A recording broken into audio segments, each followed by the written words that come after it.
This is the elemental test at the Royal Magic Academy, the examination that determines each student's elemental ability and how well they can wield it. The test begins, and the Emperor's daughter herself reveals a light elemental ability of 52%. Next is Seth, one of the Academy's best students. His result shows an elemental control of sand at 71%. But when Cyan's turn comes, everyone freezes in shock.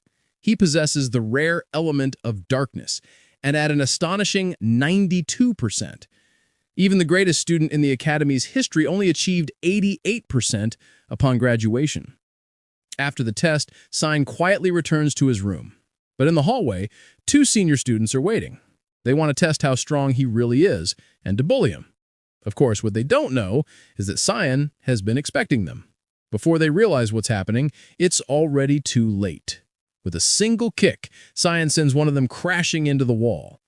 And you may wonder, what kind of mage has such physical strength and speed? The answer is simple. He was a deadly assassin in his past life. Despite facing the continent's most talented squad of knights, Cyan Avert refuses to give up. He is the bastard son of a duke and the most feared assassin on the entire continent. For as long as he can remember, his father tasked him with supporting his legitimate brother from another mother and protecting the honor of their clan. In doing so, he became the hidden catalyst behind Ashwalver's rise to power. He carried out every order without hesitation, taking on all the dirty work. Whether it was aiding Ashel in the imperial succession struggle, eliminating rivals during the Demon King army's invasion, or waging war to unify the continent. Yet, after years of unwavering loyalty, the only reward he received was betrayal. His own brother branded him nothing more than a vile assassin who meddled with the forbidden powers of the mist. Using this as an excuse, Ashwalver conspired to have him eliminated. Cyan couldn't stomach being discarded so easily after sacrificing so much without question. Rage consumed him, and he attempted to strike his brother down before he ended up dying. But against this cheap imitation of Gilgamesh, he stood no chance and was cut down. This was never how he envisioned his life ending. Then, a miracle occurred. He opened his eyes and found himself back in the past. And the very first person he saw was Emily, the maid he hadn't laid eyes on in 20 years. His eyes scanned the room. It's definitely the past. He remembers this moment clearly. It's 27 years ago, the year 985, 1 year before he enters the academy. Every year, the Duchy hosts a training duel. And this year, Duke Vert, the current head, and their father will be watching. Today's opponent? His half-brother, Cranvert. They're the same age, but Cran is the son of Margaret Oz, the Duke's wife, which meant all the attention went to him. Even though he was just as young, being born to a different woman made all the difference. After this duel, he becomes the butt of every joke in the family. This match is why their father stopped even acknowledging him. The maid quietly urges him to back out before getting hurt. He ignores her and draws his rapier. The weight of the weapon catches him off guard. His strength really is that of a child. It doesn't feel like a dream. There's no illusion magic at play here. He accepts it. This is real. He's back. Cran sneers and mocks him, wondering why he hasn't run off yet. The Duke signals for the match to begin. His opponent lunges immediately, but Cyan's eyes catch the movement. It's sluggish, obviously. He dodges without much effort. A quick twist of the wrist knocks the blade aside. He kicks a leg out, sending crowns crashing to the ground. The Duke watches, mildly entertained, while Margaret stares in horror. A single thrust to his throat would end the match and give him victory. But he hesitates. Winning isn't enough. In his previous life, Cran made him miserable for fun. Now that he has the upper hand, he might as well crush that smug attitude for good. In this new life, he's done being anyone's servant. He'll carve out his own path on his terms. He drives his boot into Cran's face over and over until he blacks out, earning the win by knockout. Once the duel ends, he is summoned to meet with the Duke. A high-ranking knight escorts him through the halls toward the chamber. Just before they arrive, he spots Margaret stepping out of the office. A crooked grin tugs at his lips. She's clearly just finished ranting about her precious son. He throws a casual jab asking if Cray is holding up all right. Her expression twists with fury, and she snaps, demanding how he dares that concerned after what he did out there. He brushes past her like she's air, muttering that that's how duels work, But she's not about to let that go. Loud enough for anyone nearby to hear, she spits that this is exactly why illegitimate brats like him shouldn't be treated like real heirs. Then she takes it further, insulting his mother and claiming he should be graveling in alleyways for scraps. She hisses that he had no business fighting at all. The words sink in and his jaw tightens. Her venom finally hits a nerve.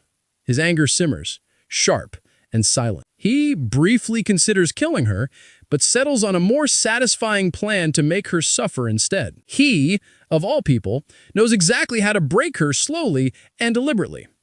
Cyan informs her he'll be enrolling in the academy with Crayon. She squints, unsure what he's getting at, so he spells it out. His tone, sharp and deliberate. She wouldn't want her son graduating without his limbs intact. Her focus should be on him now. She steps forward, but the knight blocks her way and says the meeting with the Duke is urgent. They don't have time to wait. He gives her one last smirk before turning toward the Duke's chambers. He walks into the office and offers a formal greeting. Memories flicker. His father's face, and it's been 15 years since they last met in person. The man, Duke Willius Vert, the mighty feudal lord of Velis, defined by many titles. The continent's shield, the hero who held back the demon onslaught for years with sheer magical might. He carried that burden to his last breath during the demon raid. All he ever wanted was peace across the continent. But Cyan sees him differently. A man who chose to live his entire life as a servant of duty when he had the freedom not to is nothing but a fool. The Duke skips past greetings and gets straight to business, telling him that the moment Cran charged, he locked onto the sword's trajectory and dodged. Then he asks how long he's known how to wield a blade like that. Our protagonist replies that he trained on his own every night. The Duke clearly doubts him and says he's never shown the slightest interest in swordsmanship, so why hide such skill? He answers that he didn't want to attract attention. The man finds it odd that he didn't hold back against Cran and questions whether that level of aggression was really necessary. Science says he needed to prove something, that he's better than Crayon. Despite their shared bloodline, the Duke breaks into a wide grin, intrigued and excited by what he just heard. He's gone beyond expectations. He tells him he could grow into a powerful and dependable ally for Aishel one day. Cyan freezes at the sound of that name. The idea of supporting someone like Aishel, now that he knows who he truly is absurd. Just like always, the Duke's obsession with Aishel hasn't changed. He grabs his son's hands and says he can ask for anything he wants as a reward. It'll be granted. He takes this chance as the opening shot to destroy everything Aishel's built, and asks to be sent to the battlefront. Back in his room, the maid nearly jumps out of her skin when she hears what he's requested. She calls him insane for wanting to go to a place swarming with wicked creatures and demonic monsters. The Laos, the western territory of the Uchif Empire, is the only region that qualifies as the true battlefront, and even Lima Valley is considered the front line. It's a brutal war zone that's been locked in a fight against demons for centuries. Because of that, his father gives him one condition. He has 1 month to become strong enough to be worthy of entering Lamalea Valley. He has no clue how much stronger he needs to be to meet that standard,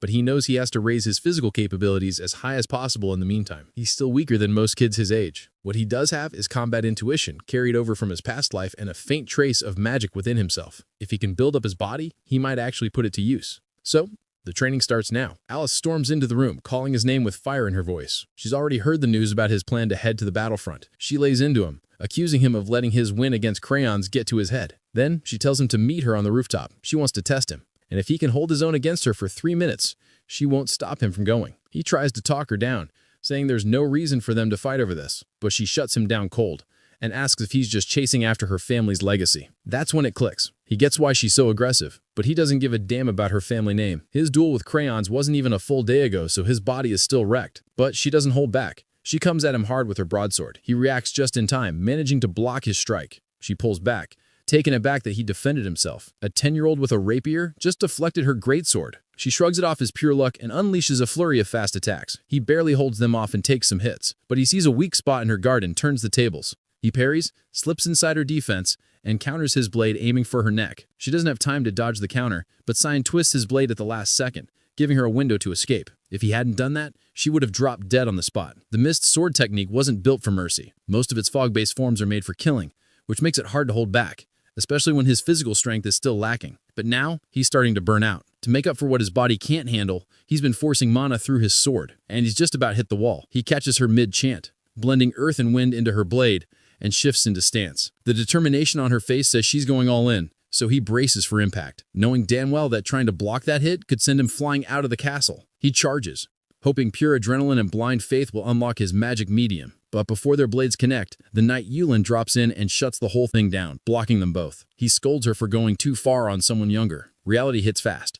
She blinks, then suddenly pulls him into a hug, trembling and apologizing for snapping. She just wanted to stop him from throwing himself into the battlefield. He gets it. He knows how she is, how she gives everything she has to everything. His sister, the prodigy, who scored top marks across every subject at the Royal Academy. Her looks alone had people calling her a child blessed by the gods. She trained with the sword since she could walk. She once matched Aishel blow for blow in their fight for the title of Continent's Guardian, but then it all collapsed. She joined the Knights of Light and got killed. He clutches her tight and swears to himself. This time, he'll protect her. In the middle of their moment, she turns to Yulin and narrows her eyes. Wasn't he the Duke's personal knight? What's he doing here if the Duke already left for war? The knight says he's just acting under orders to guard Cayenne while the Duke's away. It's supposed to be a quiet mission. No one's meant to know. The younger man had already sensed him back in the Duke's office, but still finds it odd that his father wanted this whole thing kept under wraps. Mid-thought, fatigue hits like a truck, and he knocks out in her arms. She smiles softly, thinking to herself, he really is still just a kid. The next morning, she heads back to the academy.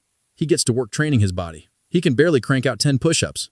Still weak, and the need to grow stronger is getting louder every day. For the past 2 weeks, he's been grinding through strength training. No results. He misses the strength he used to have. He needs something, anything that works. While he's sinking into that pit, the maid walks in with a message. A package from his sister has arrived. Inside is a bottle of hellhound blood, something he'd asked her for, a rare material from Lamalea Valley.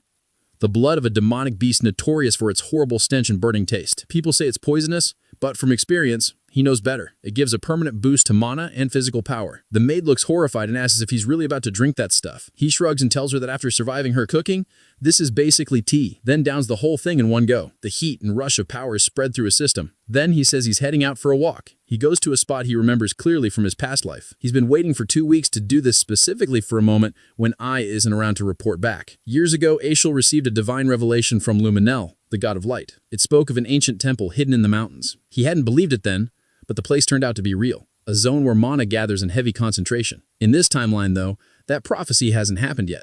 He's the only one who knows it exists. He crouches, feeling along the earth, searching for the exact spot where the mana thickens. Then he channels his magic and the entrance to the temple begins to open. He steps inside the temple and instantly realizes something's off. It doesn't look quite the same as it did before. This place, once a shrine devoted to the god of light, Luminel, had its history erased during the Demon God War that wiped everything clean 3 centuries ago. He moves deeper into the ruins, eyes locking onto a glow pulsing from a sword, the temple's core. Back in 999 BF before Foundation, humanity had finally driven the Demon King's forces out of Velis. The demons had power far beyond human capabilities, but humans found salvation in ancient relics called the God's Weaponry, artifacts that turned the tide. Among them was Duran Dark, a sacred blade personally blessed by Luminel. This sword was credited as the key that let humanity win the war, and it will also be the weapon that ends his life someday, when it's in the hands of Vert Aschel. He places a hand on it. As expected, it doesn't react. He walks away, not even surprised. There's an old legend. After stepping beyond the blade's glow, a strange shadow appears. It looks like the sword's cast at first glance, but it's not a shadow. Where there's light, darkness follows. And this darkness is actually a concealed passage, hidden beyond the altar, leading to a secret chamber. He follows it in and finds a sword resting dead center in the room. His eyes soften. It's like reuniting with an old friend, the same blade from his past life. He steps forward, grips the handle, and speaks its name. Came. The sword submits instantly. He gives it a few swings, but the magic that once pulsed through it isn't responding. It must still be deep in hibernation. Even so, the rush of finding it again fills him with something close to joy. Then out of nowhere, a voice echoes through the chamber, asking if he really feels no fear, whether he understands what it means to awaken the demons sealed in that sword. She says it's too late to back out now, and lunges, aiming to take his body, but he grabs her by the throat before she can get close. He says she's acting way too reckless, and wasn't like this before. The demon looks shaken. How can a kid touch her? He calmly reminds her that the blade belongs to him. She tries to push back, then freezes. She senses something, asks if he's the successor. Why does he carry Ira's presence? He repeats himself. He owns this sword. He inherited Ara's legacy, and she should kneel to her new master. She doesn't buy it, calls in attacks. He sighs, realizing words won't work. The will of a demonic weapon always ends with it trying to claim the user's body. So he cuts the conversation short, flicks a finger, and slams her skull into the temple floor. He warns that if she doesn't submit now, things will get uglier. She growls, enraged, so he doubles down, pressing her even deeper into the ground to make his point. The pressure works. She breaks and finally calls him master. With that done, he figures it's time to head back. He's already been away too long. Karen practically hums with excitement, eager to breathe open air again after so long underground. She asks his name, curious. When he tells her, she raises an eyebrow. Out of everyone, why would Eru pick a kid she's never even heard of? He answers that he was chosen in a past life. He's already died once. As they walk, he passes Duran Dark, staring at it. He says it'll need to sit tight. Its real owner won't show up for another 2 decades. Karam still isn't convinced about the whole reincarnation thing, so he cuts the hilt off the sacred blade. She asks what the hell he's planning with that. He says it'll make the future a hell of a lot more fun. As the cart finally reaches its destination, RMC finally steps off the vehicle. Still can't believe the moment has actually come. The Duke is already there waiting, flanked by his knights. His father approaches and asks him straight if he's truly set on entering the battlefront. That if he wants to turn back now, he won't stop him. He gives a firm nod, saying he's confident in the path he's chosen. The Duke turns to Ilkin and commands him to activate the scroll. The knight tosses it out, magic flares, and a hellhound emerges from the summoned light. It's the trial meant to judge his worth. These creatures are low-tier demonic beasts straight out of Lemma Valley. He immediately shifts into stance, eyes locked on the enemy. From a distance, his father reminds him his actions come with weight. If he wants this, he has to prove his strength and take responsibility by passing the test. A few days earlier, he had gone to Yulin with a request for a duel. He needed something real. Training by swinging at air wasn't cutting it anymore. He wanted to know what a proper fight felt like. The knight told him he should be sparring with kids his own age, someone like Cray. But every time he showed up, Cray bolted. Still, Olin wasn't sold. He had doubts, but eventually agreed. On one condition, he would fight using only the sheath and stick strictly to defense. He agreed to the terms and added one more request. No matter what happened that day, the knight wasn't allowed to tell the Duke. Before he could say a word, our MC charged in with full force. The strike was blocked, but the weight behind it caught Yulin off guard. He didn't expect a 10-year-old's blade to hit that hard. The kid circled relentlessly, movements fast enough to blur. He struggled just to track him. Then came a high slash from behind. The knight parried, but there was no room to breathe. Blow after blow came crashing down. Every strike backed by full effort. He blocked them all, barely. Eventually, our MC stopped. As expected, he wasn't ready to win yet, but he thanked Yulin for the fight and headed off. The knight stood there in shock. The fragile little noble he once knew had changed, grown way too fast. So now, watching him face the hellhound, he's convinced those beasts aren't going to be a problem. He watches it make its move. It charges. He dodges cleanly. Even with how far he's come, taking on a beast like this still pushes his limits, so ending it fast is the only way. The next time it lunges, he sidesteps and drives his blade across its throat, straight into its brain. It collapses immediately. As the blood pools out, he eyes it with a stray thought. How fun would it be to bottle up a few jars of the stuff? But people would probably lose it if they saw him doing that. His father claps, impressed. The test is over. He passed. The Duke tells him they'll meet again at the front lines. Karen Merwas from his sword, asking why he didn't use her to finish the beast. She needs blood if she's going to wake fully. He reassures her soon enough he'll use her to his heart's content. At the battlefront, a massive ogre is tearing through the front ranks. The Duke gives a sharp command for the soldiers to fortify the defense line and eliminate the ogre immediately. A barrage of magical attacks is hurled at the creature. Binding spells tighten around it, locking its movement with arcane chains. While the beast is immobilized, he charges in with the main force to finish it off. From a distance, Cyan and his maid quietly observe. She breaks down in tears and asks why he insists on being in a place like this. He feels no fear. In fact, he admits the place almost feels nostalgic. The Duke approaches him and asks how it feels to stand on the front lines for the first time. Tyan replies that he feels a little nervous. In response, his father reminds him that death can strike anywhere and any time, so staying sharp is non-negotiable. He nods, thanking him for the warning, but he's already aware that scenes like this are typical out here. There are usually 3 or 4 full-scale battles each day, and each one comes with a precise protocol designed to help them defeat the demons. With the advanced knights forming the backbone of the force, they handle any monsters trying to breach the line. When the battle concludes, he returns to his assigned tent far in the back, deep within the safest sector. But the guards in this area follow orders too strictly, which means he won't be able to summon Kairam. He has to wait until dinner to sneak off and train outside. He sees her trembling and asks what she's even doing. She repeats the Duke's warning. He tells her to pack her bags and go back to the castle. She yells that she can't leave him alone.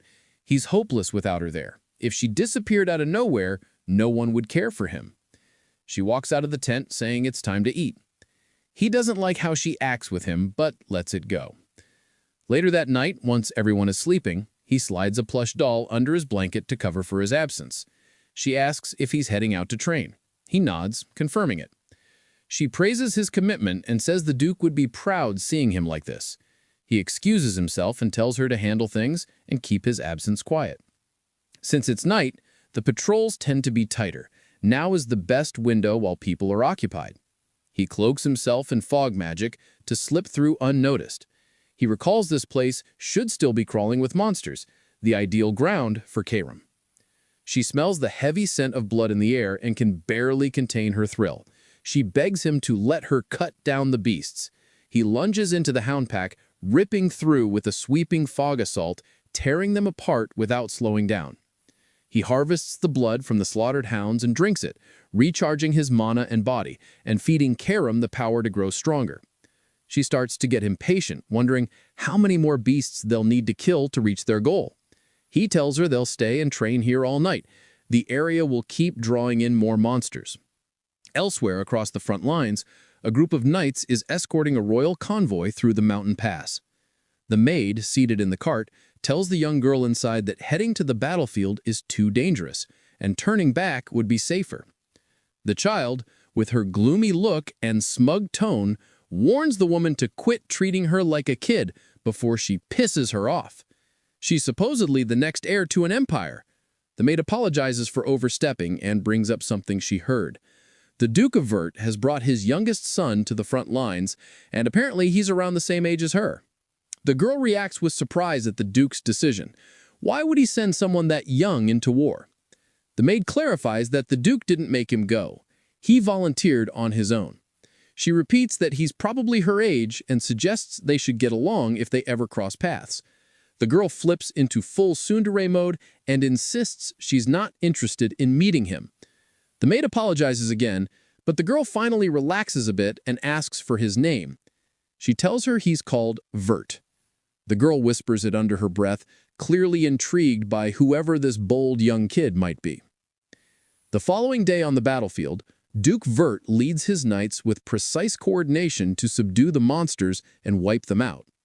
After clearing the field and eliminating the threats, he approaches his son to ask how he feels after throwing himself into combat. Our MC replies that there's still a long path ahead, but he's eager to walk it. His father, impressed by his courage and resolve, despite his age, smiles and says he's proud. He stares at him surprised.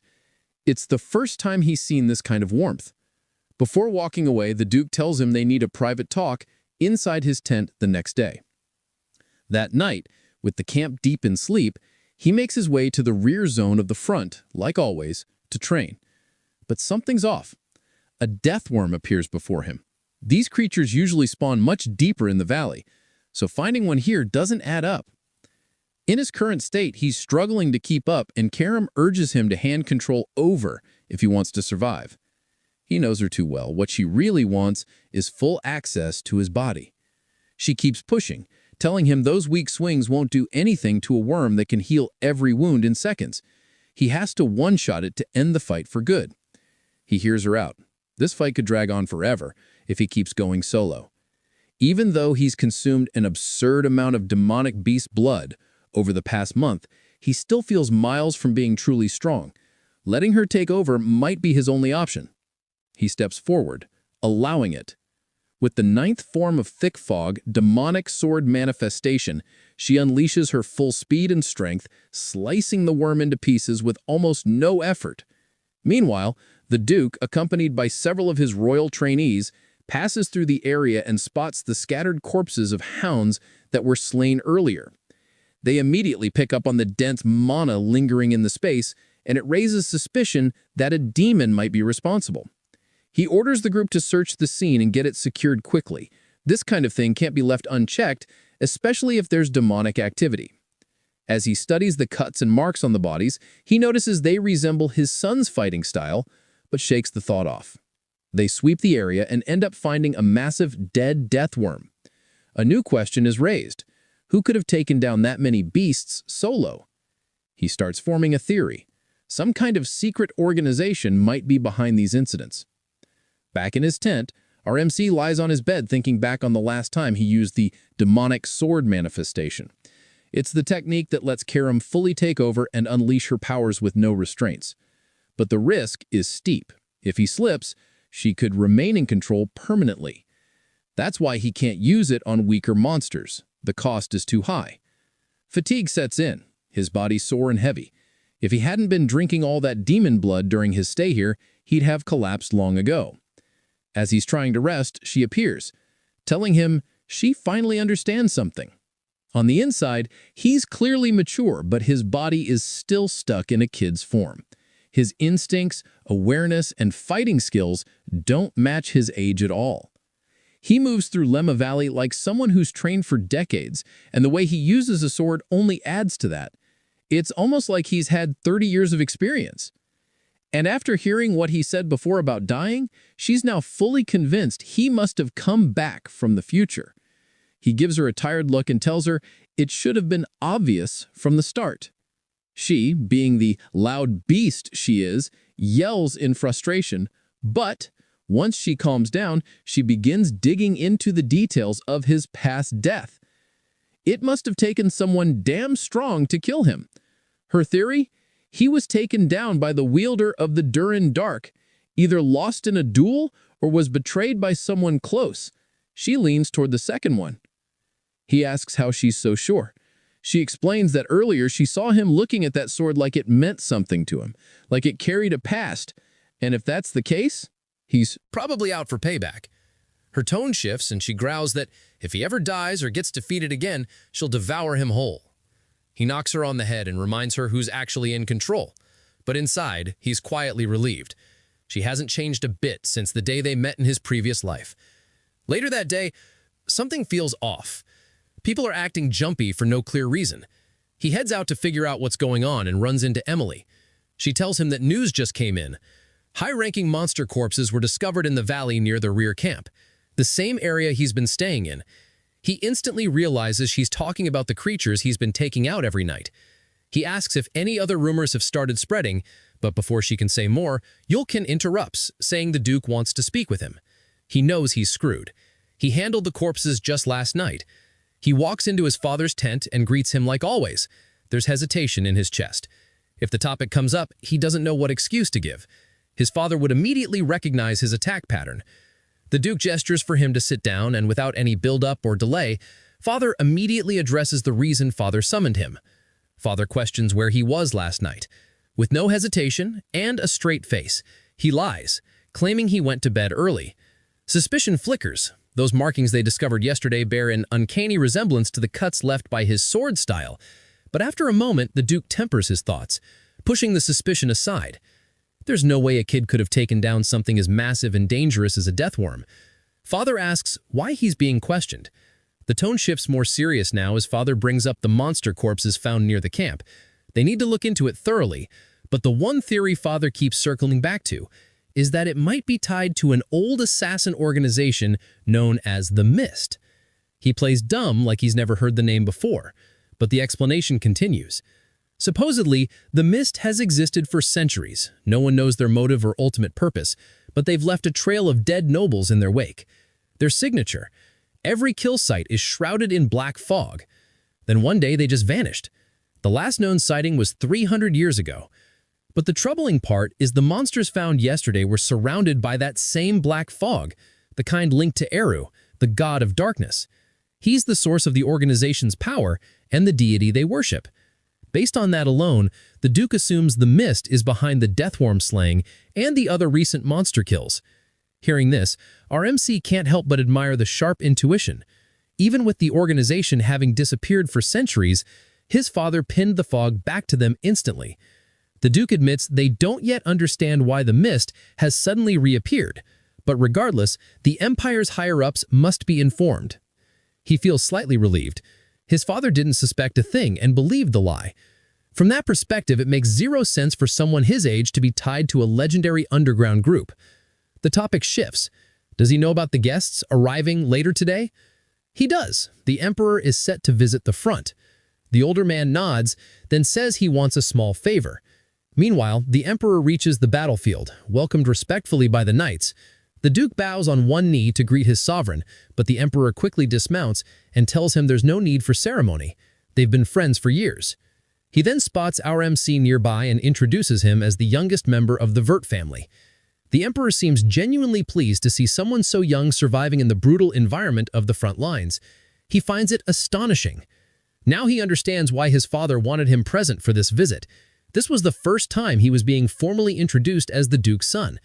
Back in his past life, whenever the Emperor came by, he was always told to stay locked in his room. But now he feels real happiness, finally being recognized publicly with pride. The Emperor then gestures to his young daughter, introducing her.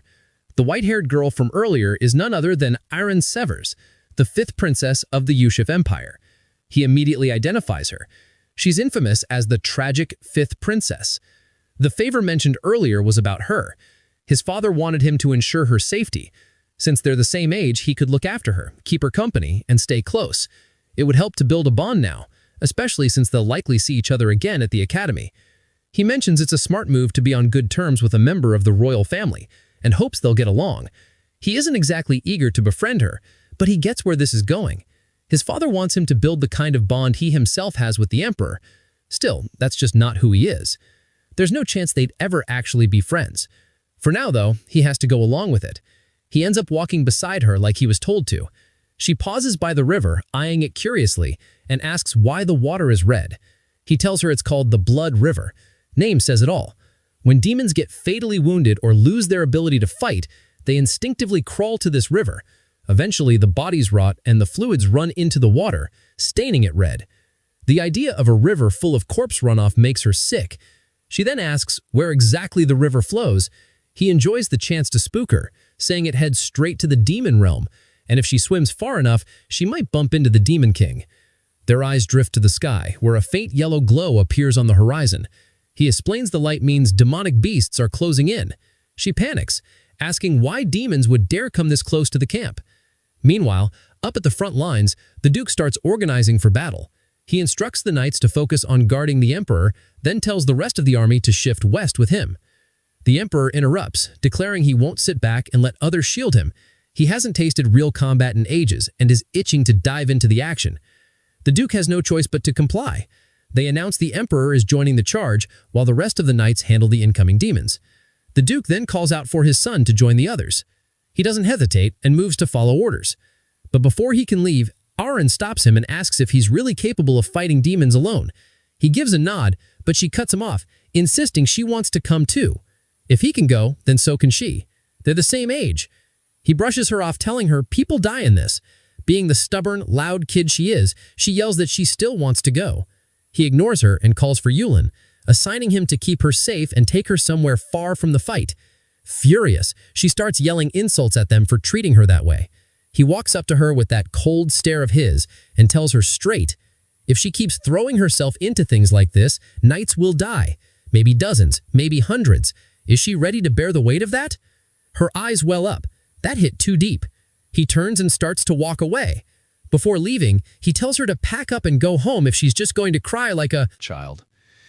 Back in the camp, high-level demonic beasts begin their attack. The Duke commands the army to prep for battle and wipe out every last one. The soldiers respond with fire and charge straight for the demonic snail. The ruler of Ushef, Emperor Dionys Varus, has taken 2 wives throughout his reign. The first, Diana Kazel, passed away years ago. The second, Cassandra Nepalis, currently serves as a royal judge within the empire's court. Diana bore him 2 daughters, the empire's first and second princes. Cassandra, on the other hand, gave birth to the 3rd and 4th princes. But then came Erin, the fifth princess, born not of nobility, but from a commoner woman, a child born out of wedlock. Her existence has been treated like a blemish, ostracized and labeled as something unnatural, unworthy of royalty. Still, despite the constant humiliation and social scorn, she never let their judgment define her. She carried herself with the grace and presence expected of any princess, and she dedicated herself with intensity to her academic path. Even so, things eventually spiraled. She was later accused of turning her back on the empire and banished from the royal bloodline. No one knows for sure what became of her, but rumor suggests she caught some incurable illness and died alone on a remote island. That was enough to earn her the nickname the Tragic Princess. He, for one, believes things could have turned out differently. Always thought she might have stood a chance at a decent life if only she weren't so caught up in dreams and blind ambition. She drew too much attention. Coombe constantly teases him, claiming her story practically mirrors his. Meanwhile, far across the war zone, the Emperor and the Duke have been making significant progress wiping out the monster swarms. Dion channels raw lightning through his body, slicing through the stragglers like they're nothing. He might hold the throne, but he's also earned a reputation as a terrifyingly skilled magic wielder. Creatures like these barely slow him down. Once the area is cleared, the two duck inside the command tent to rest. The Emperor pours himself a drink and offers one too, just to reminisce about the old days. The offer is declined. There's no room for Buzz judgment on the front, so he shrugs and drinks solo. As the quiet stretches between them, he casually brings up a troubling matter. Several nobles have been killed lately, and word is spreading fast, unsettling both citizens and soldiers. The Duke immediately asks whether there's any link between the deaths. Patterns, strange signs? D&I tells him the common thread is corruption. Every noble taken out so far had a dirty record, and more importantly, every corpse showed signs of black fog residue. That makes his companion pause. He says he noticed the same kind of fog behind the camp just yesterday, which leads him to suspect that the black fog users have resurfaced. The Emperor agrees. It's definitely something they'll have to look into further. Then, the topic shifts. He's heard whispers that Erin is being blamed for the recent chaos, and it's starting to weigh on him. He's been trying to keep things from boiling over, but some factions are clearly looking to use the situation against her. He turns to the Duke, face open and serious, and asks for one thing. If something happens, if he dies first, he wants his old friend to watch over her in his place. The promise is made without hesitation. The Duke swears on his life to protect her no matter what. And with that, the conversation draws to a close. Back in another tent, he's catching Emily up on everything that went down while she was away. She seems let down that he barely spent time around the princess. He tells her not to expect too much. She laughs, half serious, and throws out that he'll never get married at this rate. He brushes it off and steps out to return to his usual training. But outside, he runs straight into Erin standing there soaked from the downpour. She walks into the tent beside him and asks where he's heading next. Before he can answer, she tells him to stay for a moment. There's something she wants to talk about. She asks how long he's been stuck out here. He replies, nearly a month now. Not wasting time, he pushes the real question. Why did she come all the way here just to find him? But whatever she wants to say, she holds back. Emily's intense, almost unhinged gaze behind them makes her too uncomfortable to speak freely. He tells her to give them some space so they can talk privately, but she replies with a sarcastic grin, joking that they should all just have fun together. Once she's out of the way, Erin begins by apologizing, admitting she hasn't been behaving like she should, hasn't lived up to what's expected of her. He accepts it without hesitation and admits, I might have gone hard on her earlier. Her voice lowers, weighed down by emotion. She said he's well liked by everyone, that he carries himself with more maturity than she does. He instantly notices the shift in her demeanor. She brings up the fact that he's probably heading back to the academy soon, but he stops her before she can finish. He already knows where she's going with this. She wants to ask if they can be friends once they're there, but he cuts it off. Looking her straight in the eye, he tells her if she came here looking for friendship, she's wasting her time and should walk away. Trying to hold it together, she says she wasn't looking for that, just hoping to be on good terms. and says he's being unnecessarily cruel. With tears starting to fall, she says she probably sees her like everyone else does, a fake, undeserving princess. She takes a breath, pulls herself together, and apologizes for showing up at all. Says she overestimated him and walked away with nothing. Then she mutters that he's nothing like his brother, Aishul. That name hits hard. He grabs her arm without thinking, demanding to know how she even knows him. She tells him she ran into Aishul during a walk near the Royal Academy. He told her not to worry about other people's opinions, only to focus on her goals and what she wants. That makes him freeze. It's clear now that his brother had started manipulating her from the very first moment they met. Already laying down the trap, he tries to warn her, but before he can get anything out, a deep rumbling shakes the tent. Emily rushes in, panic written across her face, yelling for them to get out immediately. But they're too late. An orc crashes through the top of the tent, smashing into the ground and launching her through the air like a broken doll. From outside, the nearby knights spot the torn-up tent and realize he's still inside. Emily, sprawled in the dirt, breaks into sobs, convinced he's just been killed under the wreckage. Word of the attack reaches the Emperor and the Duke immediately. Both of their children are trapped inside the wreckage of a tent torn apart by a high-ranking demonic beast. Without pausing, D&E commands the entire military force to head straight to the scene and secure his daughter's life. Meanwhile, panic floods his mind. He can't wrap his head around why powerful monsters keep showing up this far behind enemy lines. They're supposed to stay deep within the valley. Something feels seriously wrong, and he's starting to suspect he might be the reason behind it. Tears well in her eyes when she sees him alive, after genuinely believing the orc had killed him, but he managed to get out before the structure collapsed. There's no way he'd let an orc finish him off when he's slain demon kings in a past life. Beside her, she asks if the knights stationed at the camp are all right. Then she breaks down, overcome with guilt for coming here at all, knowing they would have followed her straight into danger. The knights approach and reassure her that protecting her is their sworn duty, and they're ready to die if that's what it takes. But the words are cut short when the orc storms back into the scene, grabbing one of them, crushing his body in a single grip and hurling him across the field like nothing. Without hesitation, he steps in front of her, standing between her and any incoming strike. The orc immediately locks eyes on him, confirming the suspicion. These advanced monsters are being drawn specifically to him. He yells for the others to fall back and get her to safety while he holds the beast's attention. Emily grabs the princess and bolts, leaving him to face the threat alone. But his strikes barely scratch the creature. It's like the blows aren't landing at all. Confused and frustrated, he starts wondering what the hell is going on. Why are they so fixated on him? That's when Kum appears, casually explaining that all the demonic blood he's been drinking to get stronger has left him reeky of power, attracting elite monsters like a beacon. Furious, he snaps, demanding to know why she didn't say anything sooner if she knew this from the start. She just grins wickedly and says she's only here for his body anyway. He doesn't hesitate, grabs her and transforms her into his weapon. With her as his blade, he launches into the orc, slicing through limbs like butter and putting it down without breaking a sweat. But then he spots something worse. Dozens more high-level beasts still on the move. She lights up with excitement, thrilled by the prospect of such a massive feast. The mood shifts when they come face-to-face with a devil dragon. He tells her to get ready to tear into it, activating his demonic manifestation to wipe out everything standing in their way. Elsewhere on the battlefield, the Duke has just taken out the final remaining monster in his area. D&E turns, asking if there's any word on the kids. The reply is grim. There wasn't a single sign of them near the collapsed tent. The Emperor says he must be panicking over his son, but the Duke answers with a cold expression.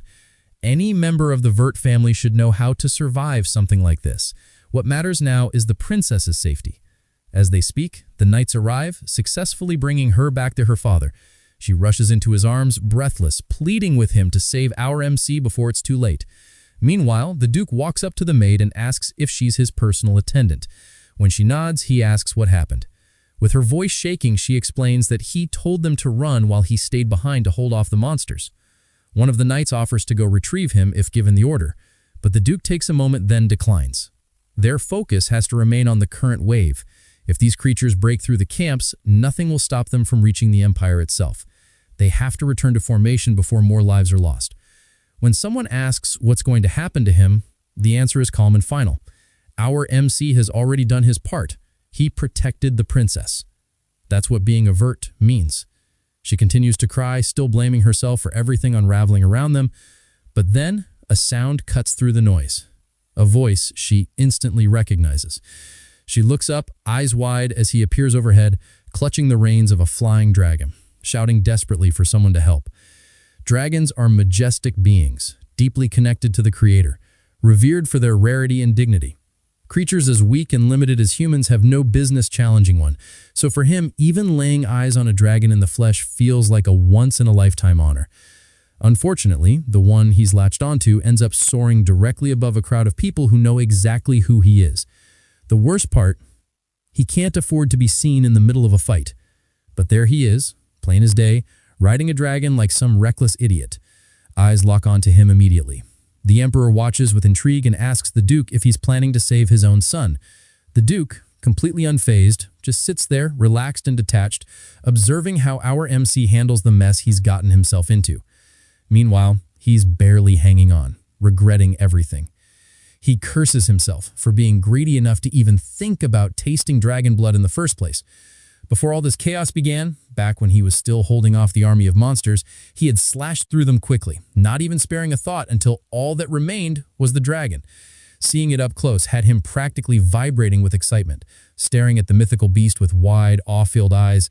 But the moment didn't last. It went aggressive fast, blasting a column of fire his way. He dodged and scrambled for the high ground, launching a flurry of attacks in return, but each strike only pissed it off more. Then came the tail swipe, hard and fast, smacking him through the air like a rag doll. Before it could follow up, he switched to martial arts, pounding it with heavy, rapid blows across its body. Still, it wasn't enough to bring the beast down. As he prepped for his next move, something unexpected happened. It stopped. Then it simply turned and flew away.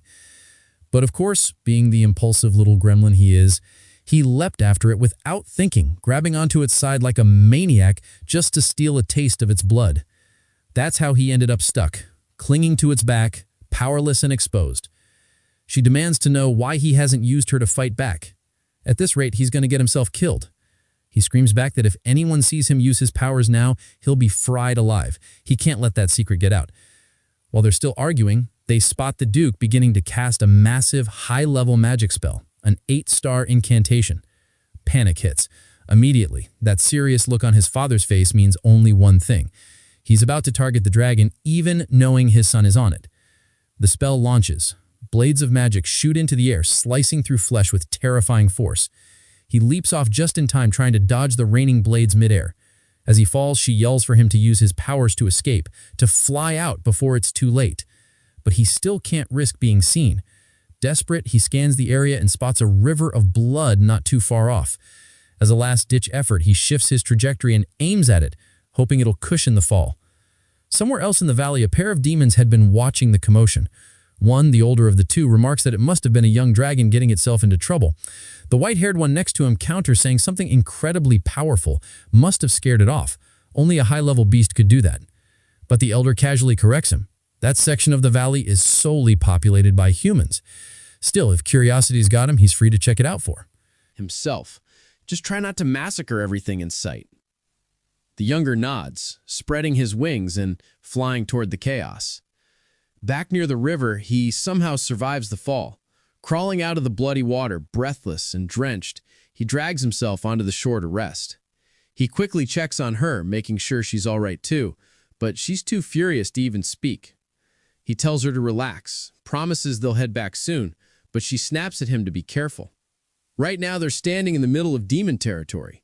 He laughs it off, saying there's no way their luck is that bad. Not enough to run into a powerful demon this late in the day.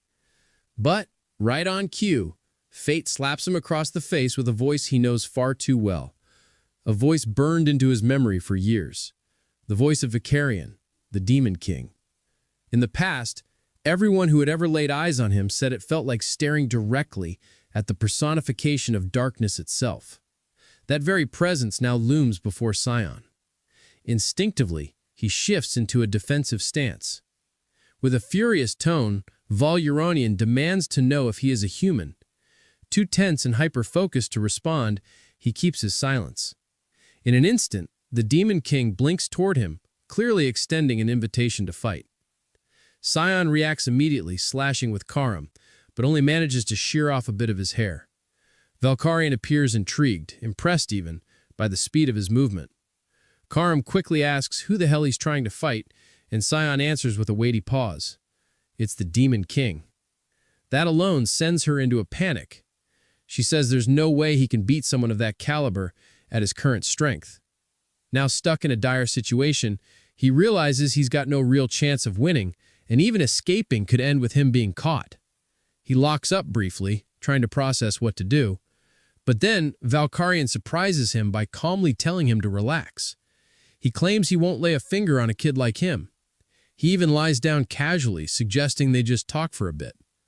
Tyne finds this strange and out of character, completely baffled by the Demon King's demeanor. Once again, Valkyrian asks if he's really a human and how he ended up here. He answers that yes, he is, and that he ended up falling into the blood river, which dragged him all the way to this place. Valkyrian, however, isn't fully convinced. He senses something odd emanating from our MC, and asks if this is truly his first time here. Scion nods, but the other still isn't buying it. He then questions whether our MC has seen him before, to which he firmly denies. That answer, however, does feel genuine enough that Valkyrian believes him. After all, how could a human possibly know him when the latter had never even met a human before? Still, Scion remains unsure, his mind racing to figure out if this really is the same Valkyrian he remembers from his previous life. He decides to ask why he's even here. The Demon King replies that he sensed an unusual surge of energy from this direction and came to investigate, explaining that, as ruler of these lands, it's only natural for him to look after them. Our MC's lack of surprise actually reinforces his suspicions. His unbothered expression makes it seem like he already knows him. Valkyrian continues to talk, clearly thinking aloud, but Scion isn't really listening. He's too caught up in how wildly different this man is from the version he once knew. If everything unfolds the same way it did in his past life, the demon invasion will begin soon. But looking at him now, he just doesn't seem like the type who would trigger such chaos. If this is his real personality, then something must have gone wrong to alter him. So, Time takes a risk and asks what he truly wants to achieve as Demon King. Amused by our MC's boldness, he says that all he desires is to ensure safety and prosperity for his people, and if anyone threatens that peace, he won't hesitate to wipe them out. For a split second, Scion glimpses the real core of Velyuron, a raw force of evil, restrained deep within. Something must have set him off in the past to awaken that beast, and our MC knows he has to prevent it from happening. He warns that soon either Valkyrion or his empire may face a dire turning point. The Demon King frowns, puzzled by the vagueness, asking what he's getting at. Scion admits he doesn't know the exact details, but if events spiral, a massive conflict between humans and demons could erupt, and he wants terms to stop it. Velyurion wonders aloud why he'd want to start a war with humans to begin with. Tyan responds with a plea. No matter what happens, promise never to invade the human lands or declare war. That raises an eyebrow from him, who presses, what's in it for him? Scion promises that whatever threat comes his way, he'll do all he can to support him. Velyurion still finds it amusing, but there's something about our MC's courage he respects.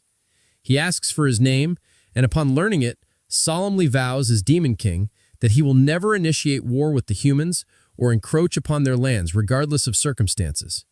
But he warns that Scion must uphold his end. With that said, he takes off into the sky.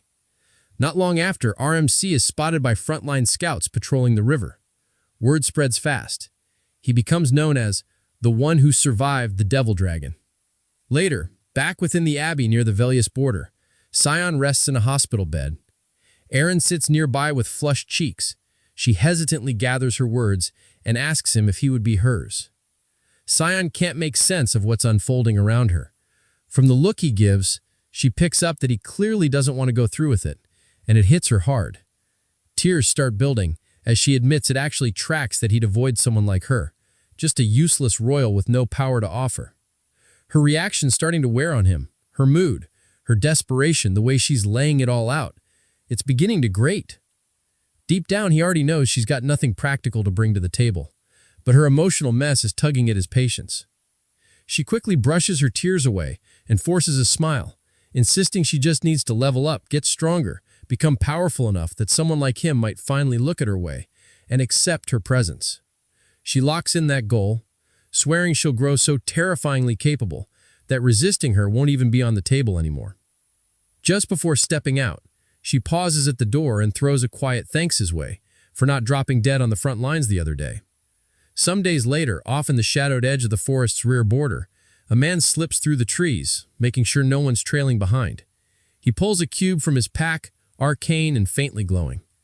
The moment it's exposed, dark chains of cursed magic lash out, locking his limbs in place. A voice cuts in behind him, scans remarking in disbelief that Reynold Crimson was the rat all along.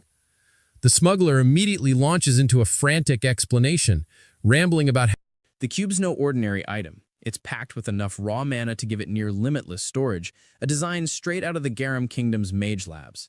The assassin yanks the cube away and pulls off his mask, revealing his face and casually reciting his full name like he's reading it off an arrest warrant.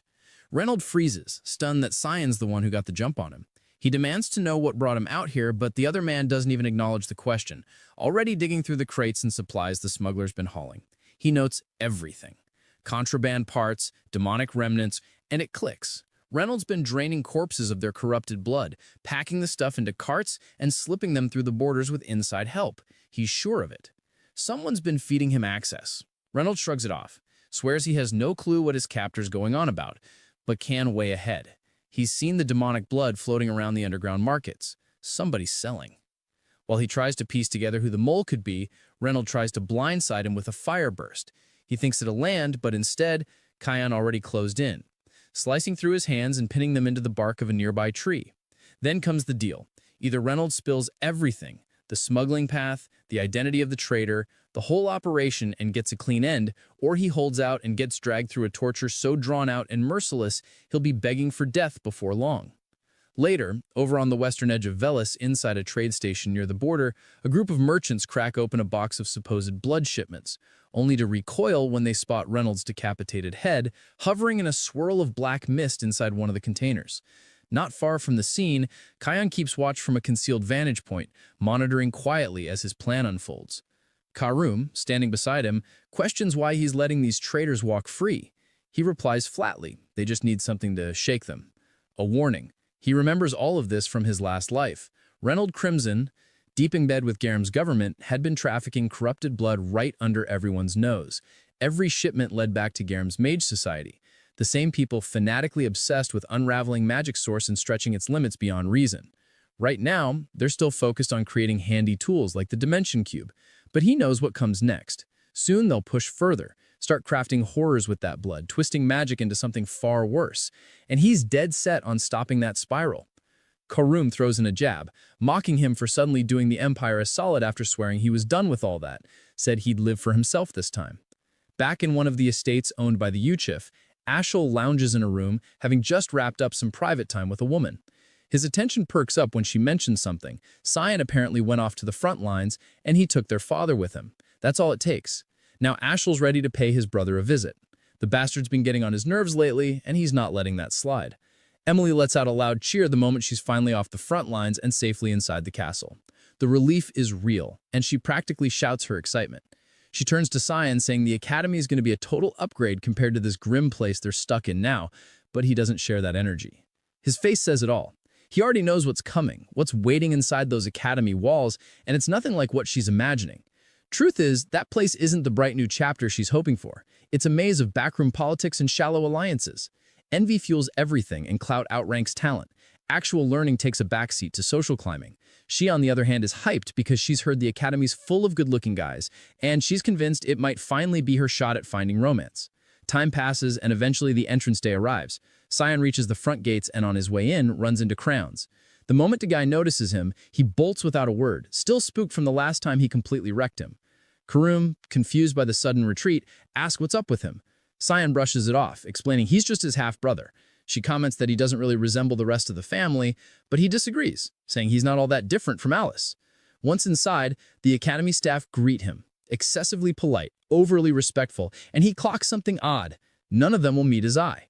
Their behavior reeks of someone important lurking nearby, probably his father, the Duke, or maybe even his older brother, but he doesn't dwell on it. After grinding nonstop for the past year, he decides to take it as a win. Maybe this is what reward looks like. He moves through the hallway until he reaches his assigned room.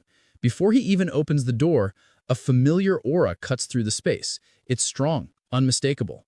Ashel is on the other side. He already knows. And right on cue as he pushes the door open, there he is, his older brother, standing there with a smug, "Been a while," greeting. Cyan keeps himself in check, trying not to do anything reckless. Ashel comments that he probably doesn't even remember him. It's been years, not since before he entered the academy. That flicks a switch. Cyan snaps, fury rising, and moves to grab Karam for a counterattack, but she intercepts him just in time, urging him not to lose it, reminding him that one wrong move here could get him killed. He listens barely. Instead, he greets Ashel through clenched teeth, saying he'd never forget his older brother's face. The elder laughs and ruffles his hair, pleased he still remembers. Then he strolls deeper into the room, casually mentioning that he's heard Kong's gotten way better at fighting this past year, and that maybe now he might actually be of use on the battlefield. Cyan bites back the disgust, says he's looking forward to it too, but the hatred in his eyes says something else. Ashel catches that glare and pauses, says he just dropped by to see him, nothing more. But Cyan knows better. He doesn't waste time on people he thinks are beneath him. If he's here, there's a reason. And oddly, that calms him down. Meanwhile, just down the hallway, Emily's lugging his stuff toward the room. She yells out, pissed he didn't come help carry it, but as she approaches, she freezes. Ashel walks out instead. He brushes right past her, telling her to just mind himself and get back to work.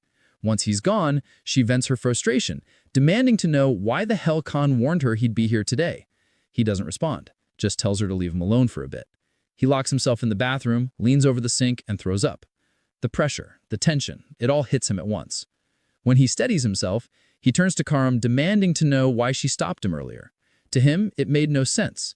It was the perfect opening. She could have taken over his body, right? Then she shuts that down, says she didn't hold back because she was being soft. She just wants his rage to keep growing. The more twisted it gets, the better he'll taste. Cyan smirks, says he prefers her this way. Over in Ashel's private room, a butler enters with an update. As ordered, he's been tracking the second princess, and now he's found her.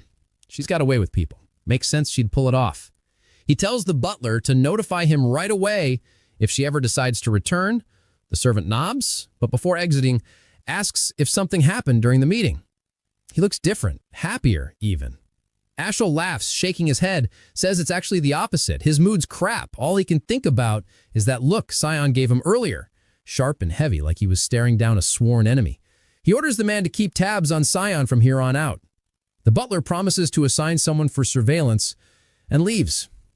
Ashel stays behind, alone, still thinking, still trying to figure out what the hell his younger brother might be hiding. Just outside the castle walls, a formation of royal knights waits in full gear, lined up to escort Cyan on his way to the academy. Emily lingers nearby, clearly downcast. She's not allowed to ride along with them, and it stings. He says his goodbyes and tells her to behave, wishing her well before stepping away. Right as he's turning to leave, she calls out to remind him not to get discouraged if people mess with him once he's there, and to take care of himself no matter what. Her words catch him off guard, not because of what she says, but because it proves she hasn't changed at all since his last life. Still the same, still kind, still exactly as she was back then. Like that one time when he was 8, down with a brutal fever, blacking out again and again with no one around to even notice. No one but her. She'd picked him up and carried him on her back, running all the way to the closest doctor. Stayed up through the night beside him, watching over him the entire time. If not for her, he'd probably have died somewhere in a forgotten corner of the castle. Leaning his head out from the cart, he yells back at her, half joking, telling her she better behave or she'll be punished when he returns. She waves after him, eyes glossy with tears but smiling wide. To him, she's never just been a maid. She's someone he holds close, someone who genuinely matters. Once back inside the cart, something starts to feel off. The escort, 6 knights, for one person. It doesn't sit right. He starts to suspect there's more to this than a routine trip. Whatever they're planning, it probably won't wait until he reaches the academy. Hours pass before they pull over. One of the knights tells him they'll be camping here for the night. Curious, He asks where exactly they are. They respond vaguely, claiming it's a location in the center of Saffron and that they should be arriving at the city by morning. But he knows better. The landscape doesn't match. Not even close. No forest like this exists near Saffron. Judging from the surroundings, they've dragged him somewhere isolated, deliberately out of reach. He climbs out of the cart and right away the group closes in, surrounded. Calmly, he asks the only thing that matters. Who's pulling the strings? Who's behind this setup? They don't answer. One of them simply tells him the only thing he needs to know is that he's dying today. A knight steps forward and moves to swing at his neck. He sidesteps effortlessly, then takes the man's head off clean in a single counter. Raising his sword, he levels it at the rest and repeats the question. They rush him all at once, but they don't last long. Within seconds, he cuts through them like dead weight, limbs and armor crashing to the ground. He leaves just one alive. The last knight, staring up in sheer terror, finally understands how he managed to walk away from a demon dragon encounter. The moment they accepted this mission, they were already screwed. He walks over, weapon still drawn, and asks again, "Who ordered this? No dodging, no delay." Panicking, the knight blurts it out. It was Mrs. Margaret. She's the one who issued the kill order. He doesn't kill him. Instead, they both return to the cart and resume the ride toward the academy. Along the way, the knight offers another piece of the puzzle. Apparently, Cray had gone to Margaret and asked her for a favor, this hit job, most likely his request. He grits his teeth. That's enough. He vows to settle things with Cray later. The knight, looking dejected, asks quietly, what's going to happen to him now? He responds flatly. He's useful for the time being, so for now, he can drive. Not long after, the outline of the academy finally comes into view in the distance. They've reached their destination. Back at the estate, Margaret completely loses it when word hits that the mission's gone sideways. News spreads that most of her men were found dead near the road, their corpses discarded like trash. Yet somehow, Tiny survived, and worse, made it to the academy. Her nerves spike, disbelief setting in. None of this tracks. The butler calmly suggests they may have misjudged his abilities, but the idea that a kid pulled this off doesn't sit right with either of them. He figures there has to be a hidden hand orchestrating this mess. He floats the idea of sending a cleaner to the academy to finish the job. She cuts him off before he can finish. If they try that, he'll go straight for crayons. She orders a full blackout. No retaliation, no leaks, no word of today's incident. The servant bows out and leaves. But outside the room, Ashel's butler has been eavesdropping the entire time, undetected. It's been 10 days since Scene and Brian rode out from Saffron. By now, they've probably figured out I'm still breathing. That means the road to the Royal Academy is finally safe. But now he has to figure out what the hell to do with Brian after this. Not long after, as he lounges in the back of the cart, soaking in the quiet, the escort gives him the heads up. They've arrived. He glances out and spots the academy building. Nostalgia hits hard. A flood of memories come rushing in. Some good, most crap. He walks in and hands over his credentials at the front desk. A wave of whispers follows, people stunned to hear the name Scion Vert. He's instructed to head to his dorm and wait there. In 2 days, he's expected to attend the entrance ceremony and elemental assessment. The staff hands him an ornate key paired with a sealed letter. He gives both a once-over, baffled, then stunned when he learns he's been assigned a royal hall all to himself. No one in his bloodline has ever gotten that honor, so clearly someone's pulling strings. Brian steps inside with him, still trailing along. Tyan turns to him. Now that the escort gig's over, it's time to settle things. The guy freezes, convinced his time's up. But instead of a blade, he gets a hefty sack of gold, payment for his work, more than enough to start over somewhere. Off guard, his eyes. Well up, he drops to one knee and begs to serve for life. The request throws Cayenne completely. Why would anyone want that? So the man explains his father always told him, if you ever find someone worth your loyalty, don't hesitate. The whole thing annoys Cyan. He thinks it's a stupid way to live. How can Brian be so sure he won't get betrayed down the line? The answer's simple. If it happens, it happens. Cyan shrugs it off and decides to skip the ceremony. He's going straight for the elemental test. Meanwhile, inside the dean's office at the Royal Academy, the man sifts through the latest elemental results. This year's batch brought in plenty of impressive candidates, like Aaron, who scored 2-star mana and shows a 50% alignment with the light element, and more beyond her. He's honestly impressed with what the kids are packing this year, but one name jumps out above the rest: Cyan. 2-star mana, S-rank physique, and most shocking of all, 92% darkness affinity. Not even his sister alive, Ver, the so-called child of God, hit those numbers. She only scored 88 in water when she graduated. He admits it's wild. None of the other prodigies match up to her little brother. Instructor Sarah points out that his element is still darkness.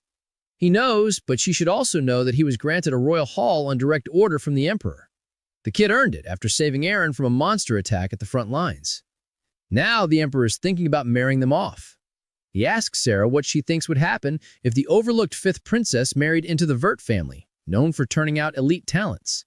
The answer's obvious: succession drama, empire-wide chaos, maybe even civil war. She cautions that pushing things too far could shadow the realm, but he brushes it off. No need to get ahead of things. He wants to see how this plays out, whether Cyan becomes the Empire's savior or its downfall. Elsewhere, Cyan paces the halls, going over his elemental results in his head. He's still stunned by the numbers. He only had 80 in his past life. He figures guzzling all that demonic blood must have given him a boost to 92. Out of nowhere, he runs into Cray, who looks like he's seen a ghost. The guy clearly thought he was dead. Right next to him is a chubby jerk from back in the day, Popper Panarin, another envier who used to make his life hell, just like Cray. Cyan practically lights up at the chance to deal with him early. Popper charges forward, trying to start something, but Cyan doesn't even get the words out. Cyan slams him into the wall with one clean kick before the guy can make a sound.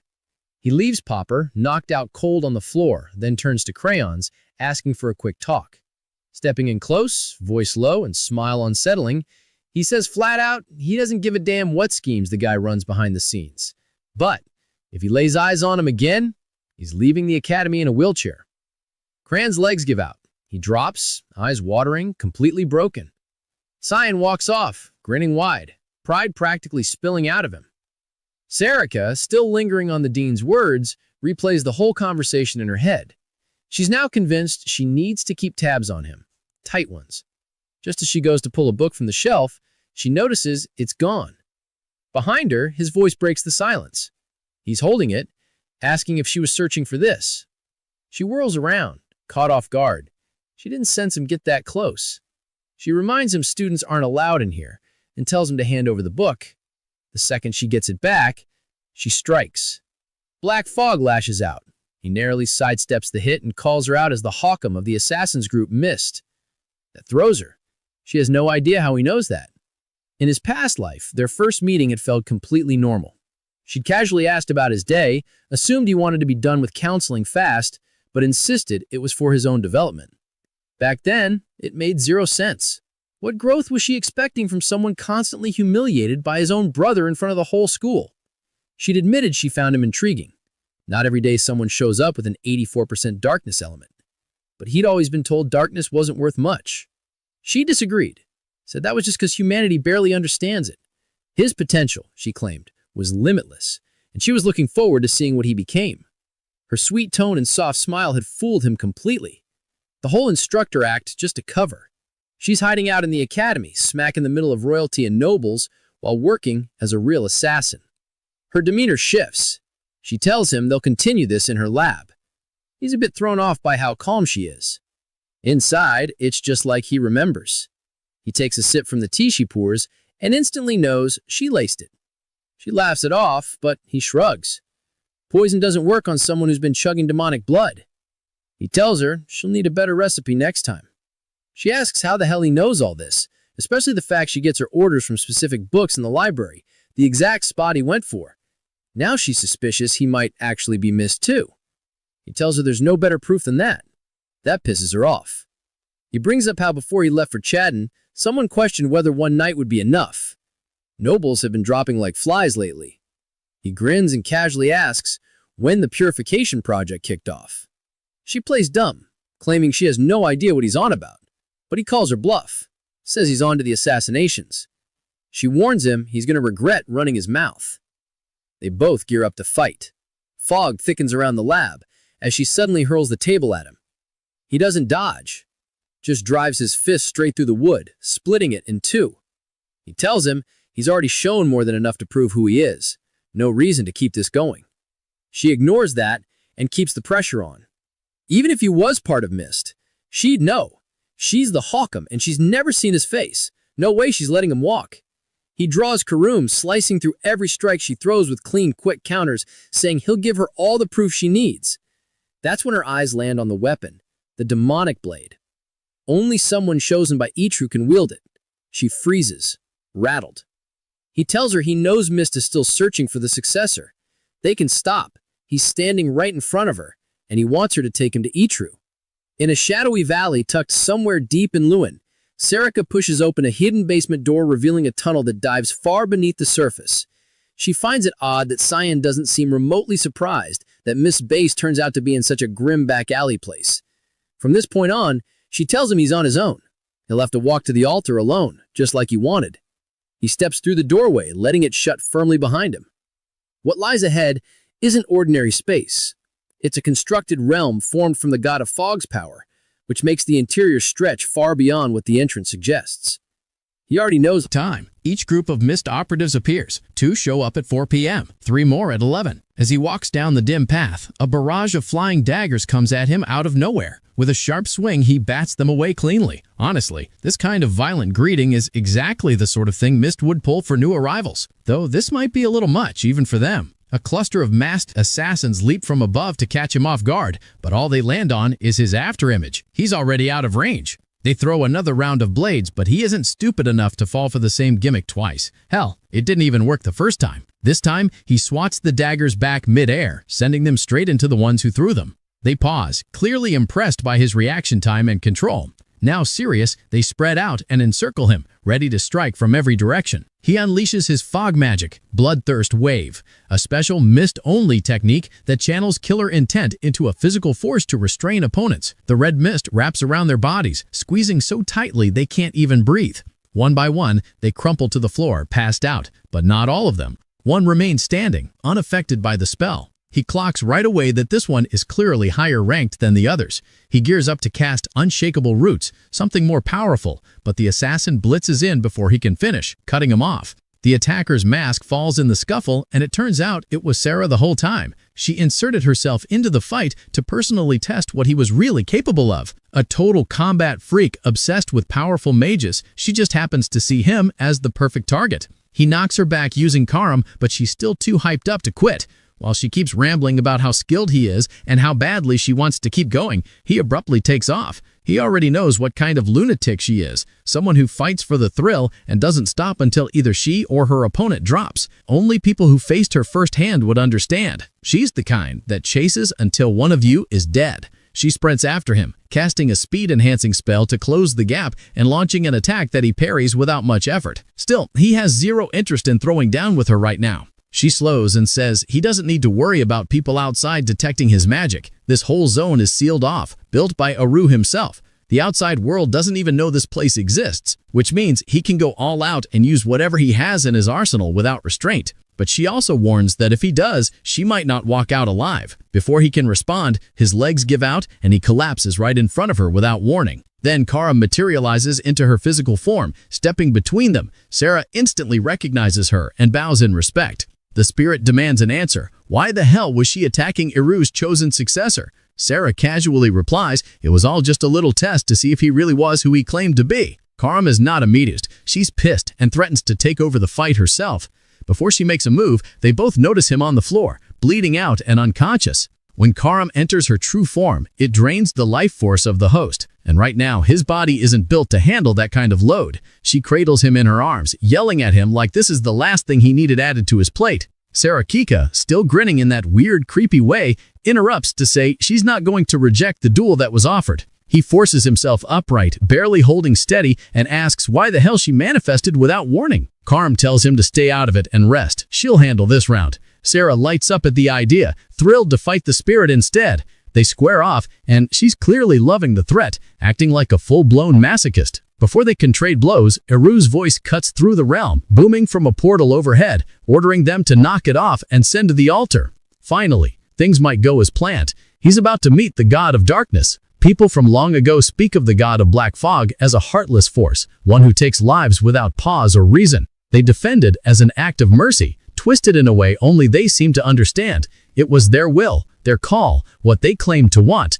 In the end, they insisted no one else had the right to define right or wrong on their behalf. And if killing was the only option to protect your beliefs, then fine, so be it.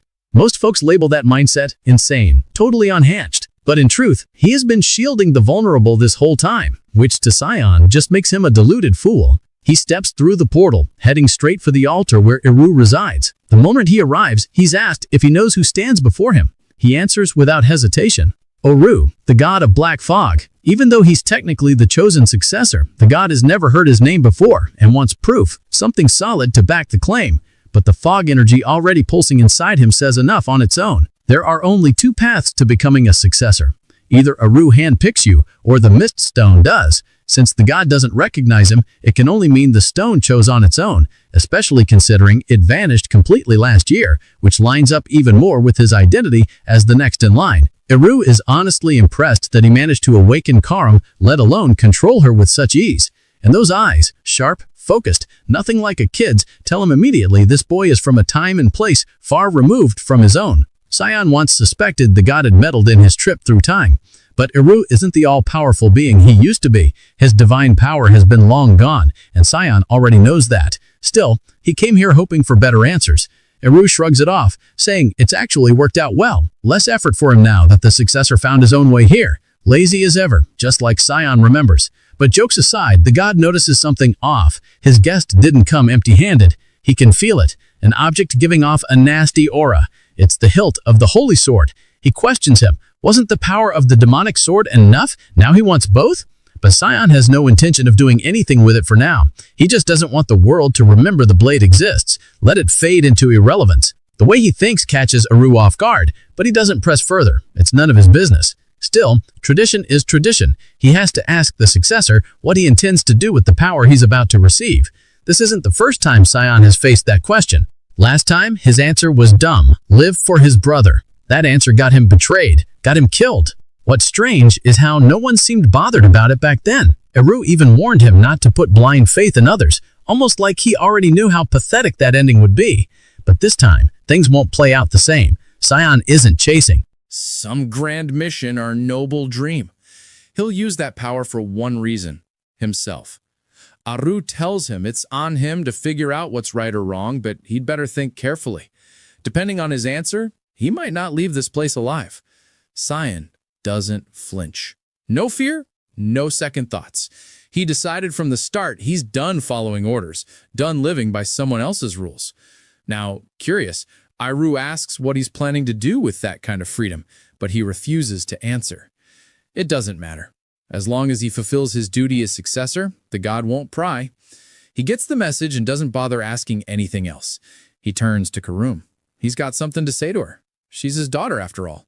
The scary god routine drops immediately. His whole vibe softens as he cups her face and gently asks how she's been managing under her new owner. On her end, she hasn't changed a bit, still sharp-tongued and cold like always. He leans in and plants a kiss on her forehead. It isn't just a kiss. That touch snaps her into her true form, and it doesn't drain any of Tayon's mana this time, because Eru gives her a portion of his own life force, allowing her to maintain that body without wearing him out. Then he jokes that she'll need a body if she wants to get freaky with her master. She absolutely loses it, yelling and tearing into him for saying something so disgusting. Honestly, they're kind of perfect for each other. Same chaotic energy. The following day, inside the royal hall, Brian asks what the hell is going on, but Sion is just as lost, watching it all unfold.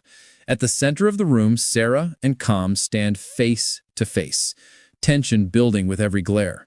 The sword spirit tries to rile her up, saying it's suspicious how close the constructor and Sion must be if she's sneaking into his room early in the morning. Sarah doesn't react. She just gives a calm smile and lets it slide. Still, the air thickens like two wild animals sizing each other up before a brawl. Midway through the awkward standoff, he dips, saying he's going for a walk, and leaves Brian stuck between them right before things finally boil over. Outside, though, still within academy grounds, Cyan perches high on a rooftop, quietly observing the students down below. No one can see him. It's his go-to escape spot. His peace doesn't last. The metallic tang of blood hits his nose. Down below, a group of older students are ganging up on a younger kid, beating the hell out of him. One of them brings up doing a little experiment, and the others go along without question. The blonde one forms a glowing sphere of mana and yanks the kid's mouth open. They're about to force feed it to him. Before he can shove it in, a voice cuts through the air, sharp and clear, telling them to back off. Princess Erin steps forward, affraring, calling them out. How could nobles stoop so low and attack the helpless? The ringleader straightens up and introduces himself as Barrett Lewis Mill, eldest son of a duke from the Gam Kingdom, then asks who the hell she is. She hardens her expression and gives her name with full authority. Erin, 5th princess of the Ushif Empire. Barrett doesn't seem all that fazed by the princess title or the fact she's the youngest of the imperial bunch. Puffing up his chest, he steps closer, clearly trying to intimidate her. She refuses to shake his hand and warns she'll report everything to the academy. In a sloppy attempt to defuse things, he spins around and points to the kid they were beating. He insists it's all just one big misunderstanding, claims they weren't bullying anyone. Turns out the kid's a girl, and according to him, there's no harm being done. He offers to let her speak for herself. The girl stands trembling and bruised, eyes dulled with resignation. She quietly tells Erin nothing's wrong, they weren't hurting her, and it's best if she just walks away. He bursts into laughter, the kind that screams villain reveal. But she doesn't buy a single word. It's painfully obvious the girl's lying out of fear. Before she can lead the girl away, he grabs Erin's arm to stop her. He tells her it's already too late. Leximus made her choice. Right as things are about to spiral, Cyan steps in, sweeping his legs out from under him and sending him crashing flat to the ground. The inflated aura vanishes instantly. One glance is all it takes for Cyan to recognize Leximus. Hard to forget someone you had a brutal death match with in a past life. She was the continent's top swordswoman, born in the Ushif Empire, but after messy events post-graduation, defected to Count Klein's house in Gam. That duel had been long and savage. He was ordered to assassinate her. Instead, he challenged her formally. He didn't gain a damn thing from doing it that way, but she'd earned it. She never used mana and still held the title of best sword user alive. So he faced her head on. No tricks, no sneak attacks. Back on his feet, Barrett dusts himself off and locks eyes with Cyan. He knows who he's dealing with. Word spread about a battlefield survivor who even stood toe-to-toe with a dragon. Rather than start a fight, he offers a spot in their game. It's called Mana Marbles, a twisted pastime where you jam mana orbs down someone's throat until their internal mana tears itself apart. They're no threat to Cyan, but he's not in the mood for a fight either. So, he cooks up a scare tactic, forming a mono marble in his hand and building it until it balloons to the size of a damn cow, then calmly threatening to force feed it right back. They take Leximus to the dorms to get checked out. She looks okay on the surface, but she'll need to rest a few days to let her internal injuries mend. Erin stands beside the bed, proud and unshaken, telling her to take it easy. She assures her this was something they had to do and she doesn't owe them anything. Then teases how those cowards bolted the second Cyan showed up. At the far end of the room, he stays quiet, remembering how tough she really was. Cracked ribs, a concussion, still pushing forward. Exactly what you'd expect from the best swordswoman the continent would ever see. She catches him staring and asks if they've met before. He apologizes, saying no, but it's a lie. Erin asks where her room is. She wants to walk her back so those guys don't mess with her again. Leximus mentions she lives in the commoner hall. That throws her off. She didn't expect that. She blurts out, "Wait, you're a peasant?" Leximus nods. She got into the academy thanks to instructor Velan, who promised to cover her fees. But after getting dismissed with no explanation, she's left without support. Cyan suggests she withdraw from the academy altogether. Things aren't going to get better here. Erin, clearly upset, watches his face. He changes tone, telling her to take Leximus in as a servant. Train under her. Learn swordsmanship along the way. Leximus blinks, confused. Wait, why is he calling her a girl? He thought he didn't know.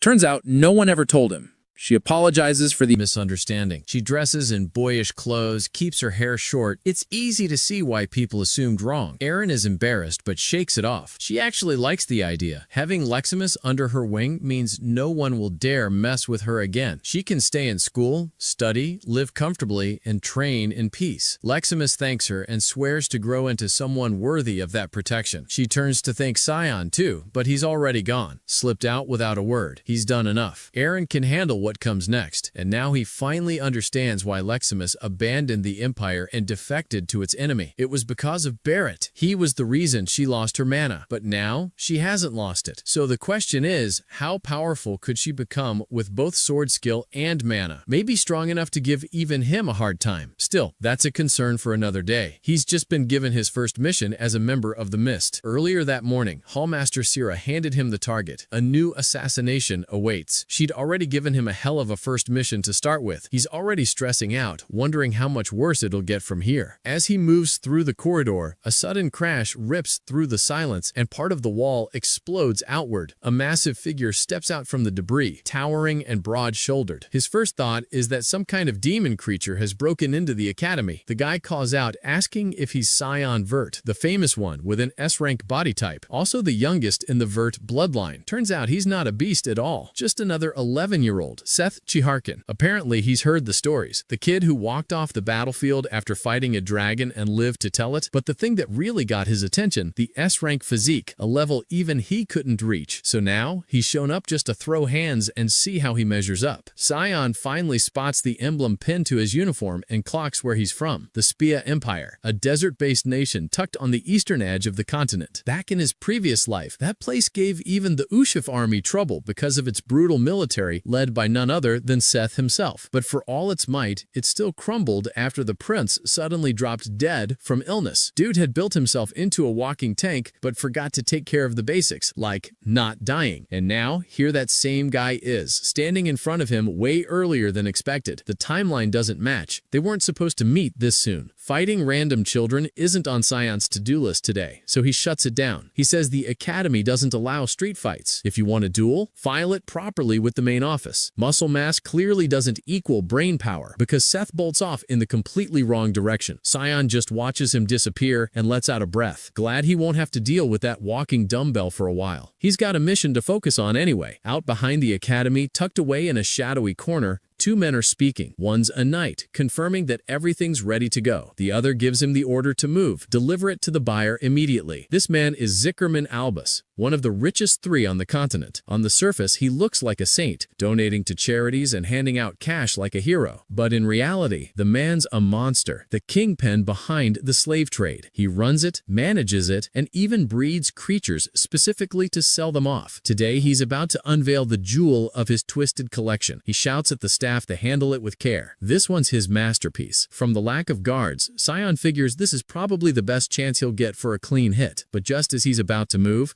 Karam senses something odd, an energy she doesn't recognize. There's something unusual here. Something that isn't human. Albus, meanwhile, is too distracted, admiring his captives to notice anything wrong. Then it hits. A pressure in the air, and dark mist begins curling through the space. One of his attendants suddenly drops, his head gone in a flash. Before anyone even thinks to react, Scion's already sliced through the rest, silent and precise. In a matter of moments, every last bodyguard inside and out has been dealt with. Albus, now pale and shaking, begs for his life. He pulls out money like it's a shield, offering it desperately. Scion isn't impressed. He responds by severing his hand. For someone who's tortured and trafficked lives, built a business out of breeding and breaking others, death is the only sentence that fits. Still, he gives him 60 seconds to confess, say his piece, and go out without screaming. The man crumples, bawling. He knows how this ends. He starts ranting, saying he was just filling a need. It's the buyers who are the real villains, says the demands out there, and he's just the supply guy. Scion isn't moved. That pathetic excuse isn't even worth a reaction. He had a shot at redemption. Now he'll bleed for it. Sion opens him from the torso down, letting him wheeze and slowly slip toward death. Then he scans the room, hunting for whatever it was Karam had sensed earlier. She guides him toward one of the cages, where the energy feels different. Off, he rips the steel bars away. Inside, a woman lies limp, looking dead at first glance, but she's holding something tightly. Turns out she was clutching a dragon egg. He takes it with him. Back at their place, Brian sees it and immediately flips. How the hell did he end up with a dragon egg from the street? Sion brushes it off. He's not spilling anything. Besides, it's not like it matters. Dragons are basically mana given form, and unless someone can pump that egg full of magic, it's never going to hatch. As far as they're concerned, the thing might as well be a paperweight. But of course, right on cue, the moment he finishes that sentence, the shell starts cracking. To make things even stranger, what emerges from the egg isn't a dragon, but something in between a dragon and a human. This is already spiraling into something far more tangled than he ever expected. The little creature locks eyes with him and blurts out, "Papa." Without hesitation, she leaps onto him, clinging to his torso like she's found her long-lost father. He immediately turns to Karam, throwing blame her way for letting things end up like this, while she's doubled over in laughter. Back when the mission had ended, she was the one who urged him to keep the egg just to prevent it from falling into the wrong hands and being used. He argued it would never hatch anyway, not without its mother, and at this point, it was no more than a volatile rock. Turns out, he'd been completely wrong, and now they're stuck with a half-dragon kid and all the chaos she brings. The issue isn't just weird, it's massive. Her very existence is dangerous. Being a hybrid of dragon and human, she belongs to neither world. The Academy would purge her the moment they discovered her, just to preempt any potential disaster. As for the dragons, they're fanatical about keeping their lineage pure, and if they learn of her birth, they'll execute her. Anyone involved. He's cornered and doesn't know how to handle her. The risk of sheltering a hybrid is astronomical. Logic tells him the kindest option might be to kill her now, spare her from the grim fate waiting ahead. Katarum watches silently as he battles through the dilemma, visibly unsure what his conscience will decide. His hand moves around the girl's neck. His choice is made. He'll eliminate her. But just before he follows through, she opens her eyes and calls him Papa again, arms wrapping tightly around him. Her warmth and a strange foreign emotion sweep over him. He lifts her slowly and takes in the small, bizarre creature clinging to him. Something changes. He decides he'll raise her. With Katrum back in the halls of Vert Castle, Margaret paces in circles, spiraling over what to do about him. If she lets him run free, there's no telling what he might do to her precious spoiled child crayons. Her anxious storm is broken when Ashel interrupts, offering to lend an ear if she needs someone to talk to. She quickly dismisses him, brushing it off with an excuse and making a swift exit. Once she's gone, he calls for Kellen and asks for an update. The report says 6 of their knights have turned up dead in the Velius forest. The only survivor appears to be in Lewin, most likely staying close to Sion, the person who orchestrated the assassination, his mother. The most recent update says he has been taken into a royal hall, but after that, all communication was cut. None of this surprises Ashel, and he's clearly let down that after all this time, they still haven't uncovered anything new. Kellen asks for permission to head to the academy personally. He promises to dig up something concrete. Ashel gives the go-ahead. Find out what Sion is keeping hidden. Back inside his royal quarters, he's midway through feeding the dragon kid when Sarah barges in. She spots the child and starts questioning him, but he cuts her off and asks why she's even here at this hour. The reason is urgent, disturbingly so. Seth has filed for an official duel. She's livid that things have escalated to this point. His actions are now drawing far too much attention. He hadn't actually thought Seth would pull it off, but the request went through. And worse, the duel is set to happen in just 2 hours. 2 hours later, they're both in the arena. Seth looks amped for the fight, though he's a little annoyed by the rules. They only allow swordplay and magic, no freestyle chaos like he prefers. He proposes they ditch magic altogether and fight with nothing but pure skill. The challenge is accepted. Seth launches into the first strike without hesitation. His speed is no joke, and Sion makes a mental note of it as he blocks the blow with ease. Undeterred by the force behind it, he knows strength alone won't win this. What he needs is precision, clean movement, and speed to dodge and counter everything coming at him. Seth pours everything he has into the barrage, but he can't land a single hit. Even though his opponent is only using a rapier, every strike is parried with tight, controlled movements. In one last desperate move, Seth speeds behind him to try and land a sneak attack, but Sion doesn't even raise his sword. He flips the match in an instant, grabbing Seth's leg without him noticing and slamming him into the ground. Right before he hits the ground, he jerks himself upright and lashes out with a kick to break Sion's grip. That quick recovery finally manages to catch his attention. The audience is absolutely locked in, watching what feels like a duel to the death. Seth rises, admitting he's lost the edge when it comes to swordplay. Now, he's going all in. Whatever he's got, he's throwing it. He shifts into stance, readying a high-tier spell. Off in the distance, the Dean observes in silence, clearly invested in how this match unfolds. There's a glint in his eye, waiting to see how Sion reacts to the next move. Sion may hold an A rank in physical ability, but his opponent sits one tier higher, an S rank. If this were only about raw stats, the outcome would already be written. But Seth carries an ace. His mana rank's a rare 3-star, the highest among any student here. Sarah watches from the sidelines, holding back the urge to yell at Sion for dragging things this far. Seth summons a magical fist ready to strike.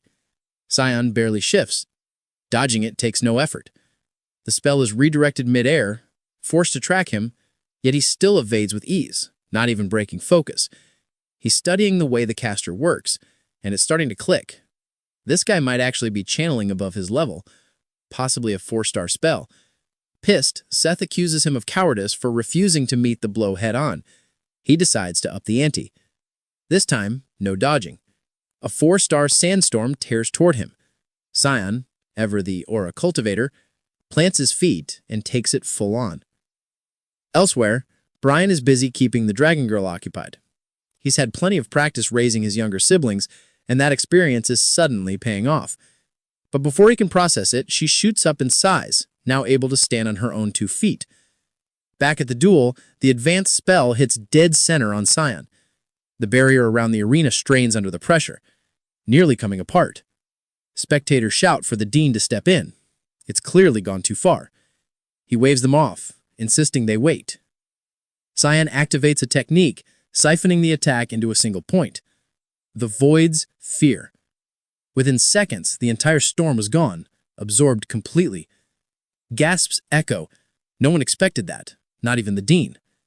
Sarah watches with rising anxiety, worried that move might have blown his cover wide open. A stunned silence falls over the crowd. Cheyenne turns and asks if Seth still wants to go another round. He concedes and drops, drained, defeated in both magic and steel. Though frustrated, he takes it as fuel to push himself further. He walks over, hand extended, offering mutual respect, saying he hopes they'll meet in combat again someday. Sion declines the handshake without a word. When he returns to his spot, he's hit with a shock. The Dragon Girl, not just taller, she's aged up in appearance too. Everyone knows dragons age differently than humans, but watching it unfold in real time is something else. She now resembles a 6-year-old human, and at this pace, she might look his age by the end of the week. She greets him with a bright smile, but all he can think about is how the hell he's supposed to raise her without getting caught. Sarah tells him flat out he won't be able to keep her hidden forever.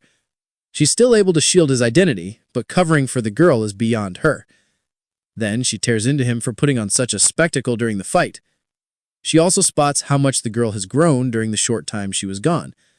Still, it's his mess to deal with. He chose this, and now it's his to manage. But dragging something like this around is bound to put everyone at risk. He takes full responsibility for raising her already, placing a magic barrier around the room to make sure either Katrum nor the girl can be detected by others. That setup is solid enough to ease Sarah's concerns. Before heading out, she hands him a crimson envelope and warns him not to pull this kind of stunt again. Inside is a formal reprimand for causing trouble during the duel and a threat that he could be expelled over it. The girl looks up at him, asking innocently if they'll end up living on the streets now. He reassures her with calm certainty. Nothing bad's going to happen. He'll sort things out with the school. He already knows that Dean sent it personally, not the admin office, which likely means it's more of a summon than a punishment. In his previous life, he had once gone to that same Dean to request entry into the Knights of Light. He had finally decided to follow his father's wishes, surrendering to his brother's commands. The Dean hadn't supported the choice. He knew it wasn't a good fit, but he hadn't been able to stop him either. Right before granting entry, the dean had given him a warning, one that proved to be true. Nothing worthwhile would come from chasing that path. Whether he faced consequences or a miserable ending, either way, he'd come out empty. That's the reality of living like someone else's puppet. No matter how things turned out, the resentment would always circle back to his brother. That's what the dean told him the last time they spoke, but now the situation's changed, and whatever the dean thinks this time, he's about to find out. Brian brings up a suggestion. They need to stop calling the girl Kid and just give her a name already. Without hesitation, he casually names her Nana. Brian snorts at how basic it sounds, but she lights up at the name, running in circles and repeating Nana Vert, completely delighted. Back in his office, the dean is still mulling over what happened during the duel. He already had high hopes for Cayenne, but what he saw today shattered those expectations. Absorbing a 4-star spell with a 1-star technique and doing it without breaking a sweat? The kid's raw potential is too massive to ignore. He wants to know exactly how deep that power goes. Kundal Kazel once trained Emperor Dion himself and also taught the father of the last empress. He's one of the rare few alive who hold a 9-star Mena rank. But after his sister Dana died, he stepped back from the battlefield and focused solely on running the academy. Even so, there's one thing Cyan has always wondered. He's never actually seen the man fight and assumed he was a peaceful figure. But in this lifetime, Quisel has thrown himself into the royal succession crisis. Yet, his personality doesn't seem any different. On his way to the office, he runs into a dense wall of magic blocking the path. The dean clearly expected him to show up, and this 9-star ward was planted as a test.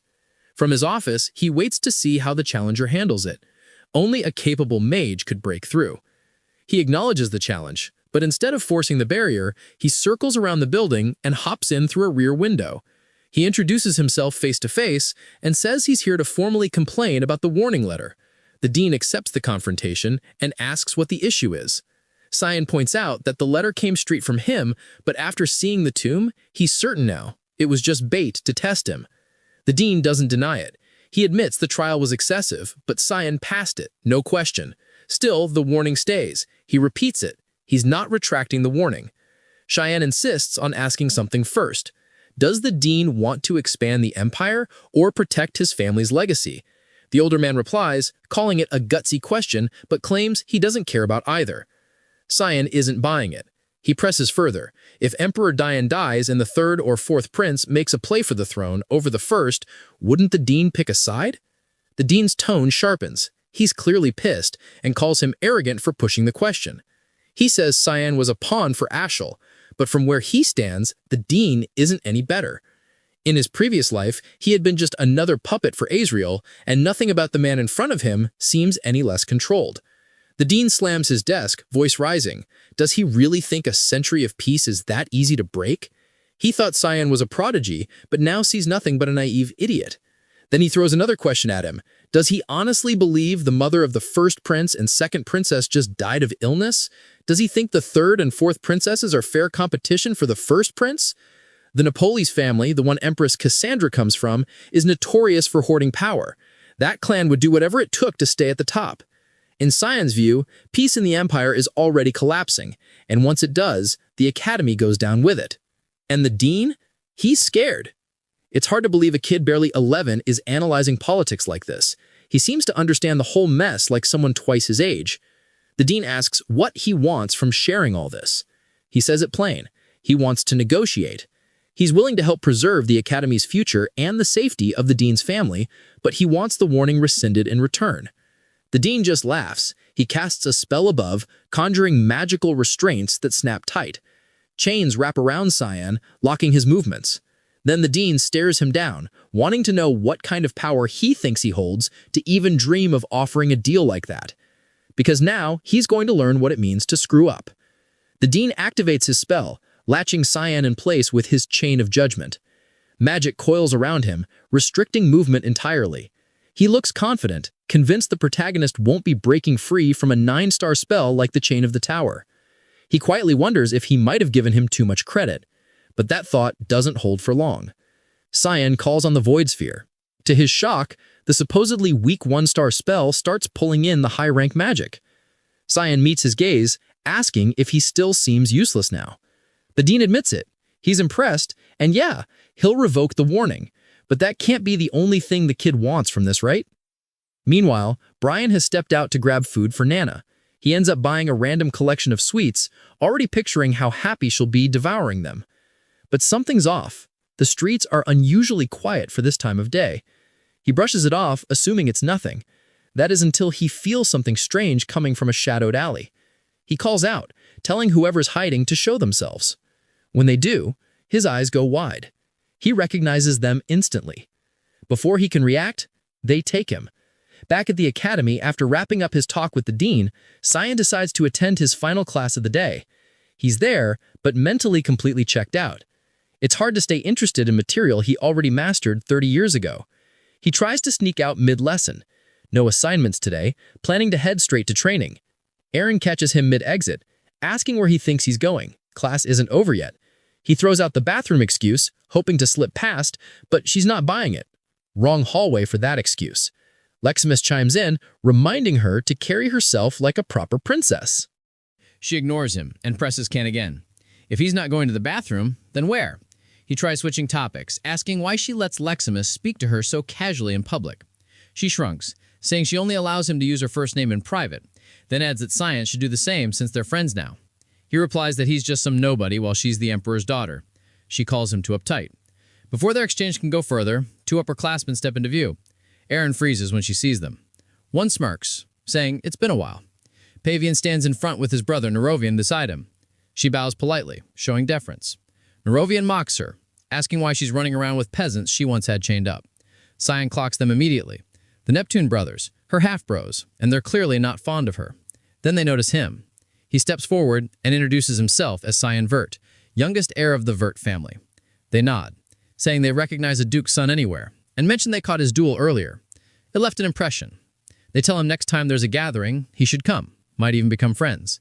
Then Pavian turns back to Aaron, telling her flat out to stay in her lane, drop the arrogance, and remember her place. With that, they leave, dragging her pride along. Leximus looks over, confused, asking if those two were really her brothers, and what the hell's wrong with them. She keeps her voice calm, saying they're still family, she can't just abandon blood ties. Sand disagrees. To them, he says she's beneath dirt, less than a stranger. Blood or water, it means nothing without power. That's why they treat her like that, because deep down they're afraid of her. This is just their way of keeping her in check. So she has no reason to hang her head. The words hit harder than she expected. She goes bright red, clearly moved, unable to believe he'd say something that kind to her.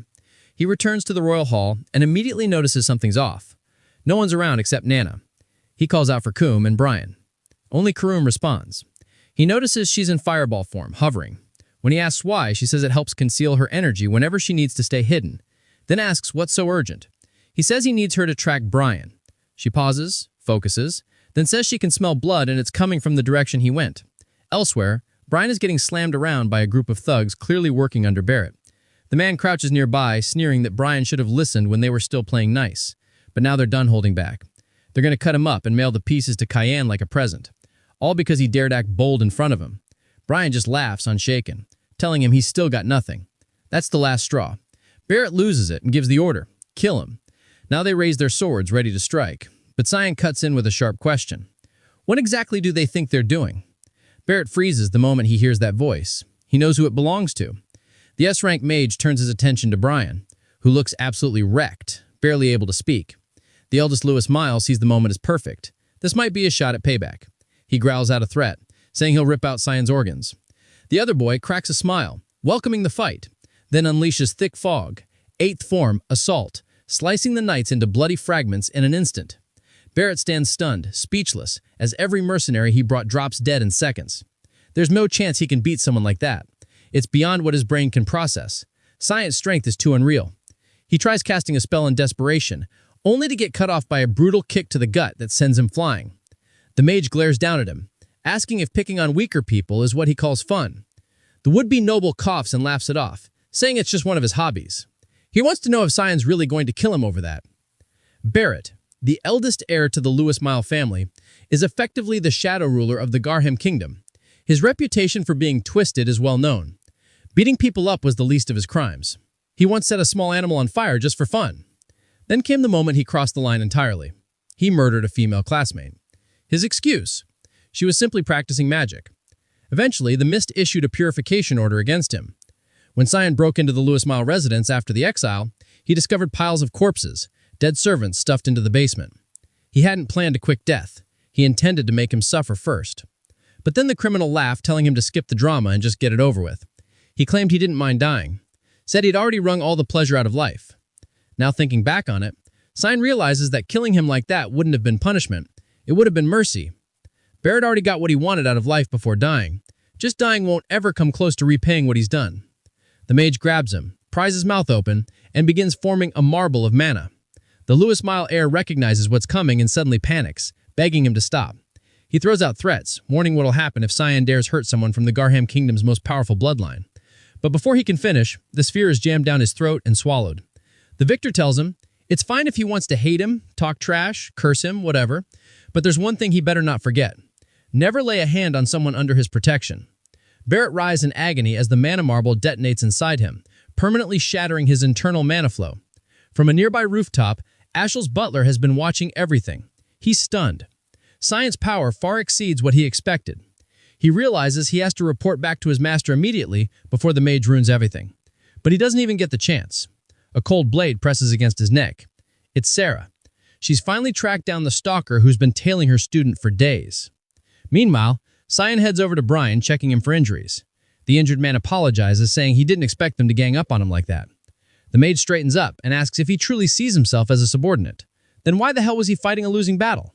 He says charging into a hopeless fight might be noble, but it's still dumb. A dead loyalist is useless to him. He cuts the scolding short, telling him they'll finish this conversation back home. Then he calls out, demanding Sarah reveal herself. A group of Mist assassins appear, with the woman leading them. She's impressed.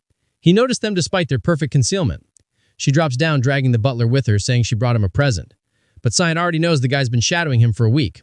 The assassin acknowledges his growing capabilities, outclassing a Mist assassin, outwitting the dean, and handling a demonic sword without losing his mind. He checks all the boxes. Ideal successor. Still, she warns him it can't go on like this. More people are getting suspicious. He promises to be more discreet, but he has no plans to keep playing the idiot who takes abuse from others. He makes it clear, if anyone touches one of his people again, he'll destroy them. No exceptions. Soraka gets it. She respects that he wants to protect his own and prepares to leave. Before she goes, she tells him to deal with the butler and that she'll handle the situation with Barrett. The captive has been listening to every word. He thinks he's about to die, but Cyan has something different in mind. He asks if the man is Ashel's top subordinate. He clearly never leaves his master's side. The mage used to envy that loyalty in his past life. He could kill him here, but there's a better use for him. Cyan casts a shadow personality spell. The butler screams as the dark energy pours into his body, taking control from the inside. Leximus and Aaron are sparring nearby, using their match as part of their training routine. She struggles to keep pace with his speed and precision. Eventually, he slips behind her, gently placing the blade near her head and declaring the match in her favor. Still addressing her formally as Your Highness, she yields, accepting the loss, but insists he should drop the title and just use her actual name instead. Elsewhere, they hear Brian groaning through clenched teeth as he trains with Cyan, who's been running him into the ground. He's taking hit after hit, but holding up thanks to his high stamina and brute strength. Cyan's already considering he might be a decent asset down the line. He checks if Brian wants to pause for a break. The other boy brushes off the pain, pretending he's still fine and ready to continue. Not that it would have mattered. Cyan would have kept going regardless. He knows there's no telling when someone like Barrett might strike again. Brian needs to be prepared to hold his own. Brian brings up Kellen, asking if he's really all right after the spell was used on him. Cyan tells him not to stress about it. Kellen's with them now. He explains the spell. It hijacks a person's personality and puts them under external control. He's only used it once before back in his previous life. Cyan questions Kellen directly, asking who he is now. The knight answers without hesitation. He's Kellen Diego, a guardian from Veles, assigned to monitor. He pushes further, asking who his master is at the moment. Kellen says it used to be Ashel, but that's changed. He wants to serve Tyann now and asks to stay under his command. Tyann gives a sly smile and tells him to deliver his next message exactly as dictated, word for word. Kellen nods, fully on board. Back on the field, Eren asks if Tyan's here to train. He gives a nod and returns the question. She says she trains here every weekend with Leximus. Lately, she figures it's a smart move, especially after last week's chaos. Barrett had been found collapsed outside the infirmary, completely unhinged and covered in bruises. No one's been able to get a word out of him about what went down or who was responsible. Thing is, it's not that he's unwilling to talk. Soraka straight up erased his memory. And just to twist the knife, he's now permanently blocked from using any form of magic. Still, what throws Cayenne off is Leximus's reaction to hearing all this. He expected her to be satisfied, but something in her expression says otherwise. His thoughts are interrupted when Nana drops from the sky, screaming his name. Apparently, Kairum left her unsupervised again. The little half-dragon crash lands straight into Eren's arms, still shouting Papa while staring at Cyan. Ain stares at the kid baffled and asks what the hell is going on. He gives her the whole backstory start to finish. Once she understands, she's clearly relieved. Nana isn't actually his daughter, and there's no secret affair with some mystery woman. He braces for blackmail or some school scandal fallout. Instead, she quietly reassures him she won't say a word to anyone. Not the faculty, not the students. He's thrown off. Why help him when there's nothing in it for her? She simply pities Nana. She belongs nowhere. Neither humans nor dragons will ever accept her. If he's willing to care for her, Eren's fine with it. But there's one condition. She wants to visit whenever she feels like it. She tries to cover the request with her usual detached tone, hiding whatever she's really feeling. He agrees anyway. He doesn't exactly have room to argue. He jokingly calls it their little secret. As he leaves, she blushes faintly, feeling a weird mix of giddy and flustered, like she's finally stepped closer to him. Meanwhile, in the other room, Cayenne is roasting him for letting Nana show up in front of classmates. She smirks, teasing that maybe they should get a look at her too. He snaps back, blaming her for passing out when she was supposed to keep Nana in check. The mage shrugs it off without guilt and flips the blame right back at him. Brian steps in with a more practical idea. Maybe some walks around the grounds would help Nana unwind instead of keeping her locked inside all day. Cayenne agrees, it's probably for the best. Above the academy, two dragons glide across the sky. One of them halts mid-air, catching a stench that turns his stomach. He turns to the other, Catalina, and asks where they are. She tells him they're flying over Lucian's domain. He scowls, saying he needs to drop by the academy. There's a foul presence down there, and he's not about to let it fester. Brian and Cyan head out together late at night, bringing Nana along for a walk in hopes of shifting the atmosphere a little. During the outing, she figures out how to use her wings and speak clearly, now zipping around wildly through the air without any control. She seems completely drawn to wide-open spaces, darting from one spot to another without slowing down. He watches her with a quiet grin, clearly enjoying the sight of her having so much fun. He's brought her to a secluded area, far away from the academy grounds, so she can move freely without drawing attention. Kairum notices the unusually big smile stretched across his face and throws in a sarcastic comment, telling him he might as well go get Eren as her mom, since he already looks the part of a dad. Their moment of peace doesn't last very long, though. An intense, powerful presence suddenly cuts through the air toward them. Brian quickly reacts, bolting forward to intercept Nana and yanks her away from a fast-approaching attack, barely managing to save her. All three duck behind Cayenne as two hostile figures make their appearance known. Two dragons, clearly of high rank, step into view, Lucian and Catalina. Lucian's eyes land on Nana filled with pure revulsion, as both stare at her like she's an abomination. They demand to know if Cayenne is her father, having recognized the demonic blade he's carrying. Kairum doesn't appreciate the implication and immediately snaps back, only for them to fire off more insults, looking down on the group as if they're dirt. The tension spikes, and they're seconds away from fighting until Lucian signals Catalina to hold back. He says, He's not interested in wasting energy on creatures beneath him, and there's no need to fight if they just hand the child over. Cyan doesn't flinch and fires back by calling him a lizard-faced piece of trash, which instantly pisses the dragon off. He blasts a beam of raw mana toward the swordsman, but it's sidestepped in an instant before he activates his demonic transformation. They both instantly recognize the aura. This is the power of the exile. Even so, they don't take him seriously, but he moves faster than expected and closes the distance without Lucien even noticing. The dragon just manages to block the incoming blow and creates space between them for a moment. He fires off a shockwave spell, catching his opponent off guard, but the impact doesn't seem to do anything. Cyan breaks out of it almost instantly. Before the dragon can react, the swordsman sweeps around and attacks from behind, only to be blocked by Catalina's shield. Lucien tells her to back off, warning she's no match for him, but she holds her ground, trusting that her shield, reputed as the strongest among the dragons, will be enough. It isn't. He makes one clean movement, cutting straight through her magical barrier like it's nothing, and slashing her apart using one of his fog-based techniques. Lucien is left stunned. He can't wrap his head around how a human is wielding this level of strength. Even the god of fog has already lost his dominion, so it shouldn't be possible for anyone else to channel that kind of power. He demands to know who the man really is, but the swordsman keeps quiet, refusing to say anything at all. Desperate to turn the fight around, Lucien activates his polymorph, transforming into his full dragon form in one last effort to win. The opponent stays composed, not shaken in the slightest, and charges directly toward him. He knows this is when the dragon is most exposed. Lucien doesn't see it as a problem. He doubts a human would know anything about a dragon's weaknesses. But the swordsman leaps and lands a hit right at the center of his forehead, the core vulnerability. The dragon tries to escape into the air, but fog chains latch onto him and drag him down, sealing his fate. Once the dust settles, Brian runs over to check on things, only to stop in shock as he sees his friend standing there over the defeated dragons, already eating them. Kellen steps into Ashel's quarters and informs him that an unknown force seems to be backing his brother. He also suspects the scouts they sent have likely been eliminated by the same group. Ashel narrows his eyes and asks if that's all he's discovered. Kellen apologizes, admitting he doesn't have anything else to report, but something feels different. Ashel senses a shift in his demeanor. The desperation he showed before leaving for the academy isn't there anymore.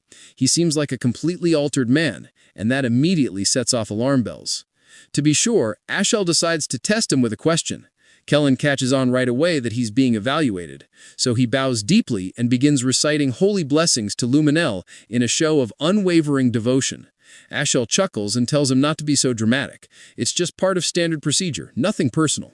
He waves a hand, dismissing him from the room. Kellen exits quietly, noting to himself that he'll need to tread more carefully next time. If suspicion grows even slightly, he won't be walking away so easily again. Just as he opens the door, he almost bumps into a young girl. He instantly recognizes her. She's Cyan's personal maid. Curious, he asks what business brings her here. Before she can respond, Ashel appears behind him and places a hand on his shoulder, saying that he's the one who summoned her. He flashes a polite smile and gently requests her help with something. She looks puzzled at first, but agrees, ready to assist however she can. Elsewhere, the dragons hold a private emergency meeting. They've realized that Catalina and Lucien have gone completely off the grid. The last trace of their presence was a massive divine power surge recorded near Lewin's borders. After that, nothing. Just total silence. What's alarming is that both were above 8-star rank, and their mana cores were shattered. All that remains of the battle site is raw destruction. No bodies, no clear evidence, just overwhelming magical residue.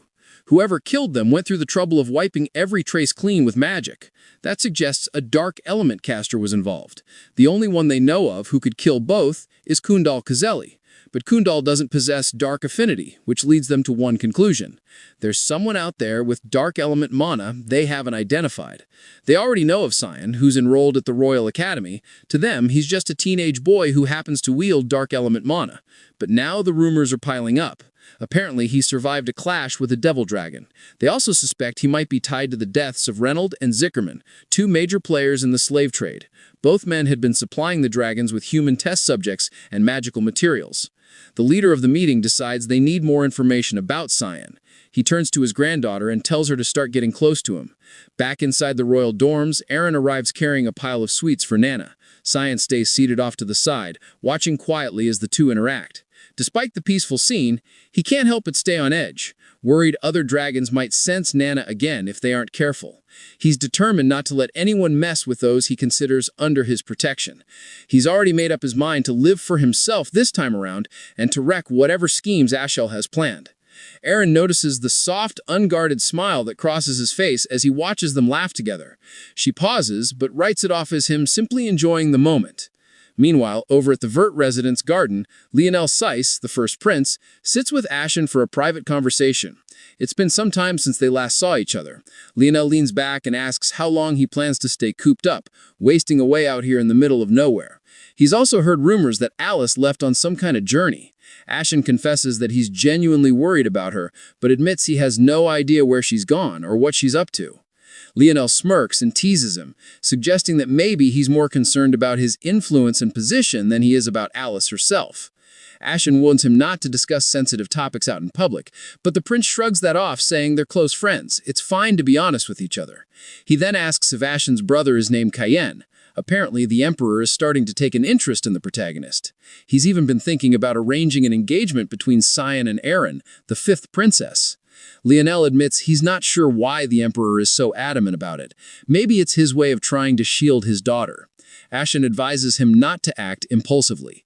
He believes the more attention Aaron gets, the more her value and influence will rise, and the more useful she'll be to them. Lionel raises his eyebrows, chuckling, clearly entertained by his calculated approach. A butler arrives with drinks, offering them politely.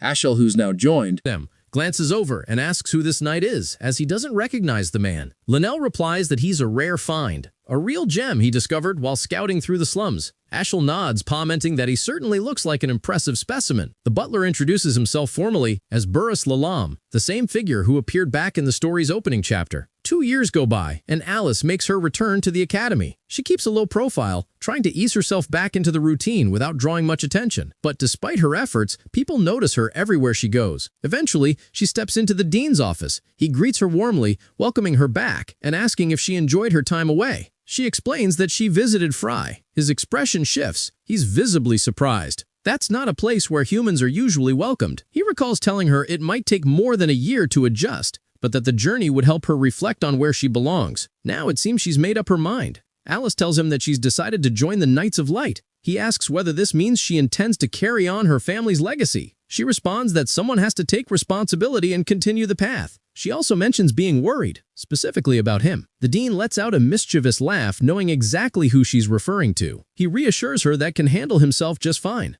And right then, Cyan shows up behind her. She turns and stares, caught completely off guard by the sudden reunion after all these years. She notices he's gotten taller, broader too. He now stands nearly level with her, maybe even poised to surpass her any day now. He teases her, saying maybe she's just shrinking instead.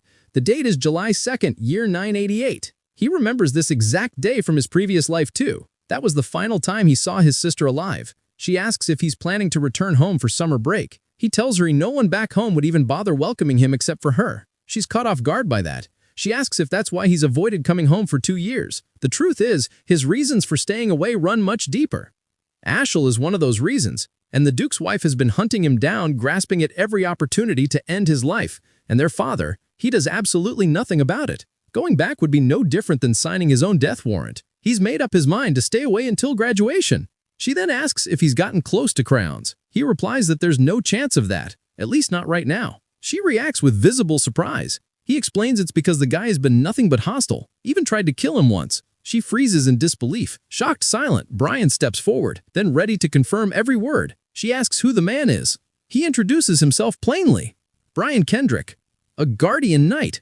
Cyan walks her through everything, how things played out between him, Cray, and their mother. Her expression twists with a mix of emotions, mostly rage, completely blindsided by the truth. But he is quick to tell her it's not her fault. Even so, her anger only keeps rising. She asks if he's told anyone else about this. He answers that there's really no point. It's all in the past now. But Crayon shows no signs of guilt or even second thoughts. Alice suddenly throws her arms around him in a tight embrace. She says he doesn't have to bottle it all up, that she'll be his shield from now on. She makes him a promise that she'll watch over him going forward. She says she'd love to stay longer, but she's got somewhere she needs to be. She tells him to stay safe while she's gone. She even hugs the guardian as a thank you for looking after him. He throws the knight a deadly glare, simmering with jealousy over his sister. They say their goodbyes, and she heads out, but he can't shake the image of how pissed she looked. He hasn't seen her that furious in a long time.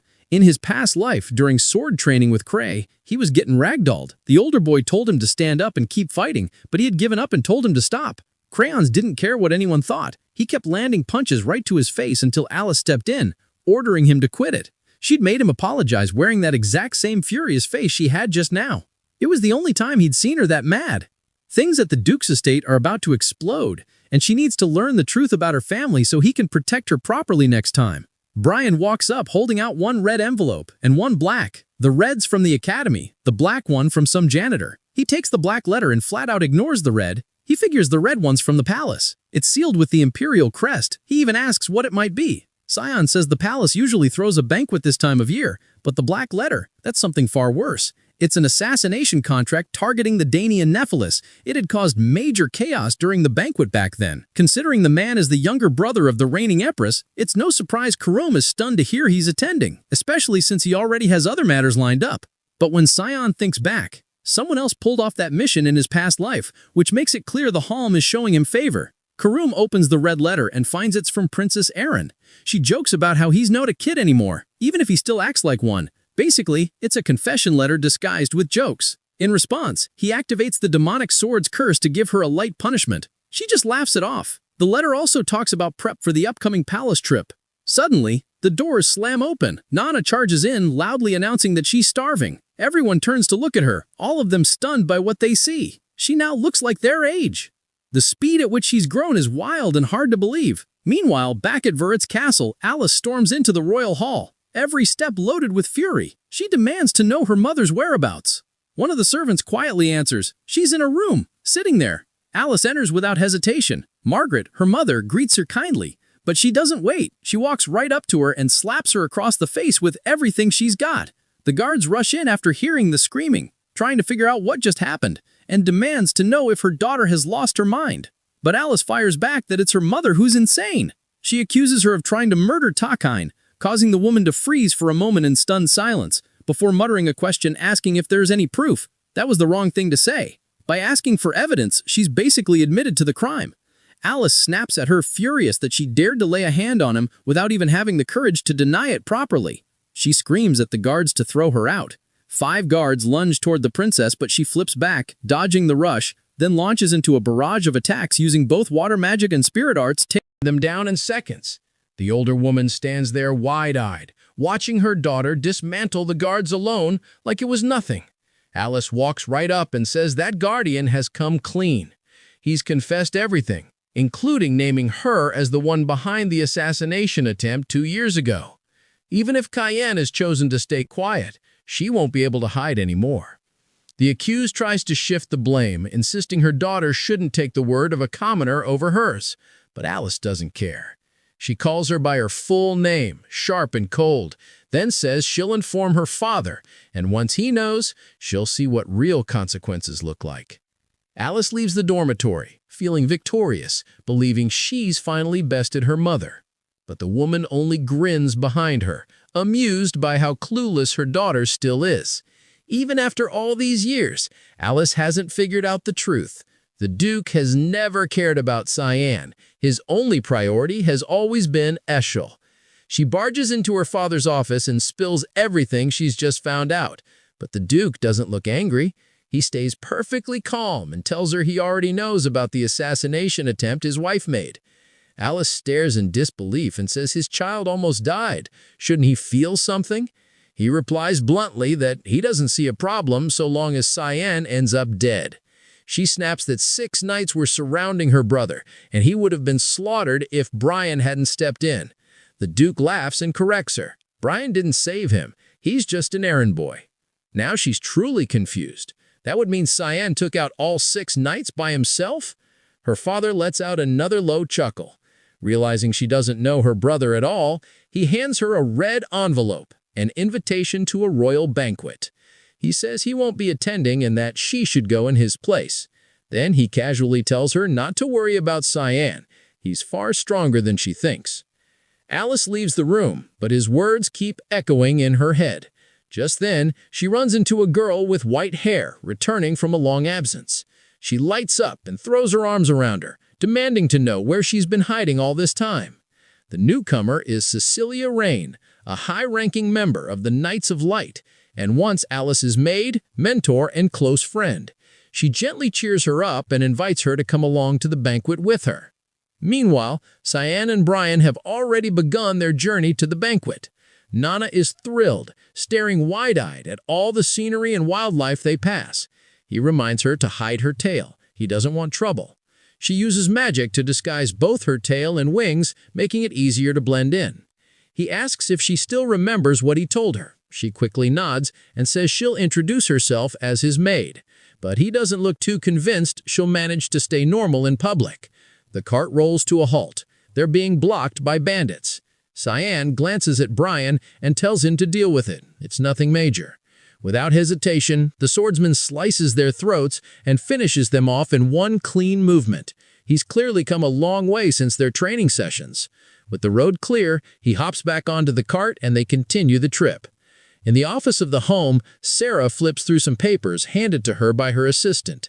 The aide comments that this year's banquet has way more attendees than expected. Maybe they should delay the plan. Sarah refuses. The assassination of the Dranian Nephilis needs to happen now. The assistant hesitates and asks why she's so insistent. Sarah flatly states the truth. He's a predator who uses his magic to violate married women. Someone like him shouldn't live another day. And worse, he's also her fiancé. As she sorts through the papers, something catches her attention. A child she recognizes is on the guest list. She's a rare prodigy with perfect elemental affinity, 20% in every category, but her weak body keeps her from attending most classes. She's the granddaughter of the Gun Major Association's head, Luna Vrever. She's never made a public appearance before, so why show up now? The assistant says she heard the association leader personally ordered her to attend. That sets Sarah on edge. She's sure something's up. This banquet won't be simple. Back in the city, Cyan, Brian, and Nana are walking through the streets of a town they've just arrived in. Nana carelessly bumps into a stranger, but her innocent smile makes him forgive him instantly. Cyan makes a mental note. She needs to stop thinking the world is always nice. Suddenly, Brian notices something's off. Her eyes have shifted. She looks like a predator. Dragon pupils back, radiating a strange hunger. She says she's starving, and they need to act fast before someone notices her aura. Cyan tells Brian to take her to the nearest restaurant. A few hours and countless dishes later, she's back to her sweet self. Good thing he brought enough money to handle her appetite. Just as he's relaxing, he senses an unfamiliar mana approaching from behind. A voice calls out, asking if she's really Cyan Vert. Cyan reels for a second. She knows his name. That alone puts him on edge.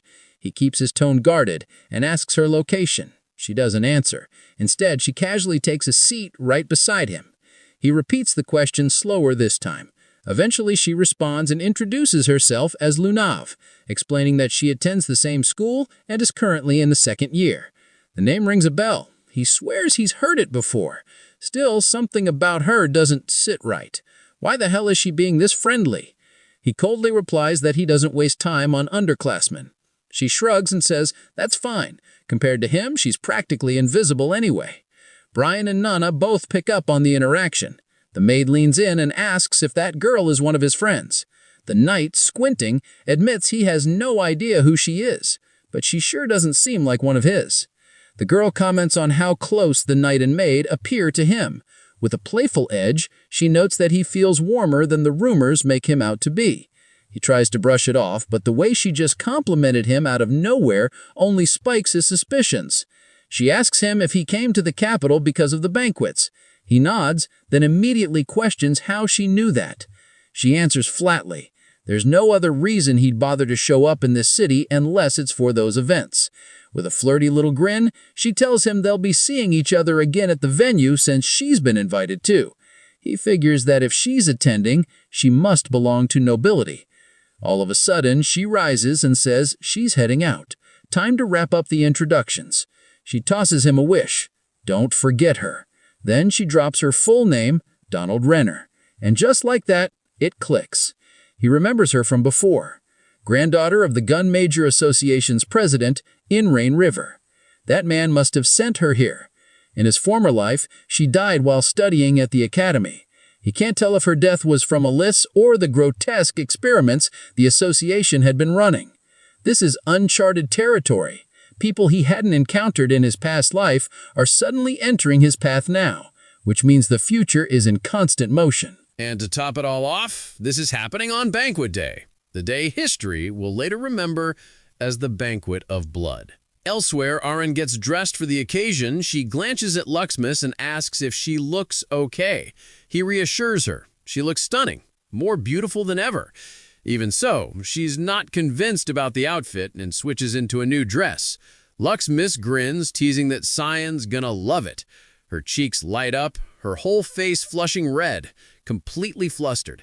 It surprises her that he'll be there tonight, even though she's the one who sent the damn invitation. A maid enters holding an ornate box and presents it to her. It's a necklace sent by her brother, Luel, who insists she look her best for her future wedding. She blinks, caught off guard by the gesture, but doesn't dwell on it much. Finally, the banquet arrives. The atmosphere's lively. Crowds pack the place, laughter and chatter flooding the space. Cyan moves through the hall, eyes scanning for his target. So far, no luck. That's when he spots Kellen among the guests and quickly asks whether Aishul is here too. Kellen confirms he's currently with Prince Luen. But before anything else, he has something urgent to say, urging Cyan to get out of there immediately. He pauses and checks what's going on. Kellen doesn't doubt the intel, but says that if Cyan stays, he and plenty of others could be at serious risk. Aishul had personally warned him to leave the palace before the event began, mentioning he was preparing something. Unexpected, that final piece falls into place. Cyan finally sees the full picture. The one pulling the strings behind the banquet of blood is Aishul himself. Kellen admits he couldn't stand the idea of him getting hurt, so he begged him to leave, but tells him not to worry, he'll be fine. Kellen, on the other hand, better watch his own damn back. He heads off, mulling over what kind of stunt Aishul is cooking up now. Every passing day proves his brother is even more unhinged than he thought. Kerm shows up casually, mocking him, asking if he's suddenly grown a conscience about innocent lives. He shoots her a look and says, nah, it's just that the plan's kind of cute in a twisted way. Still, if things spiral, it's going to get real ugly. He needs to intervene before it's too late. Using Aishul's astral lens, Cyan taps into Sarah's psyche and nudges her thoughts. He starts with a compliment about her dress. She immediately catches on that he's manipulating her mentally and cuts to the chase. What's he after? He tells her to delay the purification mission. She wants to know why. He says he got a tip-off. The banquet's about to go full massacre. He promises to explain more later, but right now they need to confirm if any monsters have infiltrated the venue. She questions whether the intel is legit. He assures her he even knows who's pulling the strings. The dread's been creeping up for a while now. That scream in his head hasn't shut up. He didn't have full confirmation until now. He tells her to forget the target for the moment. With a smug tone, he adds that her creepy fiancé is probably going to die in the chaos anyway. He walks off while she stares after him, clearly pissed. Alice sees her and calls out. Sarah hears the voice and turns. She didn't expect to see Alice here. This wasn't part of the plan they agreed on. Alice replies that she just wanted to step out and get some air. But this isn't good. Alice is about to get caught up in the storm. Sarah grows anxious about the mission. Then another voice cuts in, addressing her as Miss Sarah, and calling out to Alice too. His tone practically drips with sleaze. And just when things couldn't get more chaotic, the target makes his grand entrance. He introduces himself with a smirk. Drainy and Nephilis. That grin says it all. Trouble. Meanwhile, Cyan pulls Brian aside for something critical. The knight perks up, eager to jump in. Cyan can tell he's getting more into this protector role lately, probably the excess dragon blood. He gives him orders to check the palace's underground tunnels. Brian takes off, ready to go. But before Cyan can say anything else, he stops him with a reminder. This isn't a game. The mission matters. Before he finishes, Brian picks up on movement behind him. Cyan immediately senses the presence, but before he can react, the knight leaps into action, assuming danger. He crashes into the figure. Turns out, it's Emily. He stammers an apology as she hits the floor unconscious. While that mess plays out upstairs, someone is already deep inside the palace's lower levels. He performs a ritual, issuing commands. Dozens of armed fighters begin to stir. The room is filled with shadows ready to strike. Inside the banquet hall, Princess Erin stands still, visibly irritated. Cyan and his group are nowhere to be seen. She had gone out of her way to invite them personally. This wasn't the response she expected. Out of nowhere, Luna's approaches, offering a polite greeting and saying, "It's an honor to meet the princess." Aaron turns to her, confused, and asks for her name. She responds with a proper introduction. A moment later, Aaron places her. Same academic year back at the academy. She remarks she could never forget someone that brilliant. With a dignified tone, she welcomes the girl to the event on behalf of the Empire. Luna seems genuinely moved by the kindness and remarks aloud that Cyan should see how thoughtful the princess is. That catches her off guard. She hadn't expected her to know him. Luna casually mentions they spoke just yesterday. Without meaning to, Aaron blurts out the question, "Are they close?" That's all Luna needs to confirm her theory. So the princess is jealous and in love. Their conversation is cut short by a woman's scream from across the hall. She yells for help, begging the guards to protect her, but it's already too late. A soulless fighter from the depths of the palace slashes her throat clean. Aaron stands frozen. A monster has made it inside. The killer turns his head and locks eyes with her. There's no doubt she's his mark. Elsewhere in the palace, Cyan is in a side chamber introducing Nana to Emily. He refers to her as his mate. Emily collapses to her knees, stunned. It hits her like a truck. He swapped her out for a younger, cuter maid. He doesn't humor the idea. He moves on, asking if Aishel was really the one who brought her here. She nods and says Aishel was so desperate to have her, he even offered her a job. She recalls how a few days ago he summoned her to his office.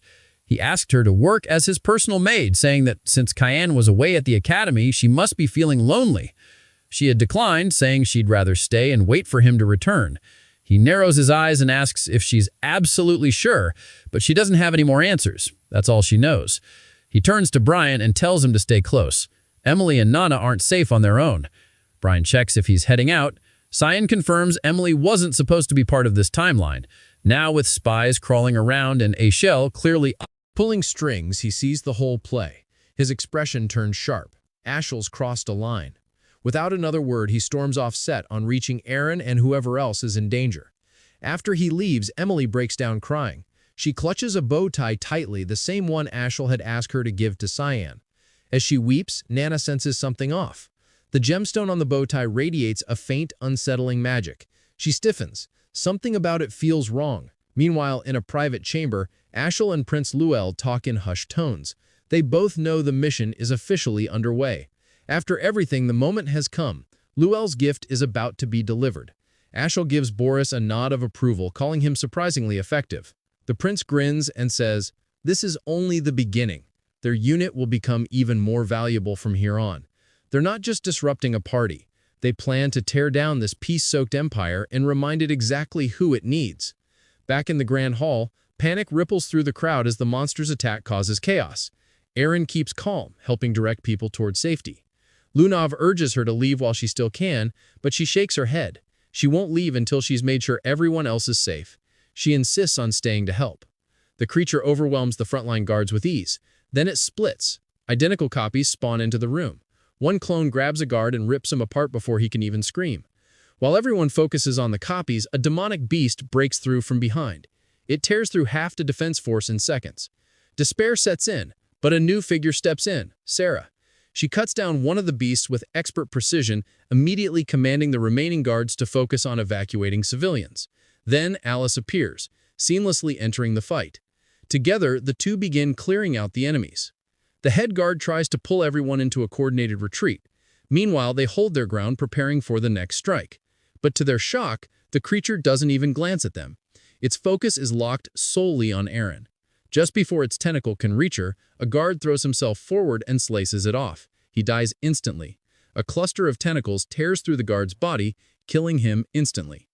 Aaron rushes to catch him, trying to keep him upright, but he's already gone. Tears run down her cheeks as guilt sinks in. She blames herself. Meanwhile, Lunav pushes back the advancing monsters, launching bursts of aqua blast mixed with gusts of wind. She turns over her shoulder and shouts for Aaron to get to safety. They'll handle things from here, and she's not letting that captain's death mean nothing. While they beg her to go, the princess stares one last time at the fallen guard. She whispers a promise that his sacrifice will count. The creature's roots are soaked in lethal toxins. Just brushing against them would mean instant death. This shield will block the poison. She commands the survivors to stay alive and fight back. The guards fired up, charge in. Swords flash as they slash at the enemy, pushing through injuries and exhaustion.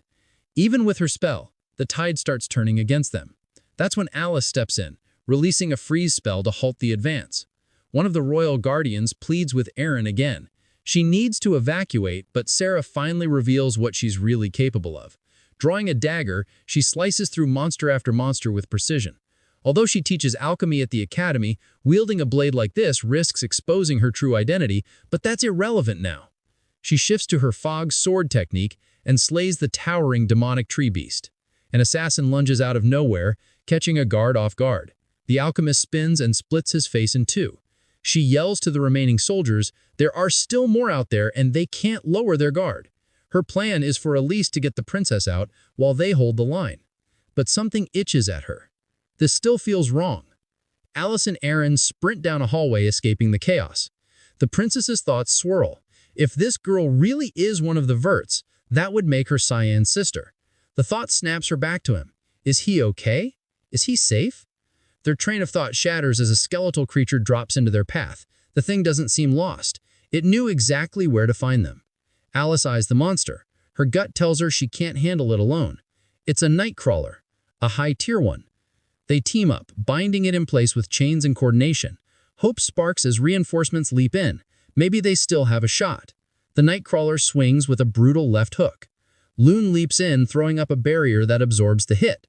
Alice seizes the moment, already on its back. With a smirk, she launches her attack, declaring her name and promising he'll regret ever showing up. The strike lands hard enough to finish him on the spot. Back in the banquet hall, Sarah brings down the last creature with a strike of fog forge magic. Something nags at her. She walks over to one of the assassins and pulls off its mask. A chill runs through her. They're not living beings, they're corpses. Puppets reanimated through dark magic. It's a twisted resurrection technique requiring ridiculous amounts of mana and setup. With this many, it couldn't have been a solo caster. Someone big is behind this, but the why is still a mystery. Elsewhere in the palace, a squad of marionette soldiers descends on the emperor. He wipes them out easily, but his body gives out, collapsing, drained, and gasping. He looks up to find Ashel and Luelle already in the room. The emperor thanks them for their support, unaware they're the ones orchestrating the chaos. Ashel hurries to his side, swearing loyalty. It's all part of the setup to win his trust. Meanwhile, Elise cuts down one more creature and runs into the next chamber. But it's no better in there. More puppet assassins flood in, relentless. They just keep coming. Emily informs Brian that Ashel has given a bow tie, but he had already left before she could hand it over. Brian finds it odd that Ashel would give him a gift and admits he has a bad feeling about it. She asks if something is wrong. He isn't certain, but notes that Ashel has never sent Cyan any presents before. From what he's observed, Cyan harbors a deep-seated grudge against his older brother, Astral, far beyond typical sibling rivalry. From across the room, Nada warns Brian that they need to get out immediately. He asks why, but she only replies that something dangerous is approaching. Before they can respond or ask further, a monster bursts through the wall behind them. Brian orders them to flee while he handles the threat, a powerful beast, a behemoth. Meanwhile, Drainian, the target of the purification, runs desperately for his life. The others help evacuate him. He escapes faster than anyone else, but is ambushed at the front doors by a horde of marionette corpses. Fear grips him. His only hope is to survive and return to his sweet dear mate, who he has been tormenting and abusing in his absence. He turns to suggest retreating to the back doors, thinking it might be safer. But before he can get a response, a marionette decapitates him in one swift motion. Just as the marionettes prepare to kill more, Alice intervenes with an aqua explosion. Paired with Lunaf's freeze spell, they overwhelm and destroy the marionettes. Everyone in the room stares in shock at their display of power, curious about who they are, but there's no time for introductions. The mage warns that the danger isn't over and urges them to protect Princess Erin. They turn their attention to the princess, checking if she's unharmed. She, however, is more concerned about Lunaf's frail condition. Lunaf reassures her not to worry and promises to recover quickly. She warns that the next assault will begin soon and that Erin needs to evacuate. Despite that, the princess can't shake her concern for them. The guards step forward, pledging to shield her. Alice confronts the monsters directly and commands the guards to use their magic to defend the noble guests. They must hold the line until the battle ends. The royal knight's priority is the princess's safety. Alice promises to do everything in her power to stop the monsters, though inwardly she doubts her chances. No matter how many they eliminate, more keep showing up, as if tracking them constantly. It seems they are being tracked through the gemstone given to Aaron. Back to Brian, he faces off against the behemoth, doing his best to keep Emily safe and the monster at bay. For such a powerful creature to invade the palace, there must be a deeper plot. Until now, he had by his side to back him up, but alone he must defend both himself and Emily. She places her full trust in him as a monster charges. He prepares to block the attack, warning her to stay behind him and not stray. He manages to deflect the strike flawlessly, surprising himself with how strong he has become. This boost of confidence makes him believe he might stand a chance to defeat the creature. He parries every blow, matching the monster's ferocity blow for blow. Emily asks if he's okay. He reassures her that not a scratch will come his way. Then, distracted for a moment, the monster lunges with its jaws. Brian won't be able to block this attack in time.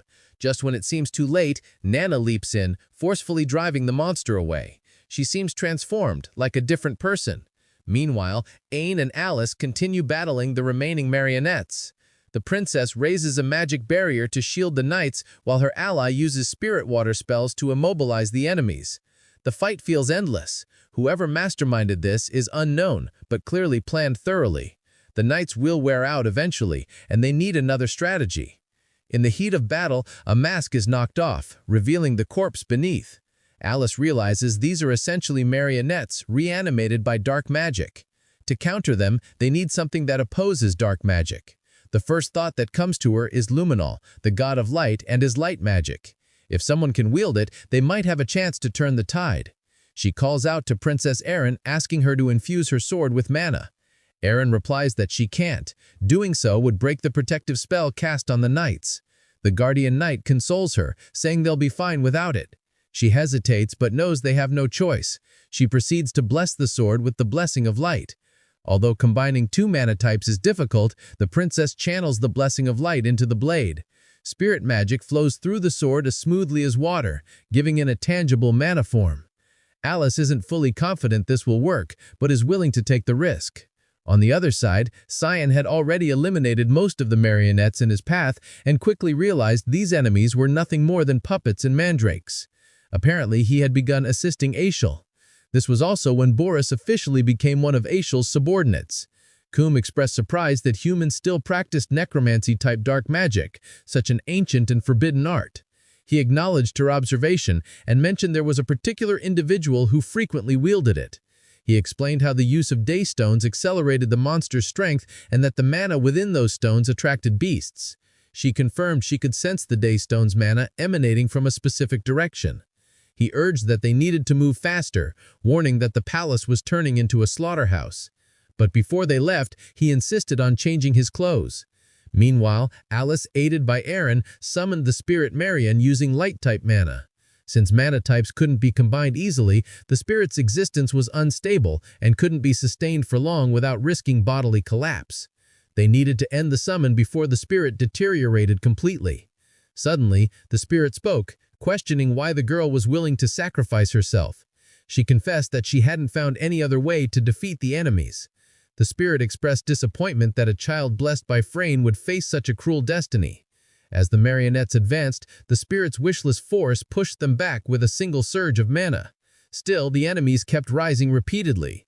Aaron pleaded with her to stop before she died from overexertion, but the mage understood that stopping now would only worsen their plight. She needed to end it immediately. She attempted to invoke the Spirit King's authority, Ronjid's. Just as she prepared to summon him, someone grasped her hand and froze her in place. Unable to move an inch, she looked at her captor, initially thinking him another marionette.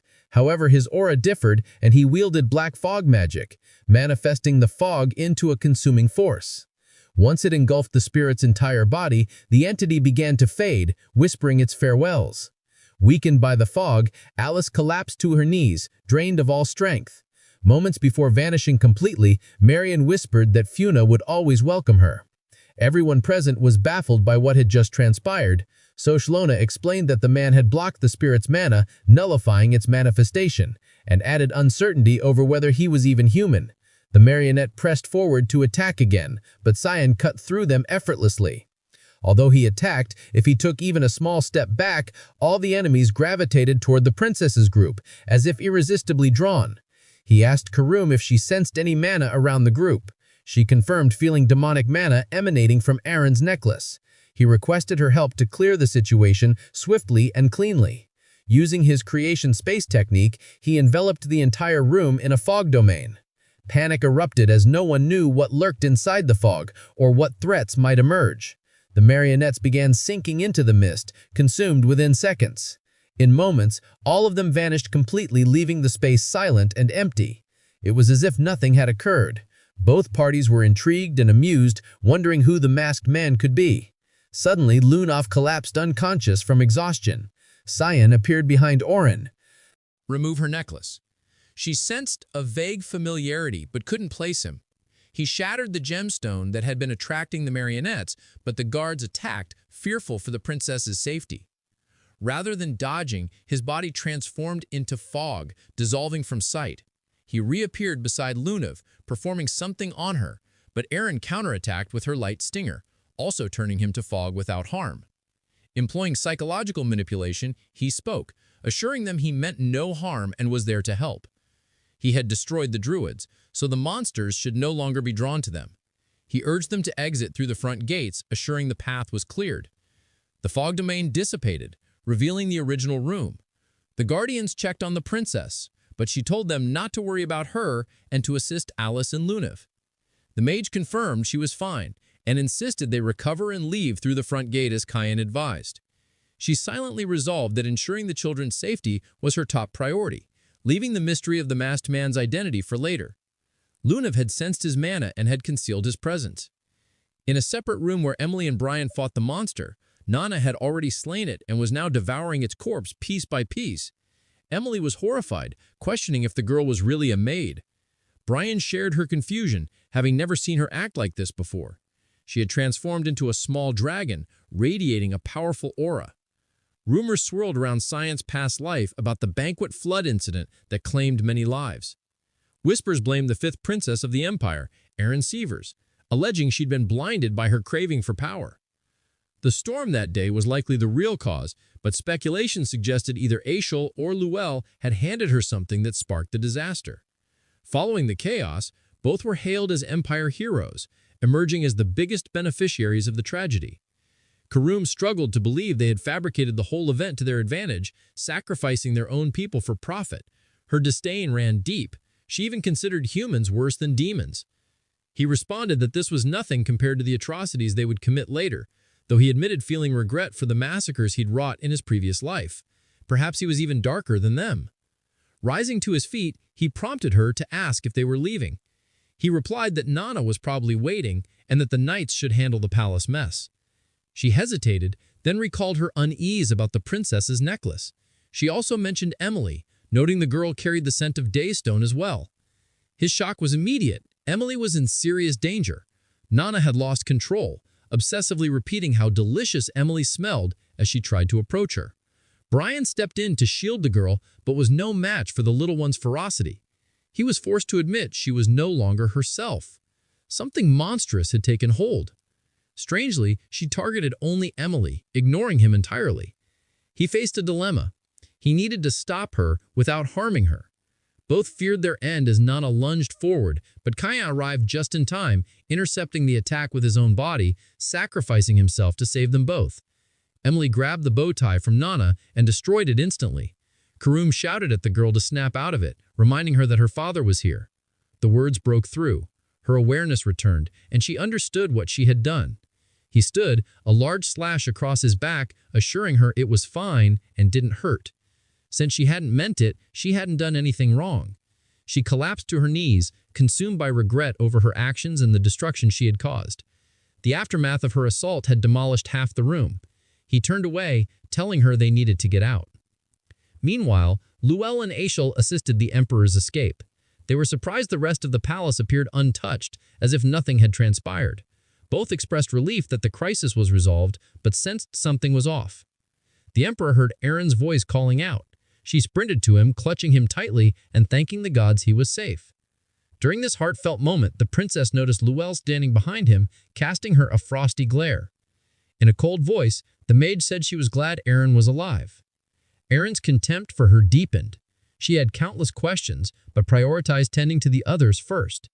Alice, Luniv, and the guards finally arrived and knelt before the emperor. He expressed gratitude for saving his youngest daughter and promised generous rewards. Eric noticed Aishel whispering to Luelle. Suddenly, he shouted, pointing his sword at her and accusing her of orchestrating the incident. He declared knowledge of her identity as the granddaughter of the Gara Mage Association president and demanded her arrest. The emperor rebuked him, ordering his sword lowered while Aaron defended Luelle, noting she'd saved many lives and was an ally.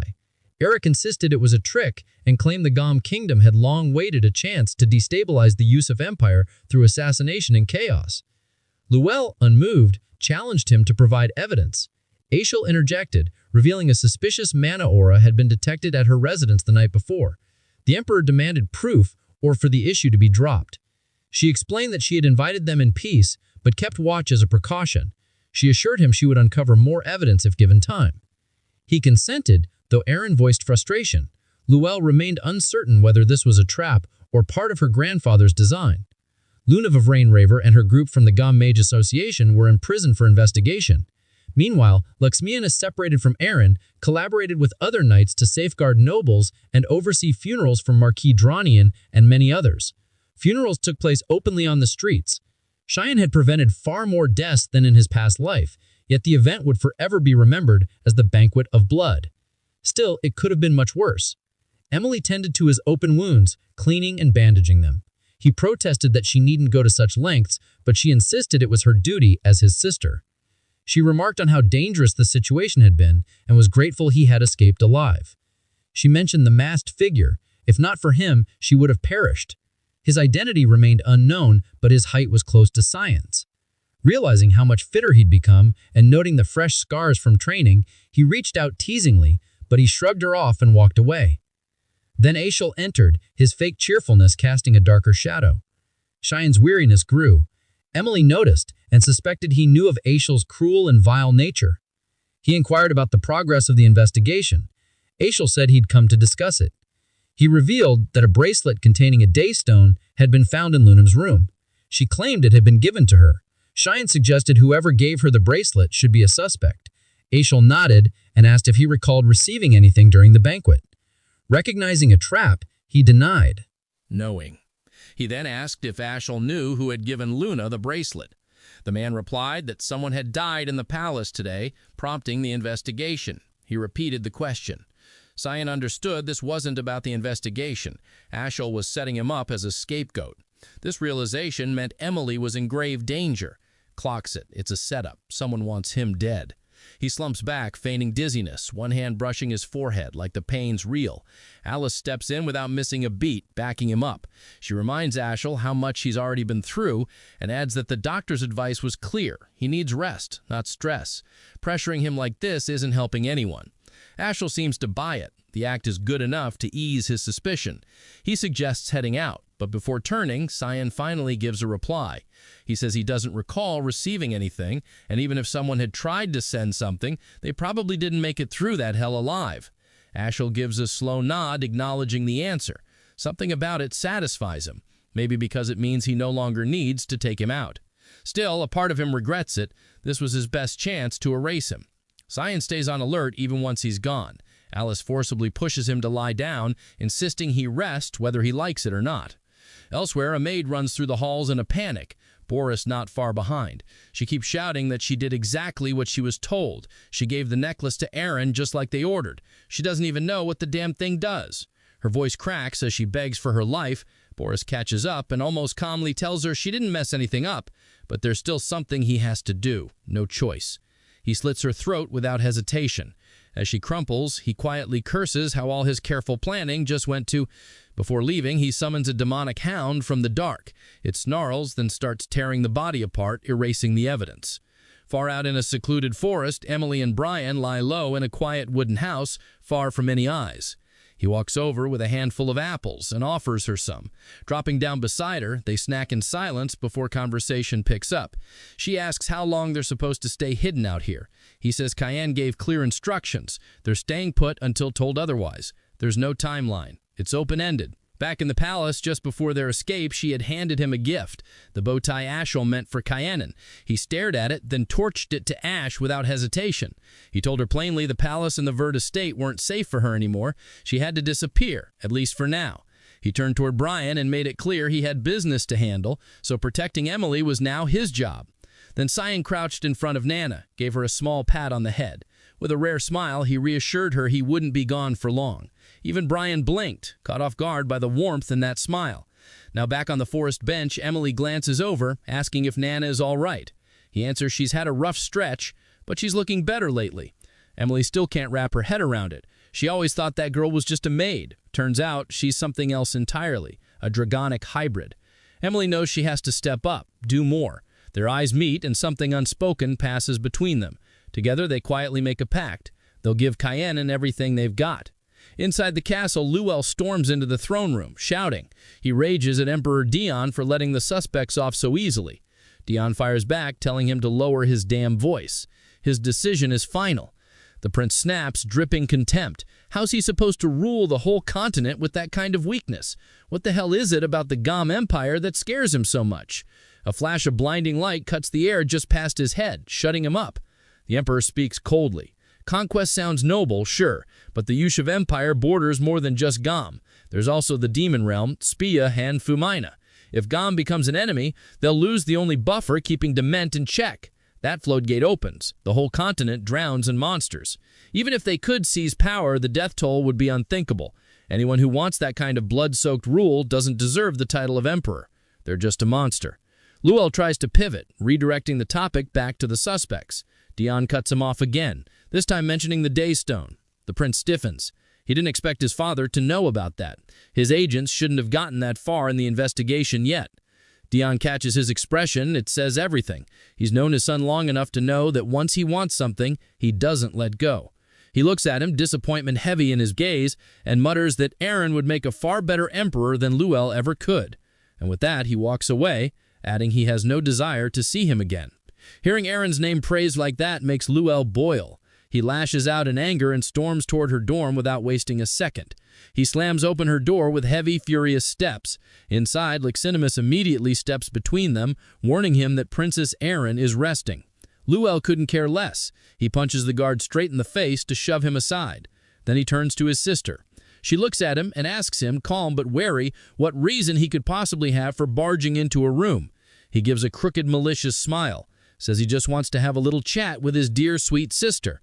Lexinimus steps forward firmly, reminding Luel that if he keeps pulling this aggressive crap, the princess will have no choice but to act, even if he is royalty. He doesn't flinch. That same twisted grin spreads wider as he turns to her and casually threatens to wipe out her entire bloodline over a few reckless words. But before it escalates, Aaron interrupts. Voice steady, she tells him to cut the nonsense and asks him why he's really here. Tilting her head slightly, expression unreadable. She asks if there's something specific she's expecting to hear from her. He falters, picking up on the shift. She's not the shaky, submissive girl he used to push around. The silence drags, and she answers before he can recover. She hasn't received anything from him. That shakes him more than he'd like to admit. It's as if she already knows. A few hours earlier, she had met with the Emperor. He asked whether Luel had given her anything recently. She told him no, nothing.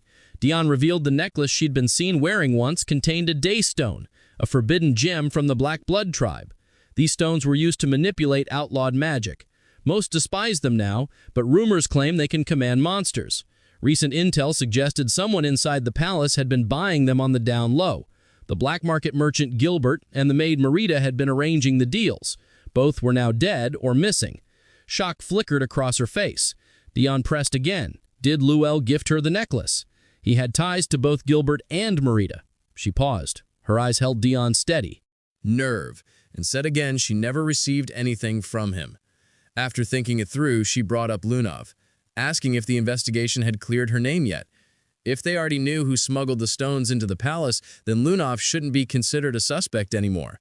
Dione nodded, assuring her he'd leave the girl out of it. Still, Aaron couldn't shake the fear that if she exposed Luel, he might lash out at anyone close to her. She couldn't let anyone else get hurt. Back in her dorm, she repeats her earlier claim. He remains quiet, still thrown off but doesn't deny it. This was what he came for. Even so, her sharp tone bruises his ego. He threatens to go after Leximus instead. She holds her ground, completely unfazed. She informs him calmly that she has a guest right now and he should leave. He raises an eyebrow, asking who it could be. From the far end of the room, Sion steps into view. He's been standing there the whole time, silent, unreadable, not making a sound. He casually says he heard everything. Luel stares at him dumbfounded, not sure what's worse, Cayenne's stealth or the fact that he didn't notice a damn thing. He scowls, annoyed that the knight's treating the whole thing like it's a joke, but Sion doesn't react, not even slightly. He moves to stand beside Aaron and, unfazed, asks if Luel plans to come at him next. The prince hesitates. There's been talk that Sion and Aaron might be engaged, and pissing him off would be stupid. He's the son of one of their father's closest allies. What Ashel had said earlier still gnawed at him. A few days ago, he had asked why Ashel was so dead set on eliminating Cheyenne when their father clearly trusted him. Ashel told him straight. Cyan irritated the hell out of them. He was hiding something big, and the not knowing was driving him insane. Now Luel gets it. That presence Cayenne carries, it's unsettling.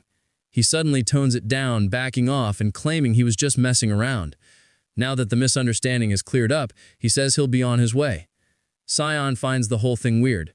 Luel Severus, the one history once called the Insane Emperor, actually seems reasonable, at least compared to the one from his previous life. Before leaving, the prince glances toward Leximus and gives an apology for the earlier hit. The knight, still stiff from the punch, apologizes back for what he said. Once Luel's gone, Leximus mutters that he's a piece of crap. He thanks Cayenne for showing up, but Cayenne shrugs it off, saying Aaron handled everything just fine on her own. Without warning, he drops down beside her. She stiffens, cheeks flushing. She points out that he's sitting way too close. He just glances over unbothered and asks if he's not allowed to sit there now. The teasing tone flusters her more. She doesn't even try to hide it. Cyan had one goal: make Luel believe he and Aaron were a thing. Now that the bluff worked, the prince wouldn't dare touch her. With that handled, he gets up, ready to leave. Leximus watches him go, visibly confused by how casually he's bowing out.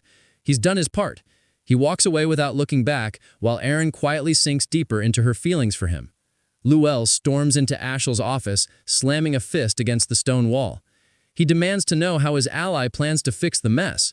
The plan was supposed to be airtight, so why are all their targets still breathing? Even worse, he's lost his father's faith.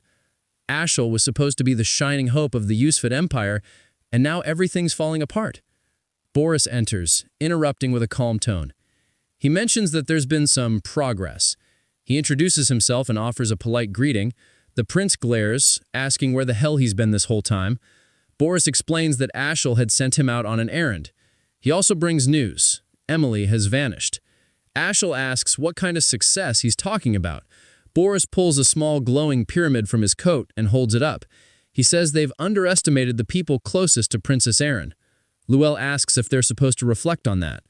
Boris shakes his head. It's not about reflection. It's about facing the evidence. Inside the crystal, faint traces of mana swirl. Most of it is ordinary, but there's something else. Black fog creeping along the edges. That specific aura belongs to the demonic sword, which means someone in Aaron's inner circle is wielding forbidden power. Back in the royal dorms, Emily sets down a steaming platter. Dinner tonight. A monstrous, demonic-looking scorpion. Brian stares at it like it might lunge at him. Meanwhile, Nana and Cyan eat like it's no big deal. Brian pushes his plate away. Cheyenne's already finished, brushing his hands clean as he stands. Emily asks if he can stay longer, maybe eat a bit more. He declines. If he sticks around, Ashel might find him, and that would put all of them in danger. He says he only came to check on them. Emily still can't go back yet, but Brian can handle errands if needed. Cyan quietly assures them that he's stationed people nearby. Right now, this place is safer than anywhere else. He tells them he'll be back later, then heads out. Just as he steps outside, Soraka, the hallmark his path. Her voice is laced with sarcasm as she comments on his adorable little family. Then her tone darkens. She wants answers. How did he know about the banquet of blood or the death of his fiancée? Everything about him screams for knowledge. She gives him one warning. His answer will decide what comes next. Depending on what he says, she'll either mark him as an ally or label him a threat. Her voice drops serious now, as she asks him directly, "No more games. Who the hell is he really? Who is Cyan Vert?" There's no way he could have known who her fiancé was, let alone that he died. Cyan tells her straight. Drenian, her fiancé, was bound for purification regardless. It shouldn't matter. She doesn't buy that and suggests he might actually be part of another faction, one that's been spying on them. He stays unfazed and asks her directly, if he were a spy, what kind did she think he was? Her only reply is a dagger hurled at him in a flash. Karen bats it away midair and stepping between them and snapping at her for daring to attack her wielder. Sarah holds her ground, not backing down when there's a chance for a real fight. They throw themselves into a clash, sharp and fast. The blade spirit breaks away just enough to ready a technique and then unleashes a dense sphere of black mist straight at her. She narrowly twists out of the way, and everything the attack touches is obliterated behind her. Had it hit, or worse, had she tried to deflect it, she'd be dead on impact. Now she gets it. Why Karam stays in sword form so often. It's the only way to keep her strength in check. If she went all out, she could level the whole city. Only another demon lord could go up against that kind of power. Their standoff resets, eyes locked, both poised to strike again, but Cyan cuts in first. He activates demonic control over Calm. Shuts the whole thing down. He warns them both that this much noise is going to get them noticed. They've blown their cover, and now Emily and Brian need to relocate. He steps inside the small house, ready to tell them the plan, only to freeze at the sight of Lunav, sitting casually at the table with the others. She's bypassed the barrier completely, not even a ripple of detection. She's way more dangerous than he'd guessed. He questions how she found this place. She shrugs it off, says it's just one of her little talents, and assures him no one else knows. She came alone only to thank him. He brushes that off. He doesn't think he's done anything worth thanks. But she insists. From the moment his energy entered her, she recognized it. Everyone turns to him, confused, none of them realizing she's talking about the day in the palace when his mana surged into her body. She explains she can manipulate all types of elemental magic, blend them and shift them. She can even trace a person's unique mana signature, a gift passed down from her grandfather. He disagrees, calling it a curse. Her body's already cracked under the strain. Her expression shifts, half wonder, half gratitude. It really was him who helped her that day. He stops her there and suggests they continue the conversation somewhere else. Emily lights up when he says they're going back to Lewin Academy. Finally, she'll get to look after him every single day. Lunav opens up saying most of her life's been spent locked away in a freezing dark place, subjected to brutal experiments. She didn't have a choice. It was her role, her burden. As Ryan's Rain Rever's granddaughter, she asks if he also has some fate he's bound to. He says no. So she presses, then why save them? Why wear a mask while doing it? He answers bluntly, fame's a headache he'd rather not deal with, and she can figure out the rest. She falls quiet, then conjures a swirling orb of black mana in her palm. She tells him that when they first met at the restaurant, she thought she'd picked up pure darkness from him. He's clearly caught off guard. He didn't know she could read mana through touch, not something he'd come across before, not even in his last life. She continues, the day she collapsed in the palace, the energy he pushed into her didn't match any element she knew. She's convinced it's his, but it's like nothing she's ever seen. So she asks him, what exactly is it? He figures out why she's really here and asks if she plans on handing that information over to her grandfather. She shuts that idea down, saying it sounds like a hassle. He pushes again, so she's defying him now? She doesn't answer, just leans in and wraps her arms around him, thanking him again quietly. Her body had become a volatile mess, like a boiling pot overloaded with all types of mana. Someone had slammed a lid on top, trapping it all inside. The heat built up until the pressure began to smother her life force. She'd been standing at death's door. All he had done was poke a hole through that lid, enough to let some of it out, just enough to relieve the pressure. In his eyes, she looked like someone else's pawn, and that hit a nerve, because she reminded him of who he used to be. He gently pushes her back and tells her she owes him nothing. He asks her to keep it quiet. He's got to go. Just before leaving, he turns and warns her not to overdo it again. Next time, it might kill her. A soft look crosses her face. Now she's sure he really is a good person. Meanwhile, deep within the Garhem Empire, inside Ryan's chamber, the Emperor's expression twists with fury the moment he hears the news about Lunov. His butler tries to calm him, saying no formal charges had been filed. But that's not what's eating at him. She still hasn't returned home. He orders them to track her down and bring her back no matter what. Sion and the rest of his group finish gathering their things, preparing to depart, and begin making their way back toward the academy. Among them, it's Emily who stands out the most, her mood brighter than anyone else's. Curious about her enthusiasm, he looks over and asks what's gotten her in such a good mood. She happily responds that it's because she gets the chance to serve him again just like before. But then she adds something else, reminding him that the academy has a strict rule against bringing in maids, and wants to know exactly what he's planning to do about that problem. He explains that the headmaster might allow it, just for him, though he's definitely not in favor of the idea. If the principal lets it slide, he'll take responsibility and make sure no one notices her at all. He then adds that he plans to ask for special permission, but only for himself. The dean replies by asking why he should even consider making such an exception in this case. Trying to find a quick deal, Sion offers to never skip class again, hoping that would be enough to win him over. But the man isn't impressed. That's clearly not good enough. Instead, he shifts the topic and asks why Sion has shown up with 2 maids instead of just 1. He then presses further, wondering out loud if this has anything to do with the incident known as the Banquet of Blood. He doesn't believe for a second that the request would be made unless there was something more behind it. Sion suggests a trait. He'll give him the answer, but only if the dean agrees to his request first. Kondal gives a nod and agrees. In turn, Sion admits that it's not easy to explain the situation at the moment. However, there is one thing he's absolutely sure of.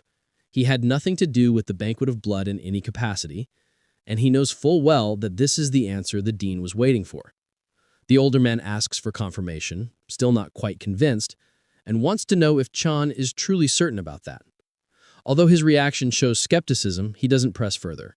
The conversation ends on a relatively positive note. Even so, Chan can't shake the thought of what might happen if the truth ever came out. If Kondal realized that the real person behind the Banquet of Blood was none other than his own grandfather, things would fall apart. From what he knows, it couldn't possibly have been Luel, too sloppy for something that precise.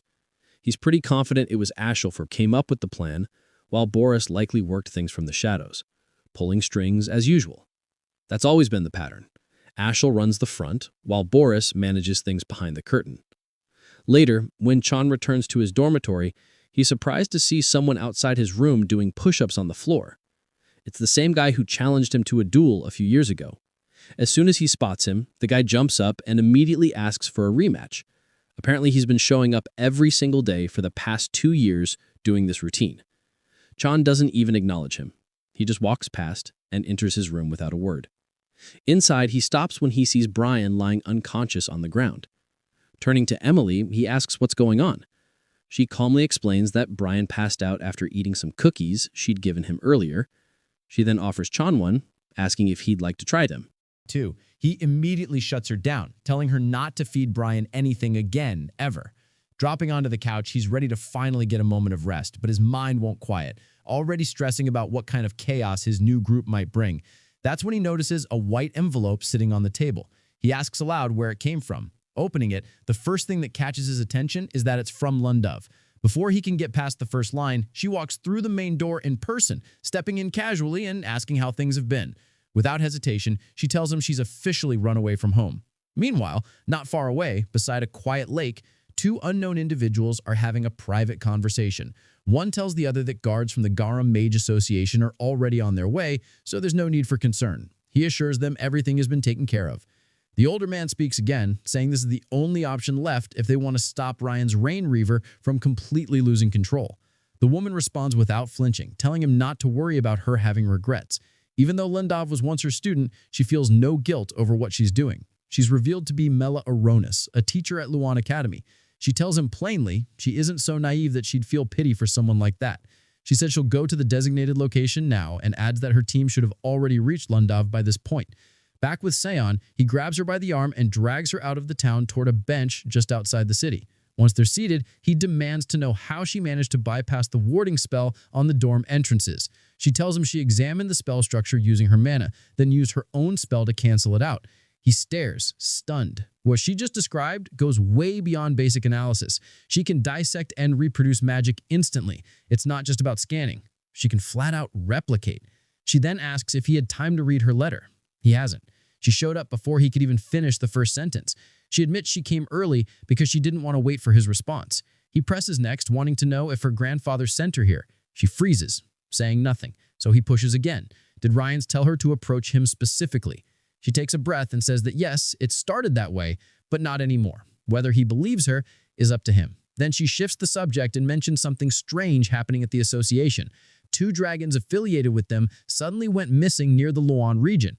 On top of that, some smugglers transporting illegal goods from other countries were recently found dead. Now that she's pieced things together, she realizes he's tied to every single one of those incidents. Up until now, it had just been a guess, but now she knows for sure. Seon hadn't realized the dragons were tied to the association in the first place. He chuckles and asks what she plans to do with that knowledge. She responds quietly, saying she won't be alive much longer.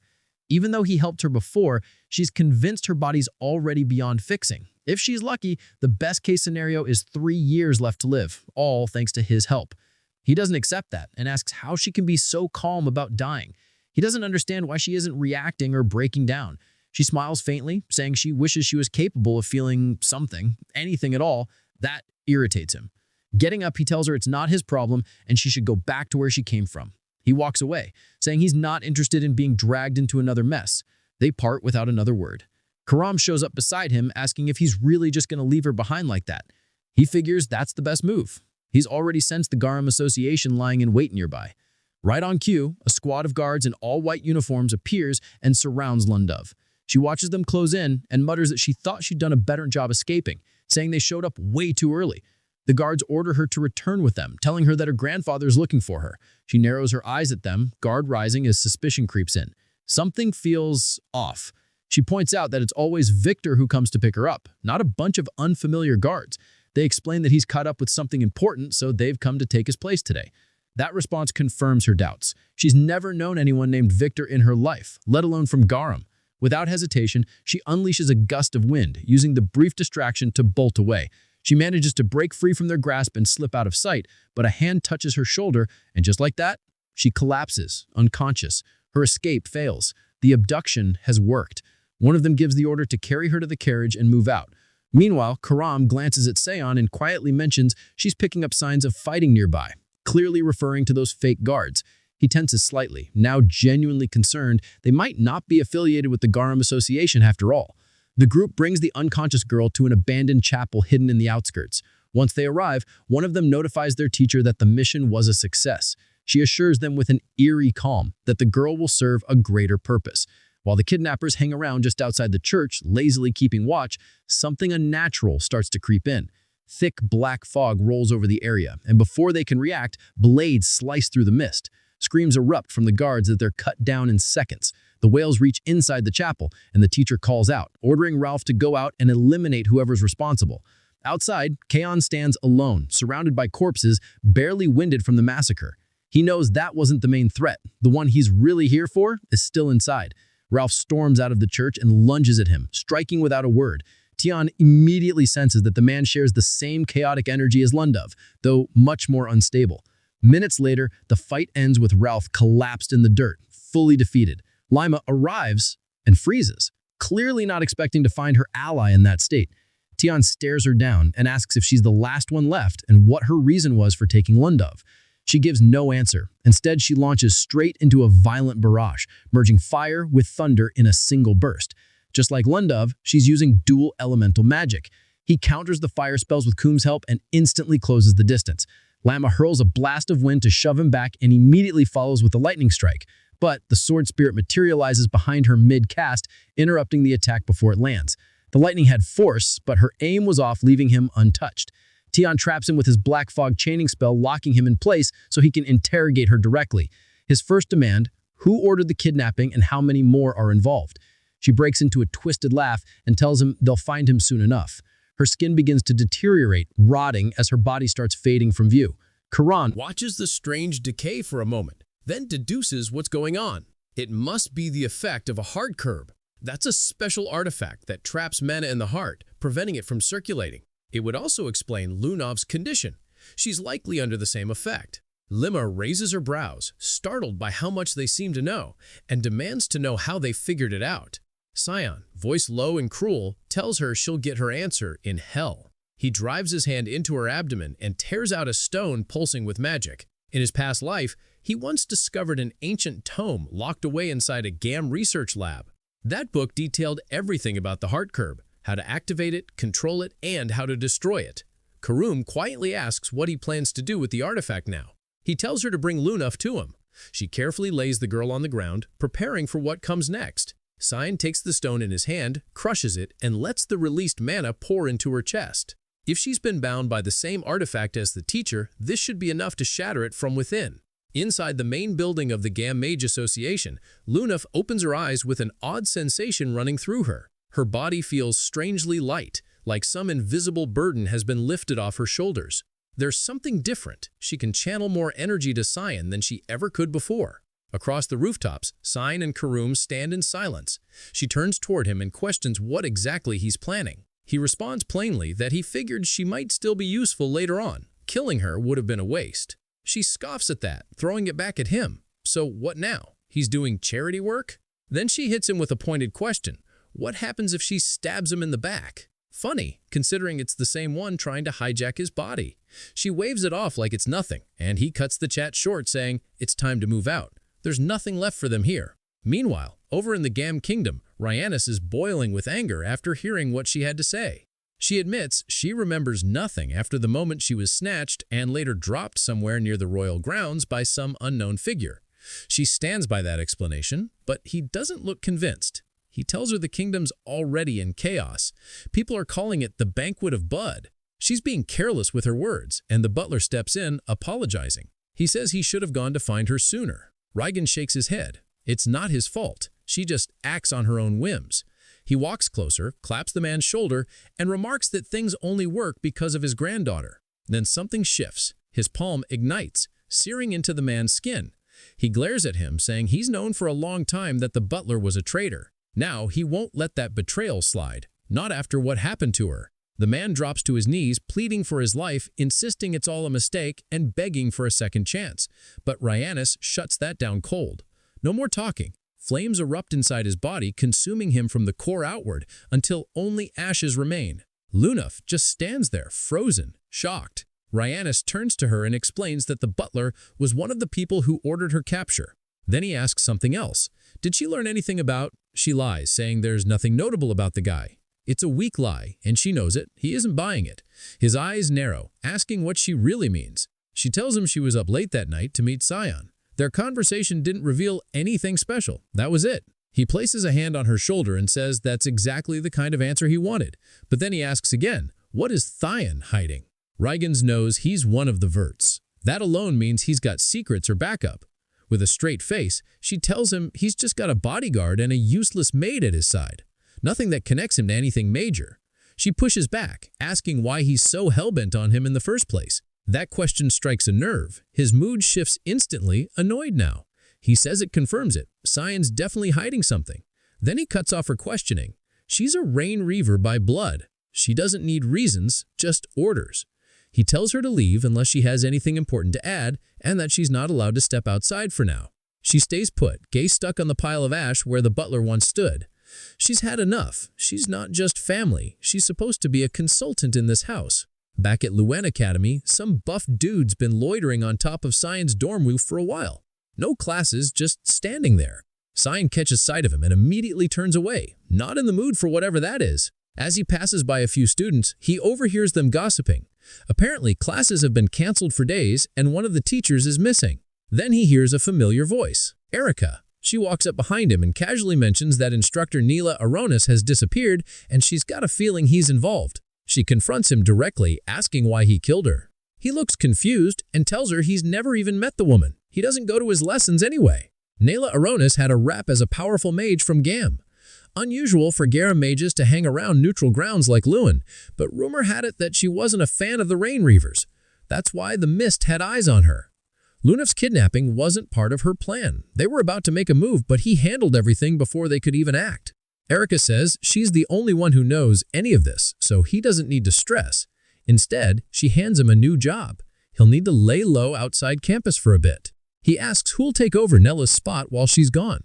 She tells him the other instructors will rotate for now, but they're already scouting for a new mage. She figures the recruiting flyers are already out. Somewhere in the countryside, Boris is riding with a local farmer. He gazes out at the landscape and compliments the view.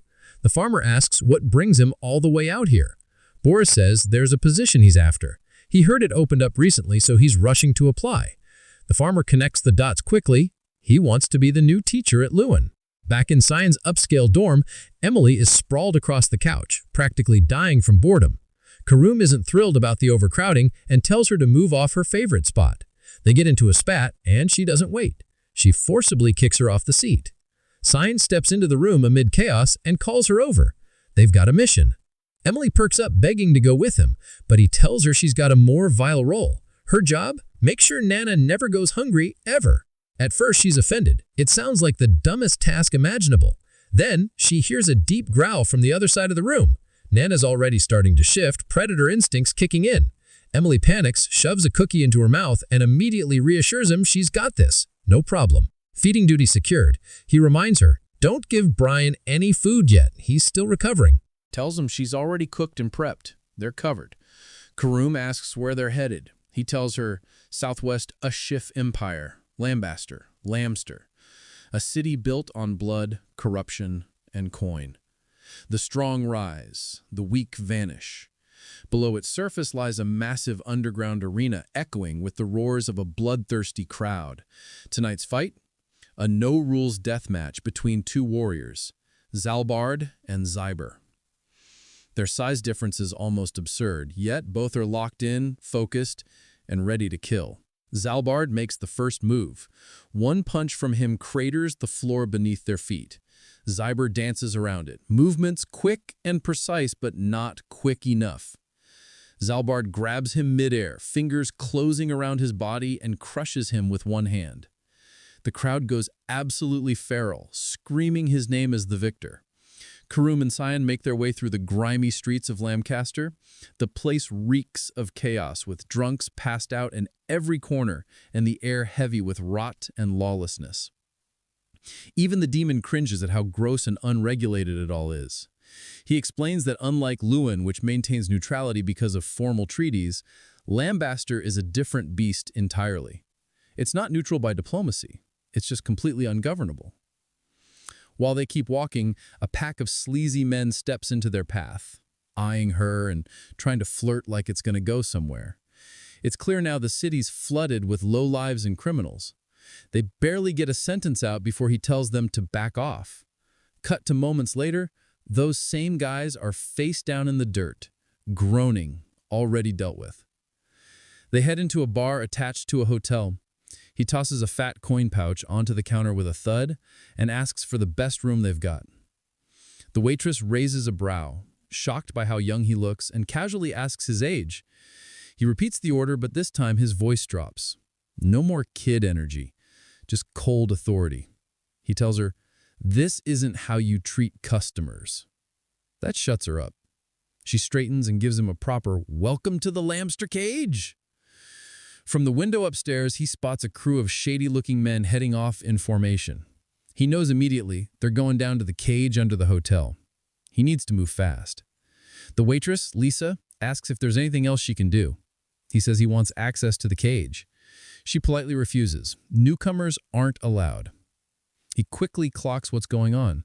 Illegal trades, probably drugs, and she's playing it safe to avoid trouble. He pivots, asking if he's the only new face around lately. What happened to the other guests? That's when he catches the shift in her eyes. Sharp, cold, ready to kill. She apologizes again, hiding behind the excuse that she's just doing her job. He's not buying it. He flicks a handful of gold coins at her. Instinct kicks in. She whips out blades and slices them midair, scattering them across the floor. Even she looked surprised at how fast she reacted, confused that some kid with coins could radiate such intense killing intent. He bends down, ticks up a coin, and deadpans that she just ruined him. Then he asks if she just tried to attack him. Lisa scrambles to explain it was a reflex, not an attack, and begs him not to take it the wrong way, but his face hardens. Annoyed now, disgusted, he tells her she has to take responsibility. Backed into a corner, she finally agrees to let him into the cage. She opens a door to the basement and says the staircase will lead him directly to it. She also gives him a VIP token, something reserved for guests in special rooms. If he wears it, it should protect him while he's down there. She still doesn't get why he's so eager to dive into that mess, but warns him to stay out unless he's got more than one life to spare. He ignores him and starts down the stairs. The demon watches him go and asks, why doesn't he just order Lisa to drag out the cage's owner, the one who runs the whole underground scene? That's the actual mission. He replies that they don't even know what she looks like, no leads, but they'll have their answers soon. She glances at him suspiciously. He's acting like he knows this place already. He confirms it.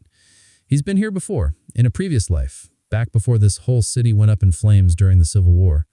She asks just how bad it's going to get. He tells her she'll find out soon enough the real story behind the Lammister cage. They finally reach the giant door leading to the underground arena and walk straight toward the ring. Elsewhere, the same thugs he flattened earlier are kneeling in front of their boss, reporting in.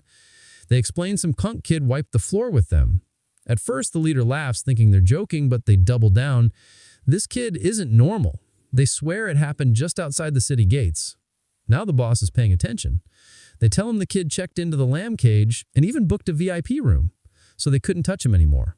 That's why they came to report instead. He asks if the kid's from any noble family. They shrug. No idea.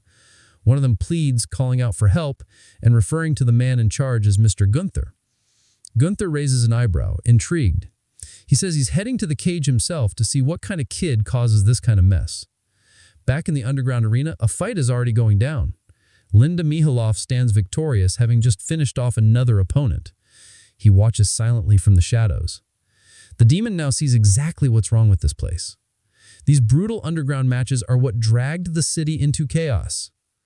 That's why he's here. If he can't approach Linda Mihalov directly, then he'll flip the script and make her come to him. Security around the ring spots him and walks up, warning that this isn't a playground. Perfect timing. He throws down, takes one out, then another, then the rest. When it's over, he dusts himself off and asks flatly where he can register. Not as a spectator, as a fighter.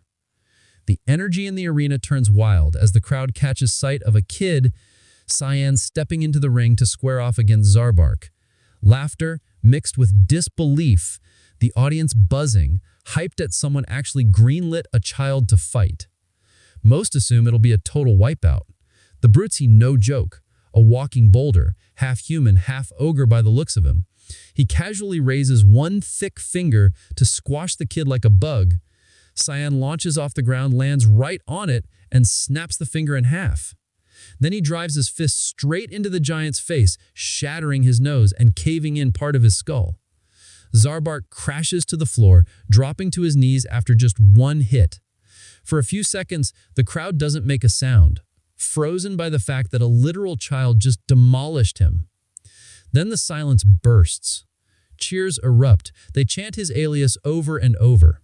Lay. Simon. Karum leans in and asks what name he gave them. He says he can't exactly go around dropping his real one, not with noble blood and a duke for a father. She points out that his face is out in the open, so hiding his name is kind of pointless. He assures her that's covered too. He's got an enchantment. Running. Nothing to worry about. She catches on quick. That means Lord Fogg's power is backing him. He breaks it down. Unless someone directly interacts with him, they can't recognize who he really is. Even if they do, their memory won't hold on to his face. That's the spell at work, erasing all trace of his identity. From the shadows, Gunther watches everything unfold. But instead of being pest, his curiosity only deepens. He's locked in, fascinated by the way this kid moves. Controlled, precise, deadly.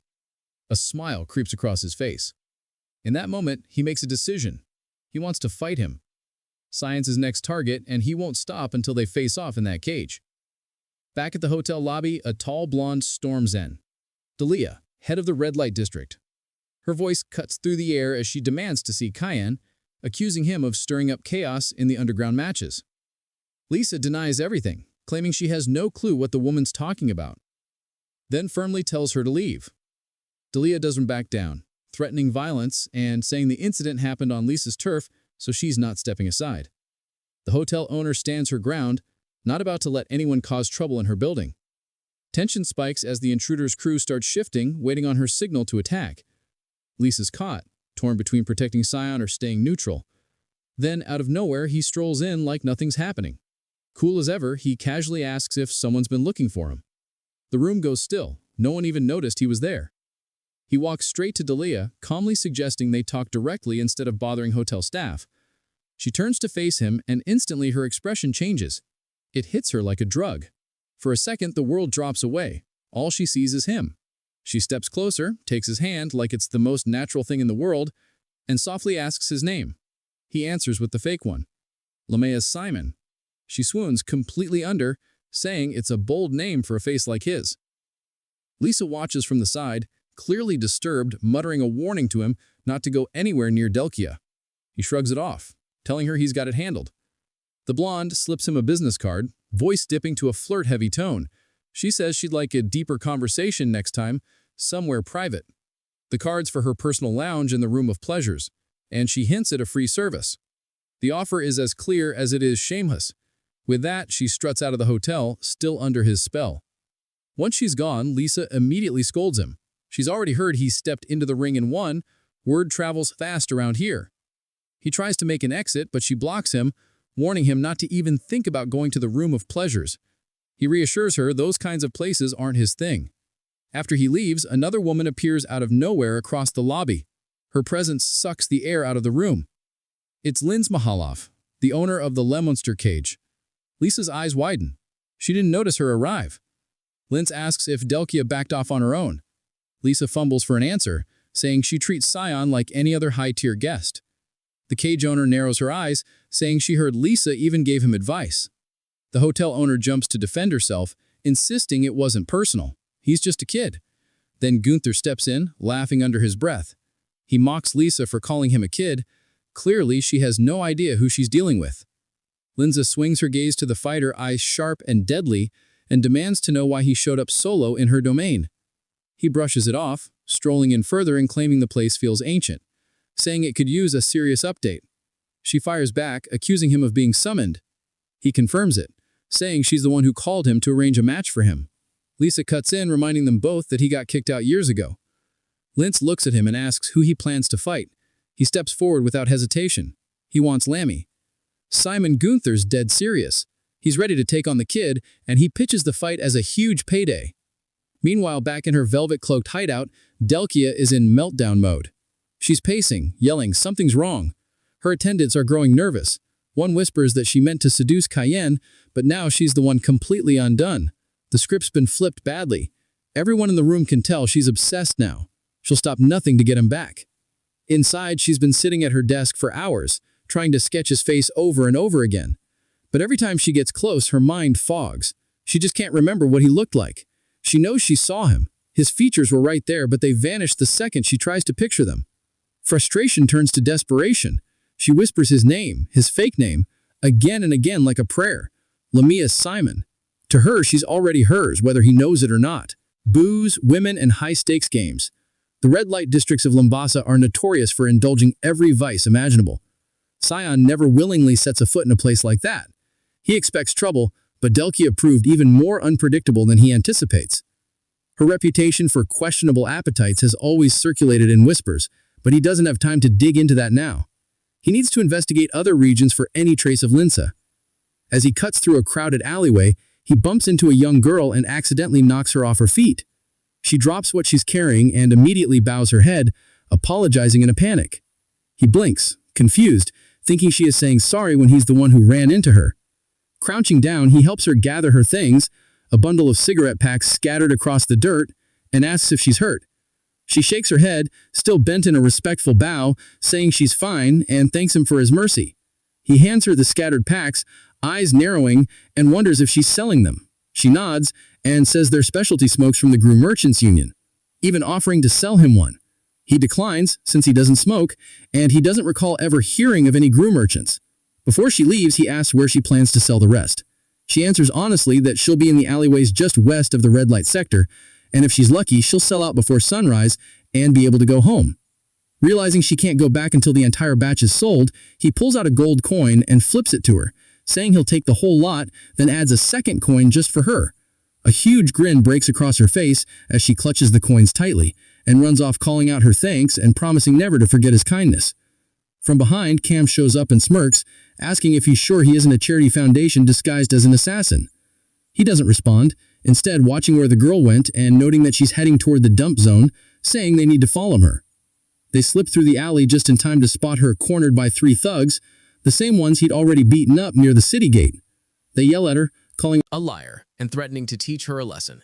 She's on the ground begging for her life, insisting she didn't steal from them. Before any of them can move, he appears behind them like a shadow, his voice cutting in cold as he points out that she's asking them to believe her, so they should just stop.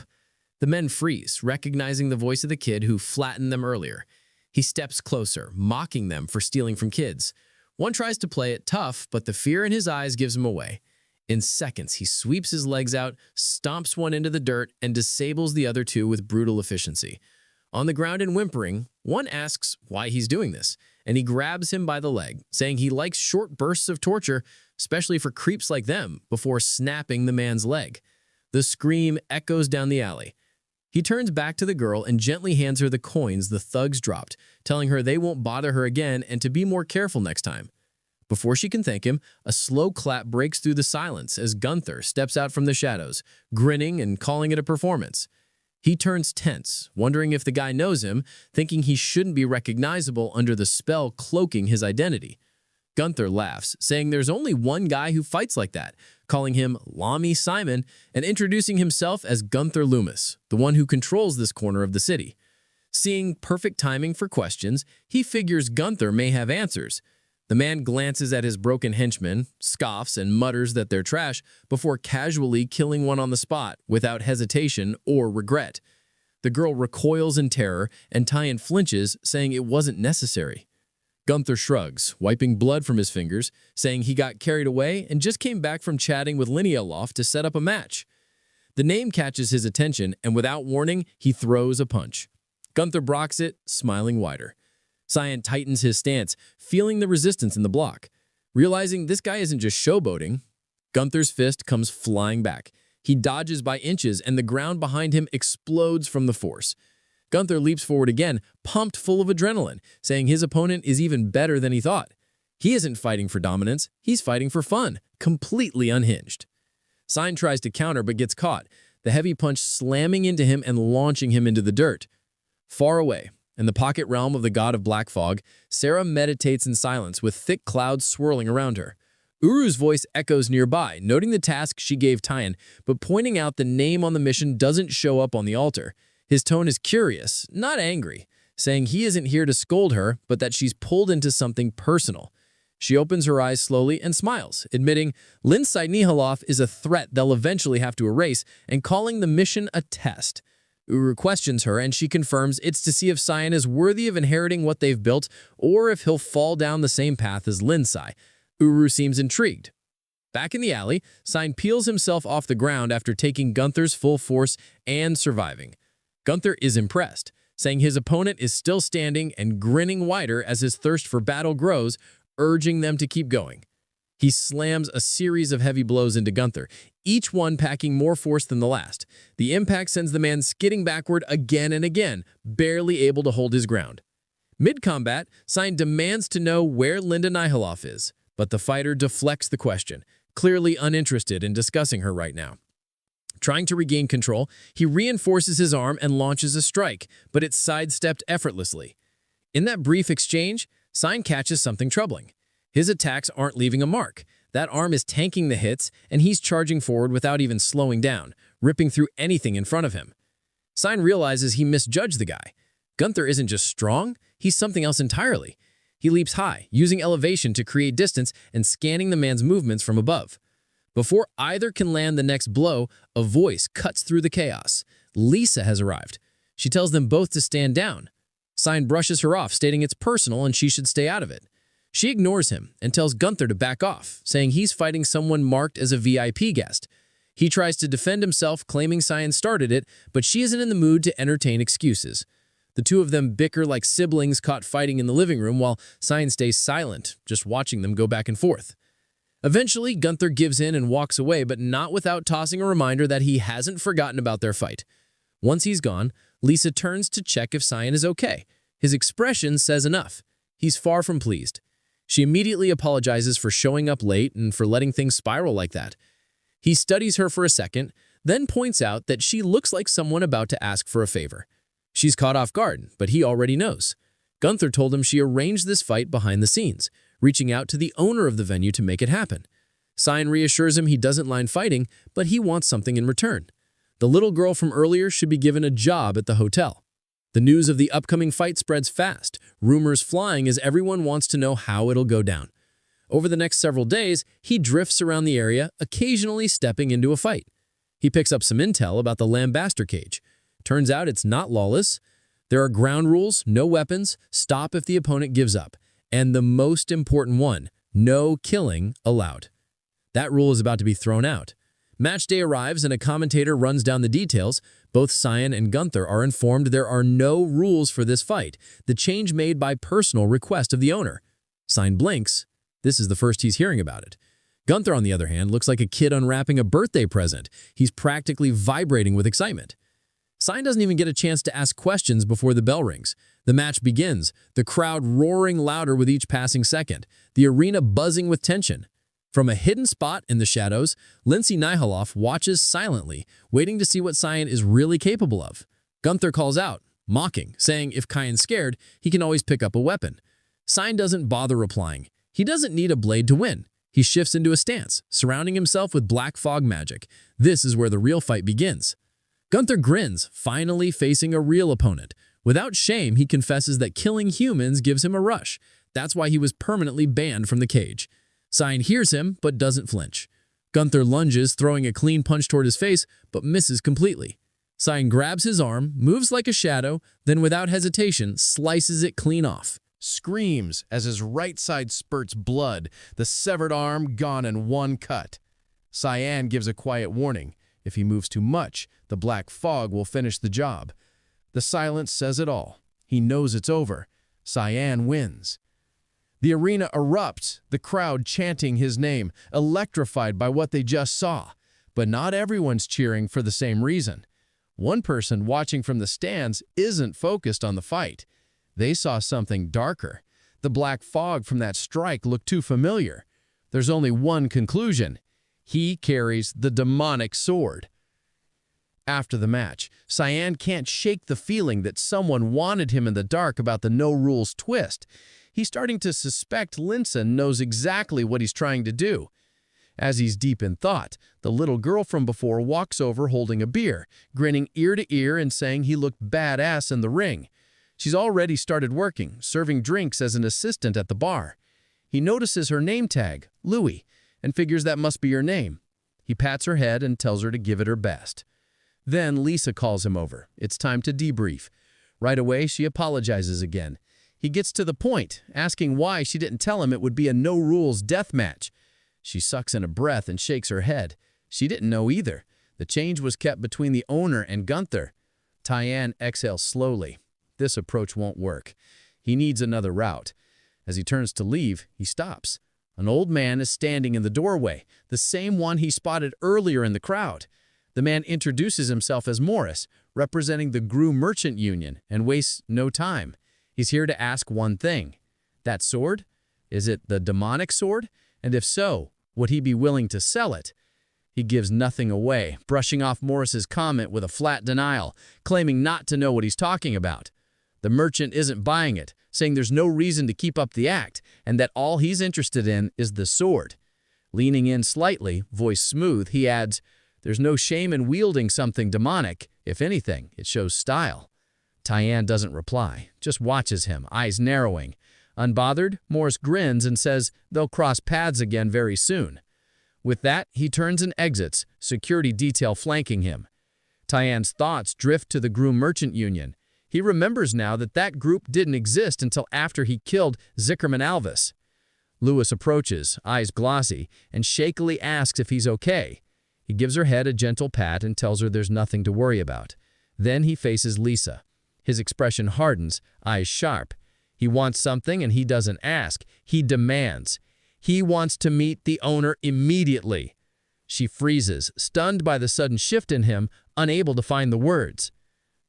Elsewhere, deep in the rundown back streets of the city, Gunther is unraveling. His rage spirals, smashing everything in reach, wrecking the alley as if that'll fix what happened in the ring.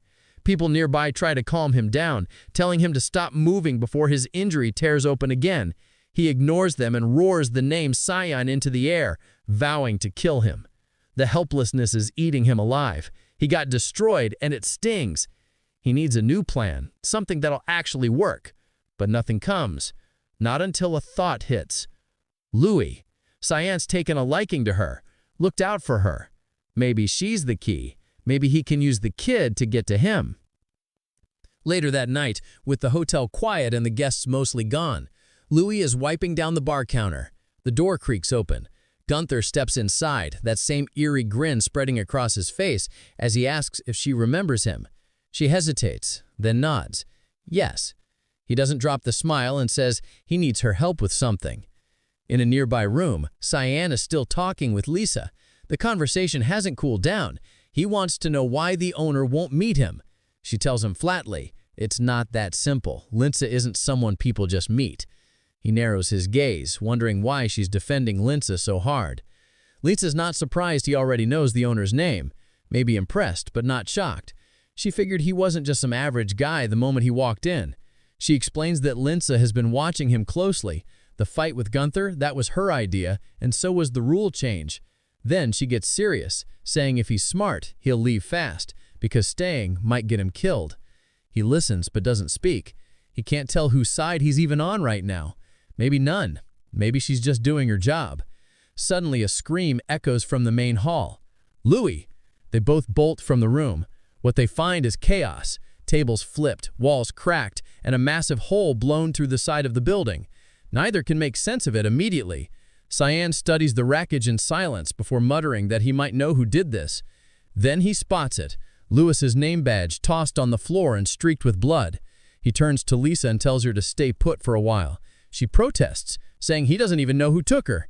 He cuts her off, repeating the words, but with ice behind them. He has a damn good idea who it was. Far from the hotel, in a private suite that hasn't seen sunlight in days, Delia is slipping into madness. She sprawled across her bed, sketch pads everywhere, each one covered in frantic drawings of Cayenne's face. She stares up at the ceiling, face blank, whispering that she can't remember what he looks like anymore.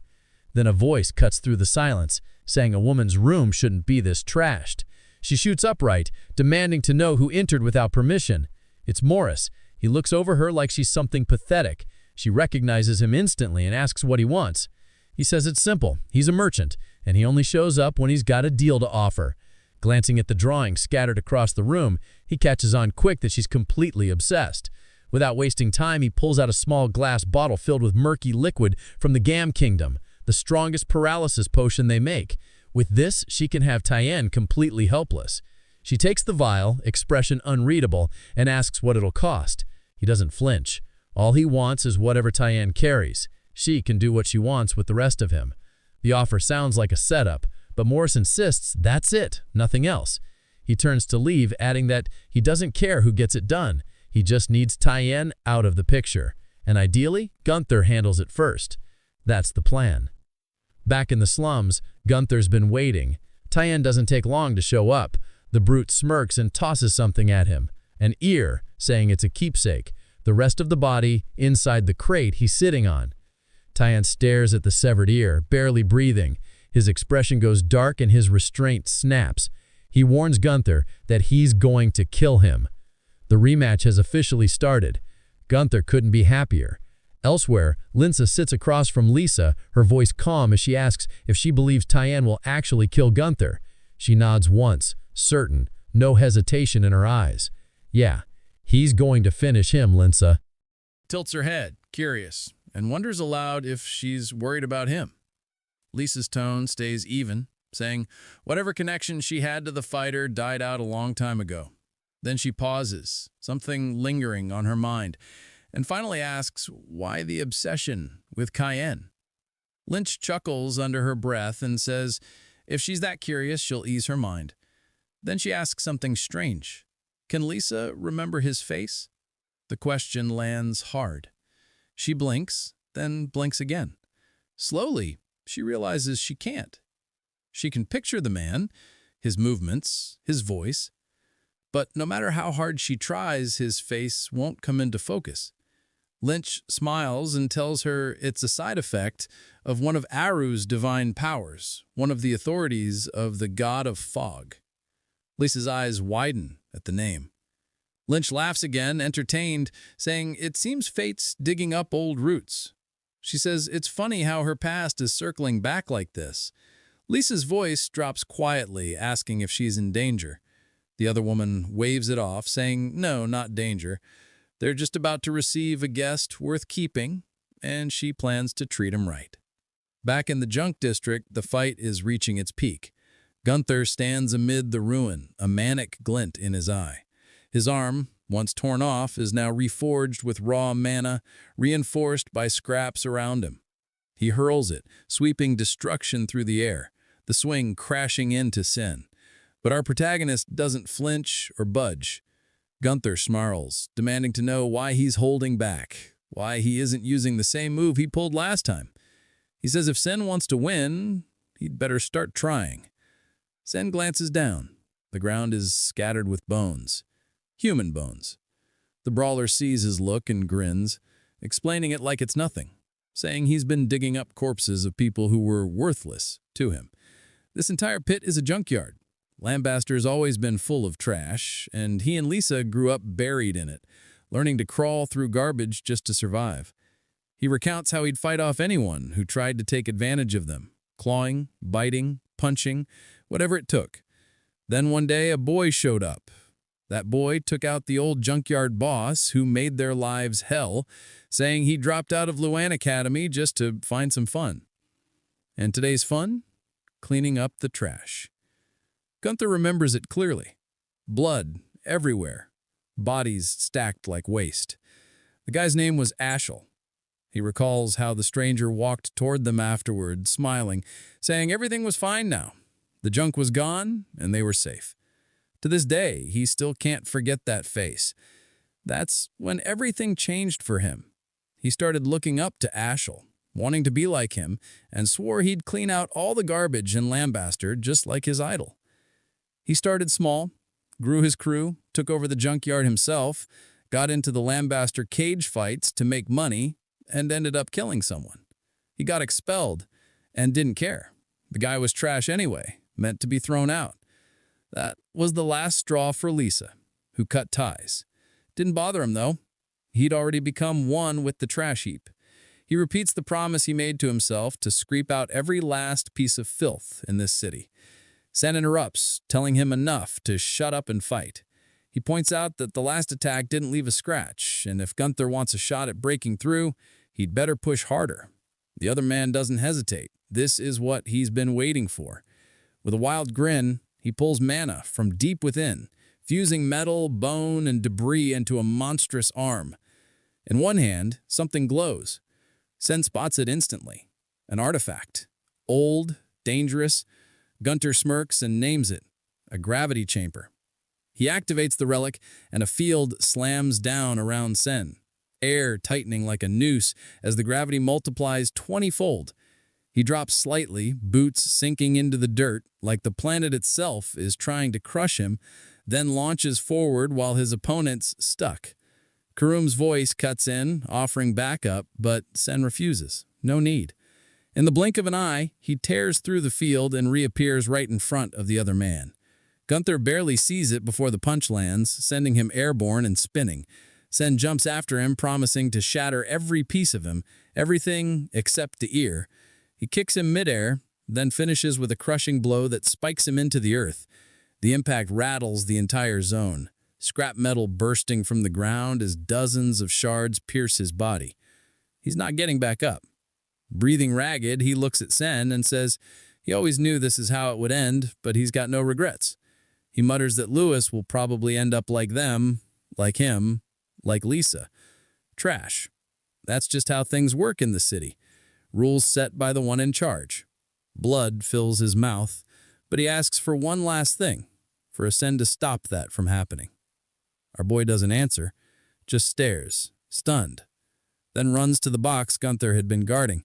Inside, Lewis lies unconscious. Time passes. Lisa arrives with a group of guards, eyes sweeping the wreckage. She sees the corpse, but doesn't react much, instead ordering her team to check on San. They spot him right away, cradling Lewis in his arms. He tells them she's not hurt, probably just asleep. Lisa approaches and asks if he's okay. He keeps his eyes on the girl, saying there's nothing she needs to worry about. Just take care of her. She asks where he's heading. He rises, setting Louis down gently, and says he's got something to clean up. Lisa asks where. His voice drops, cold and final. Landbaster. He's already walking. Lamb is carved into 4 main sectors, with the infamous Lambaster cage planted squarely at its heart. To the west sprawled the junkyard, the commercial hubs stretch eastward, and the entertainment strips occupy the southern slice.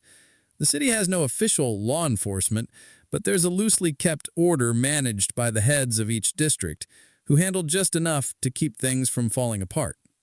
In the past, Sen glances at Ashel, questioning how he plans to gain control over a place this chaotic.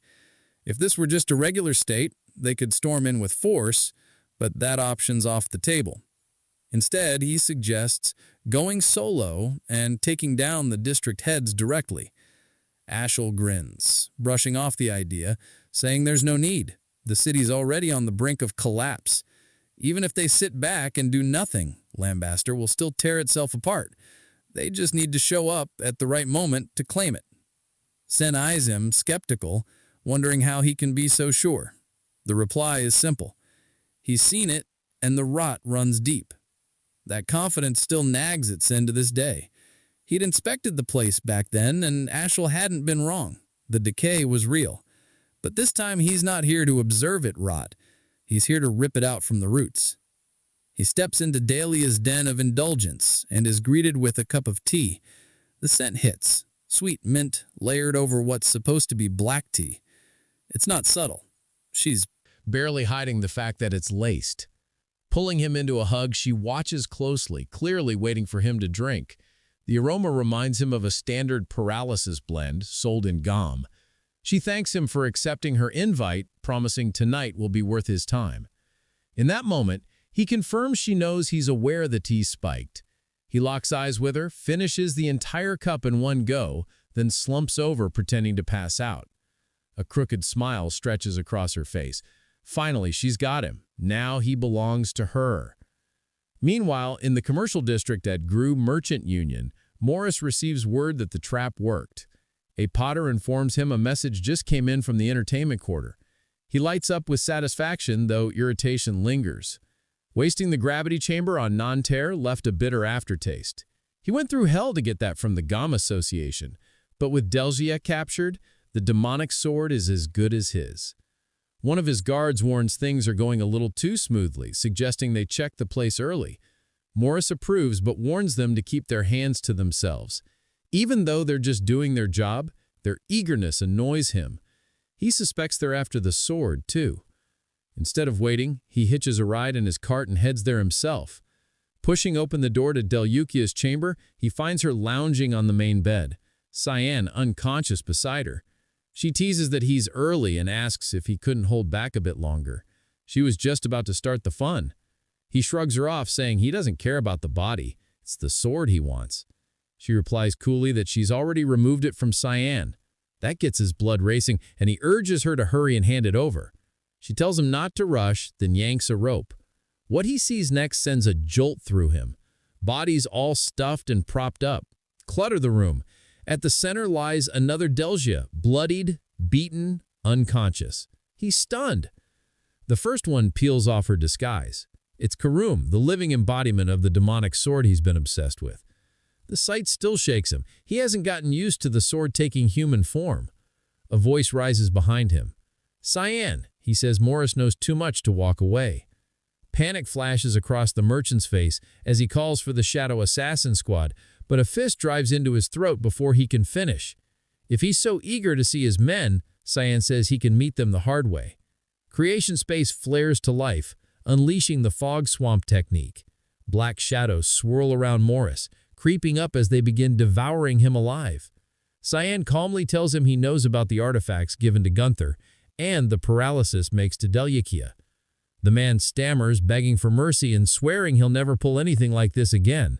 But once the fog swamp takes hold, there's no crawling back. The shadows drag his body into a limitless sea, drowning him alongside his guards. With Morris erased, only Delgia remains. Sarah steps up, offering to handle her so Cyan can go. He warns her not to overdo it. She smirks, saying there's no need to worry, then strides over and glares down at the woman, accusing her of laying filthy hands on her master. Sarah announces she knows Delgia is fully conscious and better get ready because she's going to slice her into 1,000 pieces. The pleas come fast, but Sarah doesn't buy them. She slams her fist into her face, shattering her nose.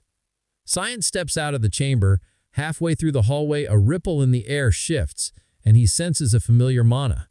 An instant later, the surroundings twist, and he finds himself in a different space. It's the Fog Doom technique, only this time, someone else is using it. A voice cuts through the fog, mocking his stunned expression. She introduces herself, Linza Nielov, one of Lamb's district heads. The name stops him cold. This is the one he was supposed to purify, and it turns out she's part of the mist. She materializes in front of him, casually noting Sarah must have missed her. He thanks her, saying it saves him the trouble of hunting her down. As far as he's concerned, she's just another backstabber. He cracks a smile, saying he's not in the mood to fight, but danger spikes as he catches an attack just in time and knocks it away. What really stuns him, though, is that Lisa from the front desk is here, and she's siding with Linza. She goes in for an attack, but Cyan blocks every strike, keeping her blows at bay with sharp precision, and tells her to step aside. He states plainly that his objective is Linza, and she's not even supposed to be involved in this situation, but she isn't responding, forcing his hand. Left with no other option, he activates a hidden spell called Bloodthirst Wave, blasting her back and freezing her in place momentarily. He finds it genuinely impressive that she's able to take the hit without collapsing. Whoever trained her clearly did an outstanding job. It takes serious discipline to withstand that spell. Suddenly, she reappears behind him and speaks, saying he could have ended her just now. She asks why he didn't go through with it. He ignores the bait and questions how long she's planning to hide in this damn fog. She starts laughing like a maniac, amused, saying she's curious about Sarah's so-called disciple and wants to see how he stacks up against Lisa, the one she personally trained. He furrows his brow, genuinely confused how he even knows that much about Sarah, and wonders aloud what kind of relationship they had. She gives him a playful nudge and tells him he should be worrying about something else. The mage is now preparing a heavy-hitting spell, one strong enough to require a full wash afterward. Dozens of blades materialize and shoot toward him, but he dodges all of them, moving like wind through thread. Lisa follows up with a leaping strike from above, and in a cold, cutting voice tells him she's cut off all ties with Gunther, but he still needs to pay for ripping away the final piece of her bloodline. He locks onto her eyes and immediately spots it. Her mind's been tampered with.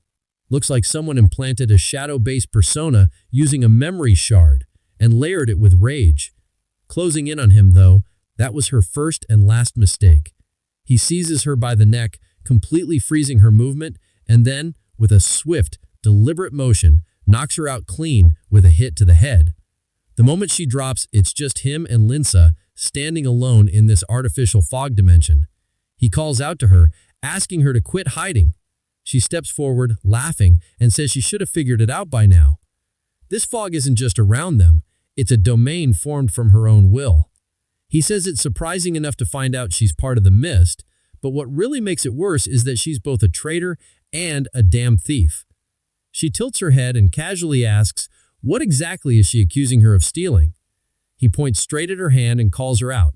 That ring she was wearing earlier is an Aunt Bari artifact, a tool that absorbs basically anything, whether that's raw mana or divine energy. She used it to fake Identity. As a mist, he smirks, ridiculing her without holding back, calling her nothing but a knockoff, a fraud, wearing borrowed power that pisses her off. Her composure cracks, and she unleashes a forbidden spell. But what she doesn't realize is that she's walked right into his trap. She taps into the power of the Black Fog God and summons Absolute Flag, her trump card. The fog bends into a sealed sphere, locking them into an isolated pocket space. Within this space, only she has freedom to move. This world is hers. But then a new voice breaks in. Karam, sharp and sudden, calling out that she's finally located it.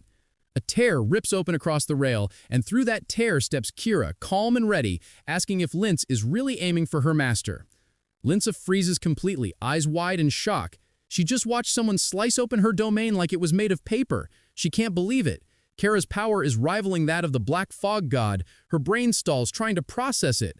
Excluding Uru, there's only ever been one person who could pull this off. And there she is, the blade-turned being with a calm, vicious glint. Kara playfully asks how many parts Lince wants to be cut into. She snaps her fingers and tears down the entire fog barrier with a single gesture. The woman stumbles back, mouth open, reeling from how casually Kara just walked in, yelling that there's no possible way this brat is the true heir. She insists it's impossible. 300 years and now some random kid shows up. No way! The demon leans in, speaking in a sharp whisper, asking what her deal is. He gives her a look and mutters that she's just throwing a tantrum. Karen boils over, rage spiking. She calls him a child again and follows it up by calling him a fake successor before dashing forward. Ready to strike, he doesn't flinch. He grabs Kira, shifting her into weapon form instantly, and with a grin comments that she's way too sloppy to ever pass as a decent assassin. Both of them activate a high-grade fog skill, Russian Fog Torm, and their weapons crash violently. But even in that clash, Lince has no real power to push back. He asks if she still doubts that he's the real one chosen. He says fine, if she still won't accept it, he'll just show her the real deal. As she stumbles trying to regain her stance, he unleashes one of his highest-tier fog techniques. A massive orb of dense, churning black energy begins forming. The spell is called Adamant. The mana charges spiraling violently. Before she can even get a breath, the sphere launches toward her. Flashback. Years earlier, at the Temple of Black Fog, Sarah looks at her and asks if she's really going to walk away now. The woman replies that she's sick of waiting for a successor who may never appear. She turns her back and asks if Sarah plans to kill her.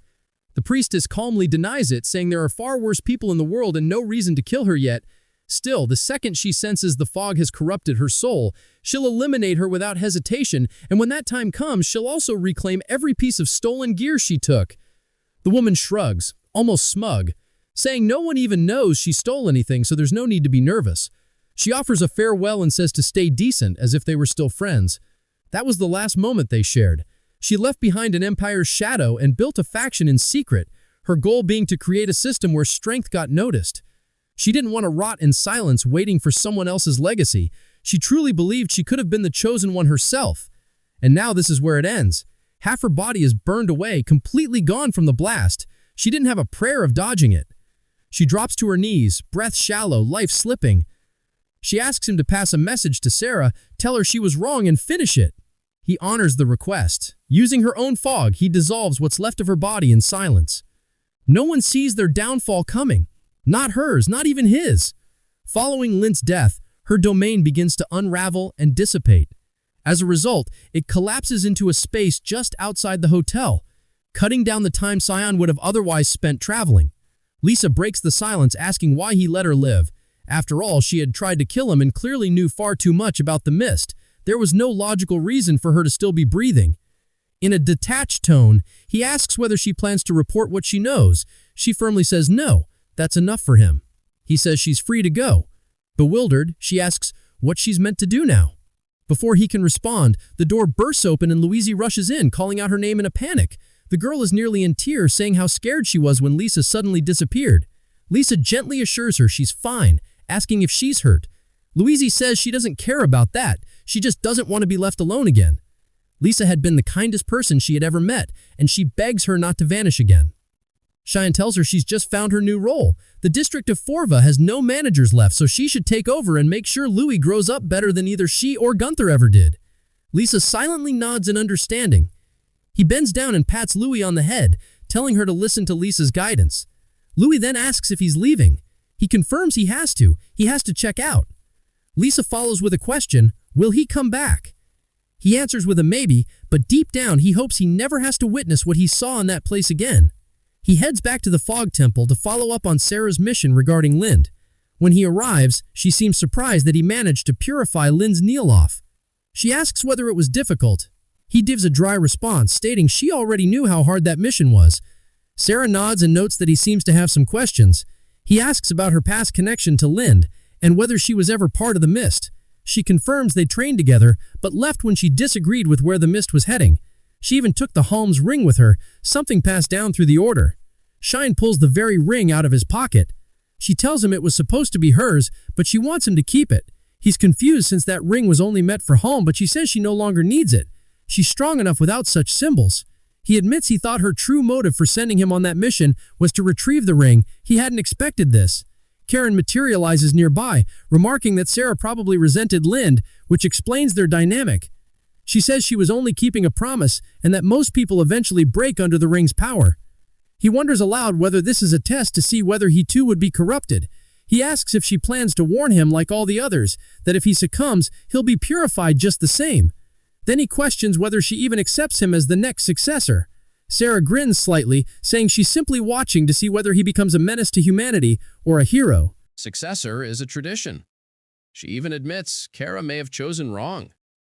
The spirit reacts with anger, but Khan remains composed. He understands what she means. Days pass. At Luan Academy in the dean's office, the administrator is in conversation with a newcomer. With instructor Nella's sudden disappearance, student anxiety has risen. He acknowledges the weight the new appointee carries, but expresses faith in him. The man responds calmly, promising to be understanding toward the students. This is Boris, the newly appointed substitute instructor. Once the meeting wraps up, he excuses himself to tour the academy, but the dean watches him go, sensing something odd in his demeanor. A moment later, Sierra enters the office, apologizing for being late. She was responding to the dean's earlier summons. Boris greets her, introducing himself formally. As he speaks, she immediately senses his ominous aura and the unmistakable stench of blood clinging to him. He radiates danger. The dean mentions that Boris comes from the capital and privately asks her to keep watch over him. Though polite and skilled, there's something unsettling about him. She agrees. That level of blood on someone can't be washed off. It clings thick and permanent, like the scent of death walking in a man's skin. Later that day, inside the academy, a large assembly of guards has formed, standing in organized lines. The sheer number is staggering. Even Erin is taken aback. She had heard the guard force had expanded since the Banquets of Blood, but this is excessive, overwhelming even. Suddenly, a voice calls out to her. She turns and recognizes Lunov, who approaches with a warm smile. They walk together, chatting. Lunov expresses her gratitude and happiness, saying she's been doing well lately, all thanks to Erin's help. Erin, being modest, returns the compliment, saying her friend has done a lot for her too. Then she introduces her to Leximus. The three chat and laugh together as they wander, but then they run into Boris. He introduces himself as the new instructor, asking specifically for Princess Erin. She greets him with a polite smile, mentioning she's heard quite a bit about him. She inquires if he's teaching mana application. He then makes a casual request. Could she spare a moment? He claims it's nothing urgent, he just wants to assess her mana levels. He asked her to produce her mana sphere. Without hesitation, she creates and presents the sphere. Leximus and Lunov exchange wary glances. Something doesn't feel right, but Erin brushes it off, insisting it's just a routine check. What could possibly go wrong? As Boris prepares to do something with the mana, a blur of motion interrupts. Cian appears beside her, grabbing her hand just in time. His expression darkens, eyes sharp as blades fixed on the instructor. In a low, threatening voice, he asks why the hell he's in Lewin. 1,000 years before the founding era, the Demon King's army had already launched its brutal campaign. On the front lines, human soldiers struggled to withstand the relentless onslaught, desperately casting barrier spells and defensive wards, only for them to be torn apart almost instantly by savage blows like those of a giant demonic spider. The casualties climbed quickly. They scrambled to regroup, trying to reestablish order in the chaos, but the enemy pressure didn't let up.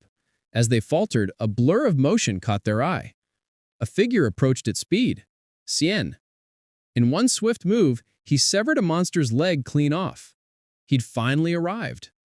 The rumors weren't lies after all. Though they had believed he'd been deployed to the Western Front, the stories were true. He always showed up when it mattered. He pointed toward the wounded, telling them to fall back. He'd handle things from here. The demonic spider charged up and fired a laser blast directly at him, but he leapt aside just in time, landing clean. Excitement flickered in his chest. He'd hoped it would be a special-ass monster, but it was too slow to be worth the effort. Disappointed, he summoned the Void Sphere and obliterated the creature in one blow, vaporizing its head entirely. Moments later, he caught the sound of clapping. It was Boris, clearly impressed, grinning as he commented that no wonder Sir Ashel kept him close. He had assumed Cien was stationed in the rear lines, same as him, but had come north after hearing this front needed reinforcements, only to find the situation already wrapped up. Cien noted the obvious. These soldiers had been seconds from being wiped out. This war wasn't ending anytime soon. It had been a full year since the Ver family ordered the elite knights on the front to relinquish their power to Emperor Luel. The monsters seized that moment of vulnerability and began their advance, resulting in an unbroken war ever since. All of it, a direct result of Luel's greed. Cien admitted that if Ashel hadn't personally asked him to show up, he wouldn't have bothered. Boris let out a low laugh, admitting he was pushing his luck by saying that aloud, but he understood. He was in a similar boat. Cien assumed Luel had sent him too, but the other man corrected him, saying it was his skill set that got him picked. Even so, his values aligned more with Ashel's than the Emperor's. Cien tilted his head, asking what sort of skills Boris even had. Boris lifted a hand, pulling in mana from the surrounding air. Cien watched as he pulled residual traces of his own magic, compressing them into a dense sphere. Something about the sphere's energy felt off. He studied it, then admitted there was something in him, maybe even what he'd been looking for. Looking back now from the present, that might have been the moment the hunt really started. He wouldn't let himself slip up again, which was exactly why giving mana access to someone like Boris was a terrible idea. Boris recoiled at the sudden shift in tone. The aggression caught him off guard, unraveling whatever plan he'd been running. Leximus stepped in, shielding Princess Erin and snapping at Cien to rein it in. Boris tried to smooth things over, claiming it was just a misunderstanding. As a newly appointed instructor, he'd only meant to assess student aptitude. Cien wasn't having it. That was a weak excuse. He'd never heard of that kind of protocol, and he'd only just learned about the appointment. Boris shrugged, saying he'd step back if they felt pressured, adding a half-hearted apology if he'd made anyone uneasy. Cien gave a curt nod, accepting the apology but telling him to get lost before things got worse. He kept hold of Erin's hand as he said it. With no room to argue, Boris turned on his heel and walked out, thoroughly thrown off by the hostility. Lunev blinked, clearly puzzled, whispering to herself, wondering if she had ever even heard of that instructor's name before. Cien released Erin's hand and muttered an apology for snapping, but she brushed it off, saying she understood and trusted he was on her side. Her cheeks lit up mid-sentence, and flustered, she grabbed Leximus's hand and bolted, muttering something about urgent business. Once they were gone, Lunev turned to him and asked if he knew Boris personally. He said, "Not really, just barely." That surprised her. She'd never seen the guy before. He cut her off, warning her clearly, "Don't dig into him. Don't approach him. Stay the hell away." Later, back in his dorm, Cien cast a candy waterfall spell, thanking Emily and Brian for holding things down while he'd been out. Brian perked up, but Emily looked annoyed, complaining that he kept interfering with her cooking. He smirked, teasing that he thought she liked being cooked for. She shot back that it felt like her job had been yanked out from under her. He turned toward Brian. Training time. They headed to the Academy's practice field, but they were late. Someone else had beaten them there. Leximus was already mid-drill, her claymore nearly as tall as she was, moving like it weighed nothing. Sion wasn't shocked. Impressed, sure, but not surprised. She was bound to be called the continent's top swordsman. One day, he grabbed a wooden practice sword and told her to show what she'd learned. She paused, confused by the challenge. He rose to his feet and gave her a slight nod. First strike was hers. She hesitated. She had a real blade. He was holding wood. That didn't feel fair. But before she could finish the thought, he lunged at her. She barely managed to parry, rattled by how a wooden weapon could hit that hard. He adjusted her stance, correcting her form. Leximus gritted her teeth and launched back at him, warning she wasn't going easy anymore. She charged at him, swinging hard, but he intercepted every strike without breaking a sweat, redirecting each blow with practiced precision.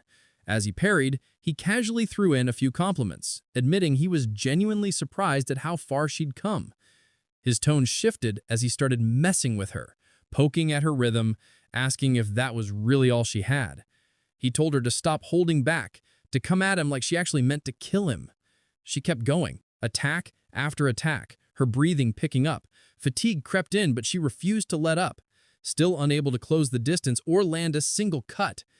Desperate for an opening, she leapt high, aiming from above, but he cut her off midair, slamming her back to the ground. The spar ended with her on the floor and his sword aimed straight at her face, making it clear who the winner was. He pointed out the obvious, letting her emotions spiral opened up a dozen weak spots, all of which he had just exploited. She dropped her voice, admitting she didn't even come close to his level, then quietly muttered, "How nice it must be to have that kind of strength." He reassured her right away, saying she had skill, real, rare skill. Not everyone could handle that kind of sword, especially not as smoothly as she did. She was doing something even veteran knights still struggled with. If she kept up at this pace, he honestly believed no one was going to be able to match her in a duel. She blushed a little, caught off guard by the praise, especially after getting wrecked like that. He shifted the subject, asking Brian to start training with her from now on, then paused, thinking for a second. Of course, she was confused. He explained a little awkwardly that regardless of her current ability, he had other matters to handle and couldn't train Brian himself right now, so he was leaving him in her care temporarily. She nodded, saying she'd bring a wooden sword next time so they could get to work. Brian piped up, asking where Sion was headed. He just said there was somewhere he needed to be. Leximus looked more than fired up to get into the next session. As Kyan walked away, that eerie sensation he'd felt earlier still lingered, creeping around the edges of his awareness. Then he spotted her, Lunav, standing dead center on Academy grounds beneath the night sky, unmoving. He walked closer and realized she was watching Boris's tower, eyes fixed on the searchlight. He asked if she was planning to sneak inside. She grinned knowingly, saying he already knew she would. Just curiosity, she claimed. She'd never heard the guy's name before, not even once in the entire Game Age Association. For someone labeled an 8th Circle Mage, that was not just weird, it was suspicious. That grin of hers didn't fade. She was clearly sticking her nose where it didn't belong and loving it. Then she turned to him and asked if he was coming too. It felt like he already knew Boris, maybe even hated him a little, enough to get involved. He exhaled heavily. She was dragging them both into a mess, and they both knew it. They waited for Boris to finally step out of his room. Once he was gone, Sion led the way and cracked the door open with a spell. The room inside was stacked with books, dense with ancient symbols and magical writing.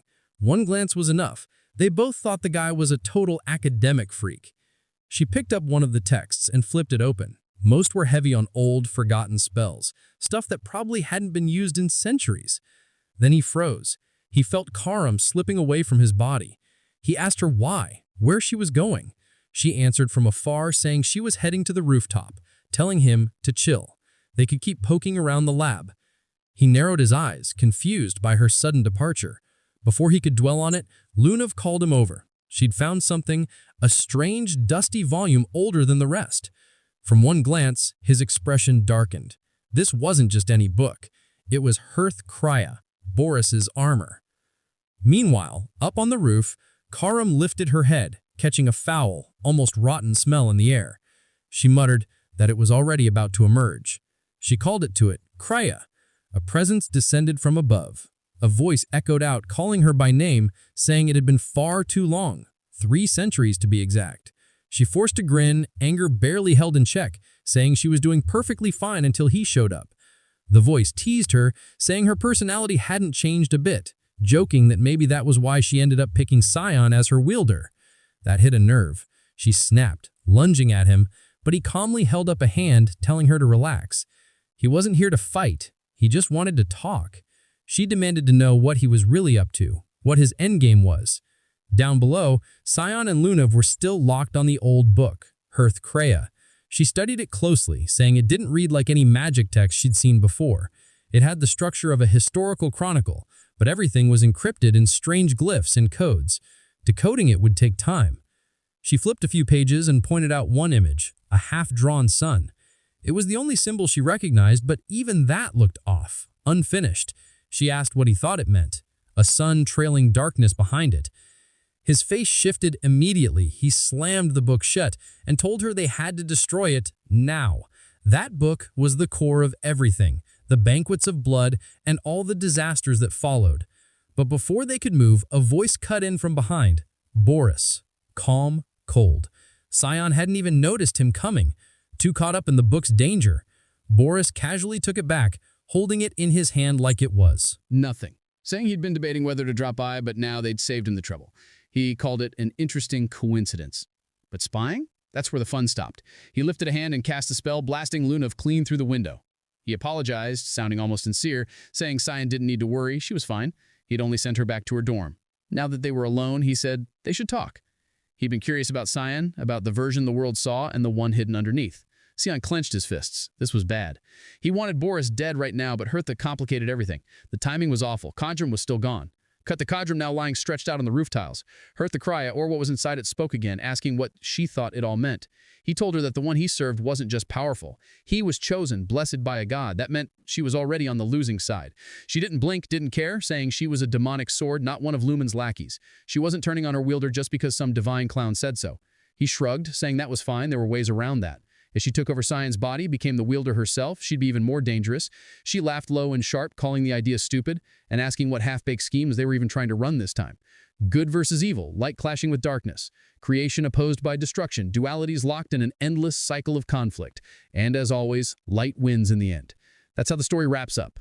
Just like all the others, it's been 300 years since the war between gods and demons reached its final blow. Life on the surface is thriving like never before, but gradually the world is moving on. The old legends are fading, reverence is turned to apathy, and eventually they came to a decision. After long debates, they agreed maybe what the world needed again was darkness. Darkness to make the light shine brighter. Kadram scoffs at the reasoning. So what? She takes control of Scion's body and goes berserk, and then Kreia and Lumendel show up to end her and be crowned the new heroes? That's the plan? He nods, grinning, saying, that's exactly it. She doesn't take it well, swiping at his face with disgust and calling his whole pitch complete Hertha Kreia sigh, clearly disappointed.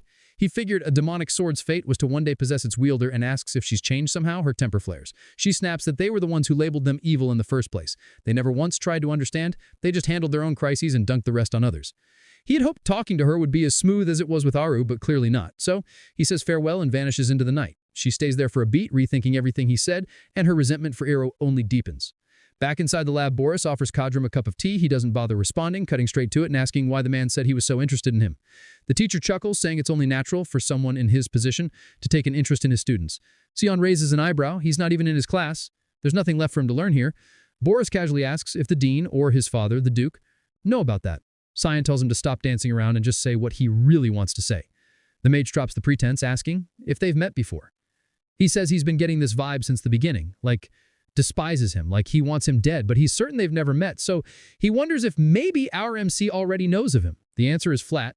No, he doesn't know him. What's more shocking is that no one knows him. An 8th Circle mage should be a household name. Boris says he just likes to live quietly. Sion shoots him a cold look and asks where he's really from. The reply is evasive, claiming it's a small, obscure place he's probably never heard of, but Sion sees through it. He's lying. He always has been. Even in a past life, he buried his origin deep, refusing to let anyone in. Sion asks if there's anything else he wants to know, but Boris glances at the time and smiles, saying, it's late. They can continue this conversation another day. Once Cyan leaves, Boris speaks to her Kreia, saying he got so caught up in the moment that he couldn't even think of the right words. But now he understands why Ashel felt so threatened. It's Cyan, the one behind the dying princess, the little brother of the savior, chosen by Lumendel, bonded to a demonic sword. Her confrere materializes, saying, this is what destiny looks like. It's Kadram who's supporting him. Maybe he is the darkness they've been waiting for. And if that's true, then he will be the one to make Ashel burn brighter than ever. Just like the prophecy, the black fog that blotted out the sun, the savior's bitterness will soon surface. Kadram heads to the hall of the black fog. Looks up surprised to see her arriving alone and asks what brings her here. She doesn't waste time asking if he really doesn't know, telling him she just ran into her. Kreia didn't even know he was that close. His expression darkens, asking if the other god tried anything, but she isn't buying his act, saying he already knows everything, so why isn't he doing anything about it? They're the ones being pushed out. He tells her there's nowhere lower than where he's already fallen. He has nothing left to lose. Her voice rises, saying they're trying to use her and Cyan. Era asks if that truly is what she wants to protect. Then he grants her the right, giving her an official decree. All the mist will move with her, she and Cyan together. She asks him if he's really not going to act himself if something happened between him and Lumendel. He says every decision he's made for her sake. She turns away, saying she's tired of hearing his pitiful justifications. Skaldin has turned him into a recluse, a coward, and she walks out of the hall. Elsewhere, a priest finishes a blessing over Alice. She's kneeling as a proxy of Luminel, pledging herself to the great god of light. The priest asks if she's truly ready to become a beacon in this cruel world, ready to take the front lines, to fight, to die. He calls her by full name. She accepts the vow, pledging herself to Luminel's cause. Her expression is composed, but her heart isn't fully settled. Is this really the path she should take? Lately, the Empire has been conscripting all its strongest into the Knights' solidarity, tossing them onto the front lines. Even during disasters like the Banquet of Blood, the Royal Guard had no way to respond. She's dreamed of joining the Knights of Light for years, but maybe what she needs to protect isn't out on the battlefield. Maybe it's somewhere else. A voice cuts in. Someone congratulates her from behind. Cecilia Alice quickly apologizes, saying she should start calling her by name now since she's just a novice knight. Cecilia laughs, waving it off, saying she can call her Normally, at least when it's just the two of them. Alice bows politely, saying she still sees her as a senior and should show respect. They walk together, chatting on a bench. Alice admits she's worried, afraid she may have chosen wrong. Cecilia faces her seriously, saying that's impossible. She's known her too long to believe she'd ever picked the wrong path. Alice confesses she's still torn. The screams from that day, the ones begging for help, still haunt her. Her companion's voice sharpened, saying there's only one way to be sure. Only one way to know if the front lines are where she's meant to be. Alice leans in, asking how. Cecilia tells her to come with her. When she heads there, join her. That's how she'll find out. They talk. Villiard has given them a mission, a serious one. Their first real assignment. Alice's eyes widened. Her own father. She hadn't expected that. Brian looked like he was gearing up for something major. Emily noticed the sudden urgency and asked where he was off to in such a rush. He shrugged, admitting he had no idea. Cyan told him to get ready, so he did. Nana, sounding unsure, asked if this meant they wouldn't see him for a while. Just then, Cyan stepped into the room and assured her it wouldn't be that long, so there was no need to stress. He turned to Brian, asking if he was all set for the trip and where they were headed. The reply came. Their destination was the Valley of Lemma. At the sound of the name, Emily's expression shifted. She recognized it instantly. It was the same place they had visited last time. Curious, she asked how they were even planning to get there. It was absurdly far. He activated a portal using the ring gifted to him by the Halm, saying this would make the trip quick. They needed to move fast. This was the day Alice was supposed to die. Meanwhile, Alice and Cecilia had finally made it to the front lines. Their commander informed her they'd reached their post at last. He acknowledged the tough road she had taken to get there, expressing pride in her role as one of the Knights of Light. She remained modest, replying that she still had a lot to learn. Sliding down from her horse, she mentioned the Duke was waiting for them now. She took her place behind her father, addressing him with formal courtesy and stating she had come in response to his summons. He let her know that today the second, third, and fourth princesses were all expected to arrive, and she needed to prepare accordingly. She nodded her agreement. He was exactly as cold as she remembered. Soon after, the group spotted the royal guards approaching from the distance. The entourage had finally shown up. Among them were the third prince, Favian Sias, and the fourth prince, Neruvian Sias. Both looked visibly bothered and unimpressed by their surroundings. The second princess, Violet Sias, offered thanks for all their efforts. The Duke stepped forward, introduced himself properly, and greeted the royals. Neruvian, clearly impatient, complained that they should just get this over with and leave. This visit was purely symbolic anyway. Fabian remarked that no monsters were going to ambush them out of nowhere. The Duke reassured him, but the creatures stationed at the rear were minor threats at best. Besides, their top knight was with them, so they were in safe hands. Ashel emerged right then, noting it had been a long while since he'd seen his father. The older man eyed him with pride, expressing confidence in his ability to handle the job. Fabian gave him direct orders to wipe the enemies out before they even got close. Unlike him, their corpses held actual value. The princess shifted focus, asking about Luel. He wasn't one to skip official visits like this. Ashela replied that Luel had handed the task off to him due to pressing matters elsewhere. Though still unsure, she didn't push it, remarking that she was lucky to have him as her bodyguard instead. Alice shared the confusion silently. Ashela was always seen guarding the first prince, yet here he was standing beside the royal daughters. She decided to dismiss it as coincidence. He met her gaze, mentioning he'd heard she joined the Knights of Light at the top of her class. His stare carried a chilling, almost violent intensity, and he congratulated her. The look unsettled her. His eyes held a menace she recognized. It reminded her of her 9th birthday or close to it. Back then, he had gifted her a magical scroll. It was a 4th star spell, far beyond what she could use at the time, clearly meant for later. Years passed, and once she gained her 4th star of mana, she recalled the scroll and prepared to activate it. But just before she could, Cecilia had stopped her, telling her it was a summoning spell, one that would have unleashed a mid-tier monster. If she had triggered that scroll, it likely would have ended her dead. Now she couldn't shake the thought that he might have known exactly what would happen when he gave it to her. Her suspicions about him only kept growing. The royal convoy, along with their army escort, began moving toward the battlefield. Neruvian questioned why Luel had sent them to them. Fabian muttered that the whole thing felt sketchy, maybe even deliberate. Someone like him getting slotted in as their personal guard, definitely worth raising eyebrows. The princess cut in, reminding them that they already knew the kind of person Luel was. If they didn't want to wind up dead, they'd better stay alert. Suddenly, the caravan ground to a stop. Everyone stepped out to check what was going on. They saw Alice sprinting toward them, panicked, yelling about screaming. An ambush had begun. They needed to get out now. The attack came from a rare creature, a Tesseract. The ground dragon let out a piercing roar, sending a wave that hurled soldiers backward. The guards didn't stand a chance. Alice rushed to pull the princesses out of danger. The beast's tail came crashing down, aiming to smash through the guard lines, but she summoned a mana shield to block it. The barrier gave just enough time for the princesses to escape. She couldn't believe it. How had a high-level monster ended up this deep into their secured territory? Something wasn't right. Down in the dirt, she heard Ashela speak up and vowed to protect them and urge them to come closer. And that's when it hit her. This whole ambush might have been part of his plan, a way to kill them under the cover of chaos. Right then, Cecilia arrived, launching her Wind Blossom spell to drive the monster back briefly. Alice grabbed the princess's hand, trying to lead her to safety. Something felt horribly off. Back when he looked at Violet, there was real bloodlust behind his eyes. She glanced back and saw him standing next to the dragon like he belonged there. She shouted his name, telling him to watch out. A barrier flared up around Ashela, launching the monster back with force. He clicked his tongue in irritation after noticing that both the princess and Alice had already slipped away. The creature lunged again, but he now, visibly pissed, leapt into the air and struck it down in a single blow. Elsewhere, Violet, Alice, and Cecilia were sprinting toward a safer zone. Suddenly, Violet stumbled and collapsed onto the ground. Alice rushed to her, checking frantically if she was all right, offering a hand and asking if something was wrong. The princess gave a faint smile and said she wasn't going down that easily.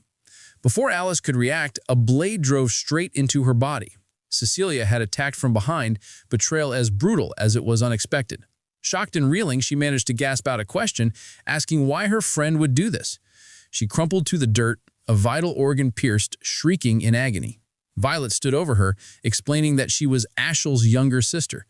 She had suspected something was off the moment she learned Luenal wasn't attending, especially given how obsessed he was with being part of everything. She believed this was all a ploy to quietly remove them under cover of chaos, letting others take the blame while they stayed clean. Alice tried to explain, insisting she only wanted to protect people, but Violet cut her off, saying she already knew how power-hungry the Verts and Luenol were. She mocked the idea of sitting still and waiting to be executed like a fool. She told her to spit out her last words while she still had seconds to spare, laughing as she added that maybe Luenol would swoop in and rescue her in time.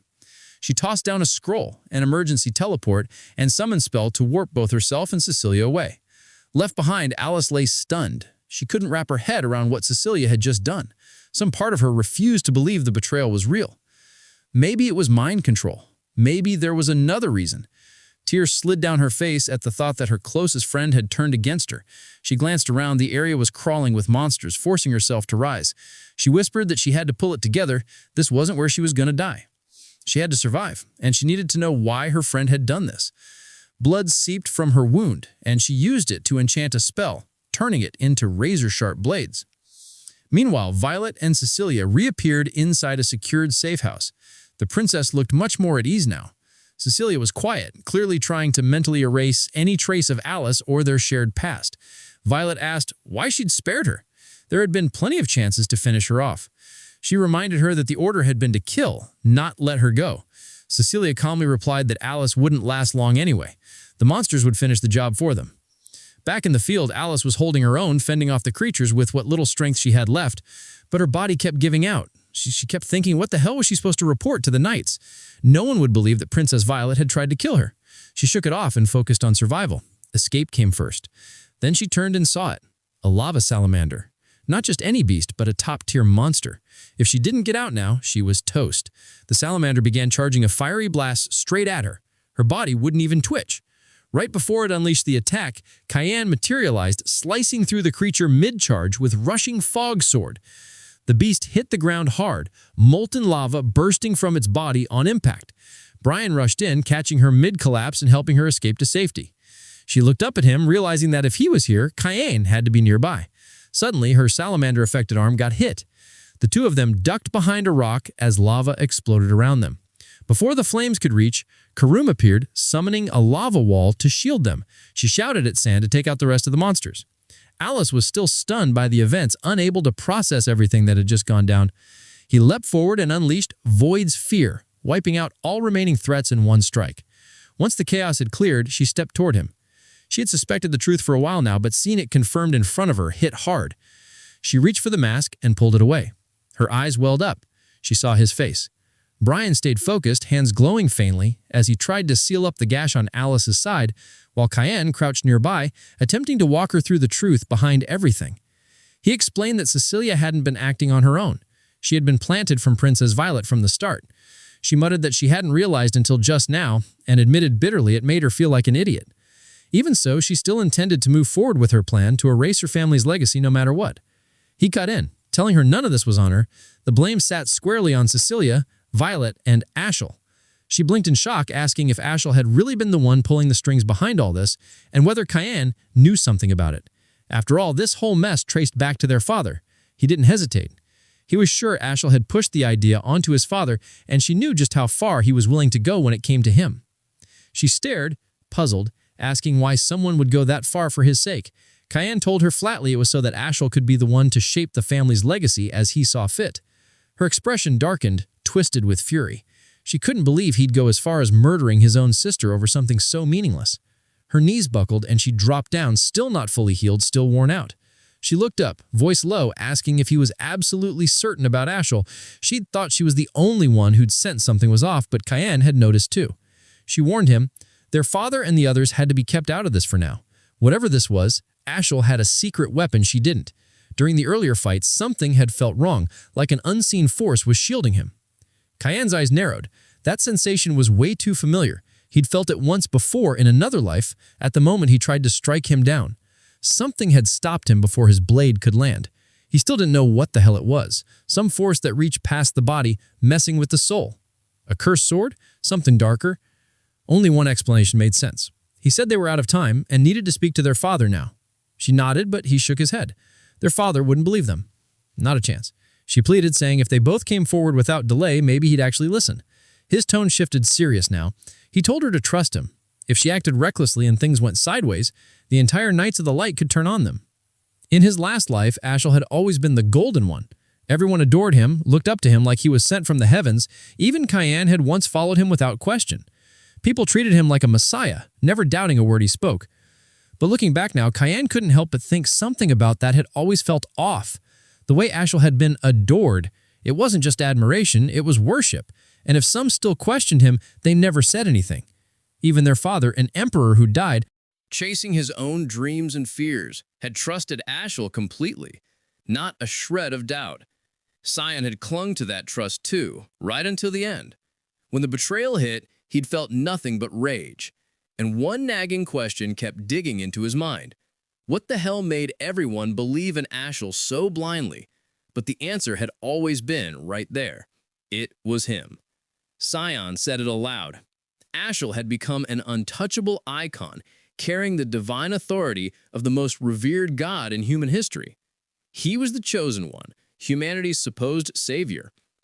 Meanwhile, on the rear end of the battlefield, the royal guards had formed a shaky perimeter around the princesses, trying to keep them safe. The girls stood frozen, shaken to their cores, unsure what to do. As the ground rumbled beneath them, a massive earth dragon lunged forward, claws raised to strike. Then Ashel appeared, cutting in just in time to shield them. The dragon launched another strike, but he raised the shield of judgment, blocking the blast for everyone behind him. Then, in a blur, he shot toward its face and split its skull in one swift blow. The beast crumpled dead. He asked if everyone was all right. Cheers erupted, voices chanting his name filling the air. Even the princesses started singing his praises. Alice stared, stunned. She couldn't wrap her head around it. The savior chosen by Luminal? Sion, standing beside her, told her plainly, Lumindel hadn't chosen based on character. He just needed a savior. That's it. And since Ashel had been chosen by the supreme god himself, denying it now was basically heresy. She'd risked turning the whole church of Luminal against her. A weight settled behind her eyes, a slow, sinking disappointment. She'd placed her faith in Lumin her whole life, and now this. She turned to Sion, asking how he even knew all of this. He avoided her gaze, telling her he couldn't say, not yet. He'd already interfered too much. She placed a hand on his shoulder, steady. She trusted him completely. If he couldn't say, there had to be a reason.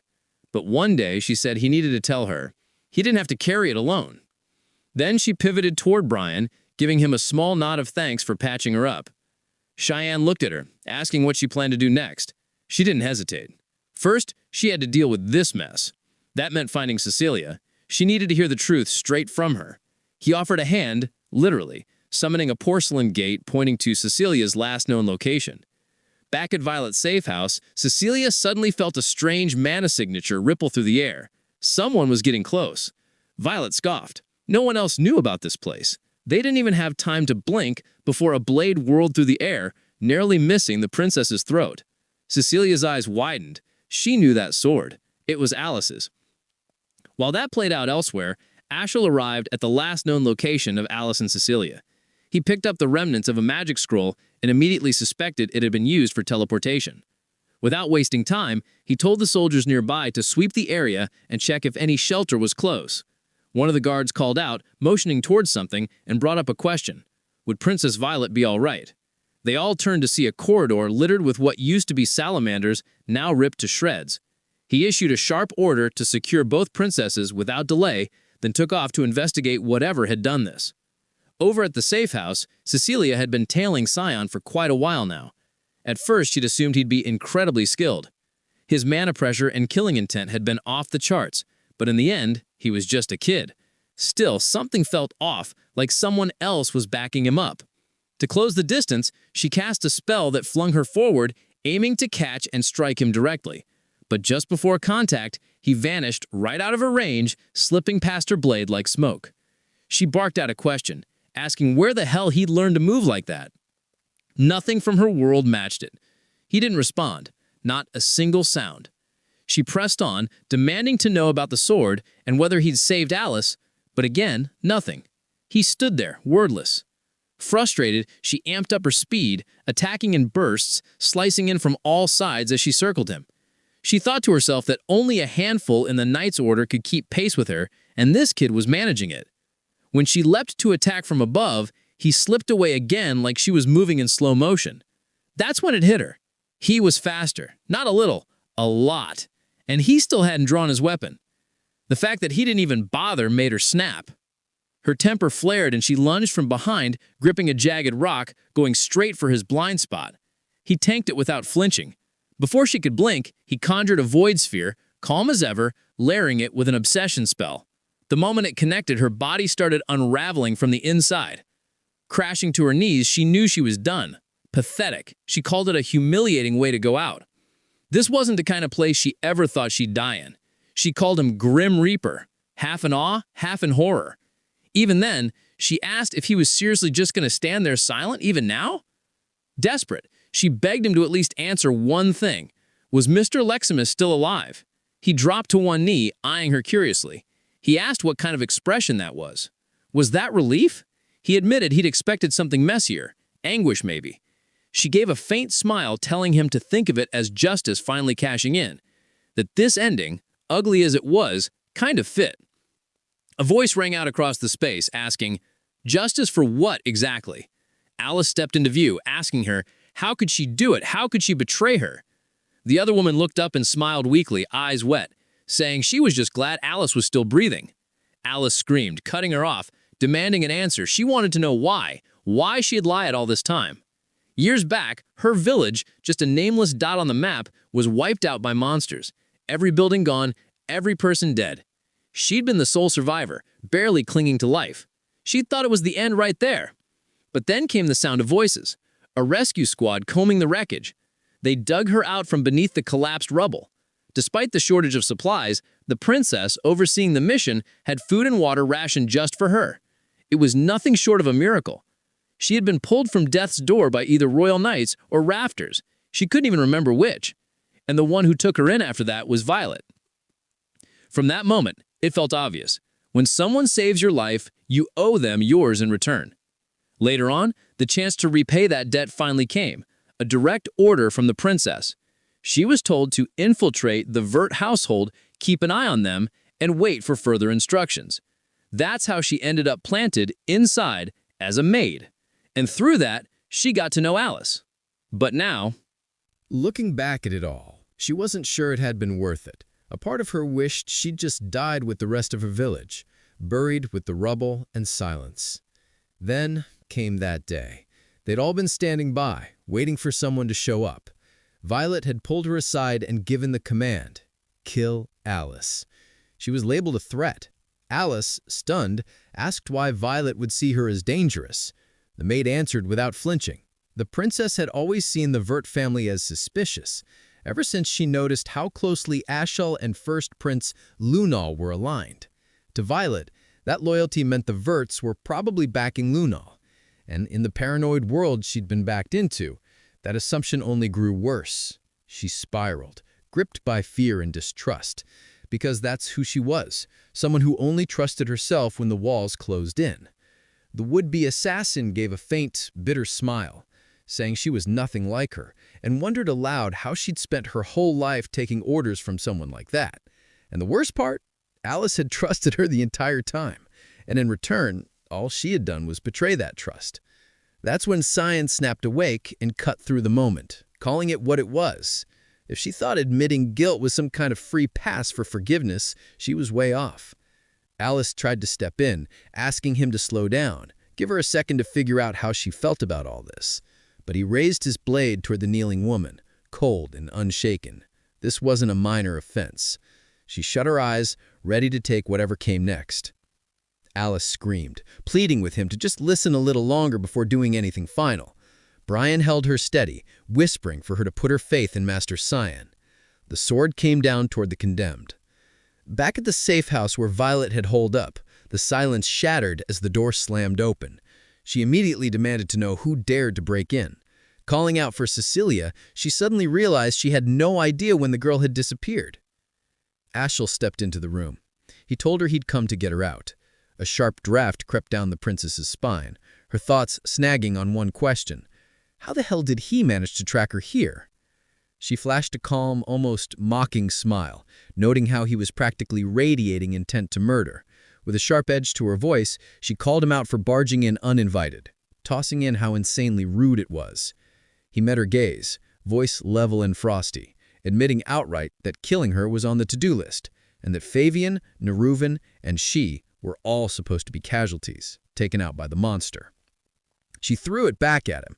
There was no way in hell he could walk away from something like that without consequences. Her hand went for a teleport scroll, but he shredded it mid-move, coldly stating that he wasn't finished here. She asked if he was seriously planning to carry that scheme all the way through. He answered with a shrug of uncertainty. Maybe, maybe not. Her eyes scanned the room, and that's when she spotted Cecilia's blade jammed into the wall. He demanded to know where his sister was. She hit him with it. She killed her. She admitted she wasn't entirely convinced the girl was working with Lunal, but blood was blood, and that was enough. Still no regrets. Then she flipped the question back. What now? Was he here to avenge her? He shut that down, saying he was rethinking the whole strategy altogether. He commented on her composure, how she was keeping it together while dealing with threats she didn't fully trust. Cutting off loose ends like that was a smart call, and he was honestly impressed. She wasn't like Prince Lunal, not even close. That rattled her. She stared wide-eyed, unsure how he could talk about his own sister like it meant nothing, unsure what his angle even was. He stepped in closer, saying the whole thing was doomed anyway. He planned to report to Lunal and tell him straight up. It all fell apart. She instinctively moved back, asking what the hell he wanted from her. He proposed she side with Inan and join his plan. She raised an eyebrow, confused. Wasn't he backing Lunal? He threw her a casual smile like it was obvious. No one said they were allies. They were just in it for mutual gain. Nothing deeper. She sat down on the edge of the bed, skeptical, not buying it. He answered without blinking. Believe it or not, Lunal was part of the plan. She smirked, asking if this was about taking over the empire, because if it was, she wasn't getting involved.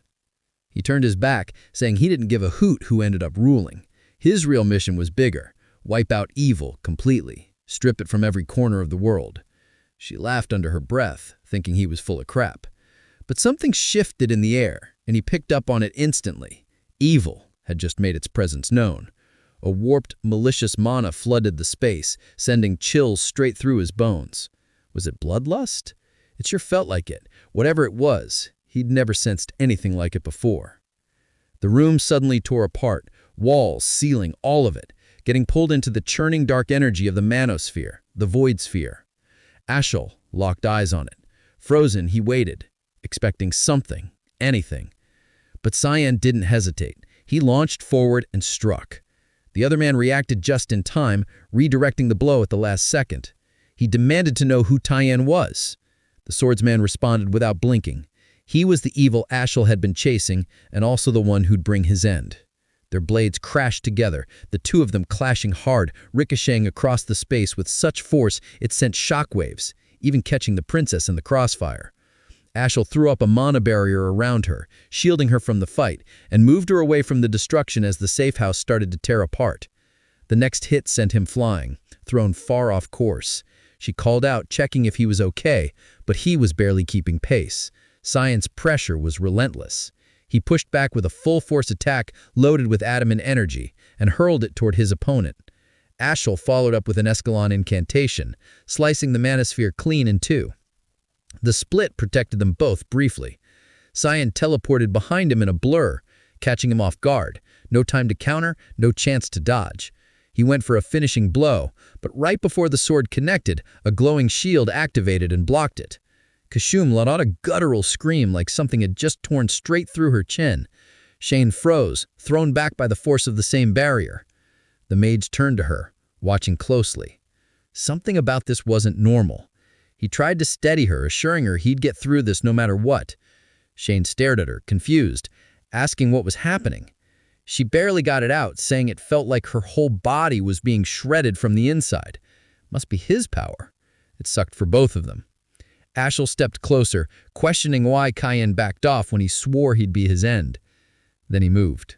in again. The other man hesitated. Sure, he'd love to finish this, but now that he'd seen what the mage's magic was capable of, he knew he needed to retreat. He tossed something at them, Cecilia's sword and her bloodied shield. Violet reacted immediately, demanding to know what he did to her. He answered flatly. He'd purified her. Aishel studied him, asking if that was the endgame, wanting to know who gave the order. Cyan said nothing about orders, claiming the mist. That's who he was from, the ones who never forgive. He didn't do this because he was told to, he did it because it had to be done. And yeah, that confirmed it. The rumors were real. The mist was back. Before Aishel could respond, Cyan faded, his body breaking into air and vanishing like vapor. The mage's expression darkened, something heavier settling in. The realization hit. The mist had been sabotaging him from the beginning. Later, far from the battlefield, Karam was still curled up in pain. She admitted it. She honestly thought she'd die back there. Tyan asked if it still hurt that much. She nodded, struggling through the words, saying it was the worst pain she'd ever felt. Even if they wanted to take him down, they couldn't touch him. And this was way more tangled than she ever imagined. He said there might be a way through. Then he revealed it. Durin Dark's elemental stone, the purity of the gods. It was just a theory, but he believed this could give them a shot. She grabbed his hand, pleading with him not to do it. She knew the risk. This could kill him. He knew too. It was dangerous as hell, but it was the only viable path. He had people to protect, and he refused to repeat the mistakes of his past. If the enemy's strength was absurd, then he'd just have to become absurdly strong too. After a while, Cecilia finally prepared to depart. Before leaving, Alice handed her a small token, Marianne's token. Access to the spirit realm was tightly controlled, but with it, she would be able to enter Fina without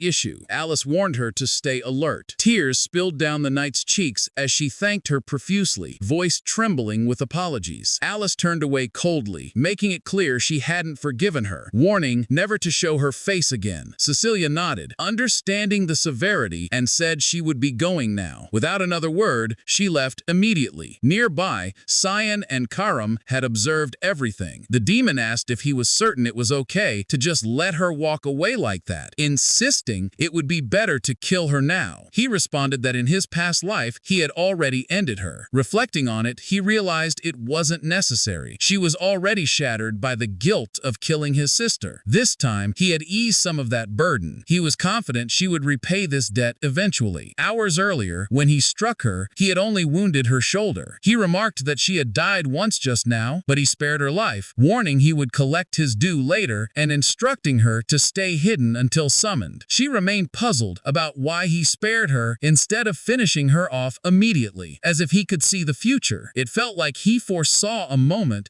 when she could make amends, and if that time arrived, she vowed to pay him back with her life. Karam kept watching him, asking if he was unwell or something, noting how unexpectedly soft he had become lately. Alice approached, and Karam asked if she had already sent the night off. She nodded, crediting her for it. Alice apologized for being late, but thanked the demon for saving her previously. She thought quietly that maybe she could get along with the demonic sword. Perhaps it wasn't so bad after all. She laughed softly and asked if Karam was close with Cyan. The demon denied it, explaining their bond was more like master and subject. She fixed Alice with a serious look, warning that his body belonged to her, so Alice shouldn't try to take it away. That instantly killed any hope Alice had of getting along with her. At the academy, Dean Kendall received a message from Cecilia. She explained she had uncovered answers to all her questions and decided to leave the Knights of Light. Their path had strayed. The people they protected weren't the right ones, and the household's will was corrupted. Even her father was letting it happen. She promised to visit soon,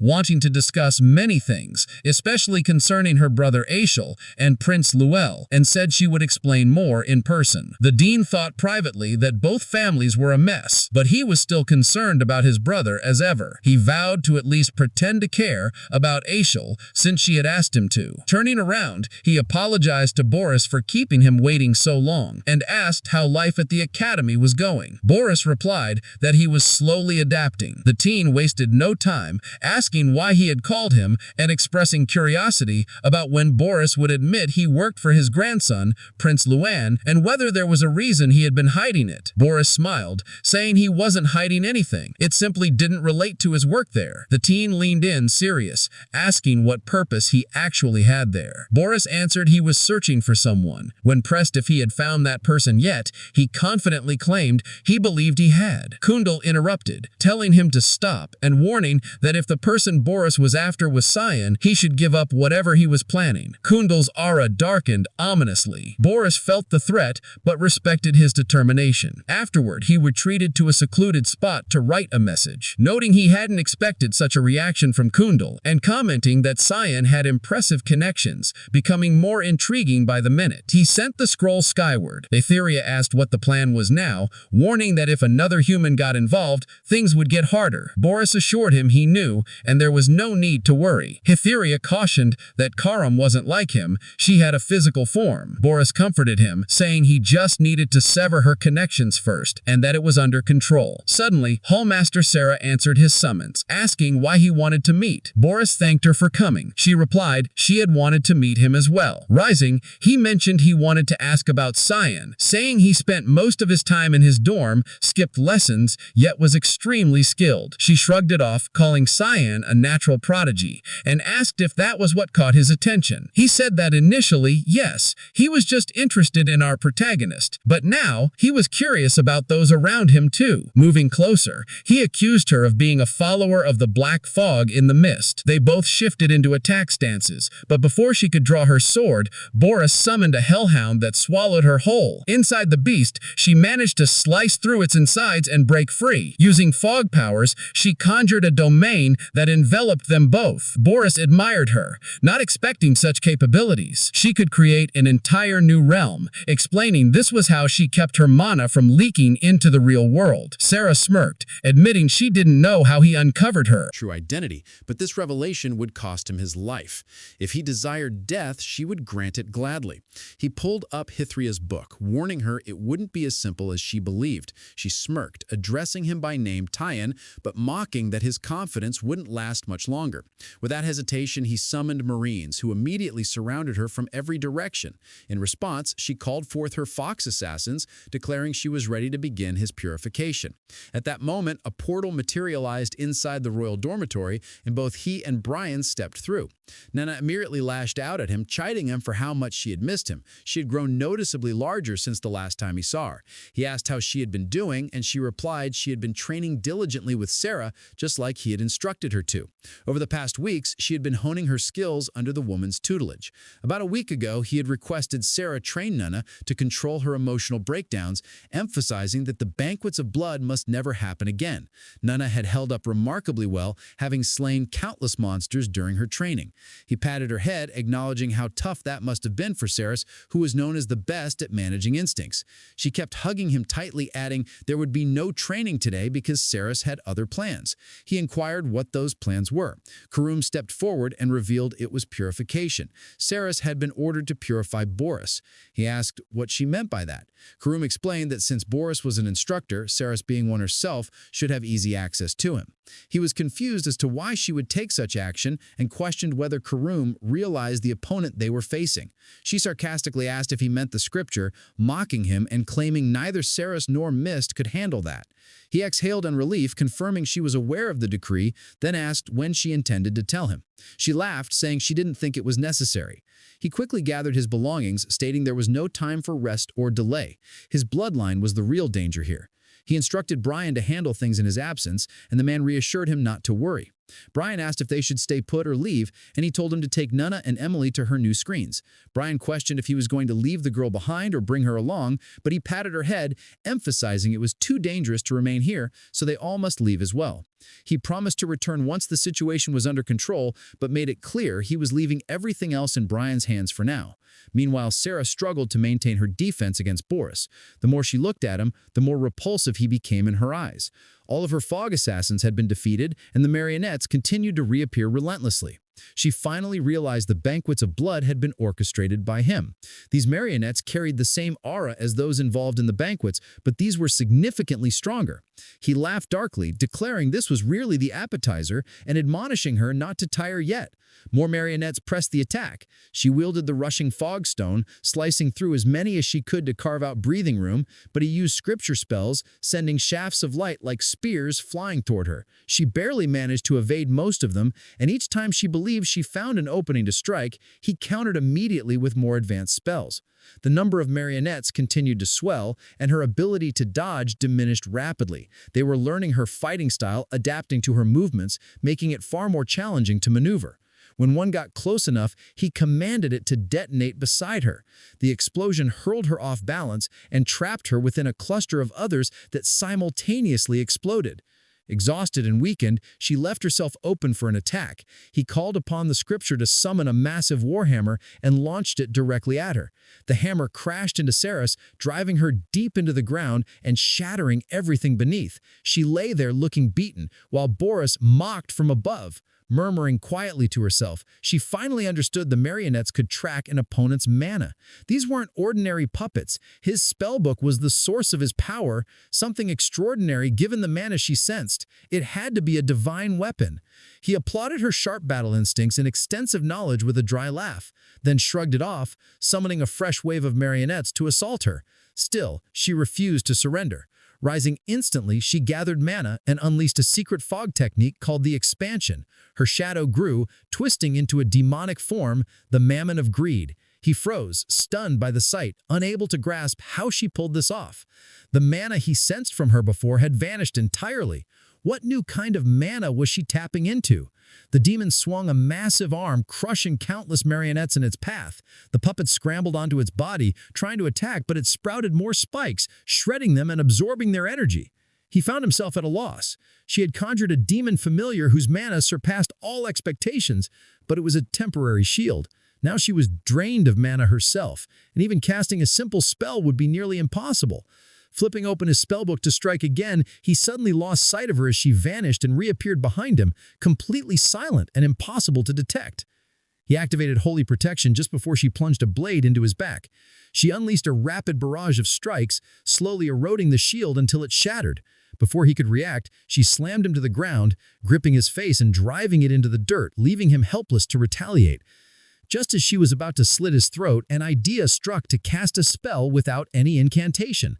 She detonated the ground beneath them, propelling both into the air. He reacted quickly, firing judgment spears, but she dodged everyone and teleported close, delivering a brutal kick to his face that slammed him into the earth, obliterating everything beneath. Gasping on the ground and struggling to rise, he heard a voice command him to stop the fight for today. Before he could react, she swooped down with a finishing strike, but the spellbook intercepted the blow. He reflected that they didn't have enough intel on her. He'd assumed she was just another of Uru's countless servants, but with skills like hers, she was likely a high-ranking officer. In his current condition, he stood no chance. She snapped into a defensive stance and noticed black blood trickling from his mouth. She recognized it as the infamous black blood of the tribe, once thought extinct. He grinned, admitting this was why he avoided spilling his own. She finally realized the marionettes from the banquet were formed from blood and a tasting stone. The Black Blood tribe had originally created both, and he was the one who massacred them. He didn't deny it, confessing he'd been found out and that continuing his work would be difficult from here on. Launching another attack, she aimed to finish him for good, but as he tried to teleport away, the Mammon summon remained firmly behind. She and the demon combined their assault on his protection, but even together, they couldn't break through until a portal tore open inside the domain. Surprised that anyone could interfere here, she watched as Cyan leapt through, slicing the protection open and creating an opening for their next assault. The shield abruptly shattered into pieces as Karum materialized, her lips curling into a smile while she watched her Krya struggling to regain his breath. He demanded to know how she tracked him down and what her purpose was here. She let out a sharp laugh, saying she could smell it, the foulness that a hypocrite like him spread in the air. He reminded her that he had already warned her she picked the wrong side. Without warning, he transformed into a larger, more imposing form with wings broader than before, surpassing even the authority of the god's top seraphim. The shield surrounding Boris intensified, expanding in size and power, forcefully throwing Sarah out of the immediate area. Despite this, Cyan remained steadfast, resisting the overwhelming force. Even Hearthcross stood in shock, unable to believe he could withstand the top god's authority, a power the angel couldn't endure even with the demonic sword's aid. Boris offered to assist in defeating him, pointing out that the demonic sword's wielder was right before them and must be eliminated immediately. Hertha tried to intervene, cautioning that they weren't strong enough for this fight. Cyan shouted Boris's name as he tore through the shield and slashed at the angel's book, pushing deeper toward its core, intent on stabbing the seraph in the chest. He finally grasped that the black fog shrouding the sun symbolized Cyan. If this man was a blade destined to become part of Asha's future, then he was a threat that had to be eradicated. He kept repeating to himself that Tyann was someone who must be eliminated. The angel charged forward, preparing a final strike he believed would end him once and for all. Sarah noticed the surge of powerful mana charging in the air and realized Cyan wouldn't withstand it much longer. She knew she had to act before disaster struck. While he and Boris clashed, Cyan activated his unshakable root spell, freezing the seraph in place to prevent any escape. Boris countered by summoning a hellhound, aiming to devour him. But at the last moment, Sarah arrived just in time to rescue him, unleashing the secret technique called Unified Demonic Human Form. Moments later, a massive explosion erupted, shattering the entire domain around them. She remained unsurprised, sensing that this was the overwhelming force of a god's power weapon. Because they escaped, the purification mission had failed. Cyan rose to his feet, questioning why she had intervened, and she told him she had saved his life. He bent down to pick up Karum, asking if she was all right. She stayed silent for a few seconds, then said she needed some rest for a while. He knew she had probably experienced the pain directly, but had managed to endure it regardless. He promised himself that when the real battle came, he would have no choice but to use that weapon. At Bernaya, Commerce City, near Luen, Alice moved through the crowd searching for someone until she finally spotted the Academy's dean. She had doubted he would appear, but here he was. They found a cafe to talk, somewhere more private. He mentioned it had been a long time since he left the academy, and she replied she was equally surprised, given he rarely left the school grounds. He explained it was because of the letter she had sent. The situation seemed serious now. The will of the household wasn't the main issue anymore. Ashel and Luen represented the bigger problems. She asked if he knew anything about the man. He replied he wasn't entirely sure, then asked what she would think if Ashel became the household head. She looked down, mentioning that countless silenced citizens had joined the Knights of Light. He would likely become the leader of the Empire's most powerful army. The dean nodded, adding that Luenel, his grandson, would probably command the knights alongside him. Alice looked up, saying that was exactly what worried her, then asked his opinion of his grandson.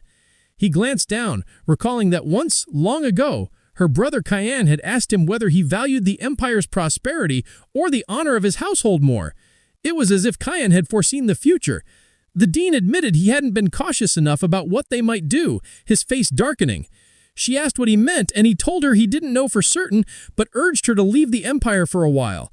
A great disaster was looming. He would do what he could to make things right, but couldn't guarantee anything. She asked what disaster he meant, and he warned that a coup d'etat was brewing, signs of internal conflict aimed at seizing the throne. Alice stood before the window, her mind tangled in thoughts about the coup d'etat warning. She hadn't expected Ashel and Luenel to plot something like this. How did Dean Kendallin already know? Suddenly, the door swung open, startling her as Emily and Brian stepped into the safe house. Approaching them, she greeted the pair and immediately asked if they had been living with Cyan at the academy. Emily nodded, smirking, teasing that young Master Cyan still needed her around. The idea of him sharing the academy with two women unsettled her. Brian explained he had urgent matters and had sent the three of them here. She noticed only Brian and Emily were present and realized Nana was missing. Their hearts sank. Nana had been there moments before, but they hadn't kept an eye on her. Taking charge, she stated that if this person was close to Cyan, then she was important to them too. They needed to search for her together immediately. At Bernaya's harbor, a ship slipped away from the dock. The elf confirmed they were ready to depart. The werewolf commented that the bay looked especially nice this time and suggested reporting it to the captain. Before leaving, they spotted someone standing nearby. Nana, confident and serious.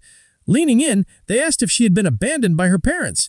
She pointed toward the distance, shouting that she smelled something familiar there. Instantly, they recognized a chance for easy profit and tried to lure her aboard by promising candy and food. Though she looked too old to fall for the candy trick, her eyes lit up at the mention. They put on friendly smiles and laughter, but she recalled Cyan's warning about strangers offering candy. Still, she pushed her doubts aside and pretended to follow them. The basement door opened for her. Thoughts of him flooded her mind again, reminding her never to enter dark, confined spaces if someone beckoned her inside. Yet she ignored the caution and stepped in without hesitation. Once inside, the door slammed shut behind her. The elf and werewolf exchanged smiles, feeling lucky to have claimed another prize. Her eyes scanned the basement, but no candy appeared. Instead, rows of cages filled with trapped children stared back. Realizing she'd been deceived, tears welled up. Then she caught the same scent as before and followed it until she found another cage housing a chained, terrified dog-like creature, a high-ranked monster called Red Ganon. She reached out, gently patting his head, asking how he ended up here and if he wanted to be freed. He barked affirmatively. Without hesitation, she bent the steel bars of his cage. The children behind her pleaded to be released as well. Turning, she flashed them a sinister, twisted grin. Meanwhile, the elf and werewolf approached the captain, announcing they were ready. He commended them, saying departure from the harbor was all that remained.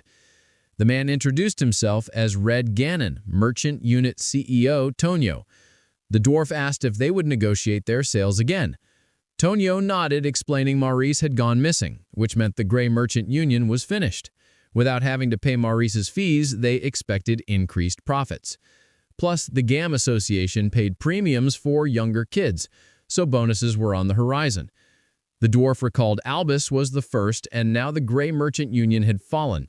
He confessed a bad feeling, trusting his woman's instincts that never failed. They looked at him, puzzled. "You should just be more cautious," Tonio advised, telling them not to overthink. They had a Nold champion backing them. As they spoke, a pig exploded on the horizon, emerging from the ship. Suddenly, Nana dashed in front of them, shouting, "Bad adults!" with fury and hatred blazing in her eyes, declaring she could never forgive them. Tonio screamed in surprise and confusion upon realizing she was a draconic human. She pointed at all of them, accusing them of being liars and bad adults. They grew angry and launched their weapons at her, but none were enough to bring her down as she punched and kicked each of them, beating them one by one. At his last resort, the man ordered the monster to bring her to him alive. She quickly ran toward him wielding a hammer that smashed down and destroyed the ground beneath her. He shouted in frustration, reminding the beast she needed to be kept alive, but she hadn't died yet. The strike hadn't even fazed her as she held the hammer with one hand, effortlessly. She looked at him and noticed the chain around his neck and the symbol on it. He swung his sword again and she backed away. Dodging all their attacks, he screamed, asking how they couldn't defeat a little kid, insisting he was big enough to win against her. The monster under his control growled and charged a heavy swing, but before landing it, she punched the creature, sending it straight into him. He had no time to react, so the beast fell right on top of him. Elisa and Brian noticed smoke and sounds coming from nearby while searching for her. Brian suggested she might be over there, sensing a surge of mana in that direction, urging them to hurry. Meanwhile, the man was trying to recover from the fall and used a gem ordering the monster to kill him. His heart dropped when he realized the shackles had been broken and he no longer had control over it. The beast growled, looking at him with a devious gaze. It approached and crushed his hand by leaning on it. She then confronted the monster, moving closer. She brought a small null creature and asked if he was their parent. He smiled upon seeing them, then she said goodbye as they parted ways. Now she missed Cyan even more after witnessing this wholesome scene. She heard a voice behind her, thanking her for saving them. Turning around, she wondered what to do with all of them. She called out to the man's servants, telling them they needed to take responsibility and bring the children to their homes. But she warned that if they didn't, she would simply eat them. They complied, having no other choice, and took the children to their respective homes. She had saved them all and wondered if Cayenne would praise her for that. She had finally done a good thing without causing trouble this time, and wished he would. Suddenly, a hand reached out and patted her head. She turned and saw Cayenne smiling brightly. She asked how he had found her, but he said it would be strange if he hadn't, given all the mana coming from her. Seeing no one else inside the safe house, it was obvious she had been missing. He told her with a warm smile that he would find her no matter where she was because he was her papa after all. However, he couldn't ignore the immense mana radiating right now. Suddenly, Brian and the others finally reached the place expressing relief that Nana was okay, but Cyan was angry at Brian for not doing his job properly. Elisa was surprised to learn the child they had been searching for was a draconic human. Meanwhile, in the Uche Empire's capital, at Gizdel Estate, someone ran to the front door asking what was going on and why someone who usually stayed at the academy would come here out of nowhere. The dean entered the estate with servants bowing respectfully to him. The blond man asked what had brought him here, referring to him as his father. The dean, wearing a serious and angry expression, told him to talk, noting it had been a while. They have gone to a private room. The dean has told him it has been 2 years since he relinquished his position as duke, which is why he is not intended to intervene in how things have been run. But he has asked how the fees for the estate have dropped so drastically while the funds being sent to the emperor's family have increased so significantly. He knows very well that the current emperor's family has been sending exorbitant amounts of money to them every year. Their political standing will be degraded if they do not pay such amounts, and then they will place their own person on the throne. He has shouted asking if he does not want Luol to become the emperor.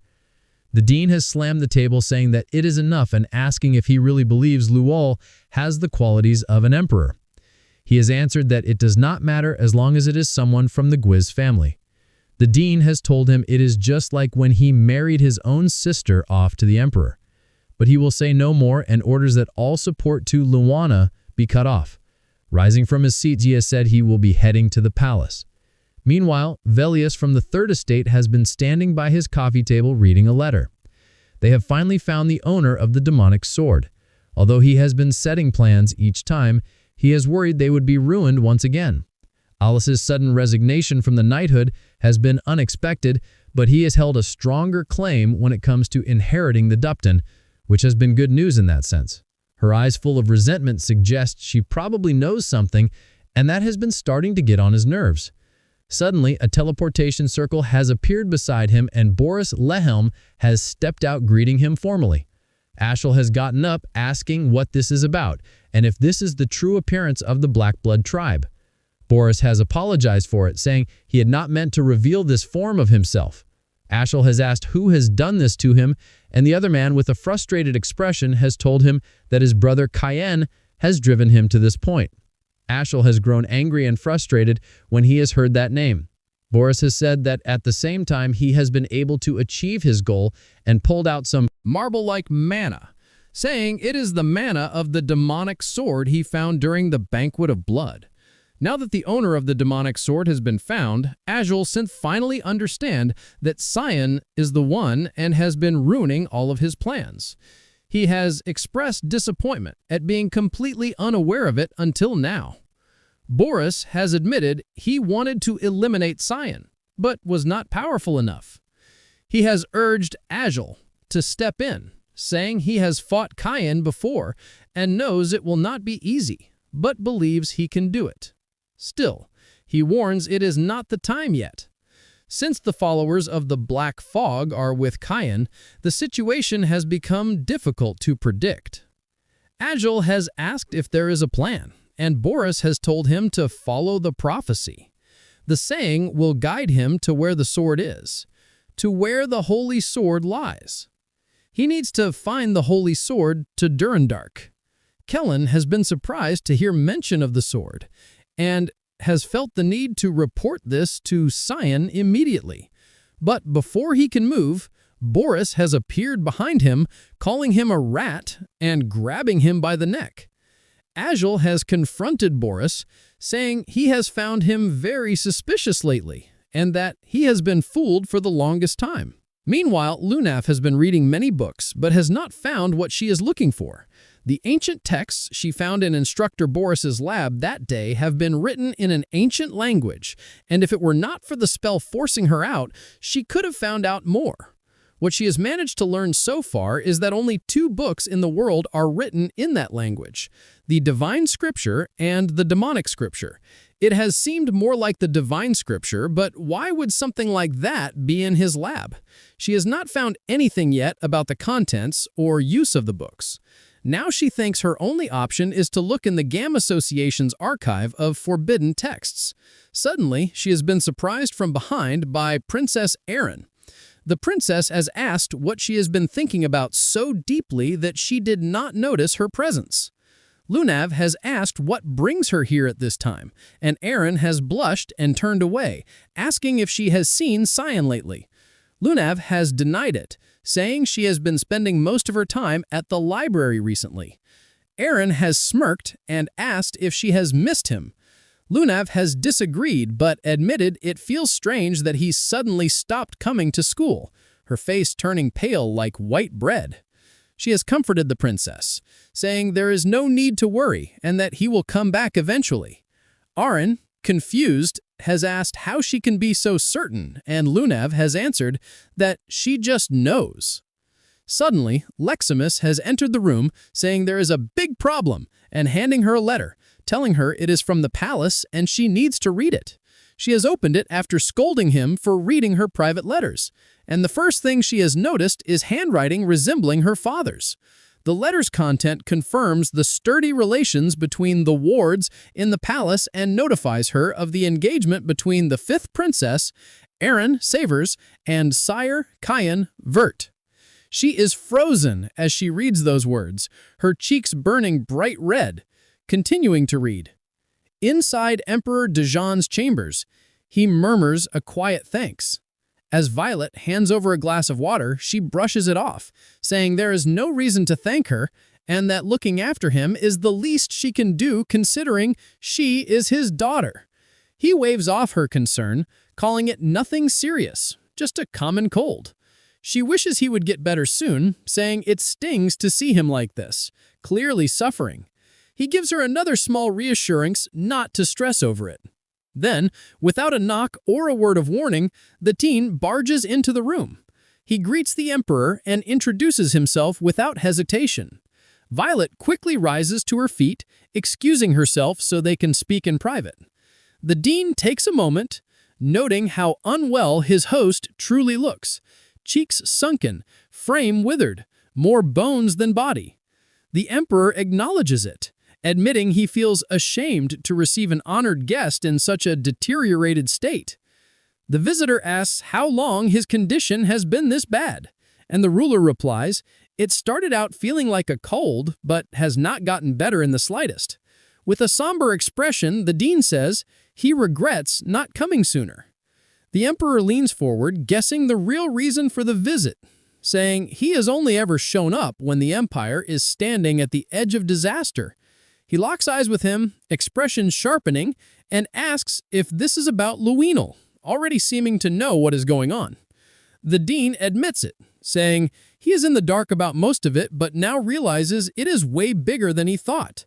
The emperor charges mana into his palm, confronting him head-on, but saying there is no need to panic. As long as he is breathing, Luenel will not be a threat. The dean picks up on the energy swirling in his hand, intense but erratic, and realizes whatever is wrong is not just on the surface. Between strained breaths, the emperor adds, there is something else bothering him, how Princess Erin is faring at the academy. His guest tells him not to worry, as she is sharp, driven, and packed with talent, and she will grow into a solid ruler. The emperor softens, relieved, though unease lingers, as she has always been fragile and quick to tears. Still, he is glad she is doing well. He mentions how much she has changed after meeting a certain boy 3 years back, and believes that boy will stay close to her. For that reason, he has decided to have them marry. He offers a knowing smile, which surprises him, who figured that would be news. But the teacher already saw it coming. The moment was recommended for the royal dorms. The emperor lets out a low laugh, then asks for his honest opinion of the kid.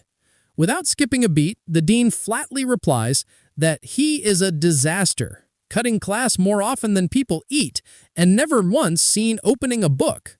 In all his 50 years of teaching, Cyan is the worst student he has ever had. That leaves the Emperor second-guessing the engagement plan, but the Dean changes the tone, saying, "Our MC might be awful academically, but is gifted in ways that matter. And with him around, no one would dare lay a hand on Aaron." The Emperor finally exhales, comforted by that, before asking what is really eating at him.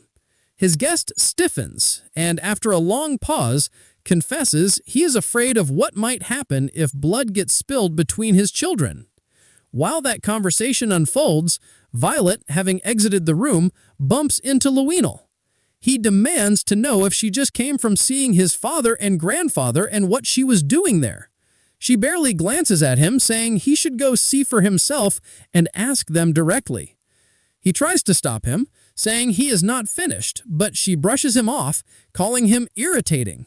That ticks him off, and his voice rises, asking if she wants to start something. She throws him a sly smile, saying she wouldn't stoop low enough to hate him. He snaps, asking what the hell is that? Even supposed to mean.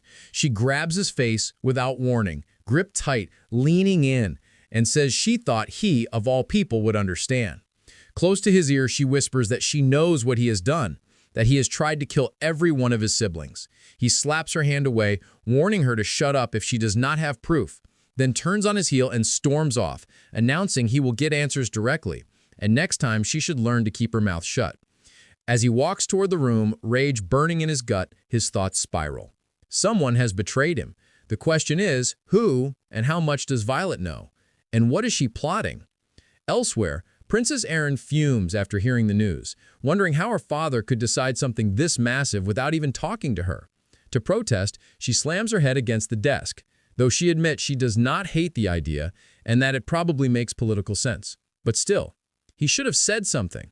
Leximus, meanwhile, is practically buzzing, saying he is all in, and that he watched her go through heartbreak before, so this feels like fate or divine timing. She lifts her hand dramatically, declaring she will take young mastery for herself. That is when someone barges in, scolding Leximus for making a racket in the library and bothering the princess. The moment she sees him, she grabs her noisy companion and hauls him out.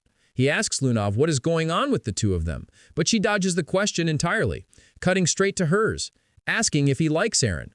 He blinks, caught off guard, and immediately denies it, saying mentally he is in his 40s, while she is still a kid, so hell no.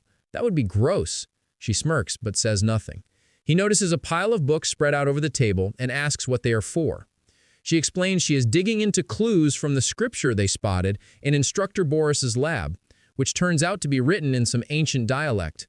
He tells her she probably will not find much here, and if she really wants to learn more about the Holy Scripture, she will have to check the archive of forbidden texts. He points at one of the books, asking if she has read that one. She flips it open and says it is just a travel journal. He draws her attention to a specific line and quotes it. "A mountain packed with sand trees where demons defeated in the divine war lie buried." Then he asks if she has any idea which mountain it might be. She blushes, admitting she does not know, and asks what that has to do with the scriptures. Cyan's expression hardens as he tells her he is not searching for the holy texts at all.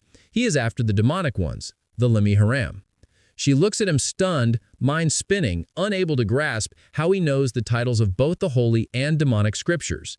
Those names are supposed to be tightly held secrets known only to a select inner circle within the Gara Mage Association. She quickly says she doesn't know anything about it, apologizes, uneasy. He doesn't press further, just turns and starts walking off, telling her to reach out if she discovers anything related. Once he's gone, she speaks to the presence lurking behind her, calling her out. Lamella. The mage steps forward, bowing her head, explaining she was ordered not to leave Lunav alone under any circumstances. Lunav narrows her eyes, not buying it. It sounds more like surveillance than protection. Her tone shifts firm and cold. She tells Lamella not to move an inch, but to answer plainly. Hertha and Laharam. How many people within the association would even recognize those names? Lamella admits barely anyone. Speaking those names out loud is forbidden. She has no clue how someone so young could know about them. Lunav orders her to pull whatever records she can find on them from the archive of forbidden texts. The mage panics, saying if she goes through with something like that, she could end up dead. Mr. Regan would explode, But Luna fixes her with a sharp, dangerous stare, reminding her that she too has the power to make Rian furious with just one word. They need to figure out how he learned this. She lays it out clearly. Lamella has a choice to make. The mage swallows her fear, nods, and quietly excuses herself. Message received. Lunov turns her focus back to him, planning to question him herself. Whatever he's hiding, she needs to get closer to find out. Sometime later, he walks alone, still mulling over the cryptic phrase, a mountain full of trees and sand. He thought maybe Lunov would have a clue, but it turns out she didn't. Guess he's on his own for this one. Then a voice breaks his thoughts. Someone beside him comments, he looks like he's got a storm brewing in his head. It's Seth, offering to listen, saying he's a man of high empathy and emotional depth. His whole look has changed, more polished, more socially acceptable. Cheyenne stares, thinking, this must be it. Seth's finally lost his damn mind. He tries to leave. He doesn't have time for this right now. Seth's all brawn, no brain. Not exactly what he needs at the moment. Then something clicks. Seth's from the desert. He stops, turns back and asks if he's ever come across the phrase, mountain full of trees and sand, or the name, Lemmy Haram. Seth laughs, saying it's been a long time since he heard that name. That was the first opponent who ever made him taste defeat. He was just 6 when it happened. He had wandered into some nameless ruins chasing strength. Back then, he didn't have the bulk or the skill. Ram, a nightmare, massive, wild, and overwhelming monster. He stood no chance, blacked out mid-fight, came to with no injuries. Must have bolted on instinct. It was humiliating, but if he hadn't run, he wouldn't be alive now. Cyan blinks, wait, so Lemihram isn't a book, it's a creature. Seth nods, no getting around it. He has to see this thing with his own eyes, asking where the ruins are. Seth admits he doesn't know the ruin's exact name, but the region. It was called Nordeli. In the old tongue, Nordeli literally means mountain of trees and sand. Cyan freezes, then yells he needs to go there right now. Seth looks confused. This level of enthusiasm from him is almost terrifying. Seeing him like this, Seth throws him off. He can't believe it. Cyan actually wants to go on an adventure. His thoughts drift back to when his friends used to ditch him, crying to their moms, running away even when he swore he hadn't broken anything this time. Someone used to dry his tears, telling him to not to worry, that someday he'd find someone who liked him just as he was. If he kept working hard, one day he'd find a friend who'd go on an adventure with him. Tears fill his eyes, not from sadness this time. This is that moment. Without hesitation, he agrees, then dashes off, literally breaking through a wall to get packed. While everyone else was caught up in the moment, they didn't notice Lunov. She'd been listening to them the entire time, from the very beginning. Cyan returns to his quarters. Brian steps forward, handing him a sealed letter. It's from the palace. He opens it, skims the contents, and right there at the top it hits him. He's been officially engaged to Princess Erin. So that's what Lunova meant when she asked if he loved her. He sighs. Great. Another headache to add to the pile. He'll deal with it later. He grabs a change of clothes, preparing for the journey with Seth.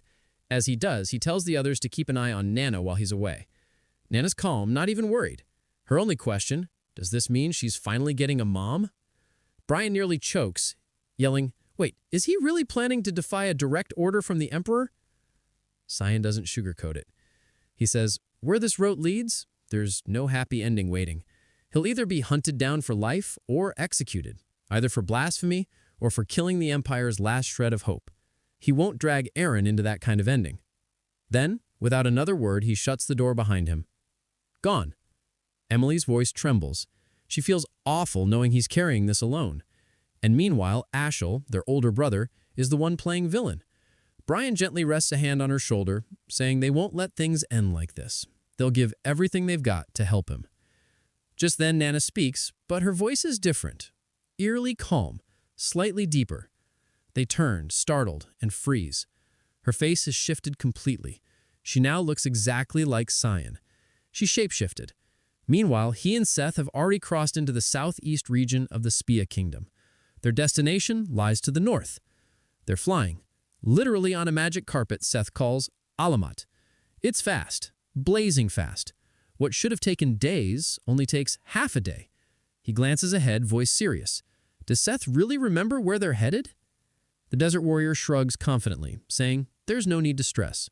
The path's still clear in his mind. All they need to do is get through that dust storm up ahead.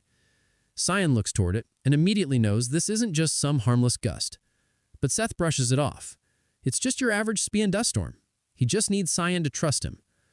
They black out, and when their eyes snap open again, They're past the storm. Clear skies now. Looks like they made it through the dust wall intact. Seth is awake too. No injuries, just groggy. Cyan glances over and asks how much further they've got to go. His gaze shifts forward, catching sight of something ahead. Seth confirms it. It's the ruins. Visibility is still bad thanks to the sand, but the place is massive. He mentions the mage is likely the first outsider to ever set foot here, besides himself.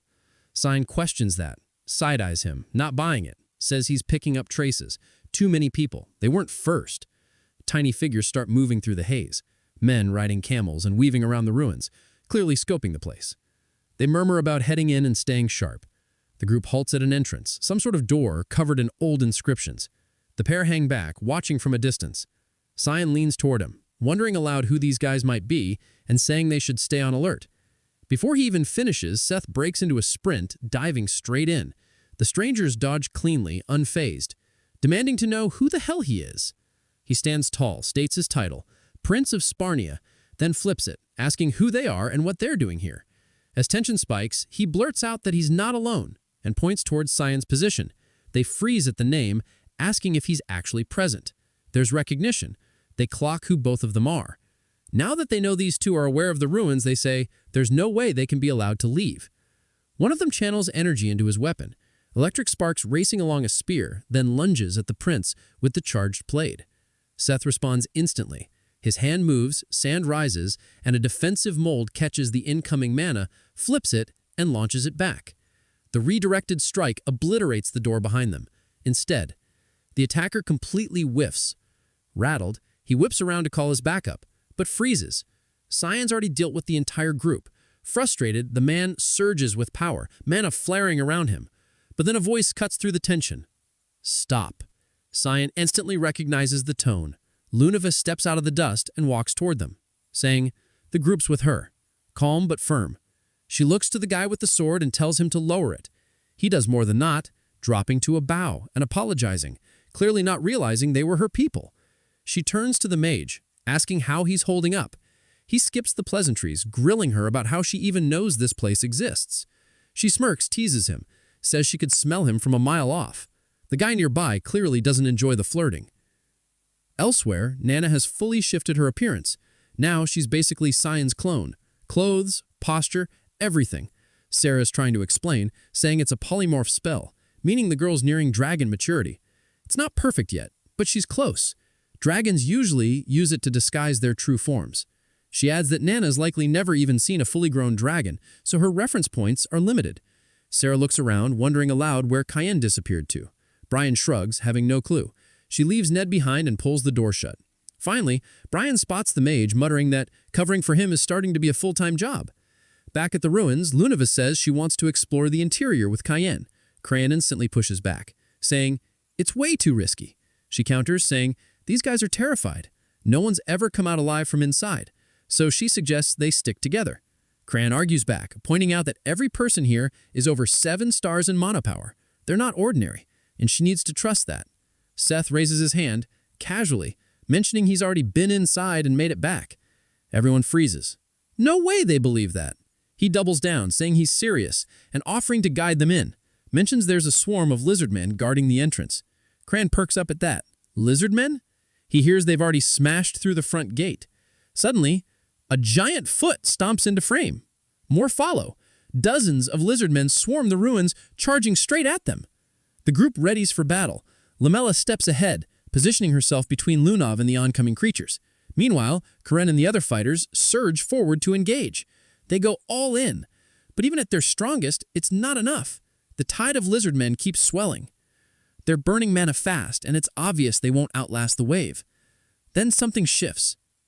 Luna stiffens. She senses an overwhelming surge of mana. It's heavy, unnatural. Cyan taps into the sphere void, the same spell he's used before, but this time he fuses it with division magic. In a flash, every lizard man drops. The battlefield goes silent. Not a single monster left. The whole horde gone in one strike. No one moves. They're stunned. He just wiped out a squad of high-tier beasts in one hit. Seth breaks the silence, irritated, complaining the wipe happened before he could even get his moment. Cheyenne shuts him down, telling him to quit whining and lead the way instead. The swordsman pivots and heads into the ruins. Lemla watches the structure around them, noting this isn't just a regular ruin. A place like this wouldn't have its own defense system unless it was something else. She explains the whole area is built from condensed mana that makes it a dungeon. They step inside and come across another sealed door. They try to break the enchantment, but nothing works. The spell work is unfamiliar. Kieran suggests brute force might do the trick, but their attacks don't even scratch it. Seth starts to snicker. The fighter gives him a look, then tells him to handle it if he's so confident. The man casually flicks his hand, and a subtle pulse of mana unlocks the door instantly. But what's waiting on the other side isn't a hallway. It's a monster. Huge. Seth steps forward, warning the others to stay back, saying he'll handle it. He charges mana into his fist, fires off a grand cannon spell, and obliterates the creature in one clean hit. They press on, deeper into the dungeon. Now, it's not just monsters. Traps, too. Unpredictable, complex, dangerous. There's also a strange entity. Pure mana, not even remotely human. Science never seen anything like it, and every door they encounter only responds to Seth. They start piecing it together. The ruins are attuned to his bloodline. Lunavith confirms it, saying the shark hands are the ones who built this place. She found the info buried deep in the archive of forbidden texts. Cheyenne frowns, not entirely buying it. Something doesn't sit right. She turns pink, smiling, swearing she doesn't lie to people she actually likes. He doesn't let it land, firing back that he doesn't trust logic built on feelings. She sits down quietly, then says something different. The GAM Association's been chasing both the divine and demonic scriptures for decades. She explains they believe the divine armor could push the GAM kingdom to greatness. For her grandfather, it's more than politics. It's damn near a religion. He thinks the armor is the key to ruling the continent. Cyan chuckles, calling it saying power like that doesn't save anyone. It gets people killed. Her smile fades. She stares at him, then asks why he wants the demonic scripture. The same question twice. He smirks, saying he wants to ruin it. Not use it, not fulfill some prophecy. Just wreck it. Because wrecking it sounds way more fun than watching another kingdom turn it into a throne. Lunavit lights up, eyes wide, smile spreading, saying she's in, she'll help him. He blinks, asking what the hell she means by that. She leans in, saying she'll help get the book just because she feels like it. He groans, telling her to get some sleep. She grins and refuses, wanting to stick around longer. He stands up immediately and walks off, wondering why he's even talking to a 12-year-old about this. Kieran's been nearby the whole time, overhearing everything, and he's not loving the vibe. Jealousy rising, anger simmering. They reach the final doorway. Seth steps up and opens it, mentioning it's been a long time since he last came through here. What lies beyond stuns everyone, a massive chamber. And in the middle, something ancient and unnatural. An object pulsing with dark energy. Definitely not normal. Tyon points to it, asking if this is the Lemmy harem. Seth warns him, telling him to keep his distance, saying he's way too close to the source. But before anyone moves, the artifact flares to life. Lunavith shouts for everyone to back off. Something's wrong. The mana coming off this thing feels dangerous. The Lemmy harem begins to twist, shaping a body from pure mana, forming into a monstrous figure. The air shifts, the world around them distorts, and a whole new realm unfolds before their eyes. This thing isn't just a monster, it's something else. And Scion can't even tell if this is really the demonic scripture they've been chasing, or something much worse. Without warning, the monster lunges. Guru bolts forward, unleashing a bolt charge straight into it, but the thing doesn't even flinch. The impact does nothing. Everyone gathers their magic, synchronizing it into a single, concentrated blast. They fire together, the strike knocking it down, but barely. It's still very much alive. Lunavith steps in next, casting a freeze spell that locks its limbs in ice. Shouting toward Melaharinus, she calls her in to land the final hit. Mela leaps high, slashing down with her Nova Brinker at full power. The creature doesn't budge, then it swipes hard. She gets knocked out of the air. Seth retaliates, stomping the ground and channeling his magic into Sand Stomp. A whirlwind builds, circling him in a tornado of grit and force. Lunavith watches, hopeful. The fight seems within reach, but something feels off. That gut-twisting, sinking feeling she can't shake. The monster smashes through the cyclone with a single hit. Like swatting a fly, his magic shatters on impact. It lunges again, but Scion steps in, activating Obsession Void Sphere. The explosion of dark mana hits clean. This time it falls. No movement. It looks dead. Too dead. Everyone stands there stunned. He might have just ended it too quickly. Corson watches, so does Garun, eyes fixed, fists clenched. The fact that Scion is beside Lunavith, it eats at him. Before the moment sinks in, the creature starts shifting, its form warps, fading back into whatever its original shape was. Then the realm around them collapses. They're back in reality. Scion looks around, straight to Seth. "Where's the demonic scripture?" he asks. Seth blinks, shakes his head, saying he's never gotten this far before and has no idea. Out of nowhere, bones ignite. Blue flames crackle from the skeletal remains. Spirals of blue wind tear upward from the ground. In seconds, both are swallowed by it. The ground beneath them caves in. Mula grabs Lunavit's arm to stop her, saying it's too late, that even Scion wouldn't survive what just happened. But she doesn't flinch. She looks at the rubble, eyes hard, insisting he's still alive. She tells Mula to clear it.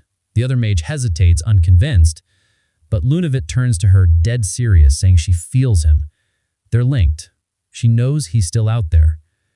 Meanwhile, Scion and Seth aren't in the same world anymore. They've landed in some other dimension entirely. Standing before him now is something else. A creature, massive, pure mana. Its name etched into the air around it. The Polarok. Its presence dwarfs everything that came before. He spins around to check on Seth, but what's left of the kid isn't good. His body's charred, twisted, burned through. The last attack hit him head on. Kid didn't stand a chance. Too young, too human. His body couldn't take it. Scion tightens his jaw, fury bubbling. The Polarok allures out a guttural roar. No one can see him here. No one to interfere. No rules. He tilts his head, a slow grin spreading, saying he's in a seriously mood right now. So whoever this monster is, it picked the wrong person to mess with. They both rush at each other, practically crashing mid-sprint. Can draws the Fog Sword, activates Fog Storm, and slices clean through the beast's body, but he doesn't slow down. His movements keep flowing, unleashing a chain of strikes. A full combo. He cuts off all its limbs, then takes the head. The creature doesn't fall silent. It speaks, telling him he's the first human to ever reach this point. But none of that matters because in the end, he's going to lose. It explains that death's off the table for it. Regeneration is constant. He'll run out of stamina before the monster runs out of lives. He responds immediately, casting Obsession Void Fear. The swirling magic devours the creature whole. Then he steps in and lands one final strike, splitting it wide open. At its core is a marble of glowing blue mana. But before the moment settles, the monster rebuilds, its body reconstituting like nothing happened. It laughs, saying he could keep cutting forever, and it still wouldn't matter. The longer it goes, the more drained he'll get. He shrugs it off, saying he doesn't mind, calls it good training. He tells the creature to keep regenerating forever, if it has to, because he's not stopping. Above them, back in the rubble, Lunav and Lamella are still digging, trying to find where Cayenne and Seth fell. Lunav notes that if there's some kind of magic barrier keeping the ruin intact, they're stuck. Nothing they do from the outside will help. She quietly wishes Seth was with them again. Karen approaches, checking on her, asking if she's hurt. He tells her he's found a way out, that they should move while they still can. But she doesn't budge. Says she's staying. Period. He blinks, asking what she's even saying. The whole place is about to come down. They've got minutes, maybe less. She turns toward him, firm, unreadable. Can's trapped. She's not leaving. If he's gonna bail, fine, he can go. Karen snaps, saying there's no way anyone could survive getting buried under that. She answers without hesitation that Scion's not dying that easy. His voice rises, screaming now. Why is she so obsessed with him? Did she ever care about them?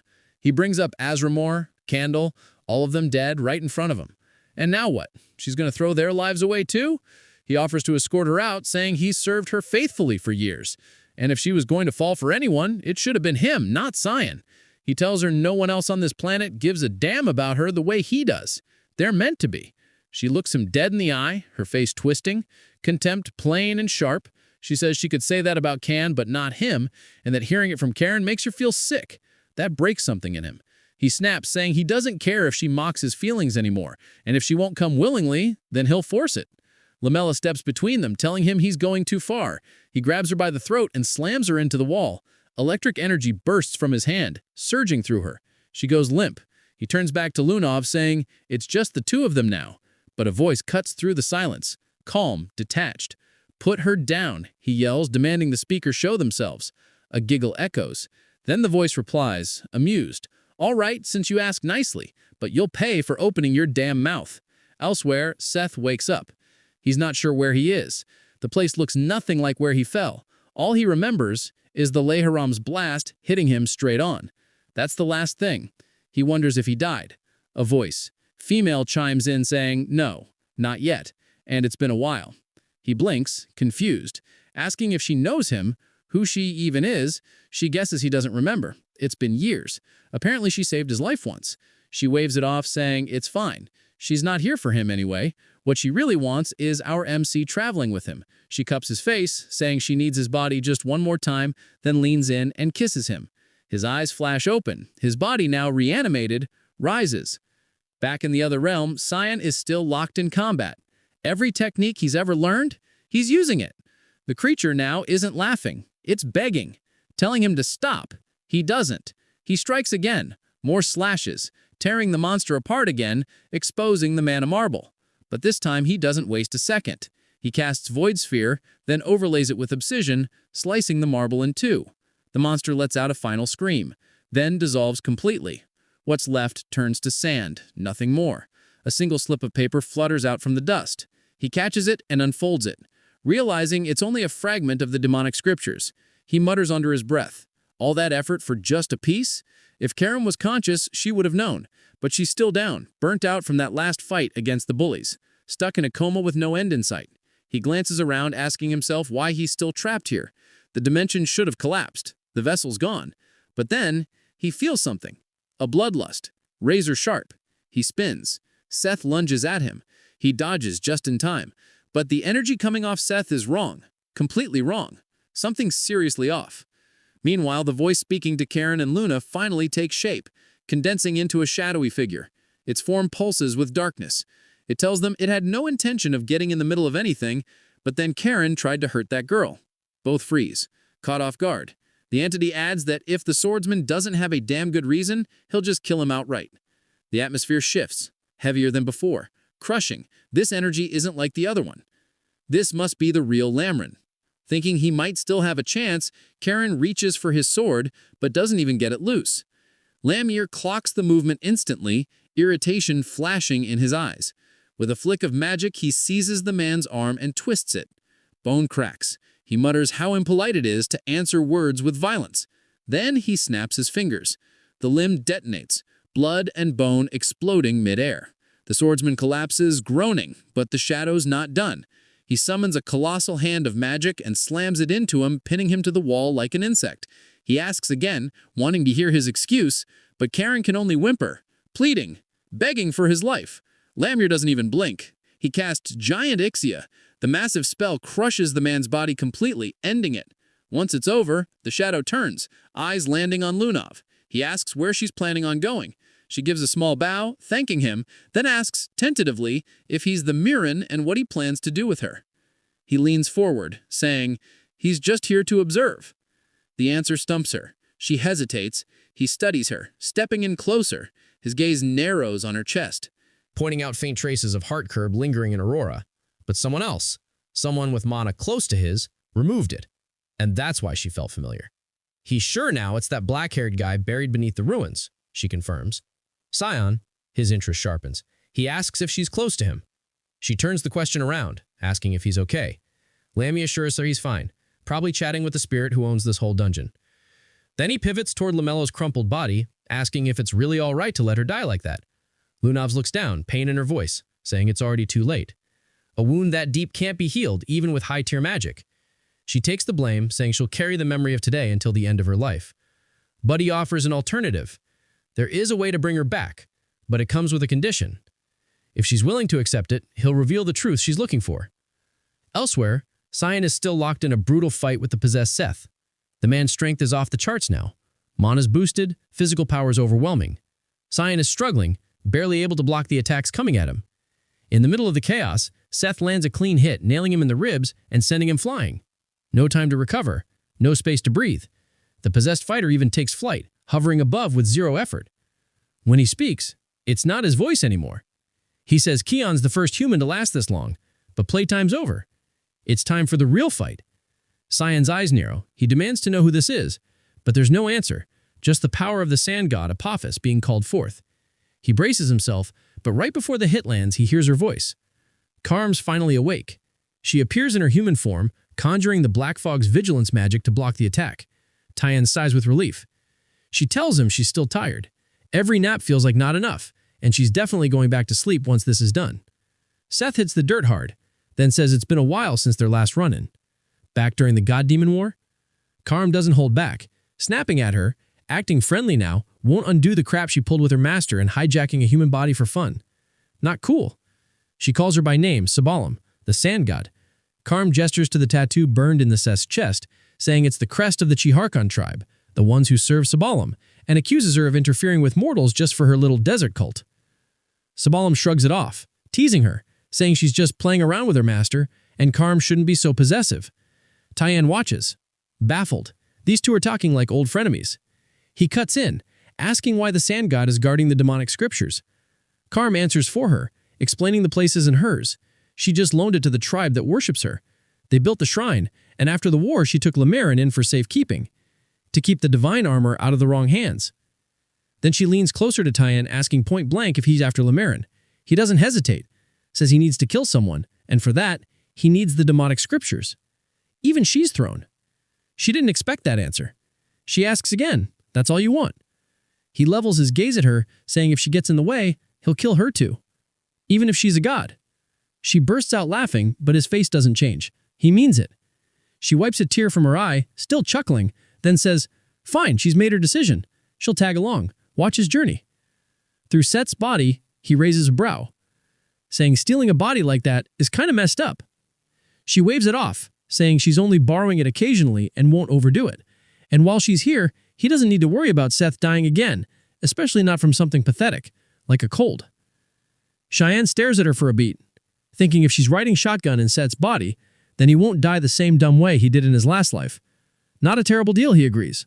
She grins, saying it's time to move. She taps the ground with her foot and the ground floor begins to rise. Before it lifts too far, she looks back at him, smirks, and says goodbye. The ground beneath them cracks open, then swallows them whole. When it spits them back out, they're exactly where they'd once been, trapped under all that rubble. Seth blinks awake, disoriented, lost. He doesn't know where he is or why he's still breathing. Lunav sees Tyan first, then Lemma. Relief washes over her face like a crashing wave. She'd been terrified he wouldn't make it back. He scans the ruins. It's absolute devastation. He asks what happened here, because if this place was under Sabalim's protection, then whatever tore through it had to be Neron's work. Then his gaze falls on the scriptures now in her hands. That answers that. She tells him only she and Lemera made it out. Everything else a blur of chaos since he vanished. Seth speaks up, urging them to leave, saying something is messing with his head. Some woman's voice, whispering warnings over and over. She keeps saying this place is going to collapse soon and it won't stop. Sabalim's still inside him. Tyan gets it now. With Lunav in possession of the demonic scriptures and Sabalim tethered to Seth, there's nothing left keeping this dungeon together, and so it begins to crumble. She gathers them, telling them to stay close. She's casting a teleportation spell. He hesitates, saying the distance is too far, too risky. Then it hits him. She's not casting a basic spell. She's about to use a ninth star teleportation spell. His eyes widen. Right as the whole place begins to fall apart around them, she casts it. A second later, they're gone and safe. Elsewhere, Nana is deep in her own training. She's been practicing her morphing magic, transforming herself into Scion. No horns, no wings, no tail. A perfect match, down to the exact way he stands, blinks, breathes. Hours later, she walks into class. Everyone turns in surprise. Scion here, but it's not him, it's her. Giddy, living out her dream. She's curious what her dad's life feels like, picturing him spending his days surrounded by loyal friends and passionate teachers. Leximus and Aaron look her way. Leximit tilts his head, asking if she's good. Aaron doesn't say much, but she feels the weight of the engagement talk looming. As she strolls through the academy halls, she feels completely alive. It's a thrill to live beyond the window pane, to walk, to talk, to be him. No one suspects a thing. But before she can make it back to class, Sarah steps in. Arms crossed, eyes narrowed. She asks what Nana thinks she's doing, wondering if she really believes it's okay to be out here like this. Nana freezes. Busted. If the dean saw her, she'd be exposed. Punished. Tears prick her eyes. She starts to cry. Afraid. Cornered. Before Sarah pushes it further, Aaron steps in, saying she needs a word. It's not the best timing, not even close. But Nana sees the out. She grabs Aaron's hand and pulls her away fast, saying they need to talk now in her room. Aaron stammers, shocked, blushing but goes anyway. Leximus watches the whole thing and decides not to interfere. Back in the wild, the teleportation worked. They made it. Cheyenne pulled it off, something Saya honestly wasn't sure he could do. He's gone further than she expected, past the mark. Lamella urges him to rest, saying they should head to the nearest village. Saya turns to Seth, asking if he recognizes anything around them. He squints at the unfamiliar terrain, then nods. He knows this place. It's Nord Delhi, the city of the outsiders. Before anyone can speak, a group of men emerges from the shadows, blocking their path. One steps forward, his tone sharp. He wants to know why Seth has come back. Seth stares at him. Then recognition clicks. Barney! He smiles, takes a step forward, arms open, but the man holds up a hand, halting him. No warmth, no reunion. It's been 6 years since he vanished. And in that time, these people have rebuilt, piece by painful piece. Barney says if Seth feels any shred of guilt, he needs to turn back. This piece, they bled for it. Don't ruin it now. Seth reels at the words, clearly stunned, and blurts out if they hadn't been tight before. Barney gestures toward one of the men nearby, asking if he recognizes him. He squints, puzzled, then gives a slow shake of his head. He's got no idea who's standing there. Barney snaps, yelling that the guy is his son. Back when Seth was younger, he knocked out one of the kid's teeth just because he wanted another shot at training. He brushes it off, claiming it was just kids messing around. But underneath, he knows the truth. He never got married. Not with all the lives that were lost. But that's not even close to the worst damage he's done. He's made a habit out of wrecking village wells. He smashed through buildings like it's a sport. No rhyme, no reason. Instead of walking through doors like a normal person, he punches through the walls around them. Sion doesn't look surprised. She's heard it all before. He's always been a pain since day one, the royal chaos magnet. Barney pleads, begging him to stay far, far away from their lands. Then, right in front of them, his body shifts. New tattoo snaking across his skin like fire. A voice cuts through the air. It's Sablum, the sand goddess, stepping in. She refuses to watch this go down in silence, saying it's personal. He's her mess to deal with, and she won't let them rough him up. Barney fires back, asking what the hell she's even talking about. Sablum introduces herself plainly. The one who treads the desert, the one who unleashed storms, the one who brought collapse with her. As she speaks, she takes form, merging into a humanoid shape, and makes a request. She wants the two of them to stay in the village. She accepts their offer. Cheyenne rolls her eyes. She's clearly done with all this divine drama. When the goddess finally vanishes, Seth looks like he's seen a ghost. He asks if they heard her too. Cyan nods deadpan. Because of Sablum, they're sticking around. Barney and his crew drop to their knees, throwing out apologies toward the sky, begging for her mercy. Elsewhere, Leximus shuts a door gently, feeling hopeful that today might actually turn out all right. She wishes Aaron a good time with Cayenne. Inside the room, Aaron and Nana are still holding hands. Aaron's face glows red, her thoughts spinning, frozen in place. Nana casually mentions that instructor gives her the creeps. Aaron doesn't respond, still gripping her hand, and turns even redder. Noticing, the shifter lifts a hand to Aaron's forehead, checking if she's running a fever. She jumps back suddenly, but then she remembers they're engaged. This shouldn't be weird. They're supposed to be close. Trying to gather her nerve, Aaron decides it's time to bring up the engagement. She blurts it out, asking what Nana thinks about it. The girl doesn't hesitate. She says she likes Aaron, so she's all in.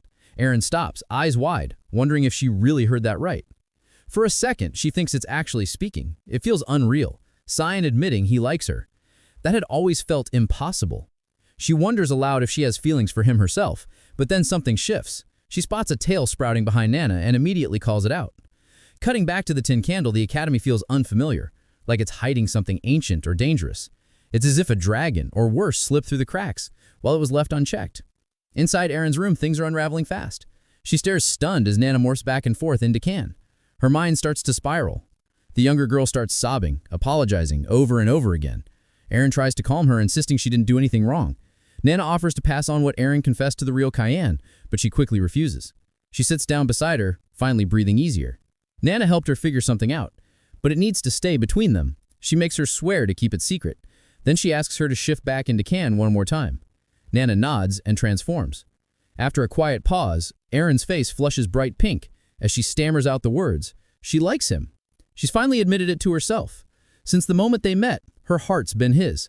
But she's also sure she's just been dragging him down this whole time. Still, she's been trying, pushing herself to change. Tears spill from her eyes as she pleads with him, not to vanish again without a word. She begs him to stay. Once she's wiped her face clean, she tells Nana never to breathe a word of this toy. But the girl isn't listening. She's staring out the window, murmuring that something's coming, something big, something powerful. Meanwhile, Lexmas throws herself in front of the dean, desperately trying to block him from entering Aaron's room. She says Aaron's in the middle of something important. He couldn't care less. He tells her to move, then casts a spell to shove her out of his way. He hits the door with another spell and forces it open. Aaron screams, demanding to know why the hell he's barging in. She says she was having a private talk with her fiancé, no less. The dean calmly tells her to step aside, adding that whoever she's speaking to isn't actually Cayenne. She quickly tells Nana to run. Whoever this guy is, they're way outmatched. The shifter tries to bolt, but he grabs her by the throat mid-escape, growling and asking how she dared sneak into his academy, swearing she'll pay for it as he charges magic straight into her neck. He summons the Trice's Holy Lance and fires, a searing beam of light straight at her. It hits. The blast lands hard, and she staggers from the impact. Outside, both Emily and Brian catch the flash through the window. At first, they think it's just lightning, but something about it feels wrong. The unease pushes them to check. Nana's room. She's not there. Brian grabs whatever clothes he can find and bolts out to search. Back at the scene, the dean's relentless, casting one spell after another, keeping her on the run. Nana dodges every blow like a blur. Even after taking a direct hit from 9th star level magic, even he pauses, surprised. This isn't just any dragon. He pulls at the ground beneath her, then slams twin stone pillars into her from both sides. Still, she's not backing down. He watches her, stunned, and asks if some divine being is riding her body. She doesn't feel fully dragon, doesn't act fully human either. So why the hell isn't she fighting back? He wonders if she's waiting for someone. Catching her breath, she quietly says she doesn't believe he's evil, and she doesn't hurt good people. That throws him. How can she tell? She says she can smell it. She can tell who's kind just by the way they carry their scent. Her teacher told her, only fight when it's time to teach bad people a lesson. He presses, wanting to know who this teacher is, asking if it was them who dragged something as unclean as her into the academy. That word hits her like a slap. Her eyes darken, and her body begins to shift, scales spreading, posture changing. She's going full dragon. He reacts instantly, casting Star Judgment with lethal intent, shouting that he won't let her live. She catches the blast mid-air, flings it back like it's nothing, but he's already teleported. He warps next to her and drives a fist into her face full force. She hits the ground unconscious. Inside the sealed room, Serena and Leximus are trapped, watching her crumple, unable to move, helpless. The dean sealed the area with his own barrier. No one's getting in or out.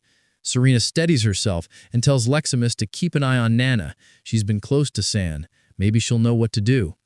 As if on cue, Sarah slips in quietly through the back door, having followed the noise. Outside, Brian spots people starting to gather.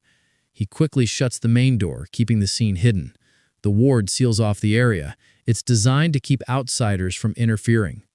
Sarah approaches the window, examining the spell. Leximus asks if there's a way to break it. She says it's impossible for now, but not entirely hopeless.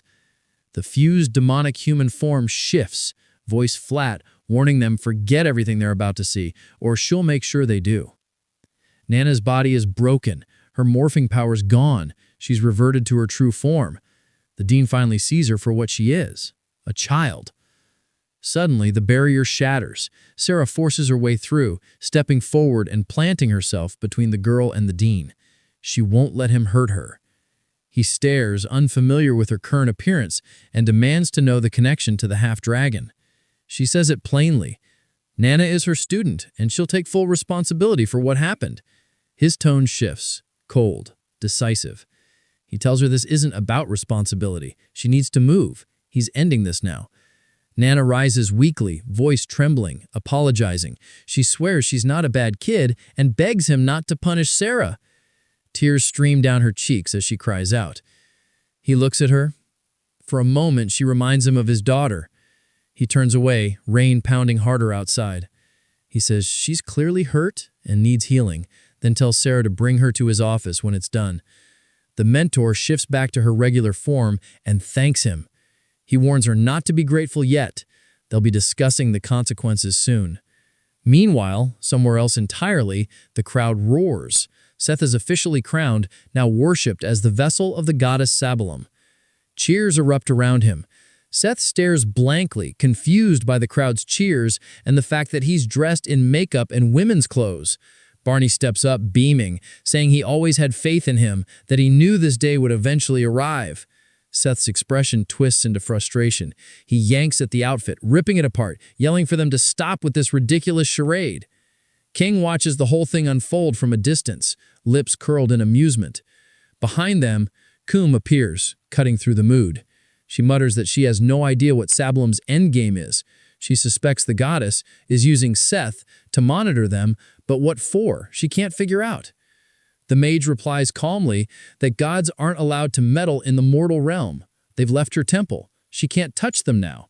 Coom shrugs it off and warns anyway she's possessing his body. That changes everything. He better stay sharp. And she adds, they're not the only ones being watched. Lunavas burst into the room, surprised to see Chang'an already there. She lights up, asking if he's been waiting for her. He nods, saying they need to talk. He asks how Lamiram is doing. The girl tells him she was worried. The injuries were severe, but Lamiram has pulled through. Another day of rest, and she'll be fine. The internal wounds are already healed. Chang brings up the teleportation spell and advanced healing magic. She sighs, realizing why he wanted this conversation. It wasn't about her performance. She was expecting him to ask how she managed to get her hands on Lamiram. In the dean's office, he leans forward questioning Sarah on how Chang'an managed to sneak a draconic human into the academy. The instructor looks confused. How does he already know? He says it was obvious, the way Nana endured his spells. Only someone like Chang'an could handle someone that powerful. She asks, unsure what he plans to do. He says he needs to talk to Chang'an, though he already knows how that'll end. Chang'an will sweet-talk his way through, and the dean will end up giving him free rein. Shara starts to say she'll take full responsibility as his instructor, but he cuts her off, asking if that means she's planning to resign. He moves on, stating coldly that good and evil are already defined by the world, and what's evil is always tied to the ominous, something she should stay away from. Sure, she might carry that side inside her, but she was trying to protect someone. She may believe that side of her is who she truly is, but it doesn't matter. She's with the mists now, and that's still better than pretending to be pure. She blinks, surprised by his words. He turns away, saying the Empire's headed for disaster. He tried to stop it, did what he could, but fate doesn't care. As he walks away, he rests a hand on her shoulder. When the moment comes, she needs to step up and do what she's meant to do here at the academy. He leaves her standing there, stunned and unsure what to make of his warning, this looming catastrophe, this mysterious role. But just before stepping out, he turns back to ask one last question. What does Nana like most at night? Later in the infirmary, the dean quietly enters while the girl is still recovering. He looks at her, and something in her face triggers a memory. His daughter, Diana. He whispers an apology and asks for her Forgiveness. His expression softens with a quiet smile. He doesn't know why he thought of Diana, only that he misses her deeply tonight. He gently strokes her face, lingering there for a moment. Before leaving, he places a piece of candy on the bedside table. Elsewhere, Sion and Luna have continued their talk. He starts to say something, then stalks himself. She tilts her head, confused. She thought he needed something. He turns away, telling her flatly that he doesn't need it. Not exactly, and she shouldn't worry herself unless she's planning to take it to the GAM Association. Luna shakes her head. She'd never do that. He meets her gaze, cold and sharp, telling her not to let anyone take it from her unless she wants to die by his hands. He excuses himself, saying he needs to return to the academy. She can come by later with Seth. After he's gone, Lemaire speaks up. He asks if she really likes him. She nods without hesitation, then asks if he understands what Sion's trying to do.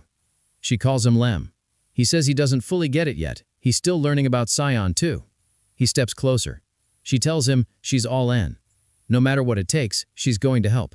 He says she's free to do that, as long as she honors her end of the contract. His truth is hers. Then he raises an eyebrow, asking why she keeps calling him Lem. She grins. Lamar is just too long. Meanwhile, Brian hasn't stopped training since the Dean's attack. He's haunted by what Anesthetica told him. He followed every word, gave it his all, and still it's not enough. He's not talented and he knows it. He blames himself for being weak. He has to get stronger so he can be of use to his master. Lost in that thought, something dark steps into view. A shadowy entity confronts him, demanding to know where Cayenne is. Brian says he's not here right now, but he senses it. Thick, suffocating mana radiating off the figure. He quickly activates an artifact, raising a barrier around them. He attacks, telling the creature to back off unless it wants a fight. Brian blocks a sword strike with his combat counter, slashing through with a counterattack. He manages to wound it, but the thing doesn't slow down. It charges him again, unleashing a flurry of chain strikes. Whatever it is, it's definitely not human. Again it demands, "Give me Cayenne." Brian lands a clean hit right to the face. The helmet shatters.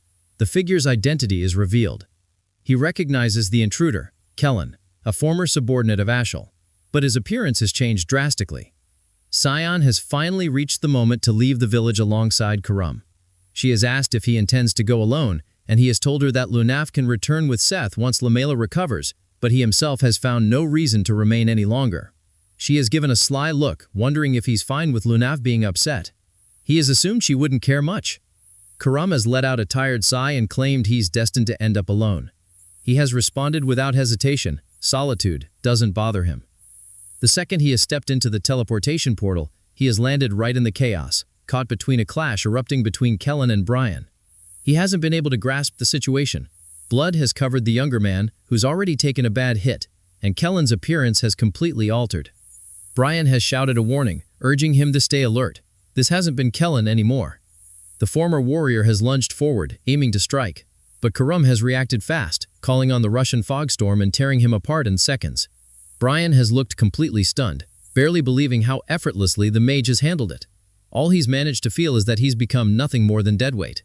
Sion has turned toward him, pointing out the severity of his wound and advising rest. He's done enough while Sion's been gone. Now it's his turn to take over. Sion has approached the fallen Kellen, breathing hard, asking whether he's still conscious. Using what little strength has remained, the man has warned him to stay cautious. Ashel and Boris have already gotten their hands on the holy sword. The news has shocked Sion. In his previous life, they hadn't reached it this early. The situation has begun spiraling faster than he's ever calculated. Kellen's form has faded, leaving behind only his warning to stay careful. While Sion has watched him disappear, offering a silent farewell, he's seen what they've done to Karam, turned him into a puppet. He hasn't had to think twice to know who's responsible. Brian has pulled himself up, asking what exactly happened to him. Cheyenne has crouched by the fallen figure, picking up a stone, the seal of Re-Universal, an ancient corrupted magic that bends a person's mind, forcing them to turn on their own. They've weaponized his shadow self against him. Regret has crashed down. He's realized he should have killed Boris when he had the chance. As long as that bastard remains alive, this nightmare will keep repeating. He can't afford another repeat of the past. He's made up his mind. Boris has to die. He's turned to Brian and told him to prepare to leave. The other hasn't understood what he meant by that, so Cheyenne has clarified they're leaving the academy. Their destination? The Vort Duchy Temple of Lummen. Meanwhile, Ashel has stepped into the palace and approached a woman standing at its center. She has greeted him, acknowledging the time since they've last crossed paths, referring to her as Nafrudit Iris. The woman has smiled, revealing her face, noting how rarely he's used that name anymore. With a puzzled tone, she has asked if he hasn't come with Prince Luanal. Ashel has kept it simple. He hasn't been involved in that anymore. She has smirked in amusement, teasing that the rumor surrounding Prince Violet must hold some truth. He hasn't taken the bait, and instead brought up the revelation she's apparently received. Her laughter has echoed as she confirmed it. The holy sword rests on the hill where the scenery of the Guardian can be seen. She has speculated that this scenery must be linked to the estate of the continent's guardians, which is why she's wanted to meet him. She believes no one else would know its most likely location better than he does. He admits he's had a guess. Still, a question has nagged at him. Why has it been located so close? She has stepped nearer, saying that the truth doesn't always lie far off. That's what Lummen's love has felt like. At the same time, Sion has faced the dean, presenting a stone and asking if he'd recognized it. The older man has immediately identified it. Sion has explained he's discovered it inside the academy. But before he's finished, the dean has cut him off, assuming he's tangled himself in more trouble, again dabbling with forbidden magic. Without giving him a moment, the dean has also asked how long he's been planning to hide a dragon in his room. The realization has hit. He's completely busted. The dean's anger has exploded. He shouted that Sion's behavior has been insane and that he should leave if this is how he intends to act. Sion has agreed, admitting things will get worse if he remains in the academy.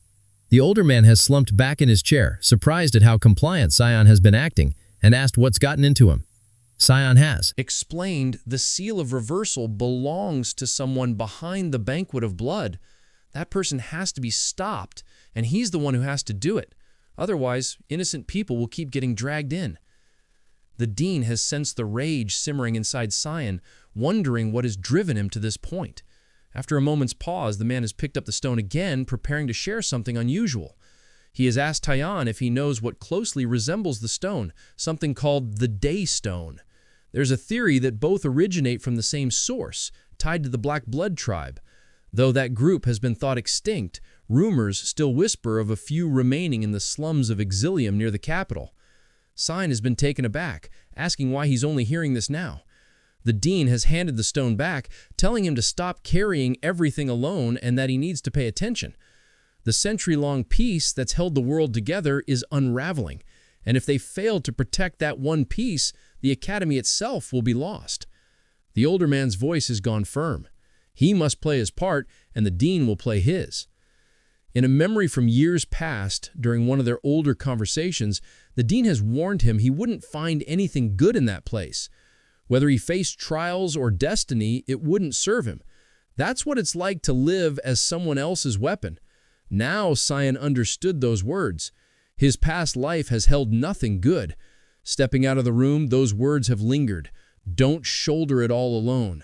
He has wondered if this has been the real advice the dean has given him in this life. As he's walked through the corridor, Sarah has appeared, asking whether he plans to leave and whether he intends to kill Boris. She has been listening the entire time. She has stated that Sion was always going to be a target. He has asked if she plans to join him. The instructor has declined, saying she would like to, but she's had to stay behind and fulfill her role, especially now that the dean knows her truth. Sion has asked whether the older man has discovered her real identity, but she has realized that he's known from the beginning. Karum has appeared, pointing out that the dean hasn't earned that title for no reason.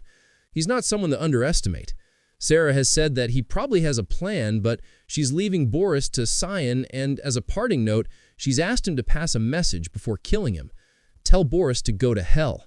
Sion has acknowledged the request, assuring her Boris will suffer hell long before reaching it. In the fields near the very duchy, Ashel has found the entrance to the Duran Dark Sword. It had been surprisingly close to the estate, after hours of traveling. He's asked her if it's really the Holy Sword. Both had been struck by the glowing aura and visual force of the weapon. He's taken hold of the blade and called its name.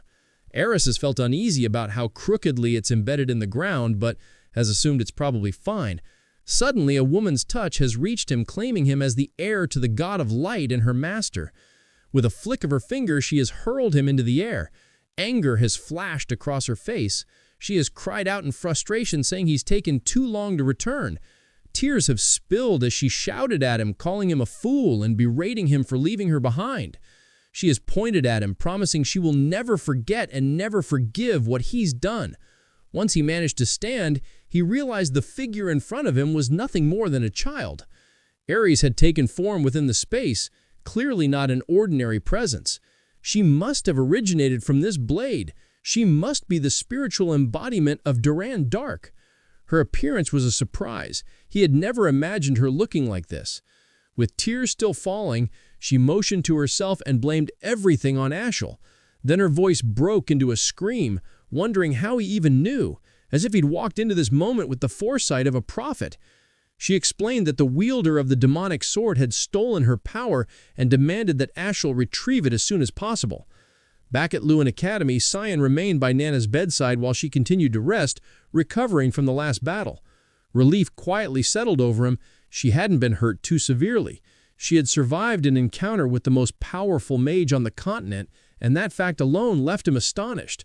She had reached a point where she no longer relied on him.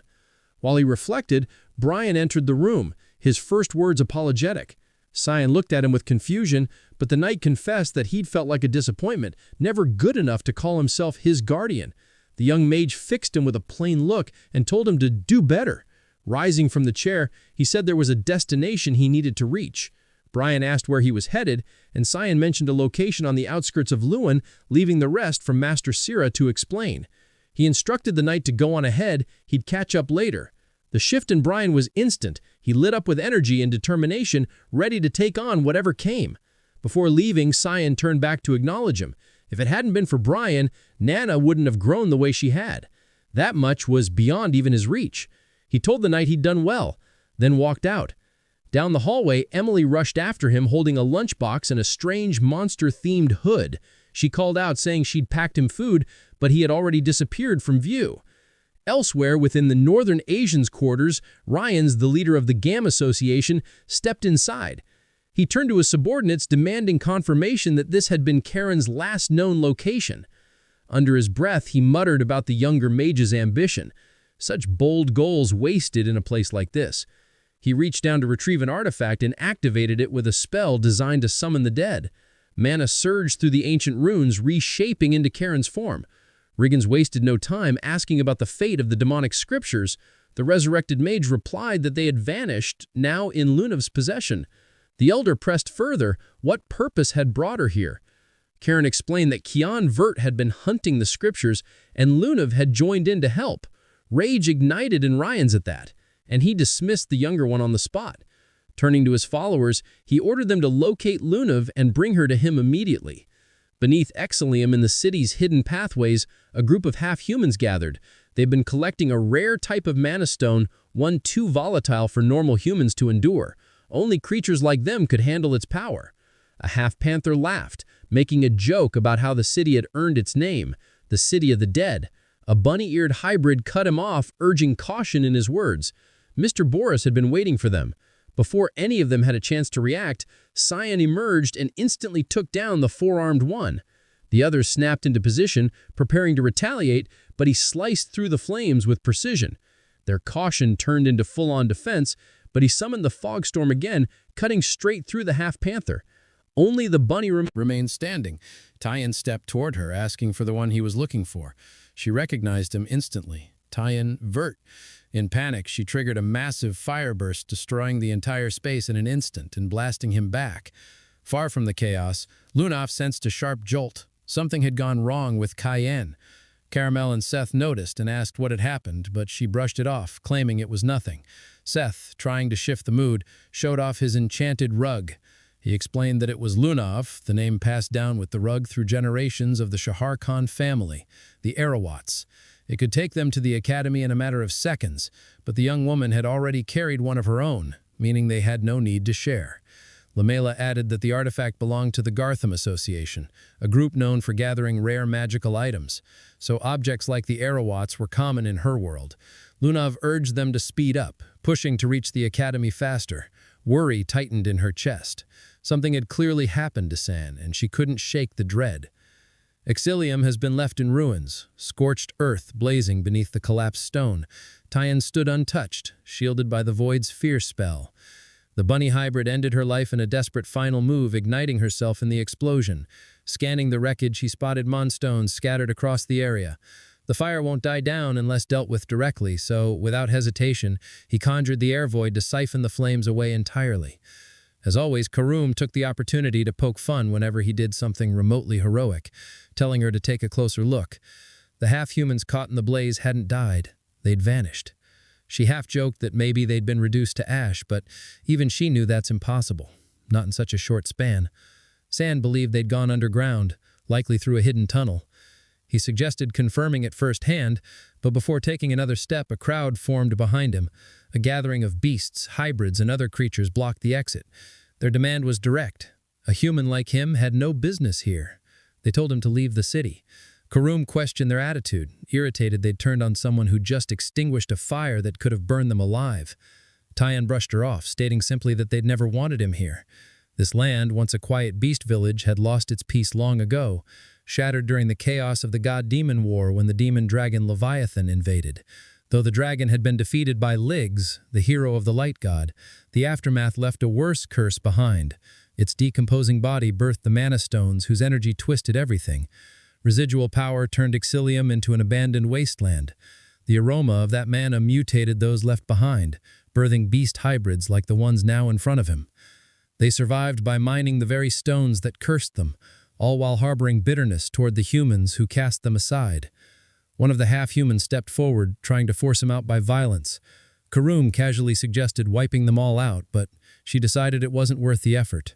Too much work, too little payoff. They left instead. Not far off, the bunny hybrid handed the mana stones over to the panther.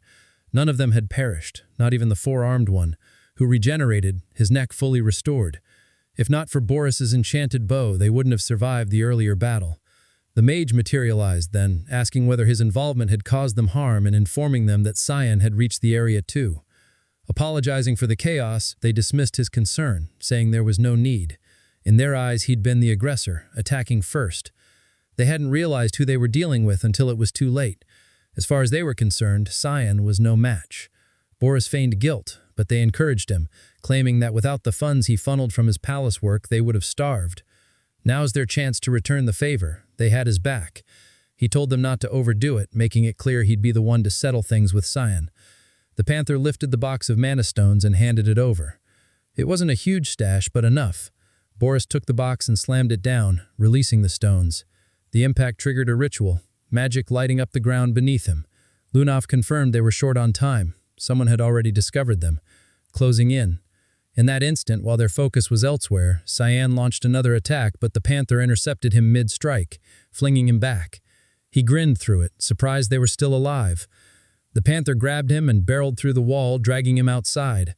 Boris turned to Earth, saying this had been the only viable way to beat him, and began chanting a call to awaken the Leviathan, the same beast that once razed the village. At Lunov Academy, inside the royal dormitory, Leximus and Aaron lounged together. He noticed her mood shift and asked what had been bothering her. She flushed, looked away, and said she couldn't bring herself to face him. Leximus put it out that he'd never been the one to come see her first anyway. Her frustration briefly flared, but she managed to calm herself, suggesting they return. He offered some comfort, reminding them their purpose here was simple, just to check on Nana. Then, just down the hallway, they spotted Seth, Lunov, and Lamela standing near Cyan's room. Aaron asked if they were also here to find him. They nodded, but explained he hadn't returned. She tried to reassure herself, convinced he'd come back. He was never good at sharing how he felt, not with words. But this time it was different. His presence, his scent, everything about him had vanished. She began to worry he wouldn't return at all. Aaron ignored him and asked Lunov whether she had any idea where he might have gone. She replied that it needed further investigation, ordering Seth to search the academy for any leads, then sending Lamela to the Gartham Mage Association to gather updates. Aaron decided to return to the palace to gather intelligence. Before leaving, Lamaharam approached Lunov, warning the search wouldn't be simple. Every trace had been erased so completely that even Cayenne couldn't be tracked anymore. Aaron and Leximus raced toward the palace, urgency pounding in their steps. She couldn't shake the gut feeling that he might vanish forever if she didn't act. She refused to let it happen, vowing to find him before it was too late. Meanwhile, back in Exilium, Cyan engaged the beast hybrids. He started to suspect that Boris had twisted their mutation, no longer a curse, but a power they could wield. No matter how many blows he landed, their bodies regenerated each time. He accused them of being nothing more than puppets, yet somehow they moved with purpose, with free will.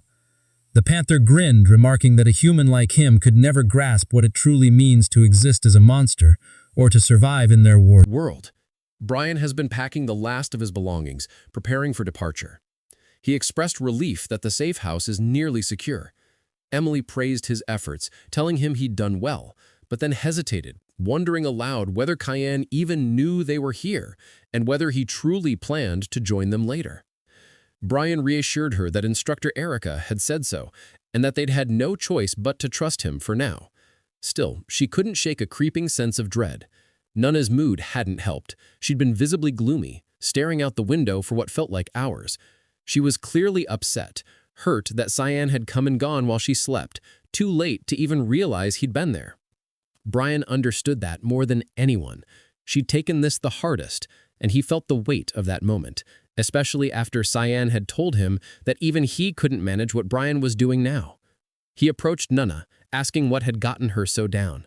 She responded, blaming herself, saying her papa must have run off because she caused trouble. He tried to comfort her, gently placing a hand on her head, assuring her that none of this was her fault. She hadn't done anything wrong. Cyan would return. They just needed to be patient and stay strong until then. As she wrapped her arms around him, she muttered that Cyan was stupid and insisted that Brian scold him later. Elsewhere, Cyan remained locked in combat with the half-humans, struggling to gain ground. They threw everything they had in a desperate attempt to slow him down.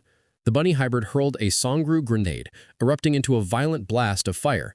She assumed there was no way he could dodge in time, but he reacted instantly, swinging cum and unraveling the magic.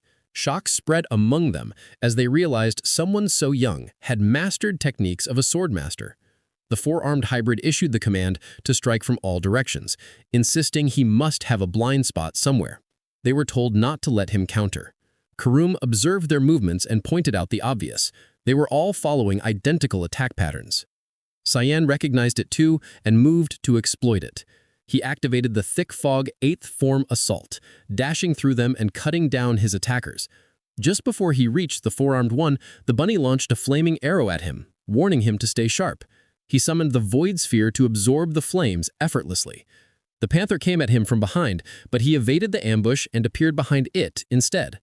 In one swift motion, he unleashed Fogstorm, slicing the creature apart. He then decapitated the four-armed hybrid and dashed toward the bunny, splitting her cleanly in half. At last, they grasped the truth. They had stood no chance. The power gap was impossible to bridge. Even so, their bodies began to regenerate, limbs and heads returning. They told him that defeating him was never the goal. Cyan demanded an explanation. If winning wasn't the plan, why start the fight at all? The panther, still grinning, confessed it had all been to stall for time. Suddenly, the ground trembled beneath them. He felt the surge of dark mana, a storm of pressure rising from beneath. The ritual Boris had been crafting had finally reached completion. The dragon stirred, and as the sky darkened, Cyan realized the unthinkable. Boris had actually brought Leviathan back, reanimated as a puppet. Karum recognized the beast too, stunned to see it again. Cyan knew immediately that if that dragon ran wild in this era, the consequences would be catastrophic. He decided he wouldn't allow it. The Leviathan awakened in full, and atop its massive form, Boris took control. The first thing that dragon did was snap its jaws shut around the panther hybrid, devouring him in a single, brutal motion. The others dropped to their knees, paralyzed by disbelief. None had expected this betrayal. Even Cyan paused, stunned by the sheer brutality. Karum leaned in to explain that it hadn't merely consumed the hybrid, it had used him as a mana sacrifice to amplify its power. He asked why such a creature would need sacrifices at all. Karum guessed that it was likely still recovering damage inflicted by the divine scriptures. The bunny screamed, horrified by what Boris had done, insisting this wasn't part of the deal. He responded with a smile twisted in madness, claiming it was all for the greater good, even as he laughed maniacally through the explanation. Only then did the remaining half-humans understand. They had been tricked, betrayed, used by someone who never saw them as anything more than tools. Across the wider city, other beast hybrids noticed the dragon's return. Its gaze turned to them, charging energy in its mouth. Boris, still consumed by laughter, pointed toward the city and declared that all of Exelam's people would now repay what they owed. Panic spread instantly. Screams filled the streets as everyone scattered, desperate to escape the impending blast. The bunny begged him to stop and fired off a desperate explosion at the dragon in a last-ditch effort to halt the attack. Boris turned to her with a look of disappointment, stating that he had believed they were friends. Then he ordered the dragon to retaliate with fire. Before the flames could consume her, Cyan stepped in, summoning Void Sphere, predation, to absorb the inferno before it could land. The dragon has unleashed another wave of fire surrounding Cyan and the bunny hybrid in an inferno. He absorbed the flames again and followed up with a clean, forceful swing of his blade, slicing through the blaze and extinguishing it entirely. The arc of the swing hasn't stopped there. It reached the dragon's body and knocked the beast to the ground. Boris stood frozen, stunned that such power had come from what looks like nothing more than a dagger. Earth Decree corrected him, explaining that this energy has never originated from the weapon itself. Cyan altered the form of the blade through his own force, the initial transformation, Nirvana of Repentance. Launching into the air, he closed in on the dragon. The guy tried to intercept him by activating Flashing Rain, sending a volley of rapid strikes, but Cyan redirected each attack without effort.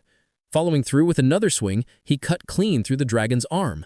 The massive limb fell toward the citizens of Exilum, leaving them no time to react, but quickly initiated the 8 fluttering pearls, slicing the arm into scattered fragments mid-fall to protect the city below. Boris only laughed, brushing off the concern for others and claiming that Cyan is destined to become the next offering in the ritual. The dragon drew in a long, deliberate breath, charging another ominous blast, but Cyan's shield returned to his side. Bracing himself, he engaged a fortified rising fog, neutralizing the magic with a single decisive strike and hitting the dragon in the process. Then, he leapt straight to the dragon's head, arriving before Boris could even notice. Cyan confronted him, revealing how long he had waited for this chance. There would be no escape this time. Summoning his ultimate technique, Black Fog Archidament, an annihilating spell capable of leveling entire cities, he landed the attack. Before Boris could react. Meanwhile, Lamaduram and Lunav continued their search for him, until Lamaduram suddenly picked up on his energy, declaring that he had located him. Lunav asked whether he'd pinpointed the exact spot, her eyes catching on the transformed appearance of her companion. He gestured to the map, stating the coordinates with certainty and naming the location, Exilium. She recognized the name and questioned why he would go to an abandoned slum. Lamar admitted he wasn't sure, but had sensed an ancient dragon there. He was vaguely familiar with it, but would need to see it firsthand before saying anything for certain. Lunav's concern deepened at the mention of a dragon that ancient, but he downplayed it, insisting she shouldn't stress. It was barely more dangerous than an overgrown lizard compared to Cyan's strength. At that moment, Lamella stormed in with a group from the GAM Association. Lunav asked for an explanation, and the leader told her that the Garum faction suddenly forced their way in and announced that the president had summoned her. She must go with them now. Lamella leaned in quietly, confessing she had a bad feeling about all this and would try to buy some time. Lunav whispered back in surprise, asking why she was helping if she was loyal to her grandfather. The woman looked away, saying Lunav once saved her life, and this was her way of honoring the path of the night. Lunav smiled faintly and asked her to deliver a message to Princess Erin. The Jam subordinate started pressuring her to move faster, but Lamella reassured her not to worry and promised to deliver the message when she could. Lunav reluctantly complied and followed them, guessing it must be related to what happened at the ruins and assuming the president might now target Cyan. She made up her mind to stop him before that happened. Back in Exilium, the battle was finally over. The dragon lay defeated permanently, he believed. Boris had vanished, apparently disintegrated, but the peace was short-lived. Shouts erupted behind him, accusations flying. People screamed that everything had gone wrong because of him, blaming him for bringing ruin, shouting that it was all because a human showed up. Others hurled false claims, demanding he leave. Karam muttered again that killing them would be simpler, but Cyan dismissed the idea, saying it was fine. This way his wait wouldn't have to stretch on as long. Hours passed before word reached Lunal Sais. When he heard of Boris's death, fury took over. He cursed the man, calling him a useless bastard, shouting that he rescued him from the gutter and reshaped him into someone closer to human, only for him to die without paying back the debt. Then Ashel stepped into the room, asking if Lunal had sent for him and what he wanted. The emperor erupted, screaming that Boris was gone and Exilium was ruined. Ashel responded calmly. He had already known. Lunal demanded to know why Ashel hadn't come to him the moment he found out. But the other coolly replied that he had business elsewhere, something more pressing than Lunal. And now he was confident he knew who caused the downfall. The emperor frowned, puzzled how Ashel could know. But the mage dodged the question and told him to prepare for departure. Their next stop was Lunan Academy, and he was already making arrangements. Lunal asked who they were going to see, but Ashel told him to wait and promised to explain on the road. Humiliation settled in. Lunal realized that Ashel held the reins, and he was the one being pulled along. Elsewhere, Boris turned out to be alive, barely. Dragging himself across the ground, broken and gasping, he soon lost his strength and collapsed. Cursing his luck, he mumbled that resurrecting the dragon was a failure and admitted his shame. Had the plan worked, he could have healed himself. Nearby, Earth Decree, severely damaged, spoke to him, telling him it was all right. There was still an offering nearby, one strong enough. Boris looked up in fear, asking what it meant and what it intended to do, but the being told him not to be afraid. This was the will of God. Then it consumed him, sacrificing Boris in order to restore its own strength. In the proximity of Lewin, the royal carriage has been rolling steadily toward the academy. Lunal Sais has grown visibly restless, demanding to know the identity of their intended contact. Ashel, keeping his gaze fixed on the passing landscape, has calmly explained that they've come to seek an alliance with the academy's dean regarding Tyann, Lunamil's younger brother.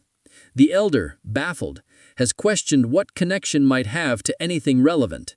Ashel has revealed that our MC has been the one to eliminate Boris, and he currently holds the demonic sword while also serving as an assassin for the clandestine syndicate known as the Mist. Lunal has frozen in disbelief, unable to accept it without certainty. The mage has confirmed that the details have come at the cost of Boris's life, and every disruption they've encountered has pointed back to Tyann. The realization has finally settled in. He has played them all along. Ashel has added that a bounty has already been issued, and he's confident the academy has become aware by now. The elder, disturbed, has asked for clarification on the bounty. With a slight grin, Ashel has stated that Tyann has been tied to the banquets of blood and labeled as the mastermind behind an assassination network. Their crimes can all be pinned on him cleanly. Though the mage has claimed that turning against his brother brings him sorrow, he's convinced that eliminating him has become necessary for both justice and continental stability. This, he said, is simply divine will, an unavoidable path laid out by the god of light. Elsewhere, Lunov has entered a chamber where her grandfather has been waiting.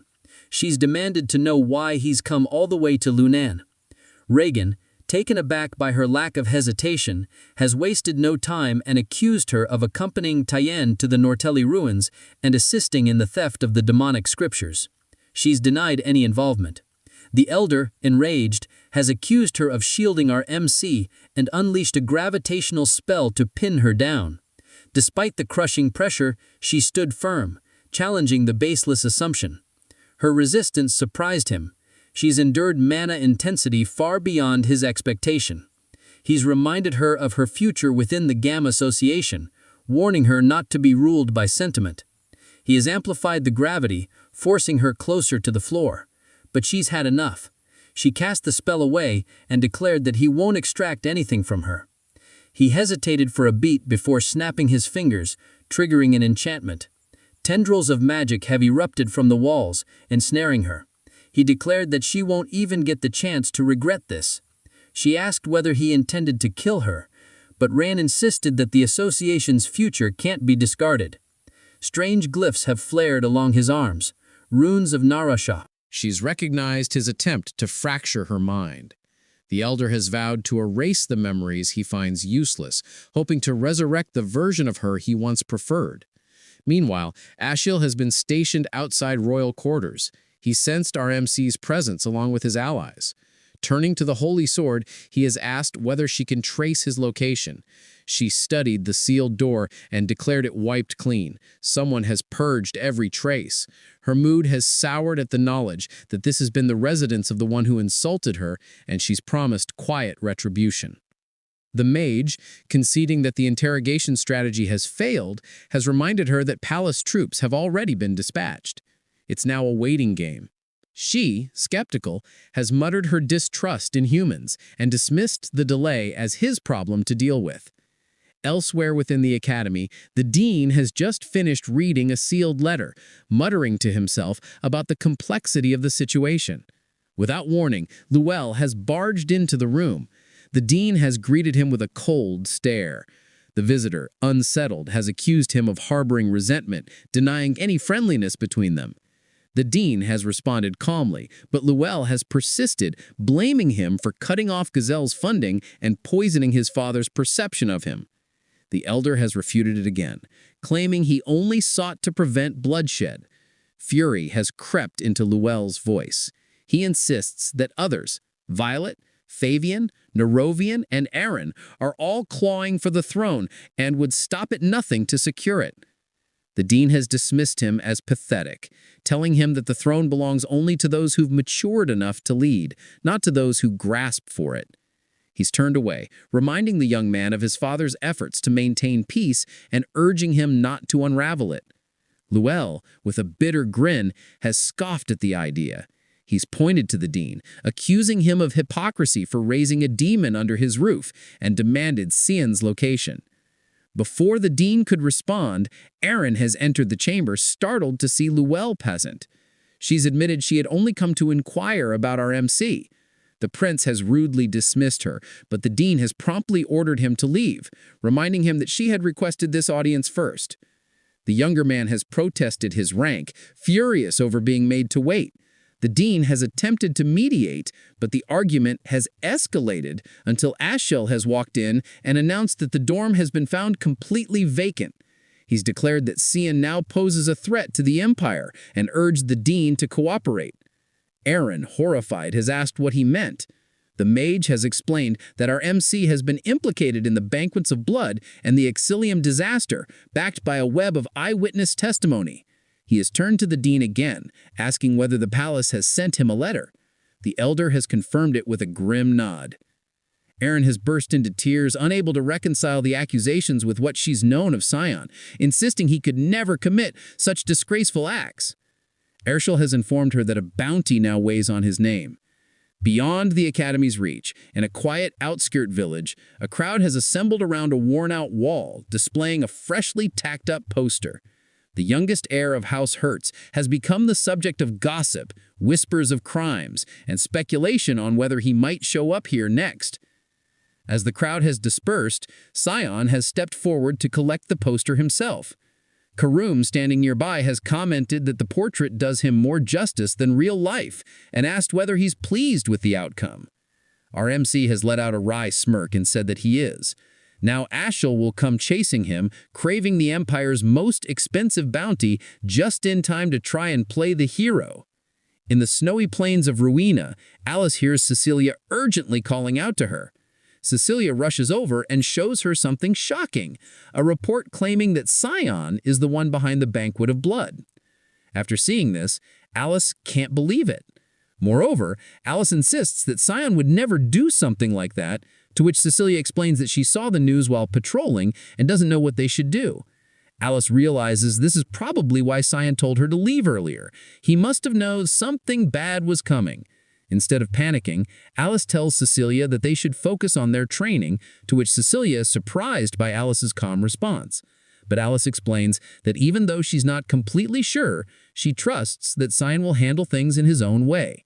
Right now, she believes it's more important for her to become stronger so she can be ready to help him when the time comes. Marion, who's nearby, praises Alice's determination and tells her to continue training. Alice agrees and goes back to her practice. On the other hand, Lunavi finds herself trapped by the grandfather who's trying to rip Sion away from her mind. Lunavi's grandfather warns that resisting will only make things more painful, to which Lunavi cries out, refusing to let Sion be taken from her. Suddenly, something strange happens and the surroundings shift into another realm. The grandfather is shocked. A powerful figure, Lem, appears and warns him that he has entered a forbidden territory. Lem radiates dark mana and reveals the terrifying power of the demonic scriptures, Lem-e-Haram. The grandfather realizes Lunavi had these demonic scriptures all along. After that, Lem calls him an inferior being and tells him to choke on the truth he was so desperate to uncover. And Lunavi finally gets out of his grandfather's control and he sits down on the floor, accepting his defeat. Lunavi questions whether Lem caused this, but Lem accuses Lunavi of planning it from the beginning, which Lunavi doesn't deny. Instead, Lunavi thanks Lem and says it's time to go. Help! As they prepare to leave, someone calls out to Lunavi. After this, Lim stares coldly and asks, "What are they looking at?" Standing at Lunavi's head, in a safe house on the outskirts of Luen, Brian shows a wanted poster with Kyan's face on it and warns that royal knights are swarming the streets, searching for him. Also, Brian insists has been framed, and Nana echoes his concern.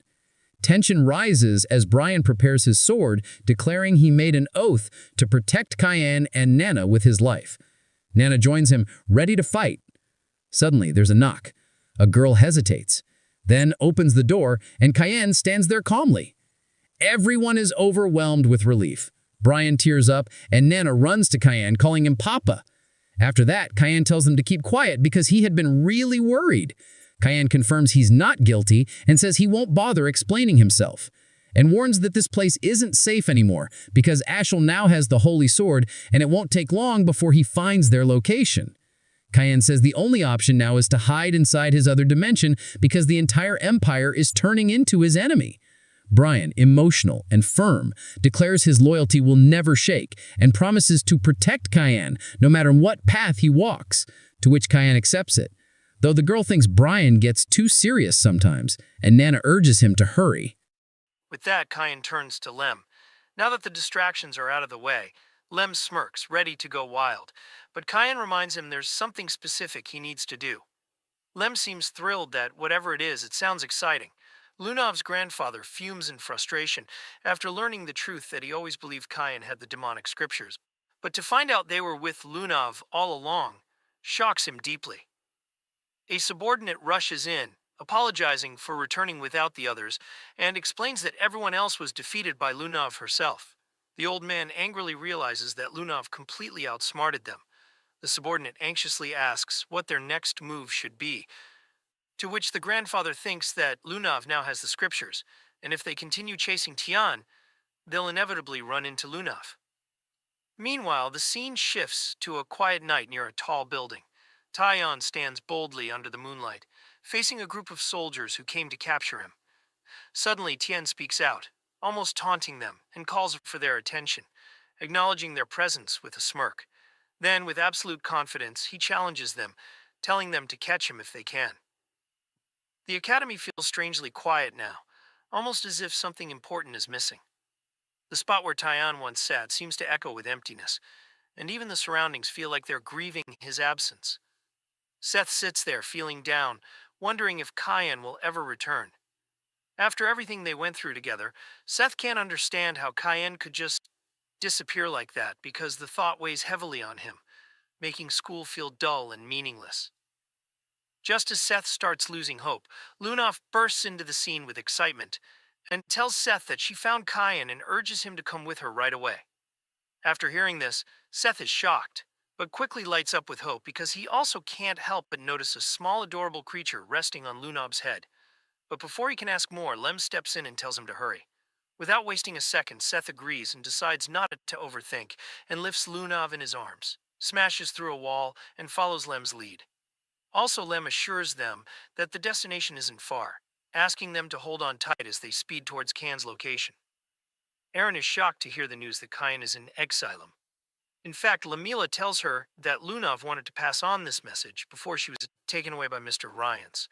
After this, Aaron quickly decides to ask Dean Kundal for help, while Lamela quietly takes her leave. But just after Lamela departs, Aaron hears something unbelievable, that Kyan is being blamed for the Banquet of Blood, accused of destroying Exilum, and even being labeled as a member of Mist, a dark organization tied to the evil Black Fog. Aaron feels crushed because she realizes she truly didn't know much about Kyan at all. And now everything seems like a lie. All her training, all her effort to grow strong enough to stand by his side suddenly feels meaningless. Indeed, Tien seems far out of reach now, like he's in a place of darkness where someone like her can never follow. The helplessness makes her feel even worse, and despite being a princess, Aaron feels completely useless. Just then, her grandfather, Dean Kundal, questions her gently, asking how much of the news she actually believes, to which Aaron, holding back tears, says firmly that she doesn't believe any of it, because Cheyenne has always supported Aaron and always been kind. Aaron knows deep down could never do something like that. Dean Kundal gives her a nod that if that's what she believes, then there's no time to waste, and they need to move quickly. Elsewhere at the same time, Kyan is surrounded by a crowd of enemies and challenges them all at once, clearly unimpressed by their movements. Redbeck, the Academy's top student known for his exceptional stamina and mana ranks, steps forward and believes he can finally bring down and unleashes his most powerful attack, Dragon Spear, in a dramatic display of fire and strength. Everyone watching expects this to end the chase, but Kyan defeats Redbeck with ease. The onlookers are stunned, unable to believe how quickly their strongest fighter was taken down. Kyan sees no reason to stick around if that was their best, and starts preparing something far more dangerous, the opening of the gates to hell. Elsewhere, Eren flies through the sky, determined not to leave Kion alone any longer, because she's ready to fight up beside him. Meanwhile, the battlefield turns chaotic. Reinforcements are being sent to Square B, and soldiers are running in all directions. Amid the disorder, Karum keeps the enemies occupied. Cyan, watching from a distance, thinks she's doing a great job, and decides to make use of this distraction. While everyone is focused on her, Cayenne quietly moves toward the base, knowing that Ashel should have arrived there by now. Also, Ashel Verret gets cursed as a hypocrite. Suddenly, Ryans appears and commends Cyenne's sharp reflexes. After seeing him, San is unsure of who this man is. To which Ryan states that while Cayenne may not know him, he knows Cayenne very well. After that, Ryans introduces himself as Ryan's Rain Reaver, the president of the GAM Association. Cyan, keeping his guard up, asks what business Ryans has in the Uchif Empire and what he wants from him.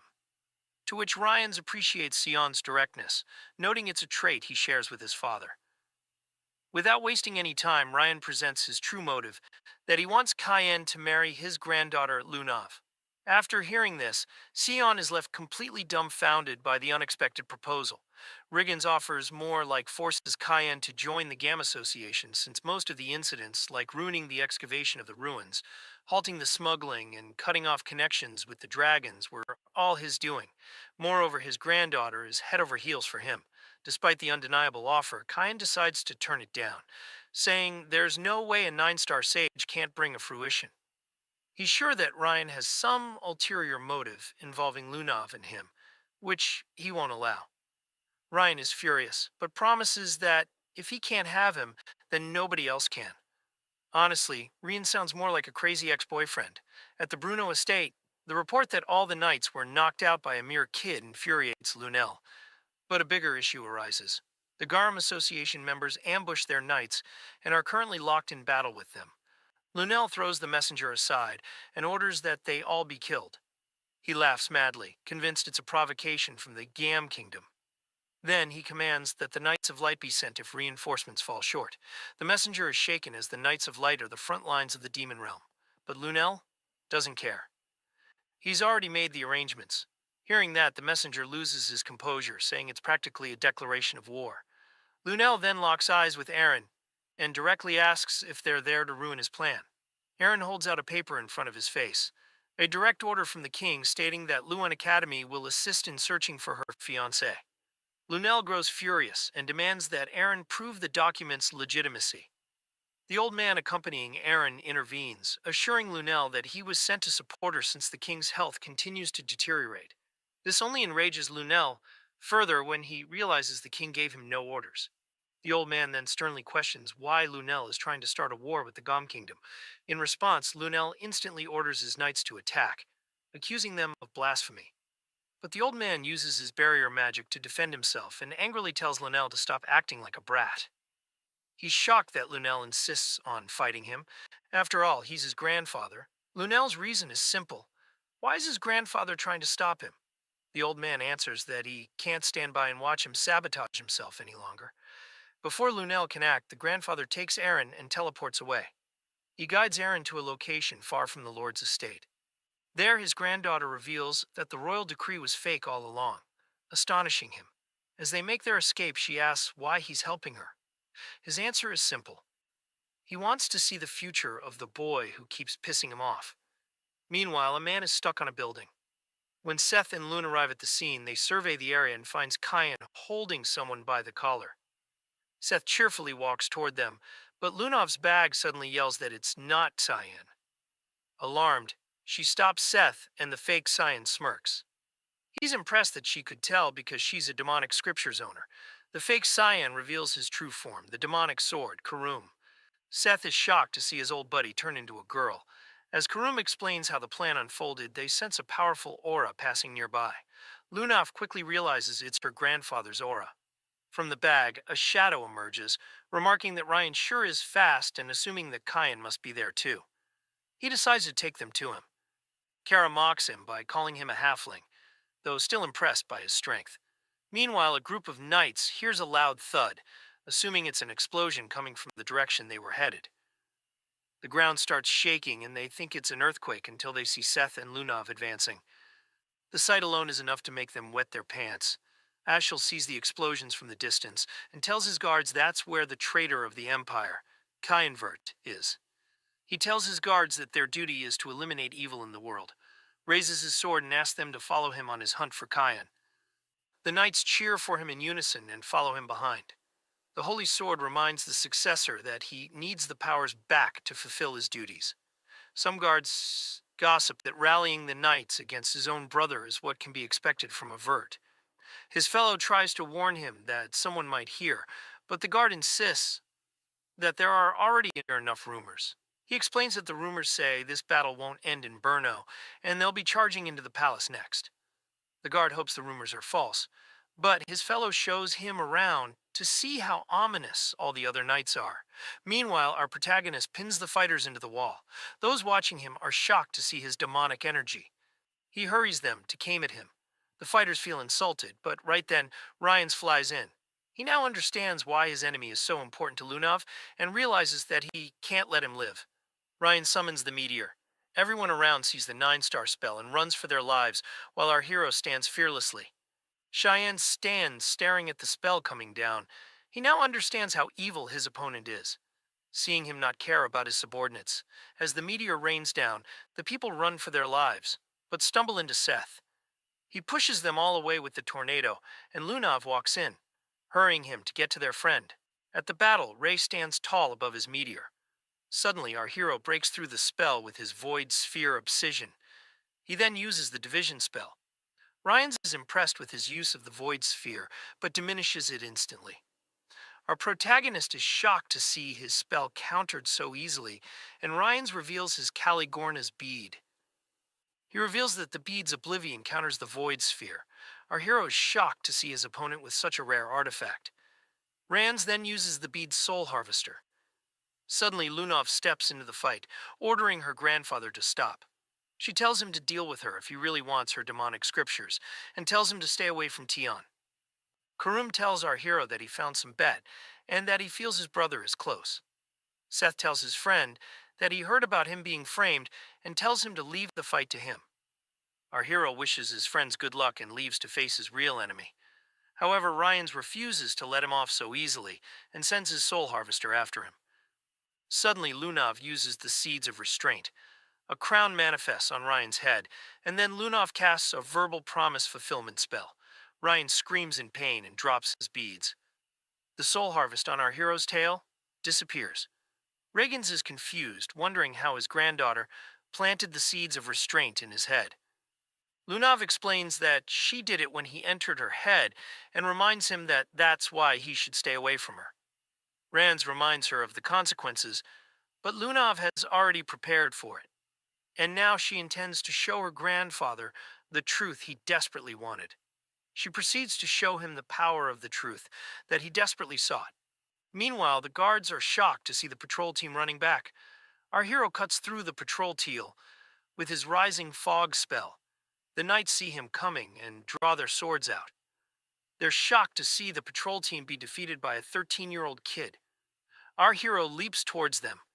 The knights see his demonic sword and run towards him.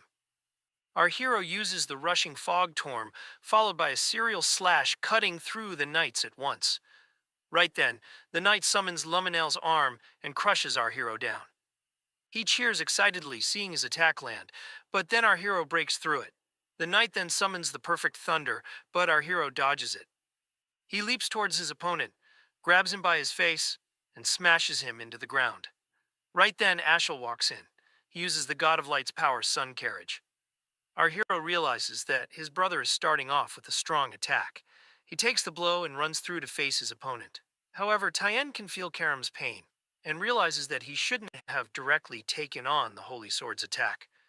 Meanwhile, Karum withers in pain. Duran Dark comes in looking down on her, thinking she's tamed. She tells Kum that she should have taken over the body of her owner, as she usually would. Karum starts laughing at her. Duran Dark grabs her by the collar to ask her what she plans to do with her powers.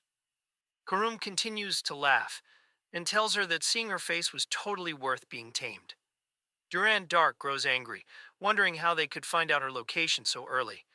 But Karum tells her to just enjoy the battle. She offers to make a bet on who will break first, her or Duran Dark's heir. As our hero uses the demonic sword manifestation, Ashel feels the atmosphere change. Our hero takes a swing and an explosion goes off. Ashel is surprised to see his brother destroy the power of the holy sword, and the power of the demonic sword is released. Our protagonist then uses the Dance of Black Blood technique. However, Ashel still feels confident that the power of the God of Light cannot be surpassed. Our hero mocks his opponent's shock at the demonic sword clashing with the holy sword. Ashel is shocked to see the other half of the holy sword in his opponent's hand. Our protagonist challenges him to take it if he can. Ashel orders his brother to hand it over, but Ken refuses to just give it away. Duran Dark gets angry, and Karum warns her successor against his opponent. Ashel uses the holy sword manifestation. Our protagonist feels the holy power, and Karum tells him to stay away from the attack. Ashel then uses the God of Light's power. A blinding light takes over. Our hero dodges the attack, and Duran Dark reveals to her heir the half power of the holy sword and orders him to bring the other half back to her. Ashel takes a swing, but our hero dodges. He then uses Rain of Flash, but our hero dodges that and retaliates with Assault. As the two enemies continue to block and attack each other, our hero can feel his sword crumble. Karum assures him that she can endure and that even if she dies, she will take Duran Dark down with her. However, our hero knows it's a hopeless bluff because he heard those words in his past life too. When they were against the Demon King, Karum assured him to take care of his opponent, and that day he lost Kum. Our protagonist refuses to repeat his past mistakes. He knows he needs to look for attack opportunities while dodging his opponent's attacks. Ashel attacks again, and seeing his brother dodge it, he realizes that his sword is at its limit. He takes another swing, and Duran Dark reminds Kum about their bet on who will break first. Meanwhile, the knights see the fight from the distance and realize that they can't interfere at this power level. They ask the other knights if they are going to intervene, but the knights don't answer. Instead, they all jump into the battlefield. Ashel lands a blow against his opponent, but our hero blocks it with his sword. Our hero uses his Void Sphere division to hold off the knights. He struggles to keep Boris's knights back. As the two continue to fight, Ashel asks his brother if he still wants to keep fighting, reminding him that he can't win. Our protagonist assures him he's perfectly fine and calls his opponent arrogant. Ashel summons his power and asks for the other half of the power back. He then summons the Holy Lance of Lu and lands multiple attacks against our hero. Meanwhile, the knights are impressed by Ashel's ability to fight. Luel believes that it's not enough, and orders them to use the light ray of divine punishment. The guards worry that it'll put Ashel in danger too, but Luel orders them to do it. On the other hand, Lunav continues to torment her grandfather and thinks that the fighting is enough now. She stops hurting him, and Seth tells her that he's done too, because the subordinates are too weak. However, Lunav knows Seth is just strong with a god's support, and the people aren't weak. Seth acknowledges that it was the woman's help, too. Lunav thanks the woman for her help. The woman takes her hood off and apologizes for jumping into the battle too late, but Lunav assures her that she was on time and she helped defeating the association members quickly.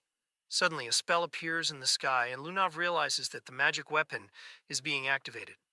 Seeing that the weapon is used only in wars, she realizes that they're trying to get Kayan.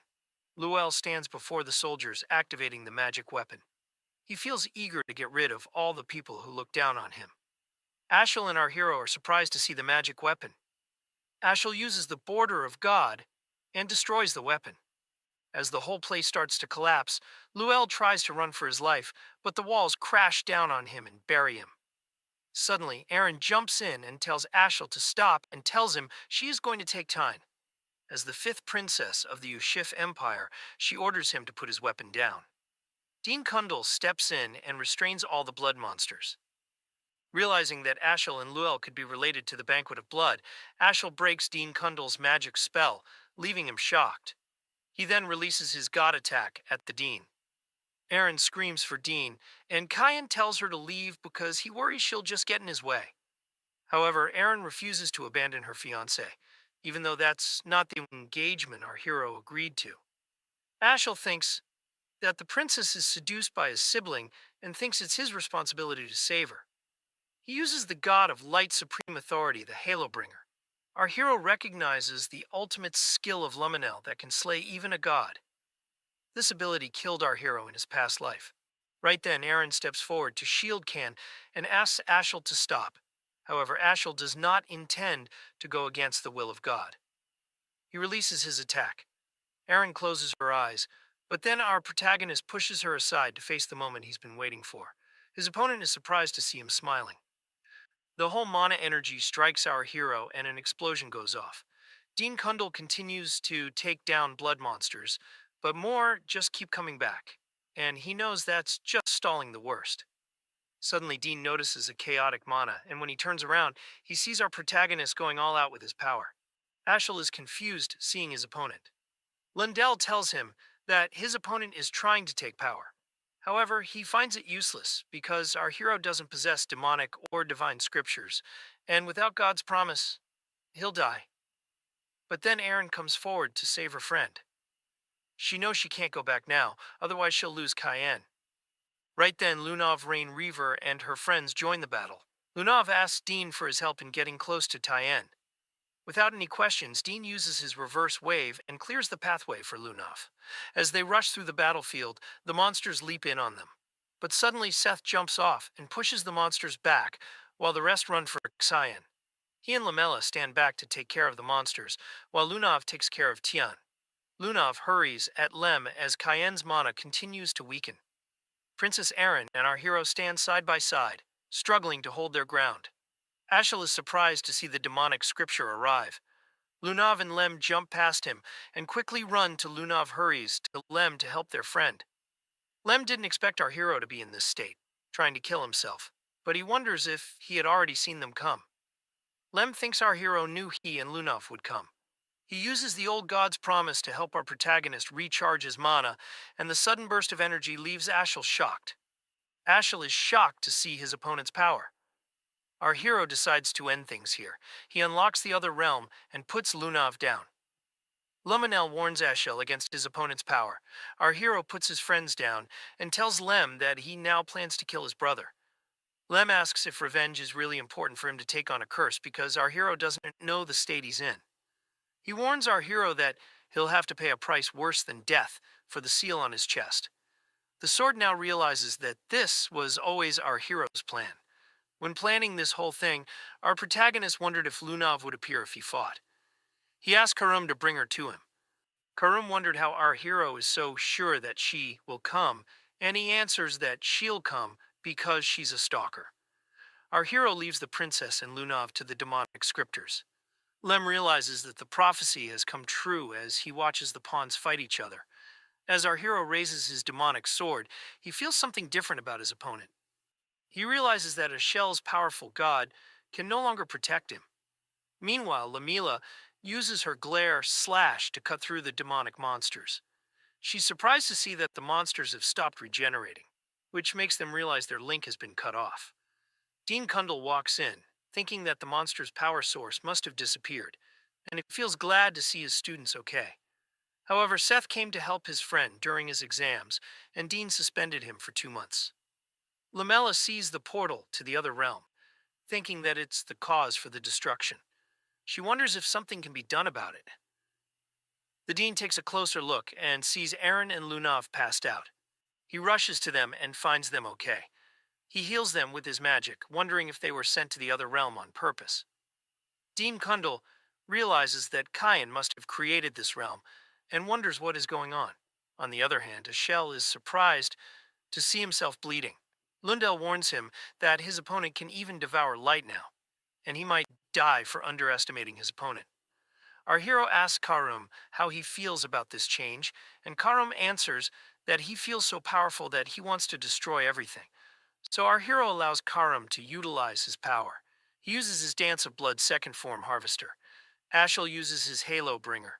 Our protagonist uses his Fog Sword and cuts through the attack. A ray of mana rains down at the darkness. Ashel, still confident that he can defeat his opponent, attacks Cyan. Our protagonist uses his demonic sword manifestation and suddenly teleports behind his opponent. He uses his Fog Sword, Halo, and strikes Ashel from the back. As Ashel withers in pain on the ground, our hero enjoys his enemy's misery. To end his brother's ill fate, he takes a final swing. As the chaotic mana rains down on him, Ashel remembers his mother telling him that he was fated to be the savior. She claimed to receive an oracle from God when birthing him, and said that her son was blessed with so much talent. Ashel's mother was killed in front of him by those who called her a witch. People who were responsible were caught and executed, and that was the only time he had seen his father so mad. His father executed the people himself, but that was still not enough. Ashel believed that evil things should be cleansed from the roots. Poor people, or people with inferior genes, were those who could fall easily to evil because they would threaten those who had everything, like his mother. However, in his last moment, Ashel realized that it was he who was inferior. San uses his demonic sword Union, the God Eater, and lands his final blow. The mana rains down on his enemy, and Ashel screams in pain as the mana decimates him. As he lies defeated, Ashel asks our hero a question. He always saw Cayenne act as if he knew the future. He found the holy sword and the demonic sword first and ruined his brother's plans with the banquet of blood. Ashel wonders why his brother had always hated him. Our hero tells his brother that he knows he must be wishing that he had killed his brother when he noticed the potential. He always hated Ashel's thinking. Ashel asks his brother if they were ever close. In his past life, our hero and his brother were close, but Ashel threw it all away. Tian walks away, thinking that it's over. But then the holy sword speaks up. The demonic sword tells our hero that he made a huge mistake by using the demonic scriptures to take the sword's power, and warns him that a worse pain will rain down on him. Meanwhile, a man in the hood tells Nana that the dark fog has swallowed the light. Nana tries to fight Brian for her father's safety. The hooded man sees them ignore him, like our hero always does. Nana attacks Brian, insisting that she has to go to help her papa. Brian tries to convince her to wait, reminding her that the young master was worried about them. Right then, a woman walks in and tells Nana to sit down. Nana calmly sits down, and the woman tells them again that the black fog has swallowed the light. She knows that there might be a reason why Nana is so aggressive and decides to take her to go check up on our hero. On the other hand, the holy sword destroys the other realm. Karum feels that the power is too much and starts to lose his form. Our hero tells Karum to return to the sword. He feels something strange about the seal. The other realm starts to disappear, and suddenly huge light explosions come down from the sky. From the light emerge the Giants of Light, and they take our hero along with them. Aaron slowly gains consciousness and sees our protagonist being taken away. This was the last memory of our hero that she had. The Giants of Light disappeared fast, and Prince Lunel and Ashel were also missing. The Knights of Light were arrested for going out of line, and the incident that could cause a revolution was stopped. However, Bruno, a center of trade, was now turned to ashes. Meanwhile, Aaron wakes up back in her palace, worried about San. Laximus informs her that Lunav has recovered already, and San is missing along with Luel and Ashel. Aaron feels upset that she couldn't protect her fiancé, and Laximus starts crying that he wasn't with the princess. Aaron consoles him that he had other things to do and asks him how it went. He explains that the king is a lot worse than they thought. Villarth stands by the king's side, feeling sorry for being late. He feels like he neglected his children while only focusing on the front lines. He's upset that his first son used the Knights of Light for his personal use, and the youngest became the worst murderer of the era. Villiard feels that he would have made up for his mistakes with his life if the king hadn't given him the duties. Ulin tries to console him, but Villiard thinks of himself as the worst father ever. He blames himself for neglecting his children after their mother's death, thinking that they would learn to be independent. But instead, the two sons made different choices. One chose glory and the other sought his own growth. As a result, Bruno ends up in ruins and his family's bloodline is at risk. Villy asks about Alice. Hulken answers that no one has seen her after the Northern Gates, and Kra has gotten into religion and become a monk. Right then, Violet walks in, thanking Ulkin and Vilth for their service to the king, and tells them that she's brought medicine for him, hoping that the king recovers soon. But the king doesn't seem to show any results. Villiard is impressed by Violet bringing her father's medicine by herself. She pretends to care for the king, wishing for his quick recovery. But after Villy and Ilkin leave her alone, she makes the king drink her so-called medicine to put him to sleep forever and rule the empire herself. It turns out that she killed Luel first. At the battlefield, Luel was heavily injured. Feeling humiliated that they couldn't even kill one kid, Violet tells the guards to look for the injured in the area. He sees her and screams for help. Violet walks up to him and tells him that she has to clean up her brother's mess. Luel orders her to take him to the palace to get treatment, but Violet refuses to do that. Instead, she plans to clean up after killing him and just tell everyone she couldn't find his corpse. Luel screams helplessly, but the guards obey her call and kill him on the spot. Back at the palace, Vilth and Ilkin are both suspicious of Violet's medicine. Olin finds her medicine's color and the bottle's shape similar to the elixir March sanctification, but he finds the mana very similar to what he felt in the demonic realm. Villiard orders Ulin to keep an eye on Violet and strictly tells him to make reports no matter how busy it gets at the front lines. He refuses to let Aaron's security be at risk. After the incident in Bernau that killed so many people, everyone worked together to reconstruct the estate. Prince Luel and Ashel were reported missing, and there were so many rumors of what happened. However, people remember it a bit differently. They believe that Luel and Ashel died trying to stop Cyan, who went crazy from an evil power. The people saw the battle clearly. They saw how pathetic Ashel looked with the heavenly wings, and how the demon called Cyan took him down. At the end, Cyan brought down the rage of the heavens and met his death at the hands of the Divine's missionaries. To stabilize the chaos in the empire, Violet took over the throne in her father's place, who had grown too weak. Everyone could agree on that decision thanks to BioWare's charity work. I knew a different story than that, but she chose to stay quiet because she believed that her silence was the only way to protect our hero, whom she believed was still alive. At the Luan Academy Great Hall, Erin chooses the magical text as her path. Surah hands over the diploma to Erin and announces her graduation from Luan Academy. Dean Kundal is surprised to see that Erin chose the magical text instead of the sword or wand. It's been 3 years since the incident, and Princess Erin has been searching for clues on the Giants of Light. Kundal explains that the Giants of Light are called Nephilim, and they are missionaries of light sent by Lumindel. Circa is confused, wondering why Luminel would intervene directly, and Dean has no clue why. There are no records that can tell whether Nephilim are gods or humans. Kundal tells Sarah that Erin has still decided to stay in the academy because of Keon, and asks if he's okay. Meanwhile, Erin visits Lunav.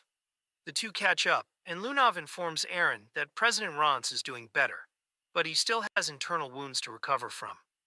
Erin thinks she must be worried, but Lunav feels satisfied to have taught Ryans a lesson. Lunav asks about the progress on finding Tyon. Erin explains that he's trying, but she has found nothing except that the Giants of Light are called the Nephilim. The two compete amongst each other to find Kyan first. Meanwhile, the Nephilim holdage for crossing a line that no creation of a god is allowed to cross. As a result, our hero has no right to continue living in the world that they will descend upon. As a punishment, they rain down suffering on our hero that no human can ever experience. Our protagonist takes a leap and lands an attack, but the Nephilim just recover. He then takes another swing and uses his Void Sphere division. However, his power is useless before the gods. As San lands back on his feet, Seth steps in. The Nephilim punches our hero and sends him flying. As Kundal holds up a barrier, he feels a strong aura from just the existence of the gods, and he realizes that he can't leave Lunav and Erin here. Suddenly, the Nephilim are shocked as Seth starts to transform, and our hero introduces the sand goddess, Sabalom. The goddess threatens to teach them a lesson for laying their hands on her successor. Sabalom tells our hero that the prophecy has been fulfilled and orders our hero to get out because he can't win against the gods right now. Our hero asks why she's helping him and how it could benefit her. But Sabalom doesn't want benefits because she just needs our hero to keep his promise. Tien is confused, not remembering the promise. The goddess reminds him that he promised to kill the gods and whoever got in his way. Our hero is shocked to realize that the goddess took his promise. She hurries him to leave because she can't hold on for so long. The Nephilim try to attack, but suddenly Nana jumps in to protect him. As she fights against the gods, our hero tells her that he ordered her to wait. However, Nana wants to help him. Our hero wonders who brought her here, and right then his Halm walks in. She orders everyone to protect the successor, but our hero knows they can't hold off. However, she knows our hero can't even move. Tien realizes he can't fool the Hallmaster. He can't move a finger, and Karum is sleeping too. The Halm orders Nana to go. Nana picks our hero up and makes a run for it. They open a portal and escape through it. After our hero and his friends escape, Kundal wonders what he's supposed to do with the giants. Suddenly, the Nephilim start to disappear too. Seeing how they all disappeared after Shani left, the Dean thinks there must be a seal on our hero, and he realizes that he can't be exposed to the public, even if he's framed as a traitor to the Empire. Meanwhile, at Ushif Empire Palace's conference room, Violet tells her council that she's going to introduce a mage who will help them. Everyone is surprised, thinking that Kundal has agreed to help them. However, when Violet asked Kundal, he refused to help her in her ambition. He strictly warned Violet to let Aaron and Kine alone and assured her he doesn't care how she writes the story of the incident. Violet knows the old mage doesn't change his mind and assures her men that she found a perfect candidate. Everyone is suddenly surprised to see the mage because they all thought he was dead. But then Boris walks in and greets everyone. Violet informs them that he came back from Demon Scion. She tells them that Boris is an 8th-ranked mana user, perfect as the royal mage. As Boris shows gratitude, Violet is shocked to see someone behind him, but suddenly the image disappears, and she apologizes to her council and starts talking about business. Meanwhile, Luel in Boris's body laughs at them for being fooled by his appearance and measuring his level. He finds this body easier to manipulate than other human bodies. He asks Duran Dark why he didn't get anything. Duran Dark gets angry because getting his powers was all she could do. She stares at her sword, regretting that the prophecy didn't go as they wished, but feeling glad that they got their powers back. For their next move, they both are still thinking about whether to find a new owner for the Holy Sword, to cut through the fog covering the light, or to summon. In the other dimension, our hero stops his training for the day. After 3 years, the exiled god's hypnosis on his brand is showing its effect. But once he's out of this dimension, it'll be over in a few days. However, our hero can't stay any longer, otherwise his body will give up. The exiled god asks what he intends to do, because if he leaves, the Nephilim will return again. Our protagonist plans to kill the great god Luminel. However, Karum reminds our hero that he should be planning something like that after defeating the god in exile. He agrees that our hero couldn't even defeat the exiled god in 3 years. The beings he fought in the past life were at best superhumans, and what he plans to face are those who can oppose gods, and for that the powers of an exiled god are not enough to face them all. Our protagonist realizes that the exiled god is giving real advice and asks for suggestions. The exiled god suggests a path using a spell passed down since ancient times. He continues throwing knives at the map, and after a while finally lands on the right spot. He tells his cheers excitedly, and tells his heir to accept the prophecy with gratitude. Meanwhile, Dean Kundal tells Sarah to take care of Aaron, because she has been locked up in her room for 3 years and collecting ancient tomes. He worries that she might end up finding Kyan. Sarah knocks at the door. Ain answers the door. Sarah greets her and tells her she assumed Leximus would answer the door. Aaron tells her that Leximus is off to another chore and asks why she's here. Sarah tells her that she's come to offer her help, but Aaron insists on being alone. Sarah tells her that she'll need help to find Kyan. Ain suddenly opens the door and lets her guest in. Sarah notices the symbol on the board. Ain answers that she found it reading about the continent's forgotten past and found out that it was always accompanied by the mentions of the Giants of Light. She asks Sarah if she recognizes the symbol. Saraka, remembering it on our hero's chest, lies that she has never seen it. She realizes that the princess has found out more than they expected. Aaron then adds that the Giants of Light in Bernau, called Nephilims, are the children of the great god Luminel, and they are also known as wardens. She wonders why they would attack our hero simply because of judgment. She wonders if it had something to do with the mist that Tian was involved in. She believes that ERU is involved, which is why Lumendel stepped in, which means Tian wasn't judged. She suspects that he must be hiding in the powers of the mist. Sarah is shocked, seeing the princess nearly find the answers. Aaron thinks that Sarah must have something to add because she was close to Cayenne. Sarah sees Aaron's gaze and thinks she's jealous of her. Soraka tells the princess that she wasn't very close to Cayenne and deep down gets angry at our hero.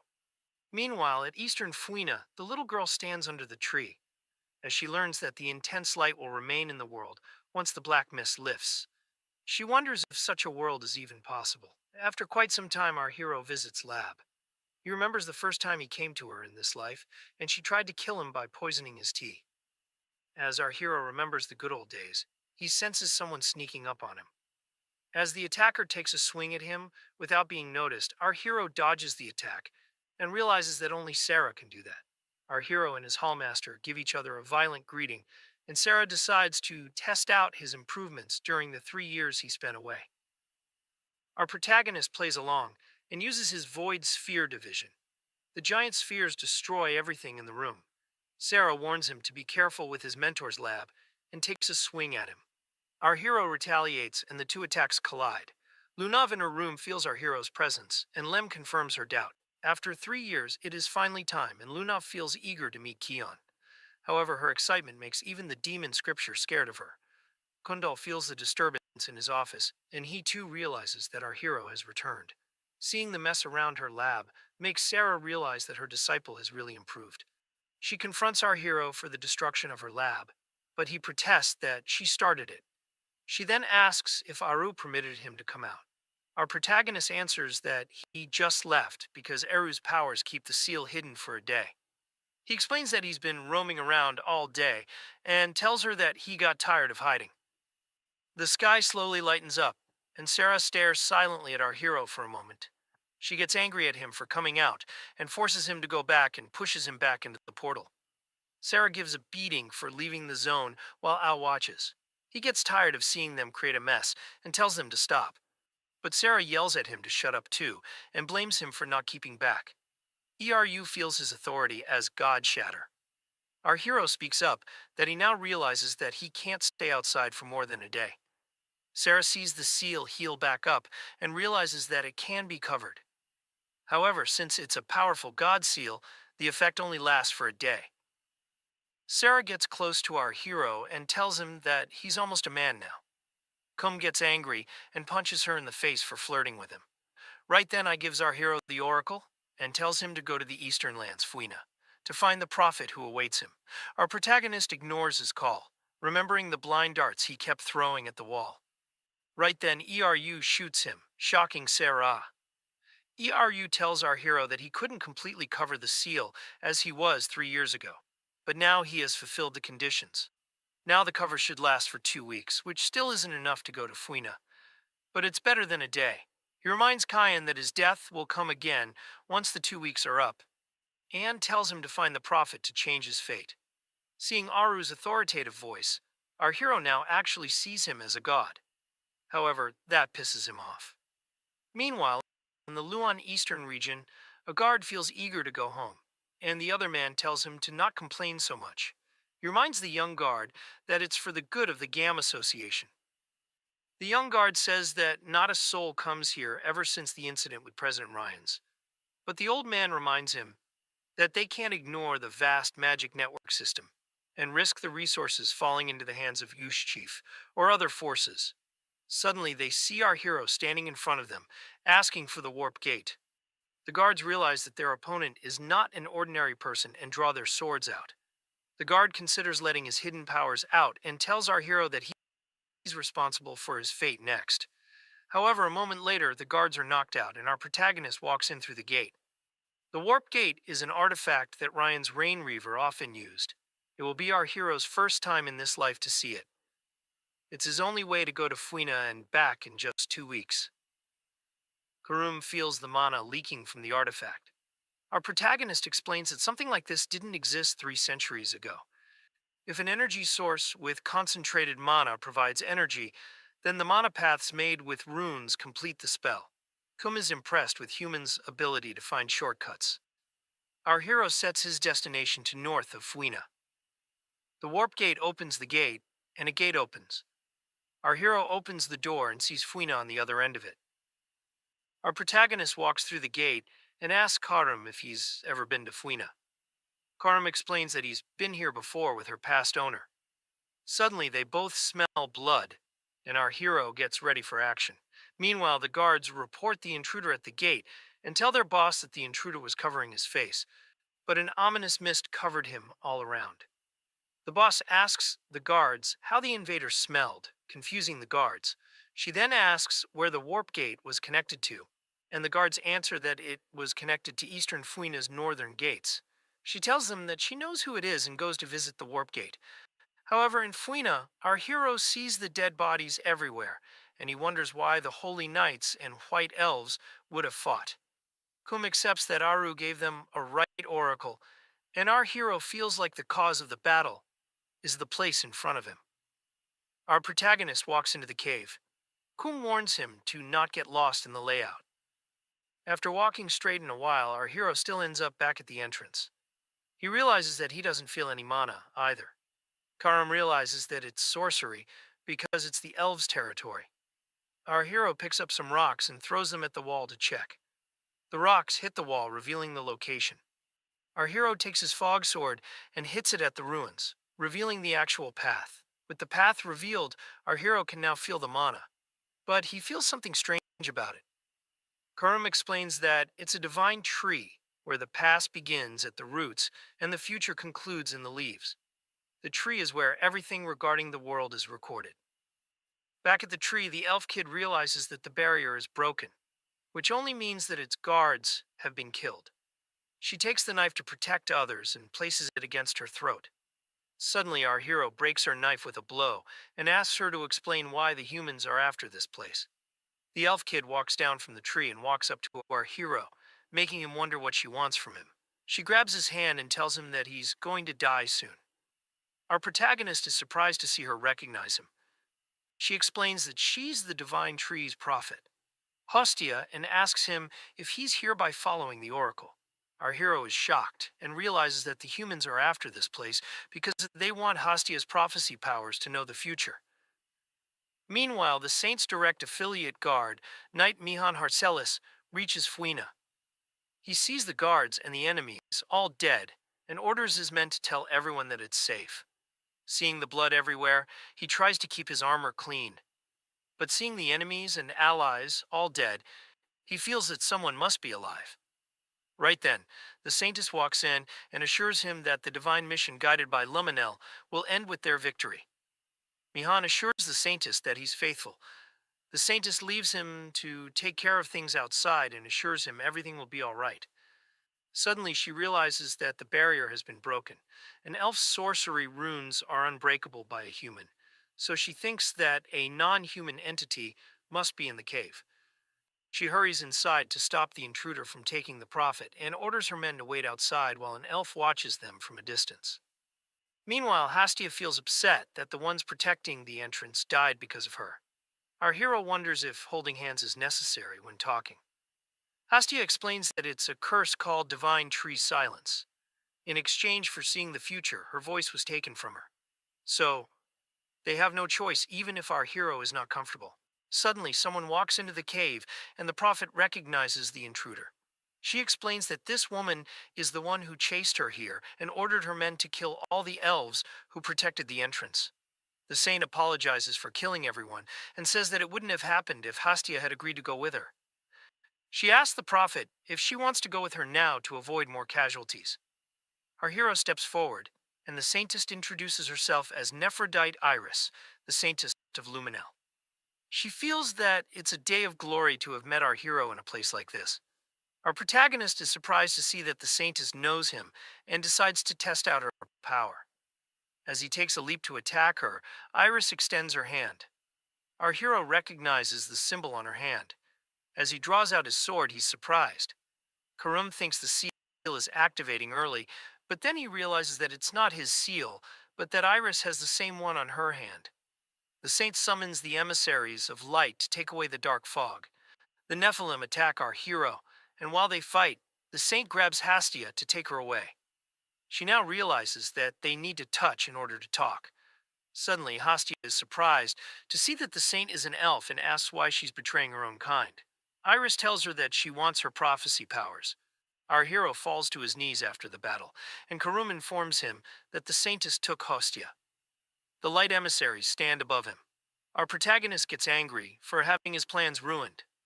He takes a swing and breaks their shield apart, and instead of dying an easy death, he decides to fight the Nephilim. Meanwhile, Iris walks out with the elf prophet. Hastia asks her if the prophecy power is really worth so much that she's willing to kill her own people and warns her that she'll lose her voice. However, the Saintess remains true to Luminel's mission.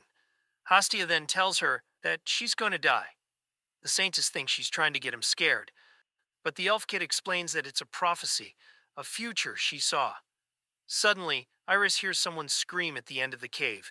She runs to find Mihan struggling. Mihan tells her to stay back. He uses his Holy Stroke Vigilante to attack his opponent, but the intruder pulls a giant boulder before him to block the attack. A massive stone effortlessly halts Mihan's spear mid-strike.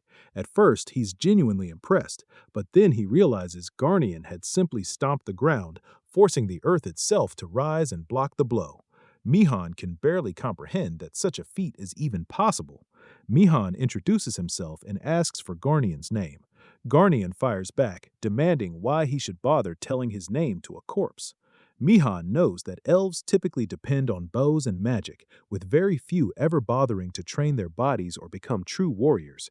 Curious, he asks what technique Garnian used to stop that strike, since it clearly wasn't magic. Garnian replies that it was magic. Mihan points out that he didn't feel even the slightest trace of mana. Garnian stubbornly insists it was definitely magic. Meanwhile, Mihan notices Garnian's ears drooping in a rather suspicious manner, making the entire answer feel highly questionable. Just then, Iris leaps in and reveals that Garnian cannot use magic at all. Despite this, he is known as the strongest warrior of the White Elf clan, a solitary figure who dwells deep within the frozen valleys. Seeing him here is surprising enough. Garnian has no patience for introductions. Pointing directly at Iris, he demands to know if she is the ringleader and orders her to surrender the prophet immediately. Iris quickly claims she is merely God's messenger, but Garnian raises his fist. He declares there's no point learning the name of someone who is about to die. Mihan instantly warns Iris to be careful, but she suddenly presses a dagger against Hestia's throat. She threatens Garnian, warning that if he kills her, she cannot guarantee the prophet's safety either. The threat succeeds. Garnian freezes in place. Burning with fury, he snaps his own dagger in half and calls the whole situation pointless. The threat had failed. Mihan can only stare in utter shock. Garnian had just crushed solid steel using nothing but raw physical power. With a freezing glare, Garnian warns Iris that she is going to die no matter what. Iris begins sweating profusely under the intense pressure. Hestia then asks what she is waiting for instead of fleeing. Iris loosens her grip and bolts. As she runs, she tells Mihan to deal with things here while she goes to request reinforcements from Lord Rumendel. Mihan is stunned because she clearly isn't heading for reinforcements. She is fleeing in complete panic. Garnian says the same thing, and Mihan immediately snaps back that he already knows, so he can stop repeating it. Then Mihan boldly steps forward. He declares that he doesn't need reinforcements because he wants to challenge the strongest warrior of the White Elf clan. He begins introducing himself as the strongest spear of the Knights of Light and a disciple of Grandmaster Duke Wallace. Unfortunately, Garnian couldn't care less. Before Mihan can finish his grand introduction, Garnian drives a fist straight into his stomach. Mihan can only curse his rotten luck as he's struck in the middle of his speech. The punch sends him flying high into the air, cutting the introduction short in the most brutal way possible. With Mihan out of the way, the savage elf turns toward the supposed ringleader and orders Iris to stop right there. Iris is drenched in sweat. Mihan, a man overflowing with confidence, hadn't lasted even a moment against this monster. Then she crashes straight into our boy, who happens to be chasing after her. Casually carrying the severed head of a Nephilim, he asks why she's always in such a rush. That only makes Iris panic even more. She quickly asks what happened to the Nephilim and wonders if Cayenne truly defeated God's Sentry. Ken apologizes but says he never believed it was a real Nephilim to begin with. Now Iris is sweating even more intensely. She asks how her Nephilim could possibly be fake. San explains that if it was real, it was an incredibly poor imitation. Its equipment broke far too easily, and it couldn't even regenerate after losing its head. He then suggests that if she's going to copy something, she should at least do a proper job.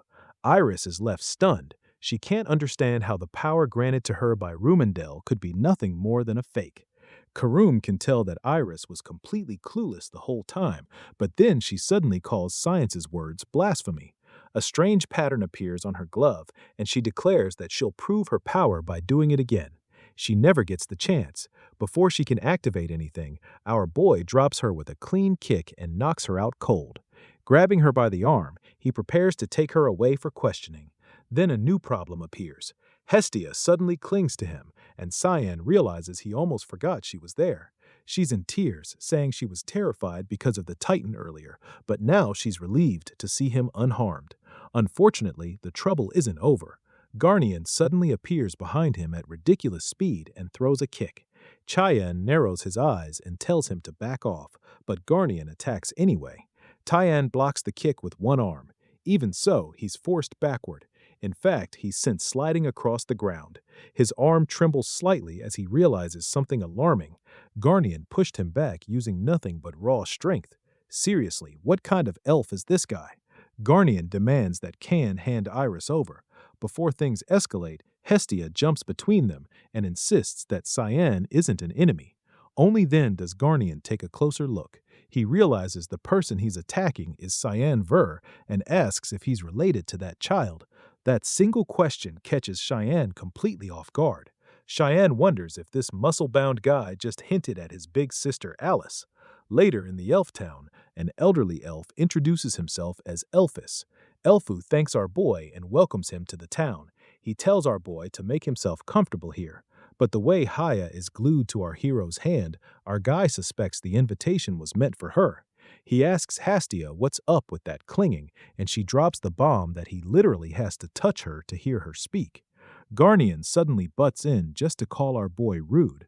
Our assassin immediately turns to Garnian and asks how he can hear Hastia. Garnian then reveals he received a blessing of foresight from Hastia, which makes him superior to Cayenne. Elfu steps in to cool things down, saying Elder Garnian might sound rough, but it's his way of welcoming Cyan. Our buddy clearly isn't buying that. So Elfu respectfully adds that outsiders almost never show up in Elfand, so Tyen can understand the bluntness. Our guy asks about the saints. Elfu says he will ask why she stabbed them in the back. Scene cuts to two guards outside a massive cell. Inside, the saintist sits chained. Elfu walks up and skips betrayal, asking about Chian Verte. He wants to know why Cyan showed up against her. The saints answers with silence. Meanwhile, in the restroom, Karam senses something is off. She asks our boy why he let Elfu meet the saints first. My guy shrugs and adds that the saints, a key figure of the Knights of Light, is a white elf, so it only makes sense that her own kind gets the first look. Karam shifts back to human form and pushes down her unease. She flops onto her master and casually drops a bomb. The Nephilim was fake and had a creepy dark skeleton inside its head that looked like an ancient giant, like a puppet. That gets our hero up fast. His mind starts racing with terrible possibilities, and now both of them are on the same page. Something feels very wrong. Back in the cell, Elfu repeats the claim and asks if Cayenne is the Black Fog. He finds it odd that the one who crushed Rumendell was that outsider. He asks if this follows the Oracle's plan. The Saintess replies that even a short while ago, she believed it and never doubted that the voice she heard was Lord Rumendell's. She turns her spellcasting hand as she says she is no longer sure. Garnian tells her it is too late for excuses. She has already killed countless of their kin. Elfu asks why she is called Nephrodite when no white elf uses that name. Elfu demands her true name. The Saintess is about to reveal her true name. Then a voice speaks to her. I hereby bestow upon you a new prophecy. Her eyes widen as it calls her name. Elfu wonders if she's okay because her face has certainly turned pale. Out of nowhere, a surge of mana slams into them, so Garnian snaps at everyone to stand back. The voice commands the Saintess to kill. The eyes on her hand glow and she summons a giant skeleton, forcing Garnian to pull back. The monster is so big, the huge cell breaks with its explosive force. However, Garnian still maintains his composure, but the skeleton beast's mere arm is the size of the entire door. The summoned beast is a boss-level titan. It roars to intimidate the enemies, but Elfu commands Garnian not to get distracted and to save the townspeople. Right then, the building started to crack. Garnian curses as it starts crumbling. One huge boulder is about to crush a few folks, but Garnian pops out of nowhere and lifts it up with sheer strength. Everyone starts to evacuate, and Elfu urges them to move fast. Meanwhile, the Titan is asking for the prophet's direction, but it sees no one. It plans to destroy the whole place to force her to come out. Before it begins, a fog blade slices its head in one sonic strike. Then, an attack of 8 fluttering petals completely subdues the Titan, and of course, it's Cyan. He made a boss look like it was spawned by mistake. Historia feels the building shake and runs outside, sensing a huge surge of mana. She freezes at the sight of an ancient giant barely functioning and wonders what happened to Sir Cayenne. Meanwhile, our lad is fully convinced the Saintess will not summon that useless Titan again. Karam points out that summoning a beast in such a tight space is basically suicide. Our boy wonders if the Saintess is even alive, then realizes she is, since he can still feel that nasty holy power. Karam questions what could push her this far, and our boy says she just wanted the prophet that badly. Karam then adds that if she went this extreme, even risking her own life, someone must be pulling the strings. So our boy heads straight to the Saintess and asks if it is the same bastard they are thinking of. When she does not answer, he nudges her to get up and realizes she is still alive. She barely opens her eyes. Our hero leans in and tells her to speak and name the bastard who gave her that fake giant. Answer him and he will make her death less painful. She finally says her real name, Naria. Our hero just scoffs like, who even asked for that? The Saintess goes on. 100 years ago, she was a prophet candidate chosen by the divine tree. She believed she wanted it more than anyone, but failed in the end. That failure broke her, so she left the frozen land and wandered. She got tricked and sold as a slave again and again, kept running until she met a group of armored men, the Holy Knights of Rumendell. Around then, she started hearing divine prophecies and became a saint after a blessing appeared on her hand. Our boy calls it all fake, just a setup to sell some holy dream and stretch her life like a tool. He grabs her hair and says he only cares about the voice she hears. That shocks her. He tells her that voice is no oracle. She asks what it is supposed to be. Our hero switches his tone and tells Boris to quit hiding and show himself already. The Saintess almost gets chills. Suddenly, a man appears, lounging on a throne. He says, as expected, you never disappoint. Black Fog, Tai Verde. Then he casually drops that Boris is already dead and he is far older. Our hero is confused. The ancient guy just snaps his fingers and says, they will meet soon and he will be waiting. Suddenly, the glow in the Saintess's eyes fades as she screams in pain and then collapses to the ground. She dies just like that. But the real concern is the ancient being our boy knows nothing about. Our hero asks her if she knows anything. Right then, Hastia comes sprinting over, and she latches onto our boy, thinking he is still alive. She admits she was honestly worried something could have gone wrong with him.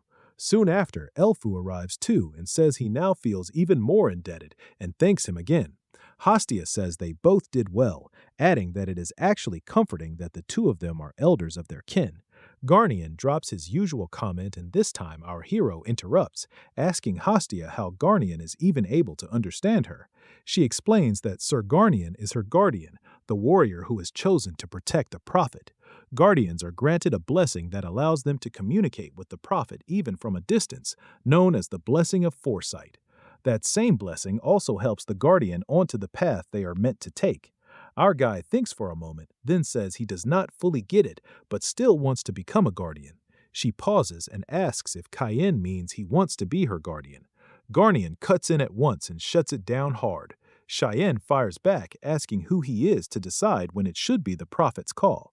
Garnian says this is not something a human decides on a whim. Our guy just stares at him. Garnian tells him to come along, done arguing.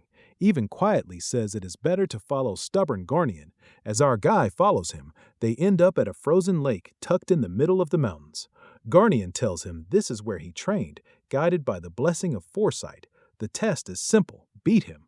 Our boy scoffs and calls it easy, saying no matter the rules, he is still winning. Garnian gets irritated and moves in instantly, attacking without hesitation. Just as he closes the distance, our boy shifts back. He leans his body just enough to slip past the strike. One hand touches the ice for balance, and in the same motion, he drives his leg straight into Garnian's gut. Garnian takes the hit and feels the pain, but still pulls back for a punch. Our boy quickly realizes this guy just absorbed that kick. In the very next moment, Garnian's punch crashes down and shatters the ice, but it hits nothing. Our boy is already gone. The frozen lake cracks. Garnian is left sweating, realizing Tyann dodged it clean. What he does not realize yet is that Cyan is already above him, ready to drop the next hit. Cyan deliberately throws a lighter punch at Garnian's face, though it still smashes the ground apart with explosive force. Garnian asks if Cayenne pulled that punch on purpose, figuring a direct hit would have straight up killed him. Looking at the massive crater in the lake, he admits Cyan has clearly gone past the limits of a normal human. Then he half-seriously wonders if he's planning to go around killing gods next. But our boy brushes that aside and simply asks if that settles it, if he is now the better pick for the guardian role. Not long after, the prophet officially declares him her guardian. She sits on her divine tree and starts casting the spell, but nothing happens, and our boy gets annoyed that he cannot hear a thing. Hastia turns to him and asks if he can hear her now. Cyan says yes, and she confirms that from this moment on, he is her official guardian. But instead of reacting properly, our boy casually asks about tomorrow's weather. That completely throws her off, and she just stares, confused. He repeats the question, and she admits she has no idea about the weather. Our guy instantly concludes that foresight might not be all that impressive after all. Haya tries to recover, saying she can at least predict snowstorms and heavy rain, but our boy is clearly not convinced and starts thinking becoming a guardian might not help him much. Right then, Hastia says to follow the goddess of water, claiming his path will reveal itself there. She just got this prophecy from the divine tree, but our boy already turns away and tells her not to just say whatever pops into her head. She nearly breaks down, begging him to believe her.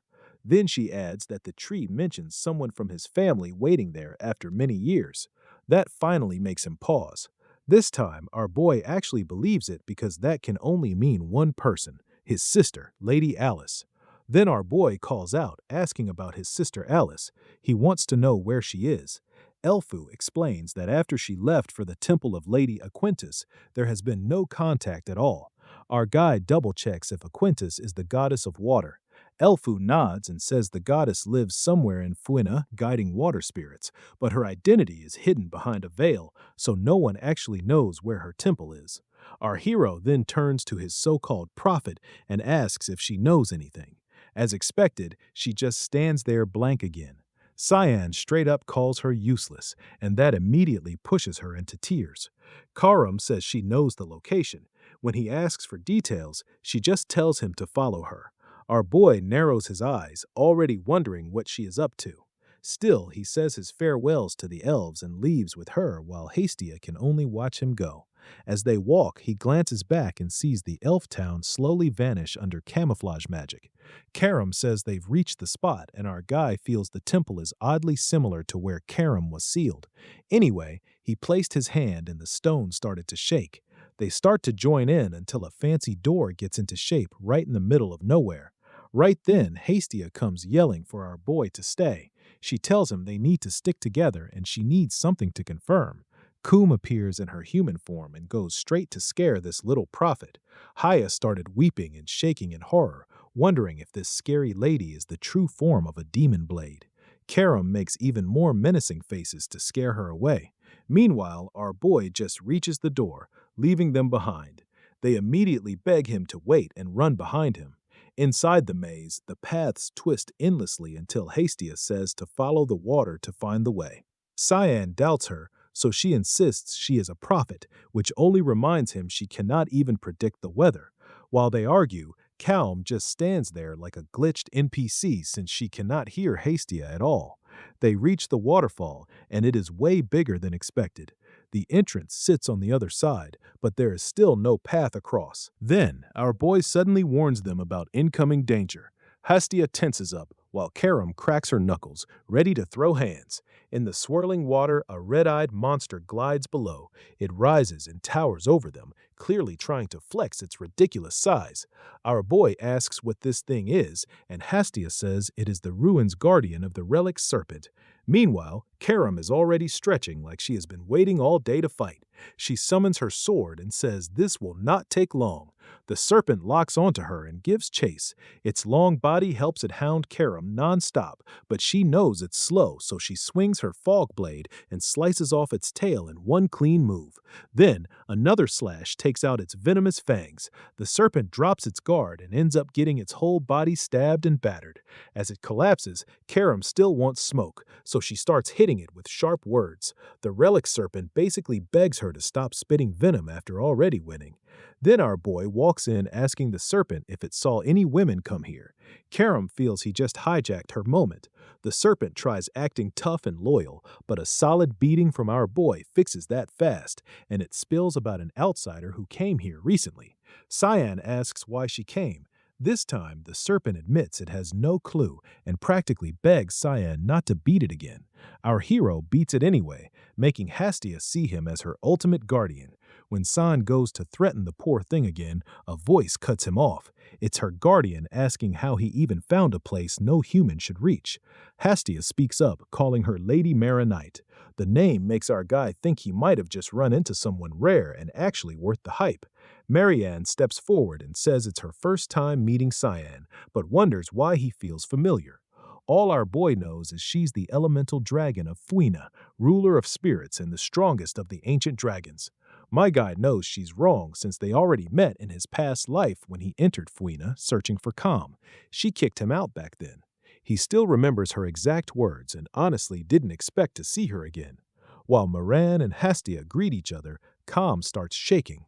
Our hero wonders what just happened, but she steadies herself and points at Marianne, telling our boy the reason she brought him here is to kill her. The blade is trembling with rage, so Marianne asks Karam if she hasn't grown at all and if she's really doomed to repeat the same mistake. Cyan wonders how these two even know each other, and maybe Karam should explain before swinging at anyone. Marianne doesn't wait and moves in to educate Karam. With a lazy flick of two fingers, she drops mountain-like pressure on our hero's arm. She praises his endurance, but my guy shuts her up instantly. He couldn't care less about her. He's busy humbling Karam.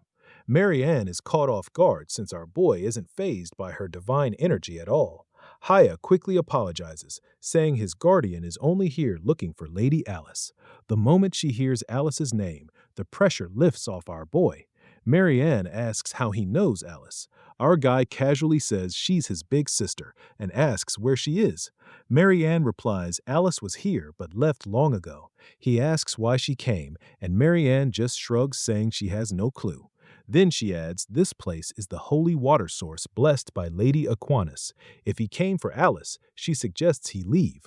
Our boy sighs and agrees there's no point sticking around. Haya looks at him like that's it, but C says staying longer is just wasting time. Then, out of nowhere, he asks Marianne if she's got beef with his demon blade.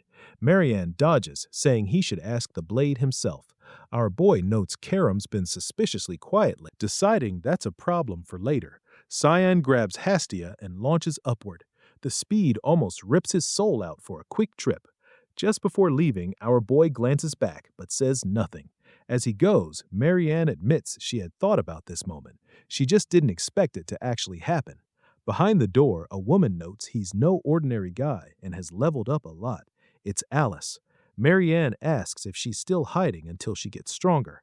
Alice admits she used to drag him down, so now she wants to power up before facing him again. Marianne then drops the bomb that Cyan already sensed her presence. Our guy casually read her mind, but chose not to call her out since she chose to stay hidden. As they leave, Marianne quietly hopes they'll cross paths with Cyan again soon. As Alice steps into the pure water, she pleads to Lady Aquinas, already bracing herself to take in that power.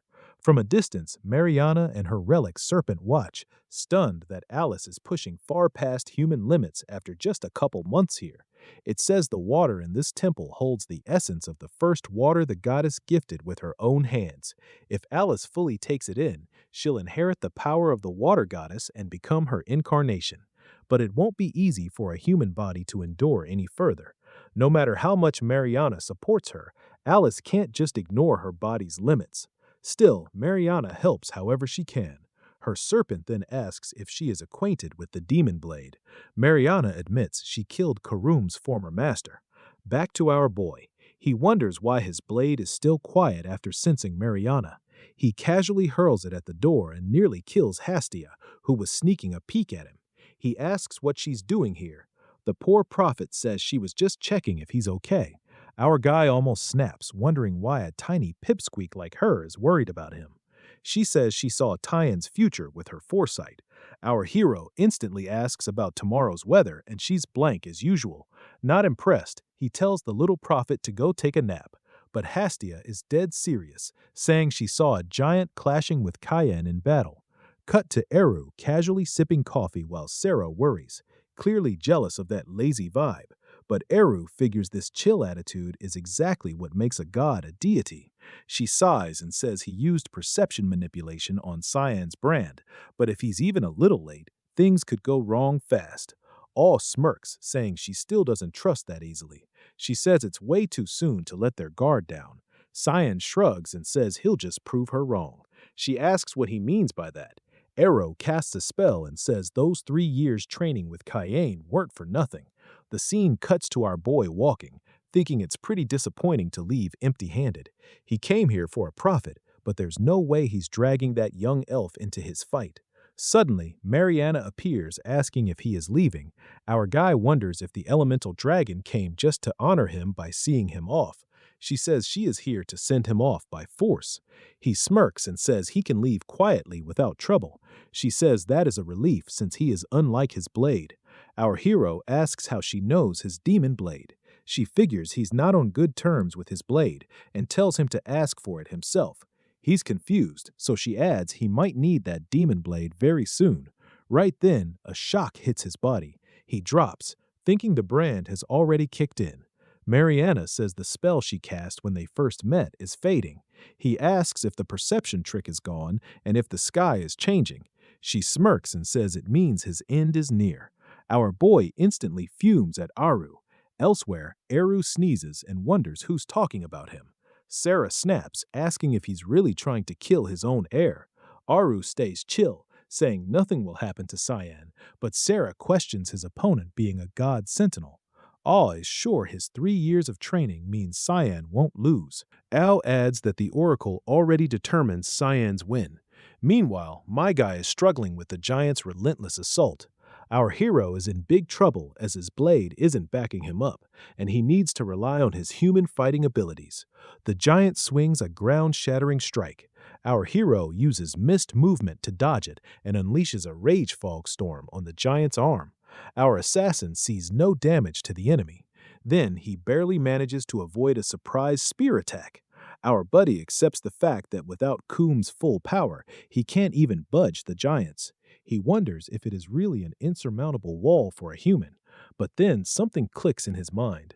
Among the giants, our guy almost looks like an ant that could be crushed by Mariana's overwhelming force.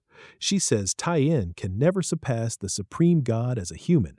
She asks our boy if he has any last words. Our black fog turns the blade toward himself. Mariana gets confused. Cyan, knowing if he can't surpass them as a human, decides to give up on being human, and that's exactly what Karam wanted this whole time. Mariana gets it. Cyan is entrusting his body to the demon blade. It's too late to figure that out as our black fog already stabs himself with the blade. Haya gets chills and senses something happened to Cyan, which takes over his body. Cut to the heated combat ground. The three giants are already positioned tightly. We see Karam enjoy her first breath in Cyan's body. The next second, a powerful strike hits one giant, giving it no time to move. One giant goes down just like that. She loves the taste of this brute strength. The other two giants take defensive positions. Kum evolves way above her expectations, and it's all thanks to our black fog. Hastia rushes barefoot to see Tyen. In a flashback, she sits on a woman's lap talking about the blessing of foresight. The woman tells Hastia the divine tree favors the guardian to protect the prophet, not wander off. Hastia wonders if Garnian found his way to her. The story reveals she is the 11th prophet Freya. She says Garnian earned his path the hard way, and foresight only pointed it out. Hastia loves the idea of being a prophet and telling people their path. Frieza replies it comes with a heavy burden and you cannot reveal every future. Haya asks if some futures are off limits. Frisia says anyone with authority of a dead god is unreadable. Pick one as your guardian, and even your own future goes dark, so choose wisely. Hastia says she would never pick someone that hopeless. Now she feels like an idiot for doing exactly that and cannot even find him here. She spots giants fighting, sees her boy, and realizes they are from foresight and must be stopped. Marianne cuts in and tells her to drop it or die trying. Hastia asks why she is here. In the middle of the chaos, Marianne says the giants were sent by the god of light Randall to punish the one who was branded. Cyan tried to defy fate, gave his body to a demon blade, and if he wins, things spiral out of control, so stop him at all costs. Hastia suggests helping Cheyenne. Marianne calls it foolish as the foresight she got from the divine tree belongs to the goddess of water. Joining now means the water goddess meddles in the light god's execution. She asks if Hastia can bear that risk, since it could ruin Freya and her kin. Hastia lets go of Marianne's hand, and Marianne says she made the right call, leaving it to fate. Back in combat, Karam unleashes a fury of strikes. Second giant drops, and one is left. Karam knows the drill. She taps the authority of the god of black fog with arch adamant and hurls an energy spear. It rips through the last Nephilim and wipes it out. Kum flexes, then remembers some unfinished business and shoots Marianne a look. Hastia calls it foolish and blocks the Kum attack with a water barrier.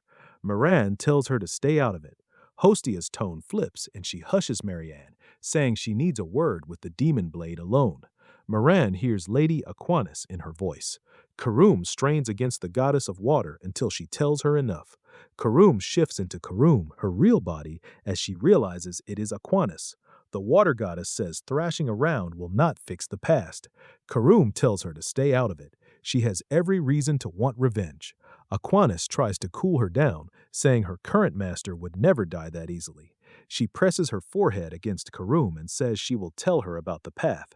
After some time, Tian opens his eyes and sees cute little Hostia. Before he asks, she tells him he fell unconscious fighting the giants and Marianne moved him here. Our boy lies unconscious for almost half a day. All he remembers is handing over his body to Karum and nothing else. Now, when he sees his blade, there is no response from it again, which starts to annoy him. Hastia eyes him and asks if he's really Cayenne. He fires back with a casual question about tomorrow's weather and boom, instant trust. Then he says he's leaving. She wastes no time and asks to tag along. Words out, the battle rumors already hit the Elven lands and made Elfu uneasy. Mariana handled it and puts the protection spell back up like nothing happened. Garnian wants the threat like Cyan to be neutralized once and for all, but Mariana shrugs since he's leaving Fuina anyway. What she can't wrap her head around is why Lady Aquinas even stepped in. Then boom, a massive presence crashes in, and Marianne feels the pressure from miles away. Elfu asks what's going on. She just takes off, no answer, sensing Fuina is in trouble. Elsewhere, a new character surfaces. Calm and scary strong, she says she'll land right on target since Cayenne's scent keeps getting stronger every step. Mariana walks up to the newcomer and says she's only the second human to step into Elfland. She summons a sword and makes it clear she won't repeat herself. She accuses the stranger of carrying ominous energy and orders her to leave immediately. Luna fires back, asking if this is how she treats first meetings, then says she'll leave once she finds the person she's after. Mariana narrows it down, asking if she means a certain human. Lunav asks if he had a smell. Mariana is lost, so Lunav leans in and asks if he smelled like a huge pool of blood in a dark, damp basement. Mariana is even more confused. Luna adds it's an oddly tempting scent. That settles it for Mariana. This one is trouble. She points her weapon and says she's too late since she felt that child leave just now. She warns the guards to stay sharp and not let that profane half-demon Rim slip in. Lunav clearly has a point, and her guardian suggests listening to Mariana. Its name is Rim. Rim admits Mariana is not someone she can handle alone. She's an elemental dragon, a rare ancient favorite of the world. As Mariana flies off, Rim mutters that it's surprising she's still alive. Lunav shrugs and says, "You never know." She then asks if Rim knows so much because he's lived that long. Rim says that's only half true since experience stacks over time. Lunav wonders if a human like her could ever reach that level. Rim says it's not impossible, maybe through necromancy. Lunav looks like she might actually consider that option. Cut to our hero returning home while Sarah is busy grabbing Eru. She's shocked Cayenne slipped past the Nephilims. Eru starts to praise the clean escape, but Cyan nails him with a snowball right to the face. With a dead serious look, Cyan cracks a joke and Eru realizes the young boy got better at jokes. Our boy asks Ayu why he dropped the perception trick. Eru casually says he just wanted to see how much his air improved. Cyan, annoyed, says that's not a good excuse to toss him into a death trap. Eru then asks why he and his blade seem so out of sync, but Cyan is clearly not in the mood. Later, after hearing the story, Eru notes the fight must have been pretty wild. Both Cayenne and Sarah silently agree that's on him. Cyan adds Karam has been quiet since then and wonders if she's asleep. Eru says she likely shut herself off completely and won't wake soon. Plus, she's holding some strange energy. He can't say when she'll return, but Cyan can still use the demon blade, so no issue. Tyan shrugs it off, but admits it still bothers him. Sarah then spots a kid behind him and asks what he dragged in. Cyan bluntly says it's an elf and asks her to take care of her. She snaps, asking if she looks like a daycare. The small Hastia tugs her clothes and politely introduces herself. Sriya shuts her down instantly, telling her not to interrupt elders. Haya panics and apologizes fast. Still irritated, Sarah demands why he brought a prophet kid who should be meditating in the mountains. Cyan says she can see the future, so she might help. Ayu suddenly dotes on Hastia, calling her cute and saying she's welcome anytime. Sriya explodes, telling him not to invite more trouble when he already does nothing. She rants that she's buried under the mess he left and losing patience daily, so no more burdens.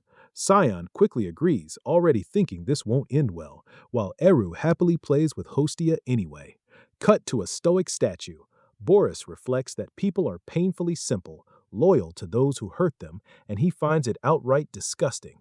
A woman approaches, annoyed by the meeting spot. He calmly says she has done well to come this far.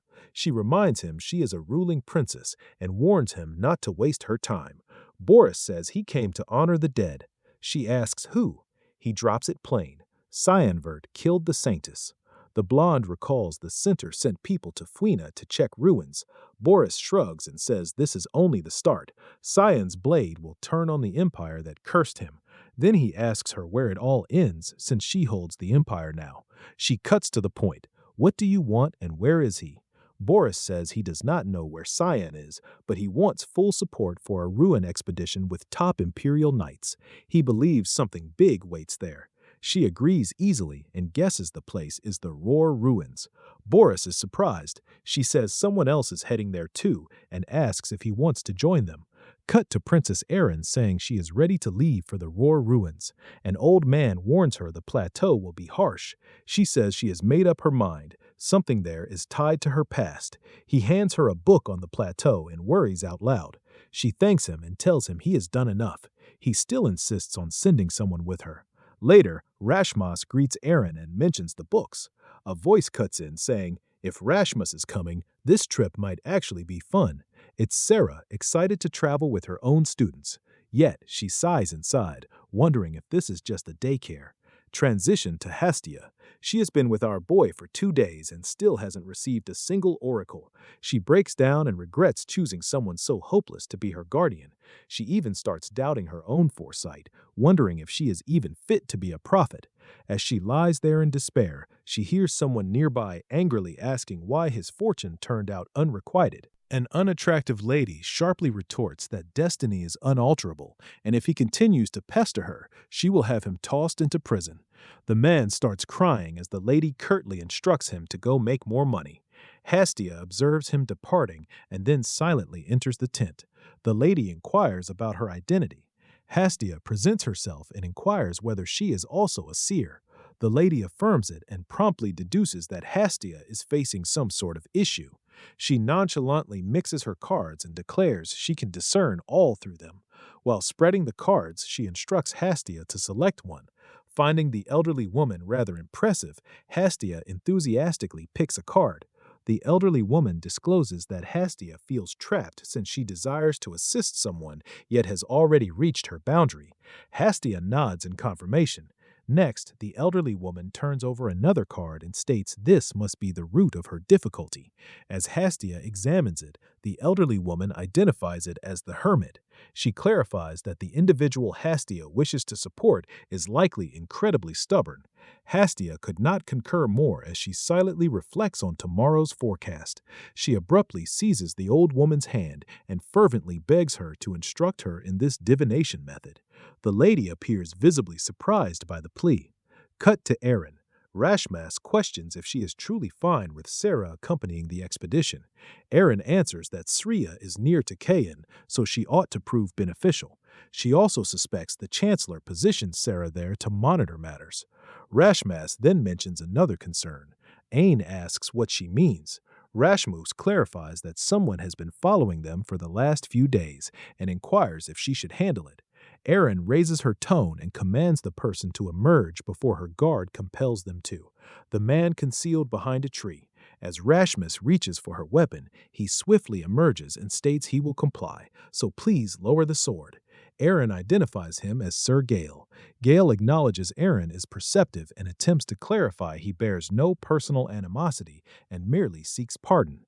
Iron disregards it all as mere justifications and directly declares that she knows he serves Princess Violet. Gale had already anticipated her figuring him out, so he dismisses it as a misinterpretation. In the following instant, Rashmus stands directly before him, blade lifted with an obvious threat. Gale immediately unsheathes his sword and their blades collide, producing flying sparks.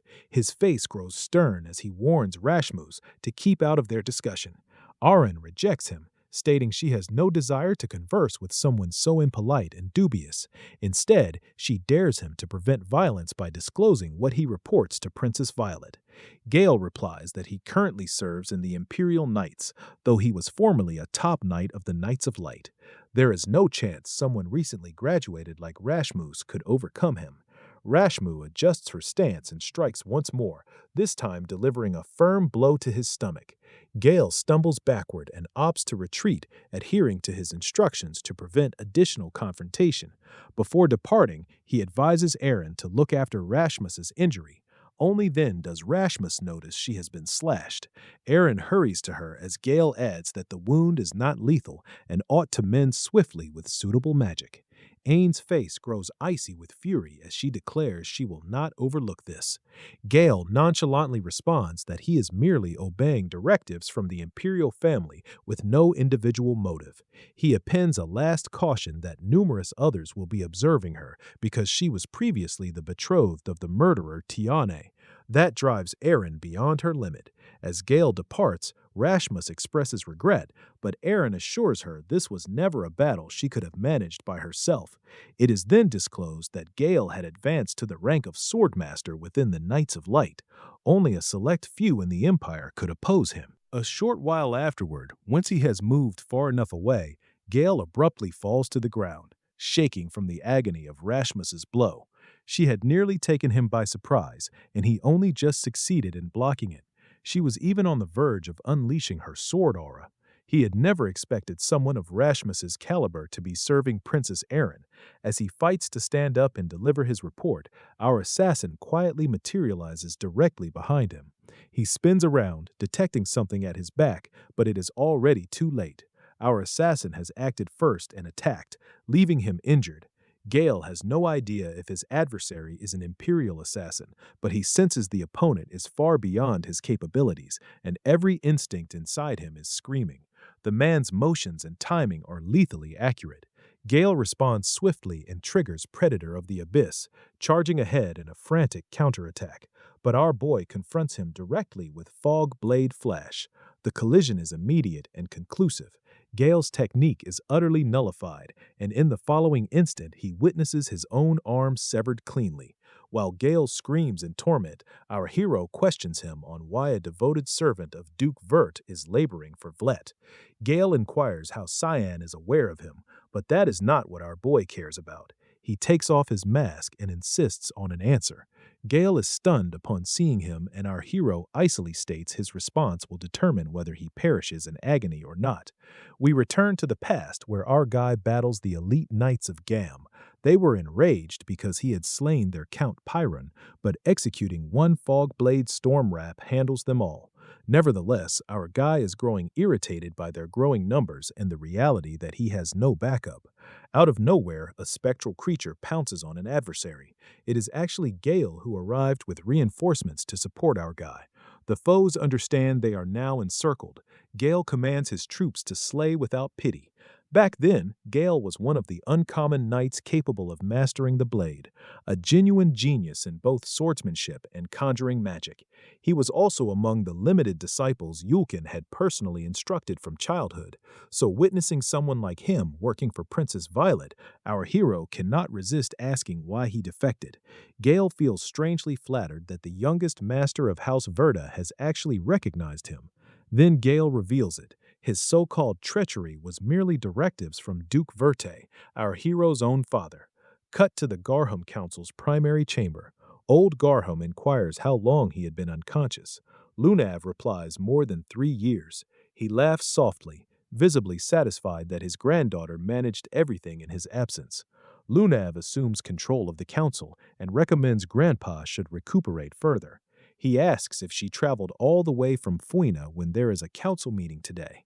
She explains she had her guard knight Romella serve as her substitute, and she has already removed all the head scholars Gam knew, so it is no longer truly Gam's council anymore. Garum is strangely pleased with her and begins laughing. She asks why he interfered with Cayenne. Garum answers he wanted to wed his granddaughter, but he declined. Lunav nearly loses her mind, but Gam clarifies, saying with Cyan he could have seized the whole continent. Now he is convinced she can dominate with Grandpa's assistance. Lunav simply stares at him fiercely, which jogs his memory of something noteworthy. He asks if she has been collecting details on necromancy. She confirms that is the true purpose of her visit and requests a legitimate book on it. Garum informs her all texts on necromancy were destroyed out of dread of its resurgence. Lunav does not accept Garham's tale, so Garham cautions her that the conclusion of necromancy only leads to disorder, even fatality for the practitioner. A short while later, she demonstrates her own strength, making it evident that Garum has no cause for concern provided she stands beside him. Garum approves of the response and mentions the grimoire. He possesses volumes long considered vanished and challenges that she has not encountered any here. He retrieves a book and passes it to her. It is a necromancy tome. He mentions he once considered bequeathing her the entire collection one day, but this is not some premature inheritance, since she is the sort who obtains anything that piques her interest. Lunav concurs and states she would have acquired it eventually even without his assistance. Dean Kundal grows solemn. He cautions her against being devoured by that inquisitiveness and against meeting the same fate as her father. Then he informs her she has obtained what she sought and should depart so he can recuperate. The scene transitions to the Empire's hidden laboratory, where someone bursts in with disturbing information. When Murray demands clarification, the man discloses that the scoundrel has surfaced once more, immediately plunging Murray into intense fury. Outside, our guy is nonchalantly conversing with the guards. A young woman inquires if he is truly the one who tampered with Garam's warp system. Our assassin counters by asking if they are not the ones who covertly constructed a warp on another person's island. The girl remarks that talking back sounds charming. She introduces herself as Annie Murray. She claims she is unlike her brother and begins employing mental magic on our boy. Her arm turns purple as she hurls a shadowy incantation meant to devour my boy's insides. Tien recognizes it as mind destruction magic. Unexpectedly, Annie begins perspiring profusely, with her face turning completely ashen. As she peers into Cayenne's mental state, there is utter turmoil. Annie collapses because she could no longer endure watching the nightmarish vision. The guards accuse Cyan of casting some spell on her. Murray intervenes in the exchange and commands the guards to withdraw, since Cyan is not someone they can trifle with. One guard questions Murray on whether he will simply remain idle after his sister has been bested. Murray composedly states he will not get involved, which shocks the guard. Our hero strides past them, commends his choice, and says he will utilize this path frequently, so he requires Murray's backing, and Murray consents while sweating heavily. In truth, Murray dreads Lady Lunav's lethal warning against even laying a hand on Cyan, whom she designates as her target. Thus, he prefers never encountering Cayenne again. Later, Lunav learns that Cayenne has resurfaced. Murray reports that Cyan has just passed through the warp gate at the Ruin branch. She inquires if there were any casualties. He replies only one person is injured. She specifies she means if that man is injured. He says Cyan traversed the warp without issue, but Murray notes he appeared to have a companion. They all notice a girl pursuing him. Lunav promptly asks where he warped to. Murray answers it was the Roar Plateau. As our boy arrives, he recalls Gale informing him that Princess Erin had set out for the Roar Plateau. His assignment was to monitor Erin and relay everything straight to Duke Verte. Our hero had inquired about Gale's true objective.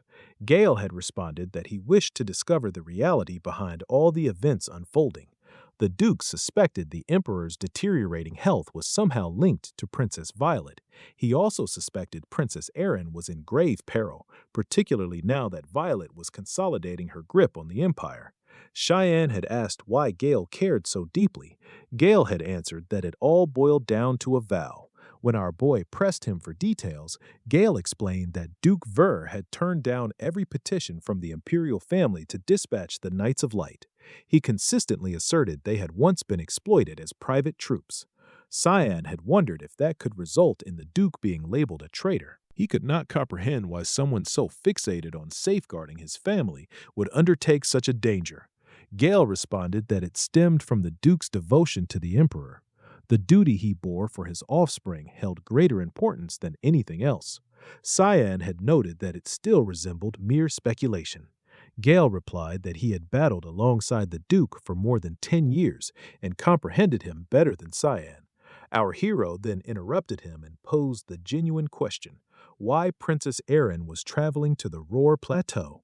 Gale had no idea either, but he noted that Roar was whispered to contain ancient remnants holding techniques capable of slaying a deity.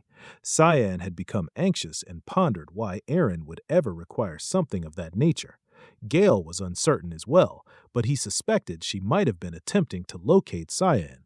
After all, he had once been her betrothed and perhaps she genuinely cared for him.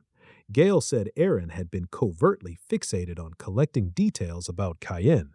While observing him, she had uncovered a few matters as well. Cyan had asked what she had learned. Gale replied that she discovered he was not a demon. The actual forces manipulating events were Echovert and Prince Ruinel. My guy had dismissed Gale's discoveries as pointless, but Gale reminded him about the charges leveled against him and still volunteered to assist despite his severe state. Our boy had felt remorseful, so he asked Gale if he would ever regain the ability to wield a sword again. Gale nonchalantly chuckled and said he still possessed his left arm. Now, returning to the present, our boy feels remorseful for what he inflicted on Gale. But then he abruptly halts and summons Hastia out for concealing herself close by. She asks how Cyan detected her, and he answers that her stealth abilities are worthless. Hestia becomes irritated and asks that if he already knew she was present, why did he not bring her along sooner? Our hero shrugs and says it makes no difference since she is going to trail him regardless. He even ridicules her for being ineffective even with her prophetic abilities, which immediately enrages Hestia. She asserts she can foresee anything and promptly spreads her cards. Then she tells him to select one so she can respond to whatever Cyan wishes to learn. Cyan honestly does not anticipate her possessing knowledge of sorcery. He wonders if that foolish deity actually imparted something practical to Hostia for once. Still, he chooses to go along with it. He selects the Knight card and offhandedly asks where they should proceed next. Hostia says a band of fighters has assembled somewhere up ahead, and the location contains the clues he requires. Cyan can scarcely believe these barren highlands actually have inhabitants living nearby. Later, they genuinely discover a guild. Hostia smugly boasts about her impeccable foresight, but our boy remains utterly composed and says even a stopped clock is right twice a day. He adjusts her hood correctly before stepping into the guild.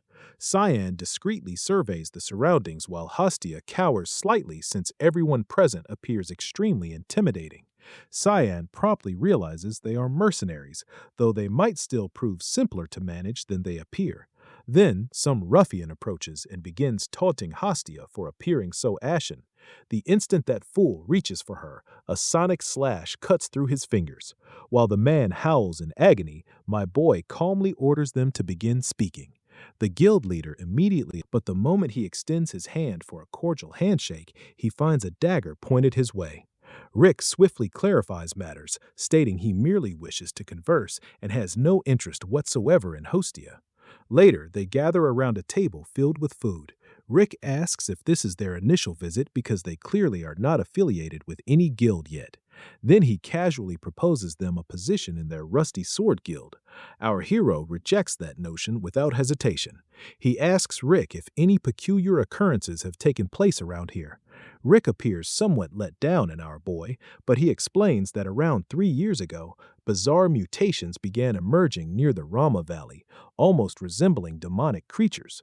That is when mercenaries poured into the area since ordinary people kept getting entangled in the chaos as well. Then our boy mentions the ruins and Rick promptly inquires if he refers to the Roar ruins. Rick says this is not the sort of subject to discuss with half the room eavesdropping. So he leads our boy outside. But the instant they are isolated, his entire manner shifts. He asks who Tien truly is beneath that suspicious mask. Combining that with the inquiries about the ruins, Rick is now suspecting that Cayenne might actually be an operative from the Garham Council. Our hero dismisses Rick's doubts by overpowering him with one swift action. Then he icily cautions him that if he does not begin speaking, he is going to lose his head. Rick explains that the Roar Plateau originally had no creatures or even vegetation growing around it, but 3 years ago, the ruins began emitting some peculiar energy. After that, distorted life forms started appearing in the shape of all sorts of monsters. Once ordinary people began getting massacred as well, the Empire finally dispatched soldiers to contain the chaos. Now Rick's group protects the zone surrounding the ruins. Our hero asks if Rick is secretly a Knight of Light, maintaining a low profile instead of battling inside the ruins. Rick disregards the question and says Duke Verda has not been collaborating lately. Then he proposes Cyan journey with his guild since he can personally escort them through the area. Rick also alerts them about the monsters nearby, though he offhandedly mentions they fetch a good price with men. Cyan wonders why their blood carries strength resembling demonic creatures. Rick suddenly becomes strangely awkward and mumbles what else could it possibly be. The moment he explains they enhance stamina, our boy instantly ensures Hestia does not overhear that repulsive nonsense. Later, while awaiting the guild members, Hestia asks if Cayenne genuinely trusts those mercenaries. Ken bluntly replies no. He only consented because they appeared simple to manipulate. Then Rick returns with the Rusty Sword Guild and introduces everyone. First is Marina, a poison assassin. The massive man hauling an axe is Malbec, and the board-like flame mage is Altz. The entire group keeps eyeing Hostia in a manner that feels extremely suspicious. Rick once more guarantees them his guild members are far more dependable than they appear. Our boy flatly reminds him that Rick himself is still accompanying them. Rick then guides everyone along the damaged trail and says it is a shortcut leading directly to the ruins. Our boy immediately detects the foul odor of blood and becomes convinced there are decaying bodies nearby. Little Hastia begins feeling queasy too, so our boy quietly instructs her to pay close attention. Hastia notices he is using mind link magic to communicate straight to her. He warns her that the instant he gives the signal, she must close her eyes and ears without delay. When she tries replying, he repeats himself in a gravely serious tone and cautions her that otherwise she is going to vomit everything inside her. As they advance further in, Rick mentions they have descended so deep underground that even daylight cannot penetrate this place anymore. Meanwhile, our boy notices the blood stench intensifying with every step they take. Then Rick suddenly announces they have reached it. They stand before a revolting pit overflowing with corpses, and our boy asks if this was Rick's scheme all along to throw them into a burial ground full of bodies. Rick abandons the pretense and smirks, saying Cayenne will perish while the virgin elf remains valuable to the guild. Malbec abruptly leaps from behind, attempting to finish it with one strike, saying it is already too late for him to respond. He swings his axe crashing down toward Can's head, but strangely, our boy does not even blink and calmly states he knew everything from the beginning. The axe smashes into the ground instead, and in that moment, Cyenne's body dissolves into black fog. Malbec instantly realizes he chose the wrong opponent and starts to feel genuine terror. At that moment, Hastia drops to the ground and clamps her eyes and ears shut tightly. Our hero activates the authority of the god of black fog. In one fluid motion, he cuts through Malbec and a nearby guard, then disappears once more into misty shadows. Rick yells to seize the elf. Marina snatches Hastia quickly, but she urges her to flee, which only bewilders her. What she witnesses next is a furious fog storm ripping through everything in its way. Hastia stays unharmed while Marina collapses lifeless. Rick commands his mage to strengthen him and readies himself to attack, but the mage cannot even follow what is assaulting them. Then's blade neatly slices Rick's cheek. The mage's staff drops, and when Rick turns around, Altz is already spitting blood after being felled by Cyan. In moments, Rick is the sole survivor standing. Our hero spares him for the time being, saying he still requires him to locate Roar. Rick stands paralyzed, gazing at the masked figure enveloped in swirling black fog, wondering if he somehow provoked a mist deity. While our boy employs the skill of shadow persona, the mist infiltrates Rick's eyes and fully dominates his mind. Later, they enter the ruins and finally behold the enormous Roar ruins. Staring at the deserted site, Tien says the place may appear lifeless now, but once it was filled with crowds. The rumor aligns perfectly since this used to be a shrine dedicated to the goddess of death.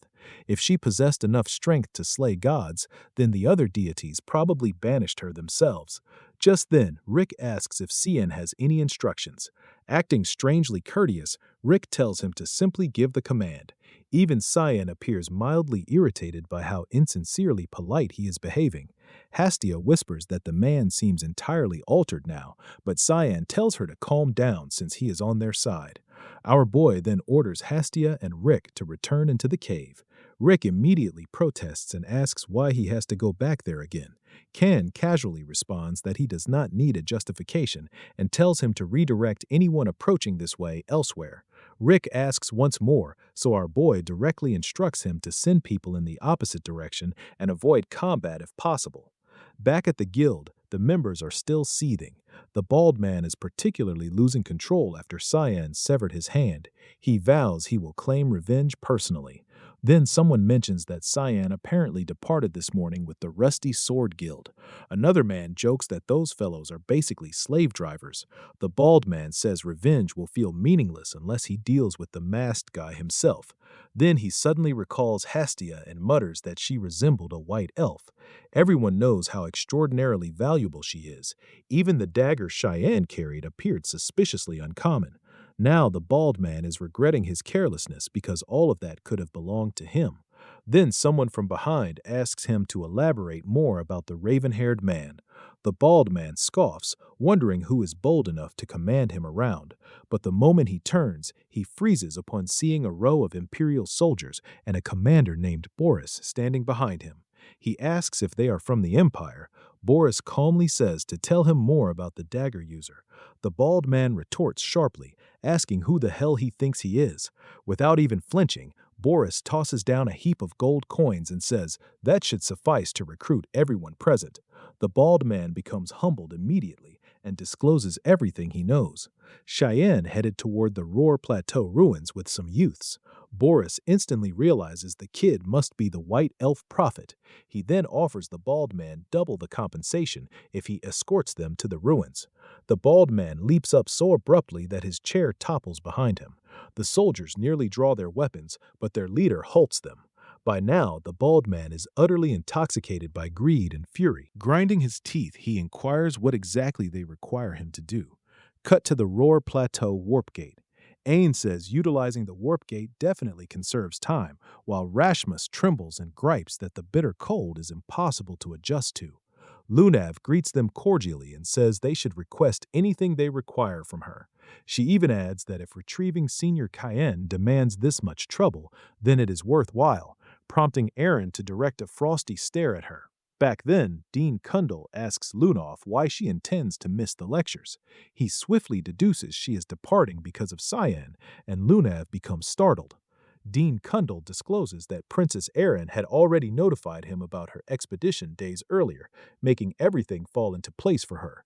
He then asks what she plans regarding her classes, since she cannot offload them onto her guard knight like the GAM Council continues doing. Lunav composedly proposes a bargain instead. She suggests sharing a portion of the Warp Gate artifacts belonging to the GAM Council with the Ruin Council. Dean Kundal immediately understands the rumors were accurate.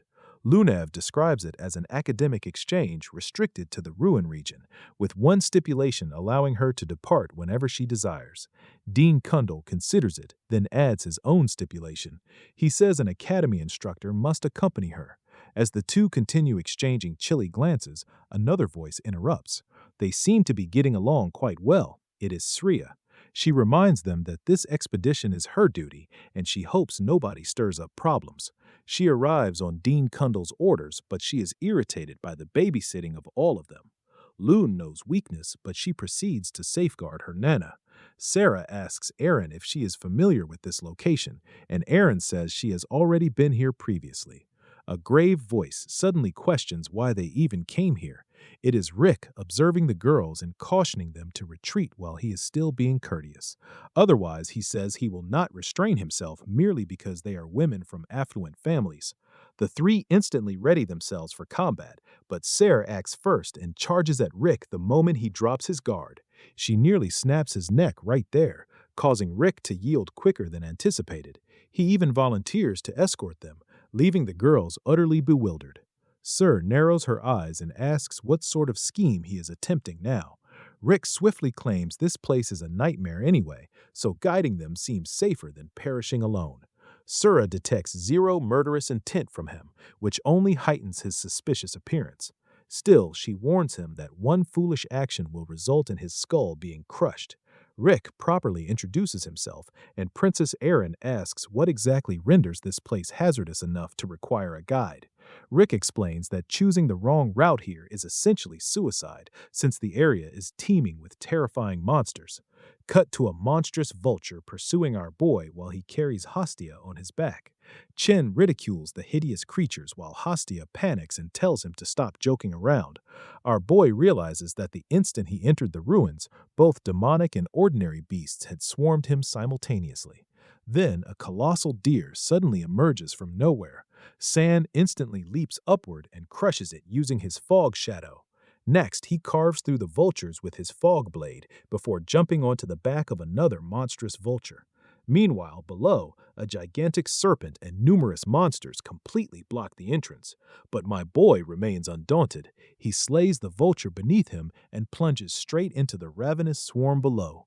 While Hastia barely clings to our boy and weeps uncontrollably, our hero smashes the door open with such force that every monster behind it gets demolished together instantly. He pulls his dagger free from a vulture's skull and asks Hastia if she is all right.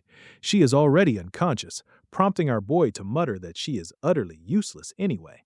Then he approaches the creatures to determine what they truly are because they do not even resemble mutants.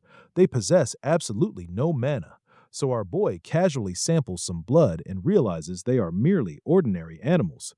Hastia regains consciousness looking repulsed by him and calls him a complete savage for licking blood like that. Our boy retorts that he requires answers regarding these creatures, and if her cherished foresight functions so effectively, then she should attempt using it herself. Haya draws a card and foretells that it indicates the creatures are not significant whatsoever. When our boy asks what that even signifies, she says they must retrace the route they took earlier. Then she indicates a peculiar structure concealed within the ruins. Our boy detects faint mana emanating from it, though he still questions whether it is the proper direction. Even so, he unleashes his dark energy, causing the gate to shake violently before lifting upward.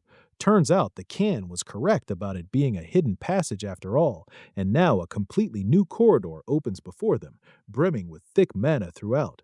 Haya proudly displays her elaborate new skill as if she had accomplished something extraordinary. What she still fails to grasp is that the fortune teller secretly harbors malicious designs toward her, yet the oblivious little Hastia remains entirely ignorant of it. Anyway, cut to the girls wandering across the same plateau, already doubting whether they are even traveling the right direction anymore. Lunav asks Rick why they have been traversing the same route endlessly. Rick calmly answers that no difficulties have surfaced yet, so clearly they are still on the proper path. Lunav tries to press him slightly, making Rick wonder if they are beginning to doubt him. Recalling Tyan's instructions, he decides to stop circling around since he has already delayed enough time. Then he points ahead and says they have finally arrived at the location. Right before them stands the ruined entrance littered with beast carcasses everywhere. Aaron wonders if somebody has already gone inside before them. Rashmus guesses it was the Imperial Army, but Aaron promptly notes they still have not shown up yet. Lunav offhandedly says it was Senior Cyan. Aaron appears stunned and asks how she can even know that. Lunav explains that she can literally smell Cyan around here. Then she urges everyone to hurry because they are already near to locating him. Rick becomes quietly impressed by Lunav's ridiculous tracking ability. Just then, Sarah spots another path nearby. Rick explains that it is the main entrance and says they deliberately chose a shortcut because entering through there would have involved confronting the Imperial Army first. Sarah suddenly declares she will manage that route herself. When the others ask why, she simply tells them to proceed before sprinting into the main entrance path alone, clearly intending to delay the army herself. The girls stand there astonished for a moment, but eventually continue deeper into the ruins anyway. Rick points at the collapsed gate ahead and says getting through will not be simple. A second later, a star-like explosion shatters the obstruction apart and clears the entire path instantly. Rick stares in astonishment, realizing Aaron is far more formidable than rumors suggested. He never anticipated the fifth princess to wield such absurd strength. Meanwhile, Lunav notices more monster carcasses scattered nearby and indicates them casually. Aaron asks where these creatures even originated from. Loon replies that the ruins probably contain the answer. Meanwhile, Rick lingers suspiciously distant while pressing everyone to hurry over. Lunav instantly detects something suspicious. She approaches a blocked wall and says Cayenne's scent abruptly stops there, indicating another concealed passage lies behind it. Rick nearly loses his composure at how precise her deduction is, but swiftly insists that it is absolutely not the right direction. Before matters can deteriorate further for him, a monster suddenly leaps at Rick from behind, but Rashmus responds immediately and knocks the creature away before it can reach him. She continues without pause, activating a binding technique and charging at the monster with tremendous velocity. Using Drain's Self, she slices straight through it as if it were paper. Then she asks Rick if he is unharmed. Rick can scarcely comprehend how effortlessly the beast was eliminated in seconds. Aaron cautions everyone not to lower their guard because more creatures are already encircling them. Instantly, the group readies themselves for combat. Outside the main entrance, Commander Boris's soldiers complete their preparations to advance. Then Boris arrives together with several mercenaries and declares they will support the expedition. He asks if anything occurred while he was absent. One soldier explains that the forward team already entered the ruins earlier. Boris immediately seizes the soldier by the throat and angrily reminds him that nobody was permitted to move until his arrival. The frightened soldier apologizes, but Boris calls him a worthless insect and demands to know who commanded the team. The soldier reveals Sir Neil entered with 10 men. Boris hurls him aside and orders everyone to advance at once. Even the mercenaries finally realize Boris is far more intimidating than he initially seemed. At the same time, Boris experiences a peculiar feeling of déjà vu washing over him. Something within the ruins feels disturbingly familiar, and that repulsive energy seeping out leaves him unsettled. Cut back inside the ruins. A soldier frantically sprints through the corridor before a slash from behind instantly injures him.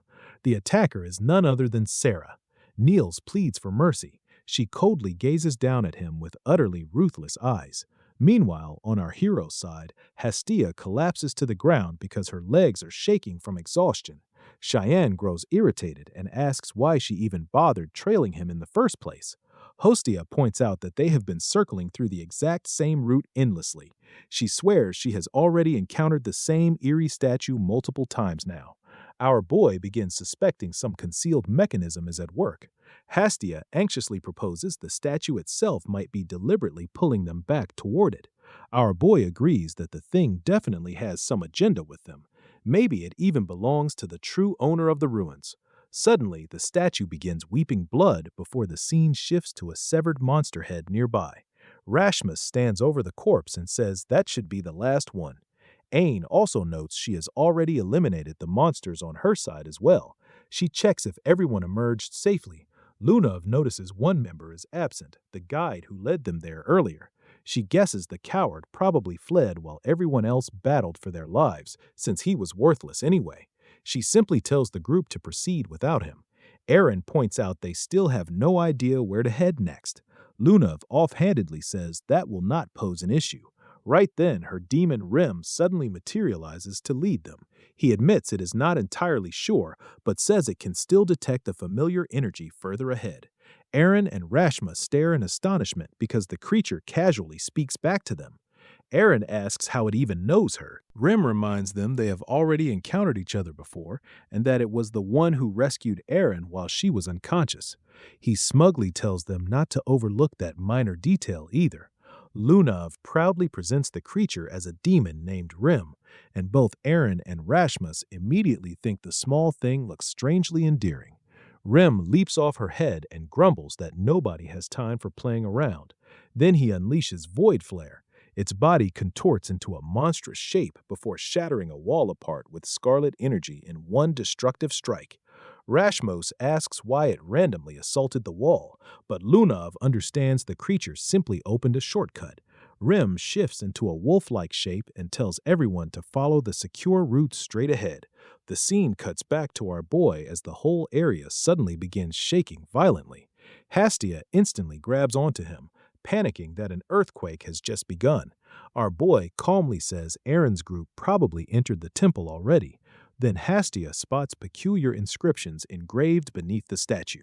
Our boy realizes they are ancient writings composed in a lost language. Hastia somehow recites the inscription aloud, praising the goddess who governs darkness and death itself, Kali. The moment she finishes reading, dark energy begins seeping from the statue. Haya anxiously wonders if this figure could actually be the goddess of death herself. Suddenly, ominous lightning erupts across the area. Hastia panics and asks what is even happening anymore. Our boy realizes the text functioned like a concealed key that unlocked a gateway. Instantly, both of them get pulled into a completely different dimension that feels more like an odd subspace. Hastia quietly says the place feels disturbingly similar to a burial chamber. Water covers the floor, while our boy notes that this dimension likely belongs to the goddess of death herself. Terrified, Hastia gets chills from every shadow in the place, but our boy strangely feels far more at ease there instead. Then footsteps resonate through the gloom. A mysterious figure slowly draws near them and icily asks who dared intrude upon this place. The stranger then questions whether they are the children Eru and Aquinas. Our boy immediately deduces the stranger must be the master of the temple, but Hastia just stares in bewilderment because the fearsome figure looks like a little kid instead. The dark woman calmly introduces herself as the goddess of death, Kay. Then she asks our hero what name he goes by. Our boy provides his name without hesitation and casually declares himself the heir of that fool, Eru. Callie welcomes our boy and asks what brought him all the way into her realm. Our hero realizes his idiot god is infamous even among deities and bluntly asks how to kill a god. Callie finds the question entertaining and calls it interesting. Before responding, she thanks Hastia for guiding Tion to her. Then she slowly steps closer and says she needs to verify something first. She warns our guy to stay silent while Hastia nearly breaks down from the intensity. The goddess suddenly leans in and begins sniffing him. Even our hero looks unsettled and asks what exactly she thinks she is doing. Key quietly calls him a poor little thing before revealing he was rejected by Rundle too. According to her, that perfectly accounts for why he wants to slay a god so desperately. She explains that the current era belongs to light while darkness stays concealed beneath it. Killing the god of light would not merely eliminate one deity, it could annihilate the entire age itself. Our boy immediately asks if she is essentially saying the god cannot be killed. Key replies that he is only half correct. Gods do not always disappear through death alone. Both Cayenne and Hastia look completely bewildered. So Cayenne elaborates further. Through her authority of oblivion, she can wipe a god from everyone's memories completely. Once nobody remembers or invokes that god anymore, the deity loses strength and vanishes, just like her own forgotten existence buried in darkness. Now, our boy points out that divine authority can only be obtained by serving a god, but he already possesses the authority of that foolish god he follows. Now, Callie smirks and says that simply means he only needs her approval next. Then she gently raises his chin and asks if he is willing to become her devoted follower instead. Cut to Neil barely clinging to life while Boris examines his condition. Seeing the guy scarcely able to speak, Boris icily asks why he led the advance team on his own. Niels desperately tells him to flee and reluctantly discloses that a demon is inside the ruins. Boris signals the mercenaries to fan out and scout, but they hesitate and begin questioning him instead. Boris instantly loses his temper and warns them to observe carefully what happens to people who disregard his orders. The next second, Niels' face suddenly swells up grotesquely before exploding apart in a gruesome mess. The mercenaries stare in horror and ask why Boris killed one of his own men. Boris nonchalantly replies the guy was already dead anyway. Besides, he was nothing more than expendable bait meant to divert attention for a moment. Right then, a greedy mammon suddenly assaults from the shadows and smashes straight toward Boris's face. Boris instantly summons a holy spear, impales the creature on the spot, and forcefully slams it against the cave wall. The bald mercenary stares at the black monster in bewilderment and asks what the hell it is. Boris gravely says the nightmare is not over yet, so everyone remains vigilant. Then they notice a glasses-wearing demon silently observing Boris the entire time. Sarah suddenly plunges the whole area into darkness, and the mercenaries panic when they cannot see anything. Out of nowhere, a flash of lightning cuts through the gloom, eliminating one mercenary in an instant. More bodies collapse as only brief glimpses of light can be seen. Boris swiftly unleashes his lightning of purification, sending holy lightning crackling through the cave. The light reveals Sarah mid-attack, going after another mercenary. A bald mercenary charges at her with his gauntlet hammer skill, but she effortlessly blocks it with a counter kick. He is stunned. Sarah coolly tells him to get lost since she is not interested in scum like him. When he refuses to retreat, she employs another skill and in a flash, she unleashes 12 slashes, finishing him off for good. Next, she leaps at Boris, ready to settle an old grudge. Boris just laughs, convinced that no matter how much she has improved, she is still just a human. A bizarre energy flickers around his hand as he snaps his fingers, thinking even a fraction of his holy power can crush her. But just then, Kay appears, which disrupts Boris's powers. Sarah seizes the opportunity and begins unleashing a barrage of sword strikes, with Boris barely evading some of them. She notices some peculiar dark energy swirling around them as well. Boris coughs up blood from Sriya's blows and wonders if Kale's powers are really awakening. Sarah demands to know who he truly is, but Boris just smirks, saying he is not foolish enough to reveal anything to a worm. Meanwhile, we switch to Rem, who has now transformed into a giant beast carrying the girls through the ruins. They finally arrive at a vast chamber where Lunov spots something up ahead that definitely looks unusual. A skeleton dressed in ancient robes sits on a throne. Erin thinks to herself that it is probably just a corpse and wonders why it is still there. Rem explains that the skeleton was a loyal servant of the god worshipped in this place and used mana to preserve the ruins intact over the years. Erin realizes that the cave encircling the ruins was constructed artificially. Rem compliments her for deducing it so rapidly. Lunav suddenly proposes reviving the skeleton with necromancy, which completely startles Erin. Rem chimes in, saying necromancy is not a bad notion after all, but Erin swiftly cautions Lunav about the hazards of tampering with it. Still, Lunav holds firm. Even Rem supports her, assuring Erin that he would never allow Lunav to perish. Then she turns to Rashmus, wondering why she is not halting this insane scheme. Rashmus admits she simply lacks the power to interfere. Lunav opens her spell book and begins chanting. Magic circles illuminate around her as she commands the darkness to ascend. Suddenly, black flames erupt from the skeleton and a growling voice asks who dares disturb it. Dark arms reach for Lunav, but she stands her ground. Rim tells her that the veil opposes the revival, but it will assist her, so she should continue. He even jokingly mentions she can pass on his regards once the skeleton revives, and adds he might need a nap from the necromancy backlash. Curious, Lunav asks if Rim knows the skeleton. He tells her to maintain her concentration on the spell and simply question the skeleton afterward. The entire place begins humming with dark energy. Erin warns Lunav that she is pushing herself too far. Stubbornly, Lunav counters that the knowledge in these ruins could genuinely aid Senior Tyne, so the risks are completely justified. She then challenges whether Princess Erin's resolve matches hers. Erin falls silent. At that moment, the skeleton cracks open its jaw, rising back to life. Dark energy erupts around the throne as the whole chamber trembles. Lunav suddenly collapses, prompting Erin to rush over in alarm. Lunav weakly whispers that the revival succeeded, and Erin asks what she means by that. Just then, the skeleton asks if she is the one who brought him back. Lunav is speechless as the skeleton declares it has been ages since he was alive and thanks them for resurrecting him. He continues about how he feels he did not deserve it since his life was a failure and he could not safeguard what mattered most to him. Then he asks if they are disappointed. Lunav shakes her head, saying she is not disappointed because she actually succeeded in reviving an old man. The skeleton laughs and tells her she got one detail wrong. When she asks what it is, he proudly states that he is not an old man. Someone as good-looking as him could never be old. The girls stare at him in disbelief. Then the skeleton casually requests a mirror. Lunav hands him a mirror, feeling guilty for not restoring his flesh.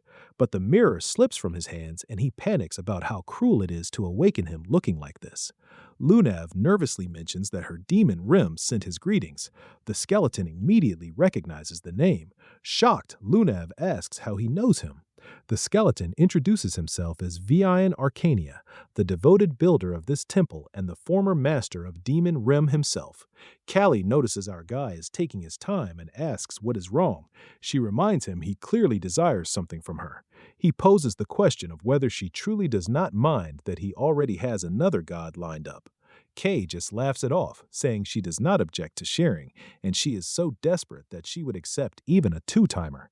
After all, a god without followers is pretty much equivalent to a dead one. Eventually, our guy decides to swear his allegiance to her, and Kay is grinning like she just won the lottery, telling him he made the correct choice. But then his eyes widen. Hastia panics, calling his name as he suddenly vanishes into the dark water. Now Tyann finds himself sinking through a bizarre red pool, completely bewildered about where he is. As he keeps descending, he senses a massive number of people surrounding him. Looking down, he realizes it is everyone he has ever killed. The undead taunt him, bringing up how he believed he could simply live in peace after trampling over them, saying it is the destiny he deserves.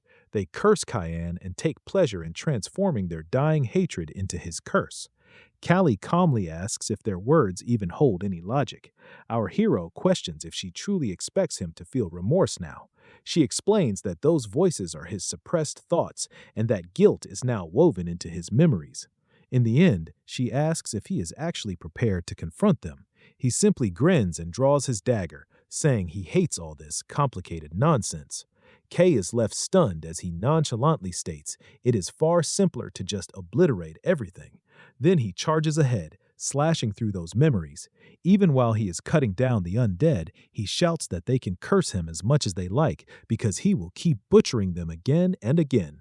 As he slices through the blonde guy, he decides he is going to become the curse of this world.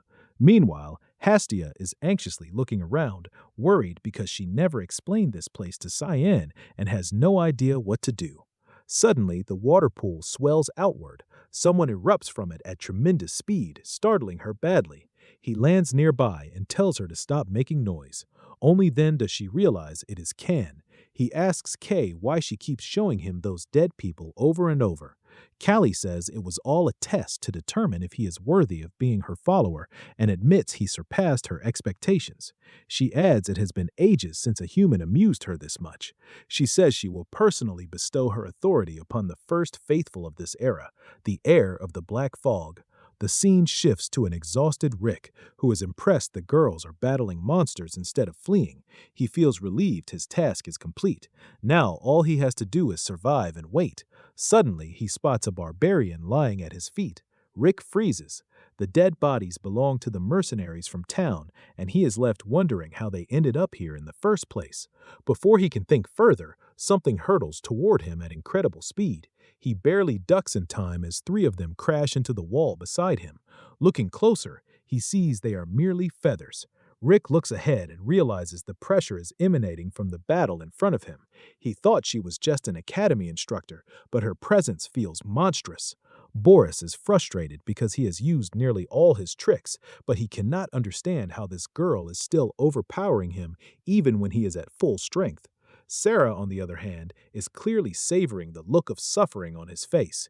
He snaps at her to be silent, but she just casually explains that the stronger his holy power becomes, the more torment this place inflicts on him. The ruins are like a giant vortex of darkness, making him easy prey. As dark energy swirls around him, Sarah decides to end this once and for all, so Boris will no longer trouble Sian. She swiftly draws her daggers and launches a ferocious assault. Boris roars that she should not underestimate him and swings back forcefully, but then he suddenly feels a sharp pain. He looks over and sees two daggers already embedded in his wings before he even realized what hit him. Right then, Sarah unleashes her Mist Flower Blossom move and lands a heavy strike. An explosion tears through his wings and Boris howls in pain, sweat pouring down his face as he clenches his teeth. But Sarah is not finished yet. She drives her knee straight into his stomach and hurls him crashing onto a rooftop. Boris coughs up blood, stunned that he is actually losing to a human.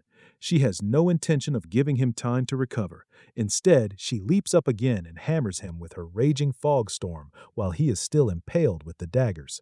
Now severely injured, Boris finally understands that surviving matters more than his pride. He activates Angel Descends and a dazzling light erupts from his body. Sarah cannot see through the light, but she quickly deduces he is about to detonate the entire ruin, and that is exactly what he does.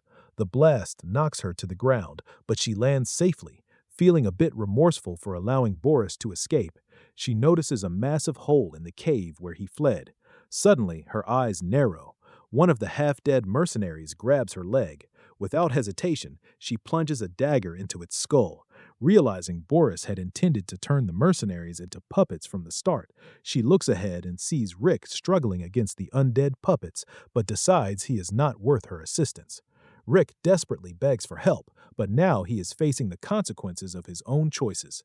The scene shifts to the undead skeleton, who discloses that he was Rim's master long ago.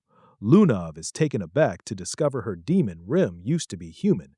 Vian explains that Demon Rim is still missing a piece, which is actually safeguarding this old dilapidated temple. Ain asks how the goddess of death, once revered by so many, ended up in ruins. Vian tells them that when the era of darkness concluded, it gave way to the era of light, and that is when people gradually forgot about the goddess. To a god, being forgotten in that manner is quite severe. Because of this, he offers them a proposition. If they become followers of the goddess of death, he will provide them with some rewards. Lunav jumps in and asks if he can truly grant any wish. Varian calmly replies that he can and asks what she desires. Without hesitation, she asks for the strength to protect someone and promises to follow him loyally.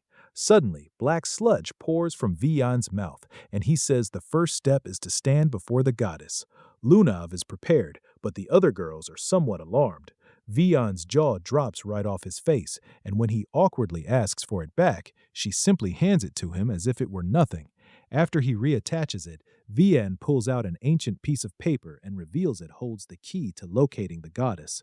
Lunav struggles with the old text and passes it to Aaron, who knows she is doing it on purpose because she believes Aaron can decipher it better.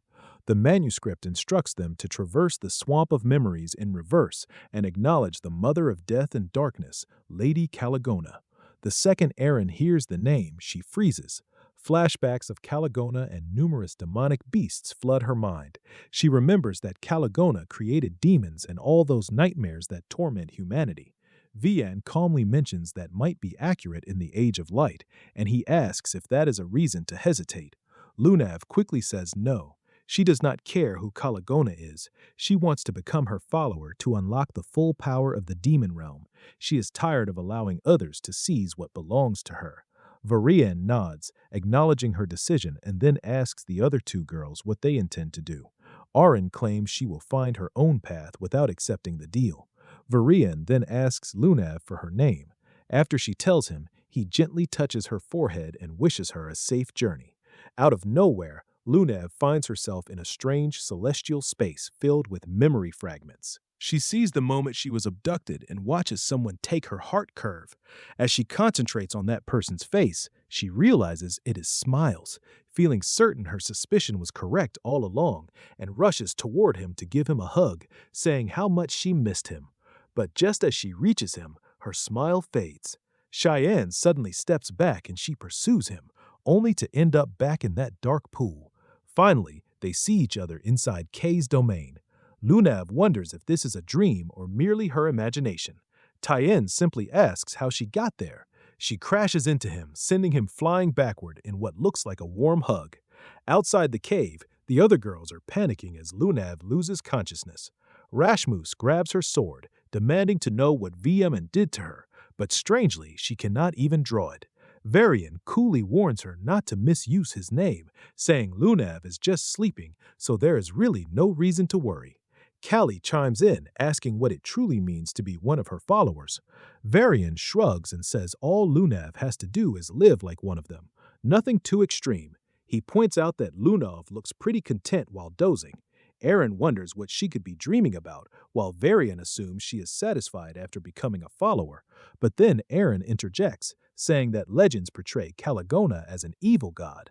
Back when Rundell defeated her dad and halted Kale's corruption, the world was basically chaotic and dark. She cannot comprehend how anyone would want to worship someone like that. Varian questions what exactly makes Kay impure. Aaron simply says it is because she brings death. Then Varian shares a different perspective on history. He points out that long ago, before civilization, people were constantly suffering. They were always perishing from storms, starvation, or failed hunts. Death was basically part of life, so they prayed for it to bring peace and end their suffering. That is when Lady Callie appeared, but not as some monster, but as a savior for those seeking a painless end. Seeing the girls' shocked expressions, Varian jokes if they slept through their history classes. He explains that as humanity improved and escaped suffering, they stopped fearing death and moved away from the dark times into an age of light. Aaron starts to realize that this must be that age. Varian nods in confirmation. Now even Aaron is feeling conflicted about what is actually right or wrong. Then Vian hits her with a simple question. If she believed in the era of light so strongly, why did she even search for the Temple of Death in the first place? Her eyes widen at that. Varian calmly points out that she probably is not happy with Rundle already. Suddenly, the whole cave begins shaking. Aaron asks what is happening, and Varian just says it looks like an old friend has arrived. He tells the girls it is time for them to leave because he has some pressing matters to handle. Before vanishing, he cannot resist reminding them that at least he is a good-looking guy on his way out. Cut to Boris barreling through the Roar Plateau and crashing hard outside. One of his wings is damaged and he lands roughly on the ground. As soon as he lands, Vian greets him casually like old acquaintances, asking if it has been a while. Boris instantly recognizes that voice. Then Vian's tone shifts, growing dark as he says he is finally here to settle a debt, calling Boris by his divine scripture, Hearth Kreia. The scene shifts back to Kay, who greets Lunov with a warm smile and asks if she wants to join her crew. Lunov jumps right in and mentions that Vian sent her. Kay smirks and says, "Man, Vian still finds ways to surprise me, even after kicking the bucket. I'd pretty much given up on everything, you know?" Lunov gets straight to the point. She wants her science back and tells Kay to hurry up. Kay just stays chill and says there's nothing to worry about. The second Lunov stepped into this dimension, she was always meant to be here. Our guy asks how she even found this place. Lunov rolls her eyes and goes, "That's a silly question, especially after you disappeared for so long." She mentions that Princess Erin left the imperial family and was hanging out at the academy while everyone else was out looking for him. Hastia grabs Lunov's finger to explain that Scion didn't have a choice. He was running from the Randell curse. Lunov realizes Hastia is mind-linking with her and teases her, calling her a little pipsqueak who clung to Scion the whole time. When Hastia gets bummed out, Lunov actually compliments her for looking out for Kayan while she was gone, which makes Hastia feel all warm inside. She thinks maybe Lunov isn't so bad after all. Then Lunov asks Kayan what the Randall curse even is. He explains it's the punishment for going against the Holy Sword, so the Titans of Light and the Nephilim keep chasing him forever. Even if he takes them out with the Demon Blade, they don't stay dead. Lunov gets annoyed that he's been dealing with all that shit alone and tells him to stop taking everything on by himself. She says she's finally strong enough to help him out now. Our guy awkwardly points out that this isn't exactly the kind of problem where teamwork fixes it. Callie laughs and calls it a lover's spat, but our guy quickly denies it. Callie's all excited about having 3 faithful followers now. Our hero tells her to hand over her authority if she's done chatting. Kay explains that he already got it the moment he passed the test. Dark mist starts swirling in his hand as she tells him the power lets him see anyone's memories, emotions, and lives, and even wipe them from existence. He quickly realizes he can use it to erase memories about gods. Callie confirms that's literally how you take out a god. Without wasting any time, he uses the power on Hastia even though she's freaking out. Dark energy gets pulled from her head before she collapses. Lunov asks what he erased, and he calmly replies that he wiped her memories of Kay. Callie leans in and asks if he's really thinking about killing her twice. He just shrugs it off and says he needed to test his power somehow. Then he asks when Hastia will wake up. Kay tells him she's just asleep, but he quickly realizes his power has taken a hit.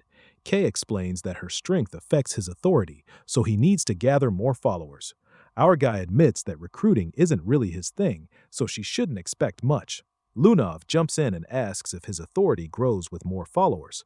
Kay confirms it and adds that more faith means they can take complete control of the demon realm. Lunov wonders how Kay knows all this, and she smugly reminds her that she's an all-knowing goddess who can even see the tiny, precious Rami Haram inside her. Just then, the whole place starts shaking like crazy. Massive stone pillars start folding in, and Lunov points out that this tremor feels way worse than before. He quickly realizes that the creepy presence he feels means the holy book must be nearby. Callie says it's time to get out.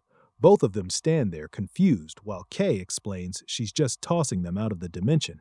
He complains that now that they're her followers, they should help clean up the mess.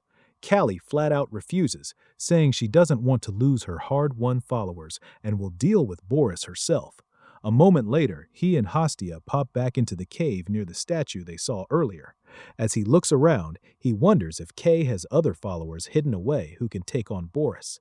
Hastia suddenly wakes up, and he asks what she remembers last. She says he told her to read the text under the statue, which means the authority worked like a charm. Then it cuts back to Lunav, where Aaron is relieved to see her awake. But the first thing Lunav asks is where Senior Cyan is. Shocked, Aaron exclaims that he's actually alive. Lunav says they can talk about that later because the ruins are about to come crashing down.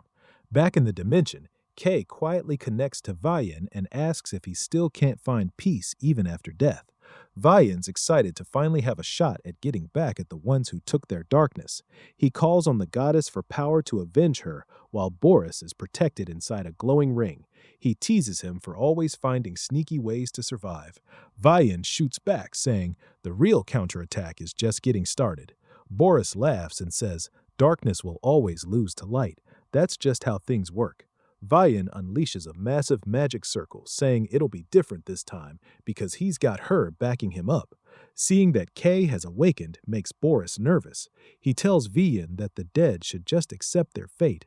Vian flatly refuses, saying they'll always stand against people like Boris because that's what his goddess wants, and it's the path to oblivion. The magic circle bursts into blinding light as Vian declares he'll show Boris true oblivion. A huge beam shoots forward, and Boris calls Vian crazy, yelling that he's ready to go down with the attack. Vian accepts that without hesitation, saying Boris won't take anything from them again. The explosion slams Boris into the ground hard enough to leave a massive crater. Back at Ruin Academy, Dean Kundal says he already told the Imperial family that Princess Erin will take responsibility for destroying the Roar ruins and asks if she is truly sure about it. Erin calmly accepts it, saying the responsibility falls on her as royalty and she's ready for any punishment. Dean Kundal agrees but admits Regent Violet won't go easy on her. Still, Erin refuses to back down, saying her mind is already made up. After dismissing her, Dean Kundal regrets letting her visit the ruins and feels guilty watching the world crush someone like her. He believes she has everything needed to become emperor, but wishes she could be selfish for once. The scene shifts to Lunav as Rem mentions that Key wants more followers. Lunav says Kay can only regain her full power by gathering believers. Rem sighs and says at least Lady Key waking up is already a miracle. Lunav notices Rem looks exhausted and asks if he is all right. Rem says some rest will fix it and asks if she has any plan to gather followers since spreading a forgotten foreign god's faith sounds impossible. Lunav reveals she plans to head to Hildev, the first city to worship Ramanel. Rem nearly loses it hearing that.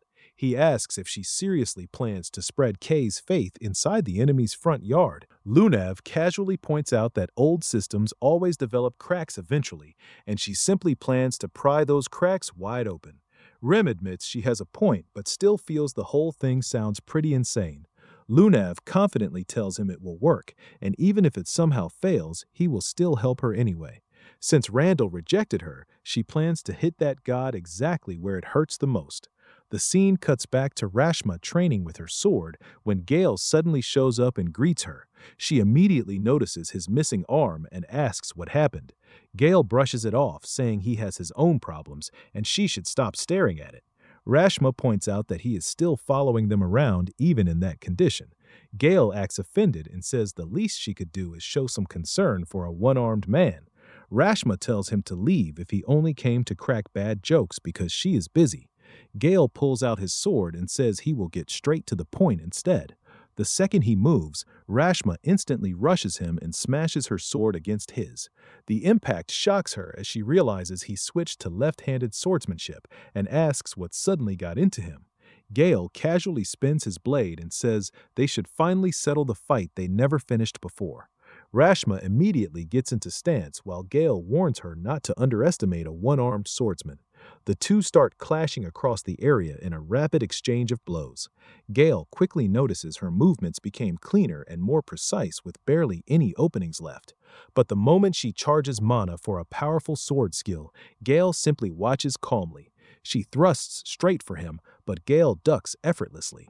Rashma gets caught off guard as Gale points out her biggest flaw. Her attacks are way too direct. The moment she realizes she left herself wide open, she braces for a slash. Instead, Gale casually kicks her flat onto the ground.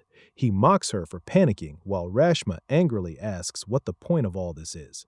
Gale explains that if he truly wanted her dead, she would already be lying there in pieces. He admits she trains hard, but with such stiff textbook swordsmanship, she will hit her limit fast. What she needs now is a proper teacher.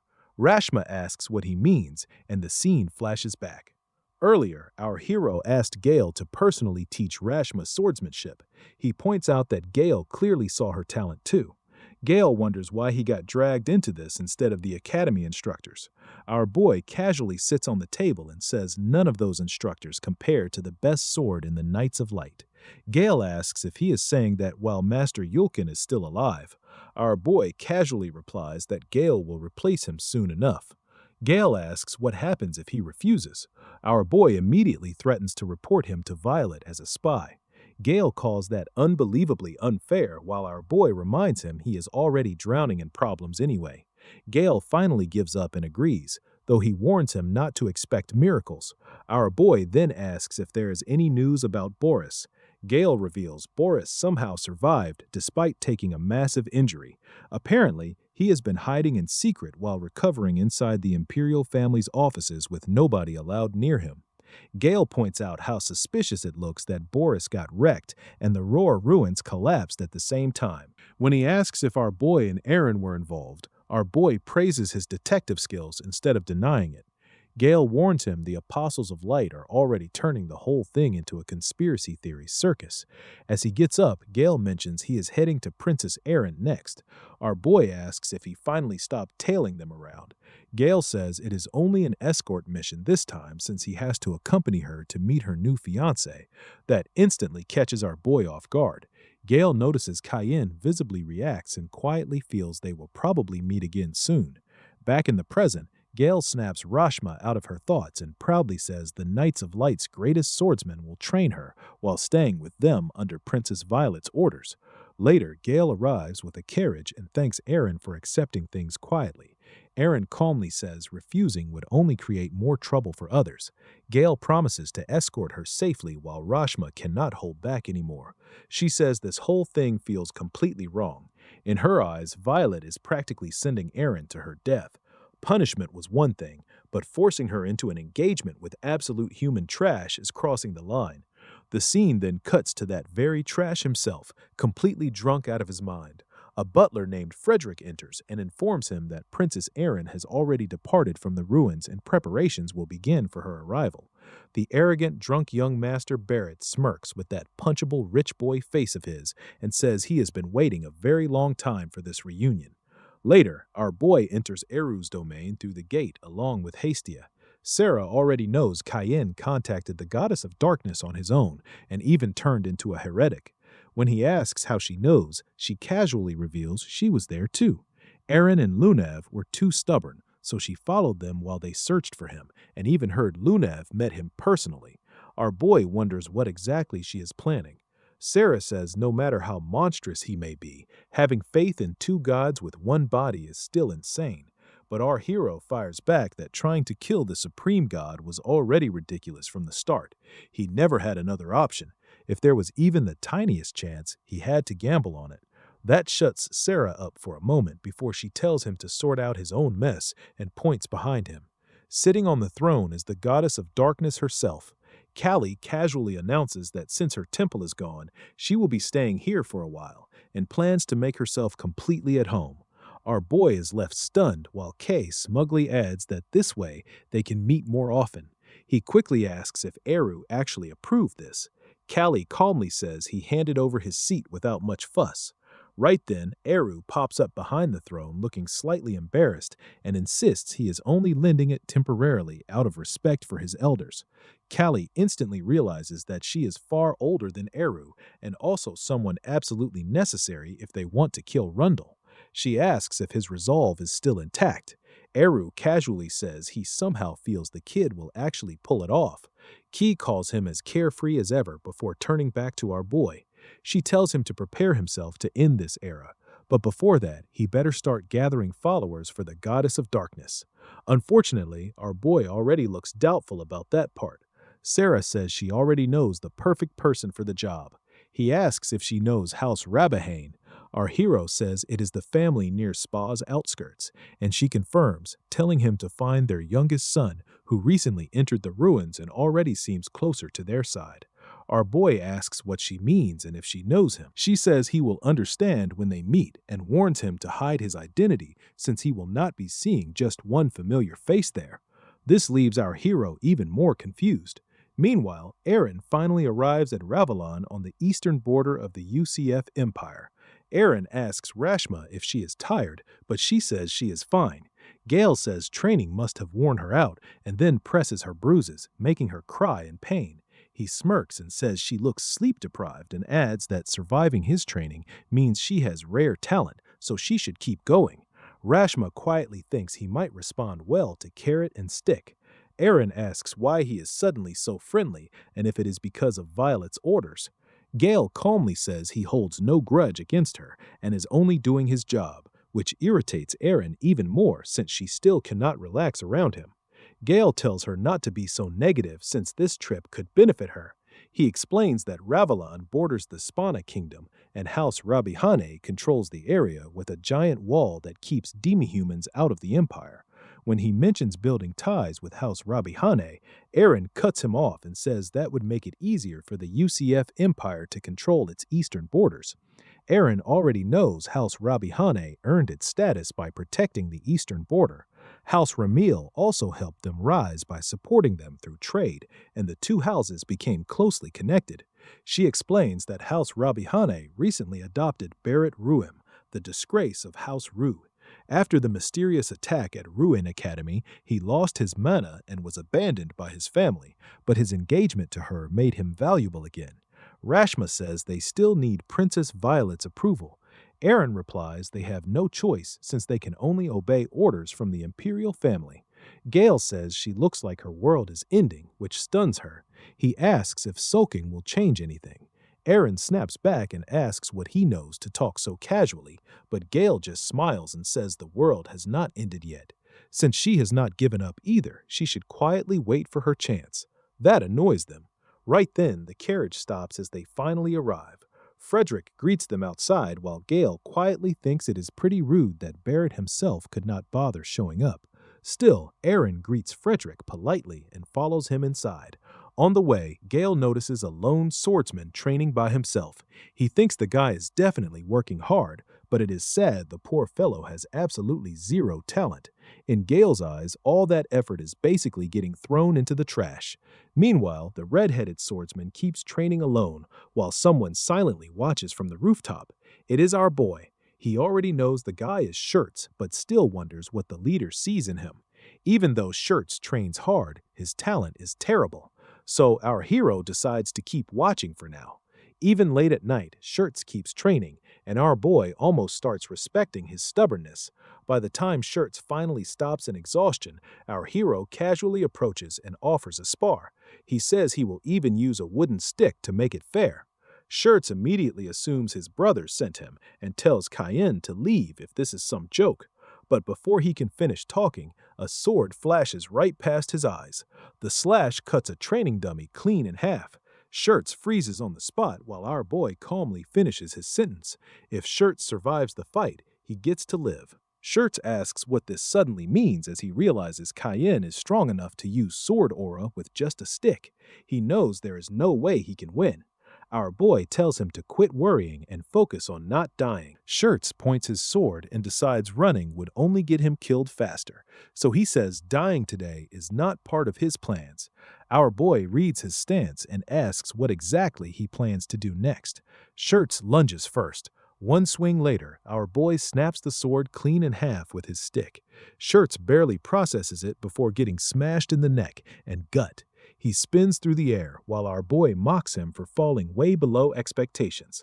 While our hero boasts a little, Shirts manages to throw out his broken sword at our hero. Our boy catches the blade with 2 fingers and praises him for at least rolling well enough to fake some skill. Then the boy gets blasted far back. He lands all right and activates a magic circle called Object Explosion. Our boy grins at the sight. The blast goes off right in his face, yet he walks out untouched, asking if a one-star spell was seriously the plan. That is when Shirts realizes his opponent has powers of black mist. A second later, our boy stomps his face into the ground and gives credit to the kid for the previous sneak attack. He tells Shirts to become an assassin for having eyes that suit the job too well. The scene shifts to the UCF Empire at the Imperial Palace. A servant reports that Princess Erin has arrived at Ravelon. The woman listening is the second Princess Violet. She says an engagement is one thing, but letting Erin roam free feels reckless since she could join House Robihane and return for revenge. The third prince, Fabian, brushes it off and says there is nothing to worry about. Behind him stands the fourth prince, Neurobian. He says they know Barrett better than anyone and he will deal with her himself. But Violet says that is no longer enough and reveals Boris barely survived the Roar Plateau expedition. While Erin visited the same place that very day, Fabian instantly calls that nonsense and asks if she seriously thinks Erin reduced council head Boris to that state. Violet says the truth is even worse. She recalls Boris speaking about the goddess of darkness, Ki, resurrecting him. Completely confused, she asks if the ruins expedition was ever just exploration and demands to know what happened there. Boris then reveals that Cayenne apparently awakened the goddess. That alone chills the room. He warns them a massacre is coming for the Empire, and they better prepare before the blood starts flowing. Back in the present, Neurobian says they should kill Erin first, but Fabian calls him an idiot since drawing attention now would be suicide. Violet agrees and says that is why she needs to know Barrett can erase Erin for good. Fabian calmly tells her not to panic and says even if her future fiancé is called a piece of shit, his talent is still monstrous. After being abandoned by his family and taken in by the Count, he stayed quiet.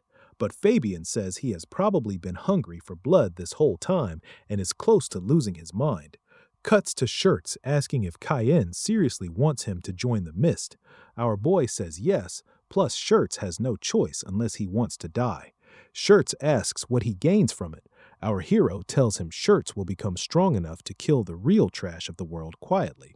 Shirts asks if that means he can slaughter his own family too. Our boy looks confused because House Rebihane is not even on their target list. Shirts points out that his father is famous as the frontier sentinel for protecting the border from demonic beasts and traffickers near Spa. He says that is exactly the problem. His father values the family more than anything, while he himself is just the bastard son of some nameless woman. The house treats him like dirt. His siblings use him as a toy because he inherited none of their talent. Even Barrett, the adopted son, looks down on him. So as far as he cares, the whole house can burn. Now our guy finally understands why Sarah sent him here. He tells the kid, "Fine, then let's see for ourselves what kind of family this really is." He removes his mask and says he will decide personally whether the house deserves ruin or not. At the same time, he realizes this brat feels way too similar to himself. Shirts immediately recognizes our boy as Cayenne Verda. Our hero asks if he wants to change his mind, but Shirts immediately refuses. That makes our boy wonder if perception manipulation is useless against him, so he decides to use this chance to test Cayenne's authority instead. Dark mist spills from his head. Shirts nearly jumps out of his skin and shouts that his face is on fire. Our hero tells him to relax. He is only changing faces for a bit. Our boy slowly replaces his old look. Even his voice shifts completely. From now on, Cayenne is no longer there. His new name is Gunter Richus. The scene shifts to the guards at the gate. One notices Shirts looking miserable and asks what happened while eyeing the stranger behind him. When they try to stop them, Shirts casually says he got sick and introduces our hero as his new guard knight, Gunter. Our boy quickly notices the guards treat him like trash.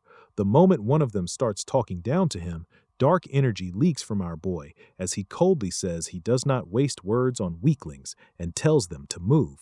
The guard instantly freezes and starts sweating before hurriedly announcing Shirts' arrival and ordering the gates opened. Inside, a man named Alans Rabihan mocks Shirts for finally coming home. He keeps insulting him and asks if it is really that hard to show himself while Princess Erin is visiting, then tells him to hurry inside. His sister, Rosalina Rabihan, joins in and says Shirts has always been pathetic and nothing more can be expected from the family's disgrace.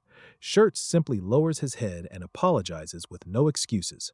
Then Alans notices our hero and asks who he is.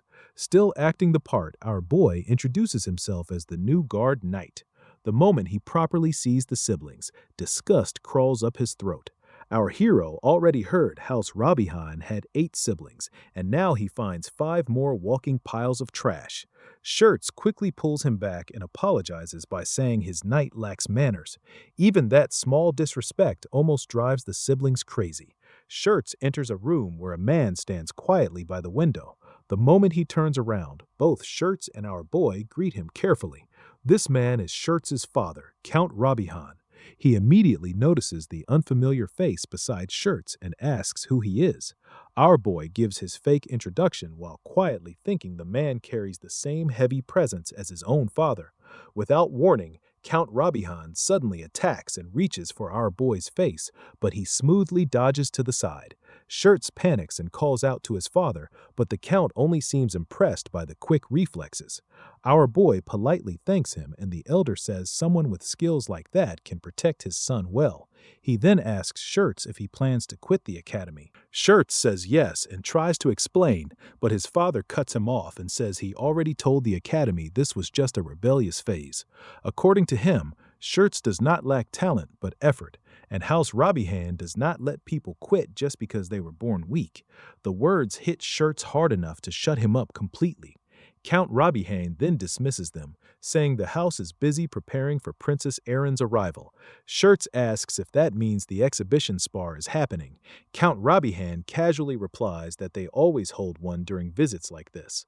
The second they leave the room, Shirts speeds up his pace, like he wants to escape the entire estate. On the way, our boy asks if the exhibition spar is basically a swordsmanship match between family members. Shirts confirms it. Cayenne immediately grins and says this sounds like a great chance to crush his siblings and finally earn some respect. Shirts instantly kills that idea as he plans to skip training and run away instead. That answer almost makes our boy snap.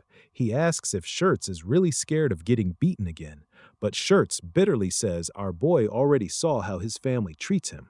Every spar only makes him the next joke of House Rabihan. Instead of mocking him, our boy gently hugs him and quietly says things will be different this time.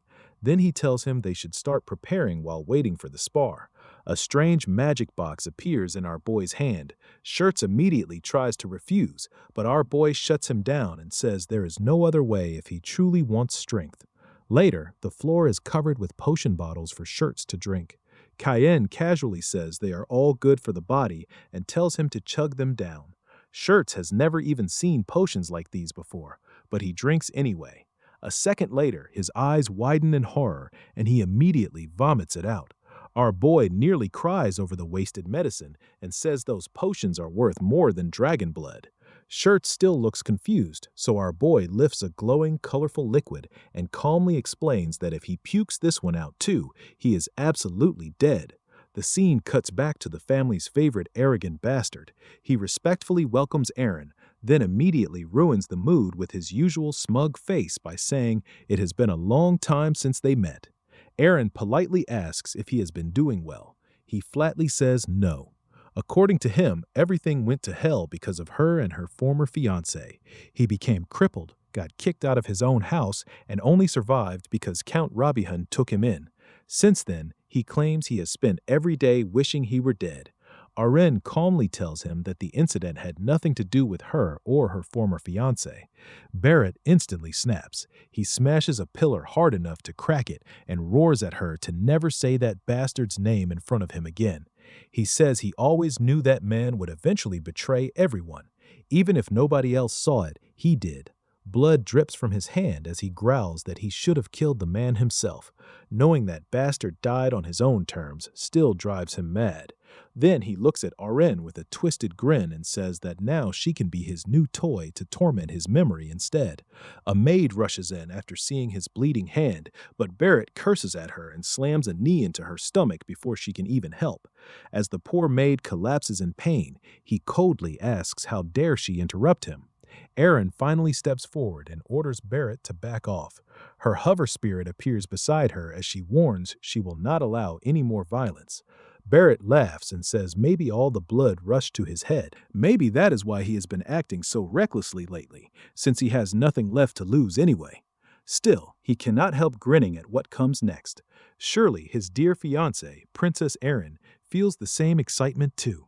The scene shifts to the plains outside the Empire where Rashma and Gale are going at each other hard enough to tear up the field. Gale fires off an Abyss Blast strike, but Rashma instantly leaps away and avoids the hit completely. Gale looks impressed since she somehow keeps getting faster despite swinging around a giant claymore. Rashma suddenly charges with monstrous force. Gale lands right in front of her and calmly blocks, thinking her attacks are too straightforward. Then he realizes too late that the dirt flying at his face was intentional. Before he can react, she slips behind him. Gale immediately understands she created that opening on purpose. Rashma follows up with a bound strike in one smooth move. The moment her blade swings down, Gale barely jumps in time and escapes the attack, but then he stomps straight onto her head, sending her crashing face first into the ground. Gale casually ends the training while Rashma remains half buried in the dirt like a planted vegetable. Later, while walking together, Gale admits she has improved a lot. He asks if she plans to join House Robbiehane's exhibition spar. Rashma says no, since training with him already drains the life out of her. Gale looks disappointed, but Rashma bitterly admits she has thrown everything she has at him and still cannot leave even a scratch. Gale suddenly stops walking and says that if Barrett joins the exhibition spar, things will get ugly fast. The words drag up old memories for Rashma. Her life crashed straight into hell because of Barrett. Gale finally understands why Erin refused to bring Rashma with her. Rashma looks miserable knowing her princess is about to get married off to trash like Barrett. Gale casually asks what is so bad about some scumbag marrying the person she likes anyway. Then he lifts up his heavily damaged sword, the same blade that somehow always looked brand new before. Gale tells Rashma her problem is obvious. She fights like someone still too inexperienced and too soft. Even so, he believes she could someday become the strongest swordsman on the continent. He tells her to stop dwelling on the past and focus only on getting stronger. That way, nobody will ever dare touch the people precious to her again. Rashma finally smiles at that, and the two head back toward the Empire together. The next day, a referee officially begins the exhibition spar and orders all participants to take their positions. Alans mocks Shirts for not running and actually choosing to fight. He says it changes nothing since he will still get mocked anyway. Even his own elder brother looks down on him.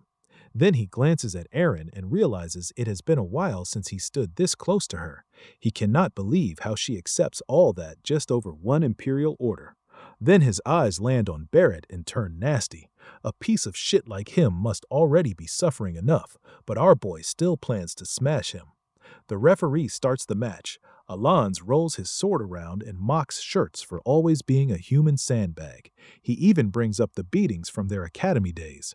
Our boy already hates Alans after hearing he is from the ruins. That alone explains why he is such a disaster. Alans activates a new skill called Excel Rush and appears behind Shirts in an instant. Shirts simply turns around since he already decided the fight is over. Then a brutal strike slams into Alans, blocking the attack and shattering it into pieces. Shirts says Alans is painfully slow. He already read his movements in Monoflow, so he beats him down without even using magic. One clean jab lands right on Alans's face. Every brother is stunned. Even the Count sits frozen. One punch is enough to send Alans crashing down while 3 teeth fly out. As Alans coughs up blood, Shirts already knows the bullying at home will only get worse. The pain in Shirts' arm tells him beating this trash is still not enough. Then our boy asks why he is even worrying about revenge. Of course they will come back for payback. Losing once only makes people hate harder. Shirts wonders if he should just lose instead.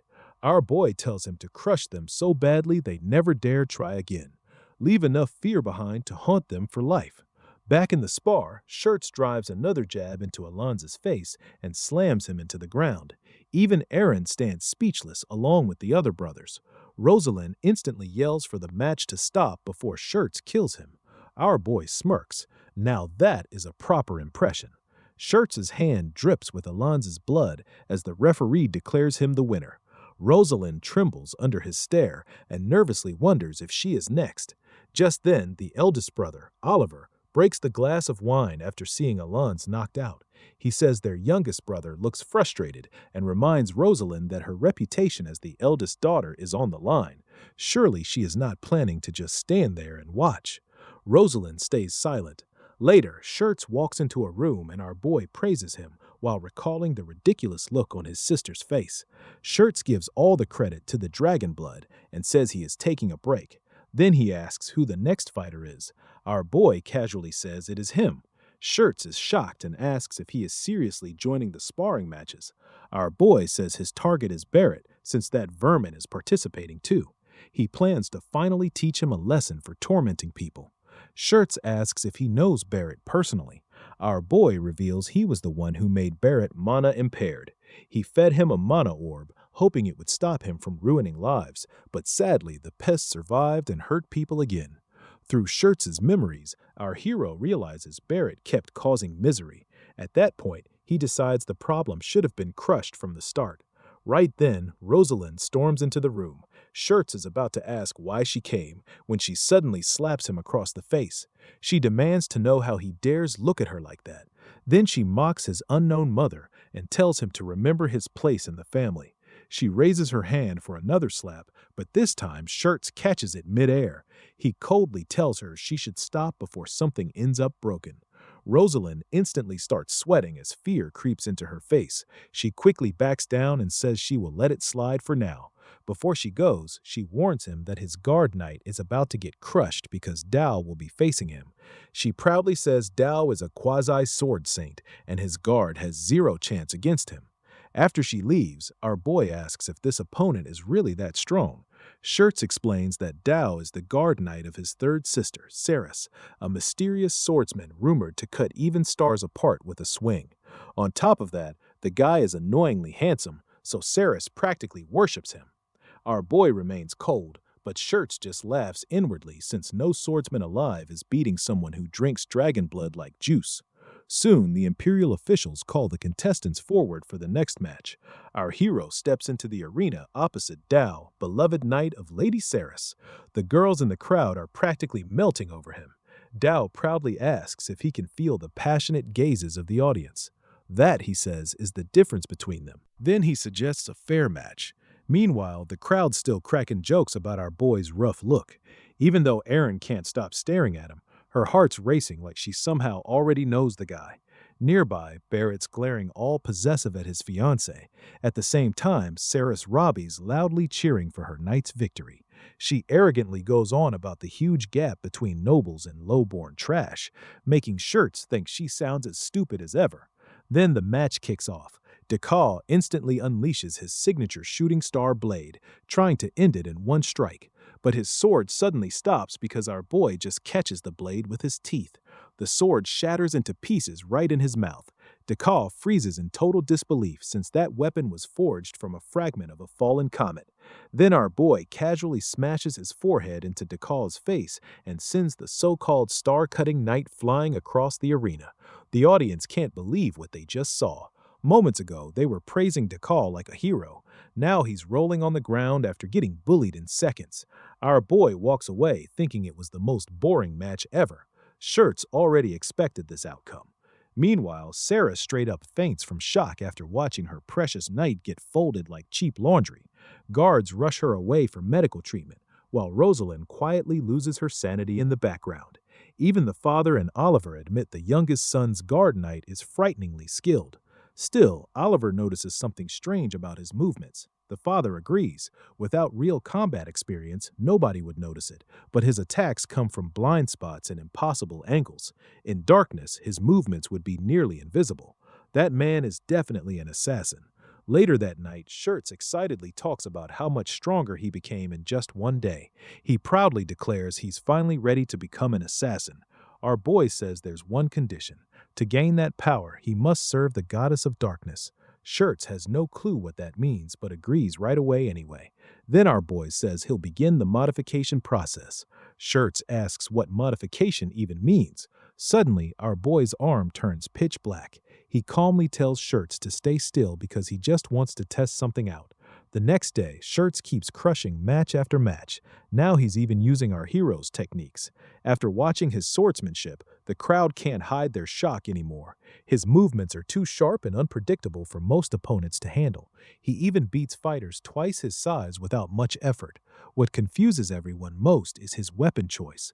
Nobody in the family uses daggers, yet somehow Shirts suddenly learned them and mastered them like a veteran overnight.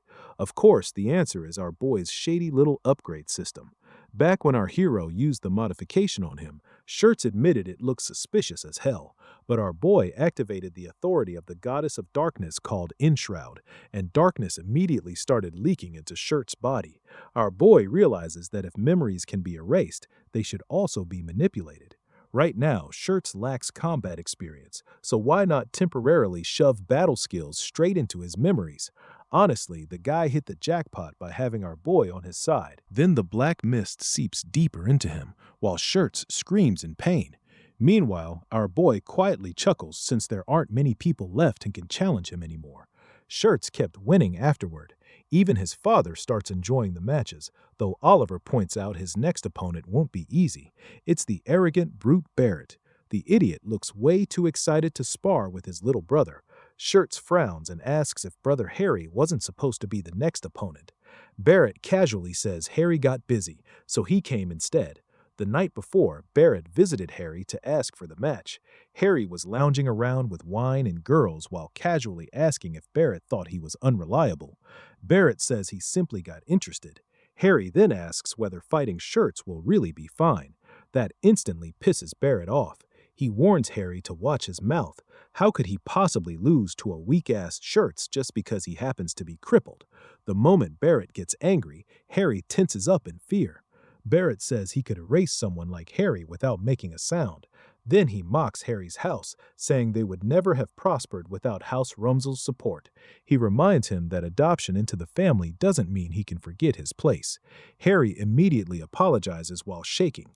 Barrett likes the reaction and lightly punches him before telling him to keep drinking himself unconscious since he'll handle the spar instead. Still, what truly interests Barrett is confirming the strange swordsmanship he noticed from Shirts. Soon, the match begins. Even Erin immediately recognizes Shirts' stance as Tyan's swordsmanship, making her wonder if Cayenne himself is somewhere nearby. The daggers clash with the sword. This time, Barrett easily pushes Shirts back. He mocks him and asks where all that confidence went before rushing in again. Our boy quietly watches and wonders what Barrett is planning when the idiot can't even use mana. Shirts counters with a savage dagger strike, but the moment his blade hits Barrett's armor, the mana completely disperses. Worse, Barrett's sword cuts straight into Shirts' stomach. Even the crowd gasps. Our boy instantly realizes Barrett came prepared. The armor he's wearing is called Cabana, a counter-mana artifact. Barrett proudly explains that no matter how skilled Shirts is, he'll never scratch this armor because it's the ultimate bane of magic. It was forged from a rare mineral discovered by the Graham Council. Even Graham refused to use it because it blocks the wearer's mana too, making it useless for normal warriors. But for a mana-impaired fighter like Barrett, it's perfect. He smugly asks if the armor isn't fascinating. Surprisingly, Shirts starts laughing instead. That completely stuns Barrett. Shirts slowly stands while clutching his wound and says this actually makes him happy because it means people are finally acknowledging him. That must be why Sister Rosaline kept trying to suppress him and why Barrett needed absurdly expensive armor just to face him. Then he coldly says Barrett would never understand what it feels like to live in the gutter. Even while bleeding, he points his dagger forward and says he's genuinely delighted right now. For the first time, Barrett feels chills run down his spine. Then the bell suddenly rings. A servant rushes to the Count and reports that mummies have appeared on the eastern border. Count Robbie immediately orders Princess Erin to relocate somewhere safe. She refuses and says the people need protection first. The match gets suspended on the spot while the officials tell everyone to return home because the mummy attack has begun. Even so, Barrett glares at Shirts and promises to finish him later. Our boy gets annoyed since the fight was finally becoming entertaining before the undead ruined everything. So he decides to check out the mummies himself just to kill some boredom. Outside the Empire, the warriors quickly take formation. Ahead of them, the sand dunes violently explode apart as mummies crawl out from beneath the desert. A massive blast erupts near the front lines and hordes of undead suddenly appear. The guards instantly deploy defensive barriers while the mages activate large magic circles behind them. Fireballs rain across the battlefield and incinerate waves of incoming mummies. From a distance, our boy watches the battle and realizes something strange. Mummies were originally found only in Spa. So why are they here?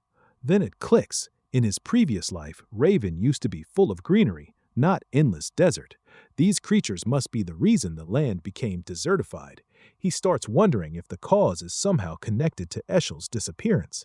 Meanwhile, below, Count Robbie notices our boy and asks Frederick what he discovered. Frederick reports that he investigated Gunther at Ruin Academy, but nobody there knows any man by that name. What's even stranger is that the Academy students didn't even know the young master had a guard knight. Robbie quietly orders Frederick to keep watching. After all, Schurz suddenly became stronger overnight, and his swordsmanship changed completely. Everything points back to that mysterious knight named Gunther. The scene switches back to Schurz, who can't believe he actually kept up with his brother during the fight. For the first time ever, he feels happy knowing he's no longer the weakling everyone used to look down on. Oliver walks over and checks if he's okay. Schurz is surprised by his brother's concern and quickly replies that the treatment was quick and the injuries are minor. Oliver hands him a proper suit and points out that he's been wearing rags, especially with the fifth princess around. Before leaving, he coldly mentions it's just for the family's dignity, but Schurz clings to the clothes like they're the best gift he's ever received. Before heading out, Oliver asks where his guard knight went. Schurz explains that Gunther left earlier because he had some business to take care of. Oliver warns him not to let Gunther roam freely since Barrett has been acting strangely interested in him lately. Still, Schurz isn't worried. He knows Barrett will be the one buried soon. Our boy slides down a wall and hits the ground where Barrett comes over, clearly impressed by his skills. He casually mentions it's a shame for someone so talented to be working for someone like Schurz and suggests having a private chat. Our boy follows him silently as Barrett leads him downstairs into a secret room that's clearly reserved for close associates. As he opens the door, he jokes that no one would care if someone disappeared in there. Inside the room, a mountain of wine, beautiful women, and enough luxury to make anyone lose their mind. Barrett encourages our boy not to be shy and to indulge in the kind of stuff that most people only fantasize about. He proudly states that every girl there was picked specifically by him. As soon as our boy steps in, Barrett snaps his fingers and tells the girls to treat the guest with all sincerity. One of the girls immediately wraps herself around our boy and whispers for him to relax. Meanwhile, Barrett grabs two girls and heads towards a seat, mentioning they have some serious stuff to talk about. At that moment, our boy calmly activates the authority of the god of black fog. In an instant, all the girls in the room lose their heads, even the one next to him. Barrett freezes in shock while our boy effortlessly expands the darkness and activates his domain void. Suddenly, Barrett finds himself trapped in a never-ending dark space, with nothing around except our boy standing right in front of him. Confused, he hears our boy casually ask him what might hurt more. As our boy walks toward him, he says that killing him would be too easy since it would just leave him with a grudge. Then he reveals his face, and the moment Barrett realizes it, his desire for revenge flares up. Cyan coldly states that Barrett's sins are too heavy for a quick death, so he's got a better plan. He'll take him out bit by bit. Barrett quickly activates his armor, shocked to see he's still alive. He boasts that now he can finally get back at him for messing up his mana, but our boy just gestures with one hand and Barrett freezes up, unable to budge even a finger. Our boy glances at the fancy armor and comments on how Barrett spent a fortune on it, but it's all useless in a realm created by divine power. He calls for his dagger and with a smirk asks Barrett if all his wealth is enough to bribe a god. In an instant, a slash cuts clean through Barrett's arm and armor like they're nothing. Barrett can barely scream. Our guy tells him not to cry because this is just the start. Another quick slash takes off his leg, followed by the other arm. Barrett goes down, helpless on the ground, and our guy mutters that something still feels off about this whole thing. Then it hits him. Out of nowhere, Barrett finds his voice and lets out a terrifying shriek. Our guy stomps on his chest, reassuring him that he'll eventually forget this moment. That terror will just be buried deep in his mind forever. With a creepy grin, he promises to slowly tear him apart from the inside while Barrett sobs like a wreck. Meanwhile, in reality, our guy is just messing with him in his mind as Barrett keeps begging him to stop. Watching this play out, he chuckles and thinks that soon, Barrett will probably wet himself just hearing Cayenne's name. Then he glances over at the girls and decides they should just forget this whole place and live normal lives. So he wipes their memories too, making it all feel like just a bad dream for Barrett. After that, he casually leaves them all passed out on the floor. Later on, Shirts walks into his dad's room and his dad comments on how sharp he looks. Shirts happily shares that Oliver bought him the new clothes. His dad nods, saying Oliver likely wanted to encourage his recent growth. He then asks where Shirts picked up such unusual sword skills, and Shirts honestly replies that he learned it all from his guard knight. His dad then reveals why he called him there. From what he found out, his guard supposedly hails from Limestar. Even worse, Gunther has a reputation as a complete madman whose cruelty scared everyone around him. People said he vanished years ago, and some even rumored that he was dead. His dad quietly questions if a guy like that should really be allowed in their territory. The atmosphere gets pretty tense all of a sudden. Shirts starts to freak out because his dad's look turns intimidating, but he musters up some guts and sticks up for Gunther, assuring his dad that he won't bring shame to the family. After that, the room goes silent and Shirts feels a wave of cold sweat when he realizes he just talked back to his old man. Just then, the door swings open and Princess Erin walks in asking if she's interrupting something. Instantly, Dad softens up and asks her how her stay was.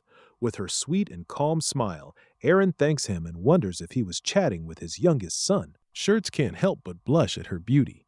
His dad quickly reminds him to keep his cool, making Shirts apologize so fast that he almost trips over his words.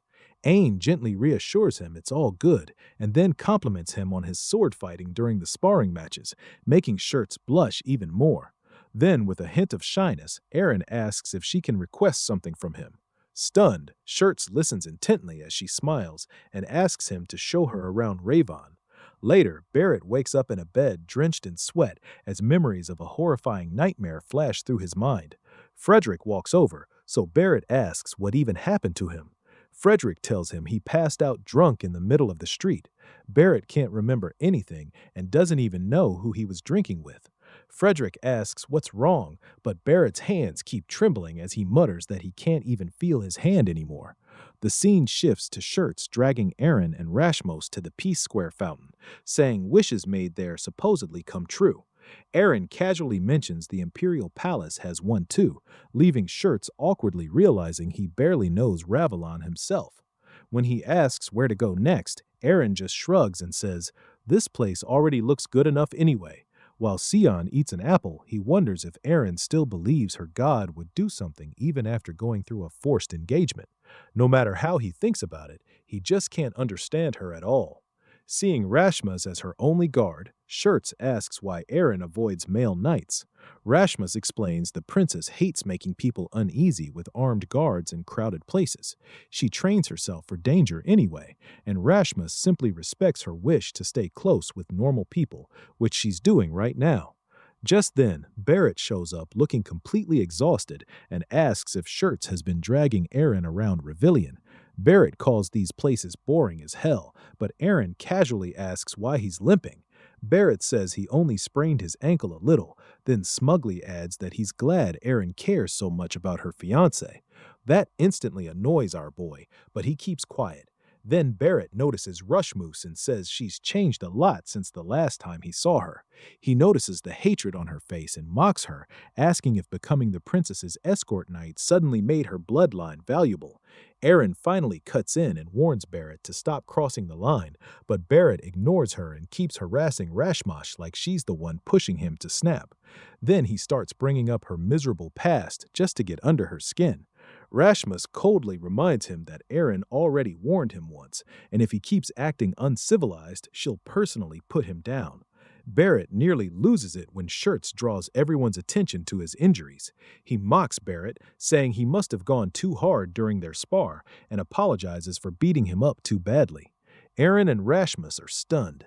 Our hero instantly relaxes, thinking he doesn't even need to interfere anymore. Shirts keeps teasing him while Barrett shakes in rage and says they never properly finished their spar, so he orders Shirts to follow him to the training grounds. The scene shifts to the arena as Barrett says no one will interrupt them this late. Still furious over being mocked, he declares they'll fight to the death. If Shirts wants this match, then he better face the consequences. Watching from the side, Rasmus asks if this is really fine. Eren admits she wanted to stop it, but also wants to see Barrett get beaten up. Rasmus feels the same and plans to step in and erase Barrett if Shirts gets seriously hurt. Then she looks back at Gunther and asks if he's not worried. Our boy calmly replies that Shirts clearly picked this fight because he believes he can win, so what's there to worry about? Eren reminds him that Barrett's armaments block mana, meaning most of Shirts' skills won't even work against him. Cian just smirks and asks since when people started fighting with magic alone. Right then, Shirts casually tosses his dagger onto the ground. Barrett stares in disbelief and asks what the hell he's doing. Shirts simply takes a fighting stance barehanded that instantly sends Barrett into a rage as he asks how dare he fight weaponless against him. Barrett explodes forward with insane speed, roaring that fists alone could never beat his skills. But the second his sword swings down, Shirts drives a brutal punch straight into his stomach. Barrett instantly coughs in agony as a storm of punches crashes into him from every direction. Then the final hit lands directly in his gut and sends him flying backward. Shirts admits fighting barehanded was honestly a gamble, but somehow it worked perfectly. Barrett can't even process what just happened. He wonders what Shirts did to him because he suddenly can't gather strength anymore. Parts of his body go numb, and he realizes he might actually die. Then Shirts' shadow looms over him as he asks how it feels to be weak. Looking down at his older brother, he says it feels like seeing his old self and admits looking down on someone is not so bad after all. He slowly pulls back his fist, wanting to savor the moment as Barrett begs him to stop. Rasmus realizes Shirts might kill him, so Eren orders everyone to end the fight immediately. Our guy steps forward and asks if this is better for her since she wouldn't have to suffer the engagement anymore. Eren freezes, shocked he already knows. She says even without the engagement, this is wrong. He still doesn't fully understand her, but says there is no need to interfere since someone else is already moving. A figure suddenly rushes towards Shirts at full speed while shouting for him to stop. Shirts is just inches away from smashing Barrett's face in, but his fist stops at the very last second. Oliver suddenly clocks Shirts with one punch, sending him flying. Even Eren freezes in shock. Oliver calls the whole thing disgraceful, asking what kind of pathetic fight between brothers they are putting on in front of Princess Eren. Shirts says they are not brothers. According to him, he is just the adopted kid everyone in the house treated like trash. Oliver warns him to watch his mouth, but Shirts fires back, asking if he somehow forgot all the torment he went through inside the family. Oliver coldly replies that nobody will acknowledge him if he keeps choosing the wrong path. Then he grabs Barrett by the collar and tells everyone to pretend nothing happened today. He also warns Barrett to stop dragging the family name through the mud before politely apologizing to Eren. Watching all this, our boy realizes Oliver clearly is not on Barrett's side. As Oliver leaves, Eren immediately rushes over to Shirts to check if he is all right. Meanwhile, our boy notices Rashma standing there with a blank face like she had been waiting all day for Barrett to disappear. Looking at Eren, our boy starts wondering if this is her way of choosing the righteous path, even when easier options exist. Sure, she is still stubborn as ever, but maybe that stubbornness is exactly what a future ruler needs. Later, our boy asks Shirts where the princess usually goes. Shirts is busy squatting under a ridiculous amount of weight while looking one rep away from death. He explains that Eren often visits the eastern side of Ravelon, where an ancient spire stands. Our boy casually asks if he is struggling. Shirts' exhausted face already answers the question. A second later, he drops the weights and collapses dramatically, saying his body is about to split in half. Without mercy, our boy hands him another potion. Shirts stares at it in horror and asks how long he has to keep drinking this stuff. Our hero reminds him that he lost badly to his eldest brother, Oliver, so he should start treating the potion like water. Honestly, at this point, he may as well mix it into his snacks too. Then, our boy asks about the ruins. Shirts explains they were first believed to be nothing more than a giant pile of stone in the middle of the desert. But after people discovered an entrance, mummies started crawling everywhere. According to his father, the place is deeply connected to them. Right in the middle of explaining, Shirts suddenly vomits the potion. Completely unfazed, our boy keeps questioning him anyway and asks if Aaron and he are going there alone. Shirts explains that his father and several knights are accompanying them since the area is extremely dangerous. Then Shirts asks if our boy still has ties to Aaron since she used to be his fiancée. Our boy bluntly tells him to stay away from her if he values his peace. Shirts watches him leave and quietly wonders if Tyann still has feelings for Aaron. After a brutal trek through the desert, Oliver points ahead and announces that this is the Spire of Ravelon. Thanks to the endless dust storms, getting any closer is nearly impossible. A one-eyed guide explains that mummy activity has exploded recently, making the place even more dangerous. Aaron and Shirts quickly realize the storms are probably why everyone connects the spire to the mummies. Thankfully, the guide creates a barrier so the group can move safely. Oliver comments that he didn't expect Princess Aaron to be interested in a place like this. Aaron calmly replies that ancient civilizations fascinate her. Oliver explains that many people share the same curiosity, but no one has secured a safe route because of the non-stop storms and endless waves of mummies. Shirts confidently tells Ain not to worry since they will protect her no matter what. Ain simply thanks him. She asks whether they will still be safe as long as they avoid getting too close, and Shirts explains that he is only saying it just in case. Oliver notices the two chatting and immediately calls Aaron over. Then he grabs Shirts and suddenly asks Aaron whether she would consider continuing her engagement with him instead. Completely stunned, Aaron asks if things weren't already decided with Barrett. Oliver says he knows, but Barrett has gone too far. Shirts instantly starts sweating bullets while Oliver explains that he only considered Barrett because of House Armill's request, but after today, he refuses to let him disgrace the family name any longer. Then Oliver suddenly starts praising Shirts non-stop, and our boy almost overheats from shock. Oliver talks about how talented he has become and even praises him for helping commoners on the streets. Poor Shirts genuinely starts wondering if he is hallucinating. Aaron accepts the proposal but explains that permission from the imperial family is still necessary since she must follow their decision. Oliver casually tells her not to worry about that and thanks her. Meanwhile, the one-eyed guide silently listens to everything. His face stays calm, but internally the man is absolutely boiling. Back home, Shirts cannot stop replaying Oliver's words in his head. Oliver had openly said that he and Princess Aaron looked good together and even promised to speak with the imperial family himself. To make things worse for Shirts' poor heart, Oliver also admits he was impressed by how he handled Barrett. Then he pats him on the head and says he truly deserves the name of House Robbie despite growing this far without anyone's help. At that point, Shirts is basically floating. The guy finally got acknowledged. Then he suddenly wonders what Cyan would say about all this. A second later, he decides Cayenne would probably poison him for changing his opinion about Aaron. Honestly, fair enough. Still, Shirts decides he should start focusing on his own happiness for once. Maybe he can even tell Cyan he is finally in a good mood, though that immediately reminds him Cyan is literally never happy. The moment Shirts opens the door, Aaron is standing there waiting for him. Aaron immediately apologizes for showing up so suddenly and asks for forgiveness in advance for what she is about to do. Shirts is still confused when Rashma suddenly appears behind him and presses a blade against his throat. Completely stunned, Shirts asks why they are doing this. Ain coldly replies that this is the only method she has before getting straight to the point and asking when House Robbie started conspiring against them. The scene then cuts to Barrett, who can barely see or even feel his own hands. The one-eyed guide stands beside him before casually stomping him into the ground. Barrett curses blindly since he cannot even tell who is beating him. The strange man mocks him in disappointment, asking how he managed to screw up everything just because he could not make one woman.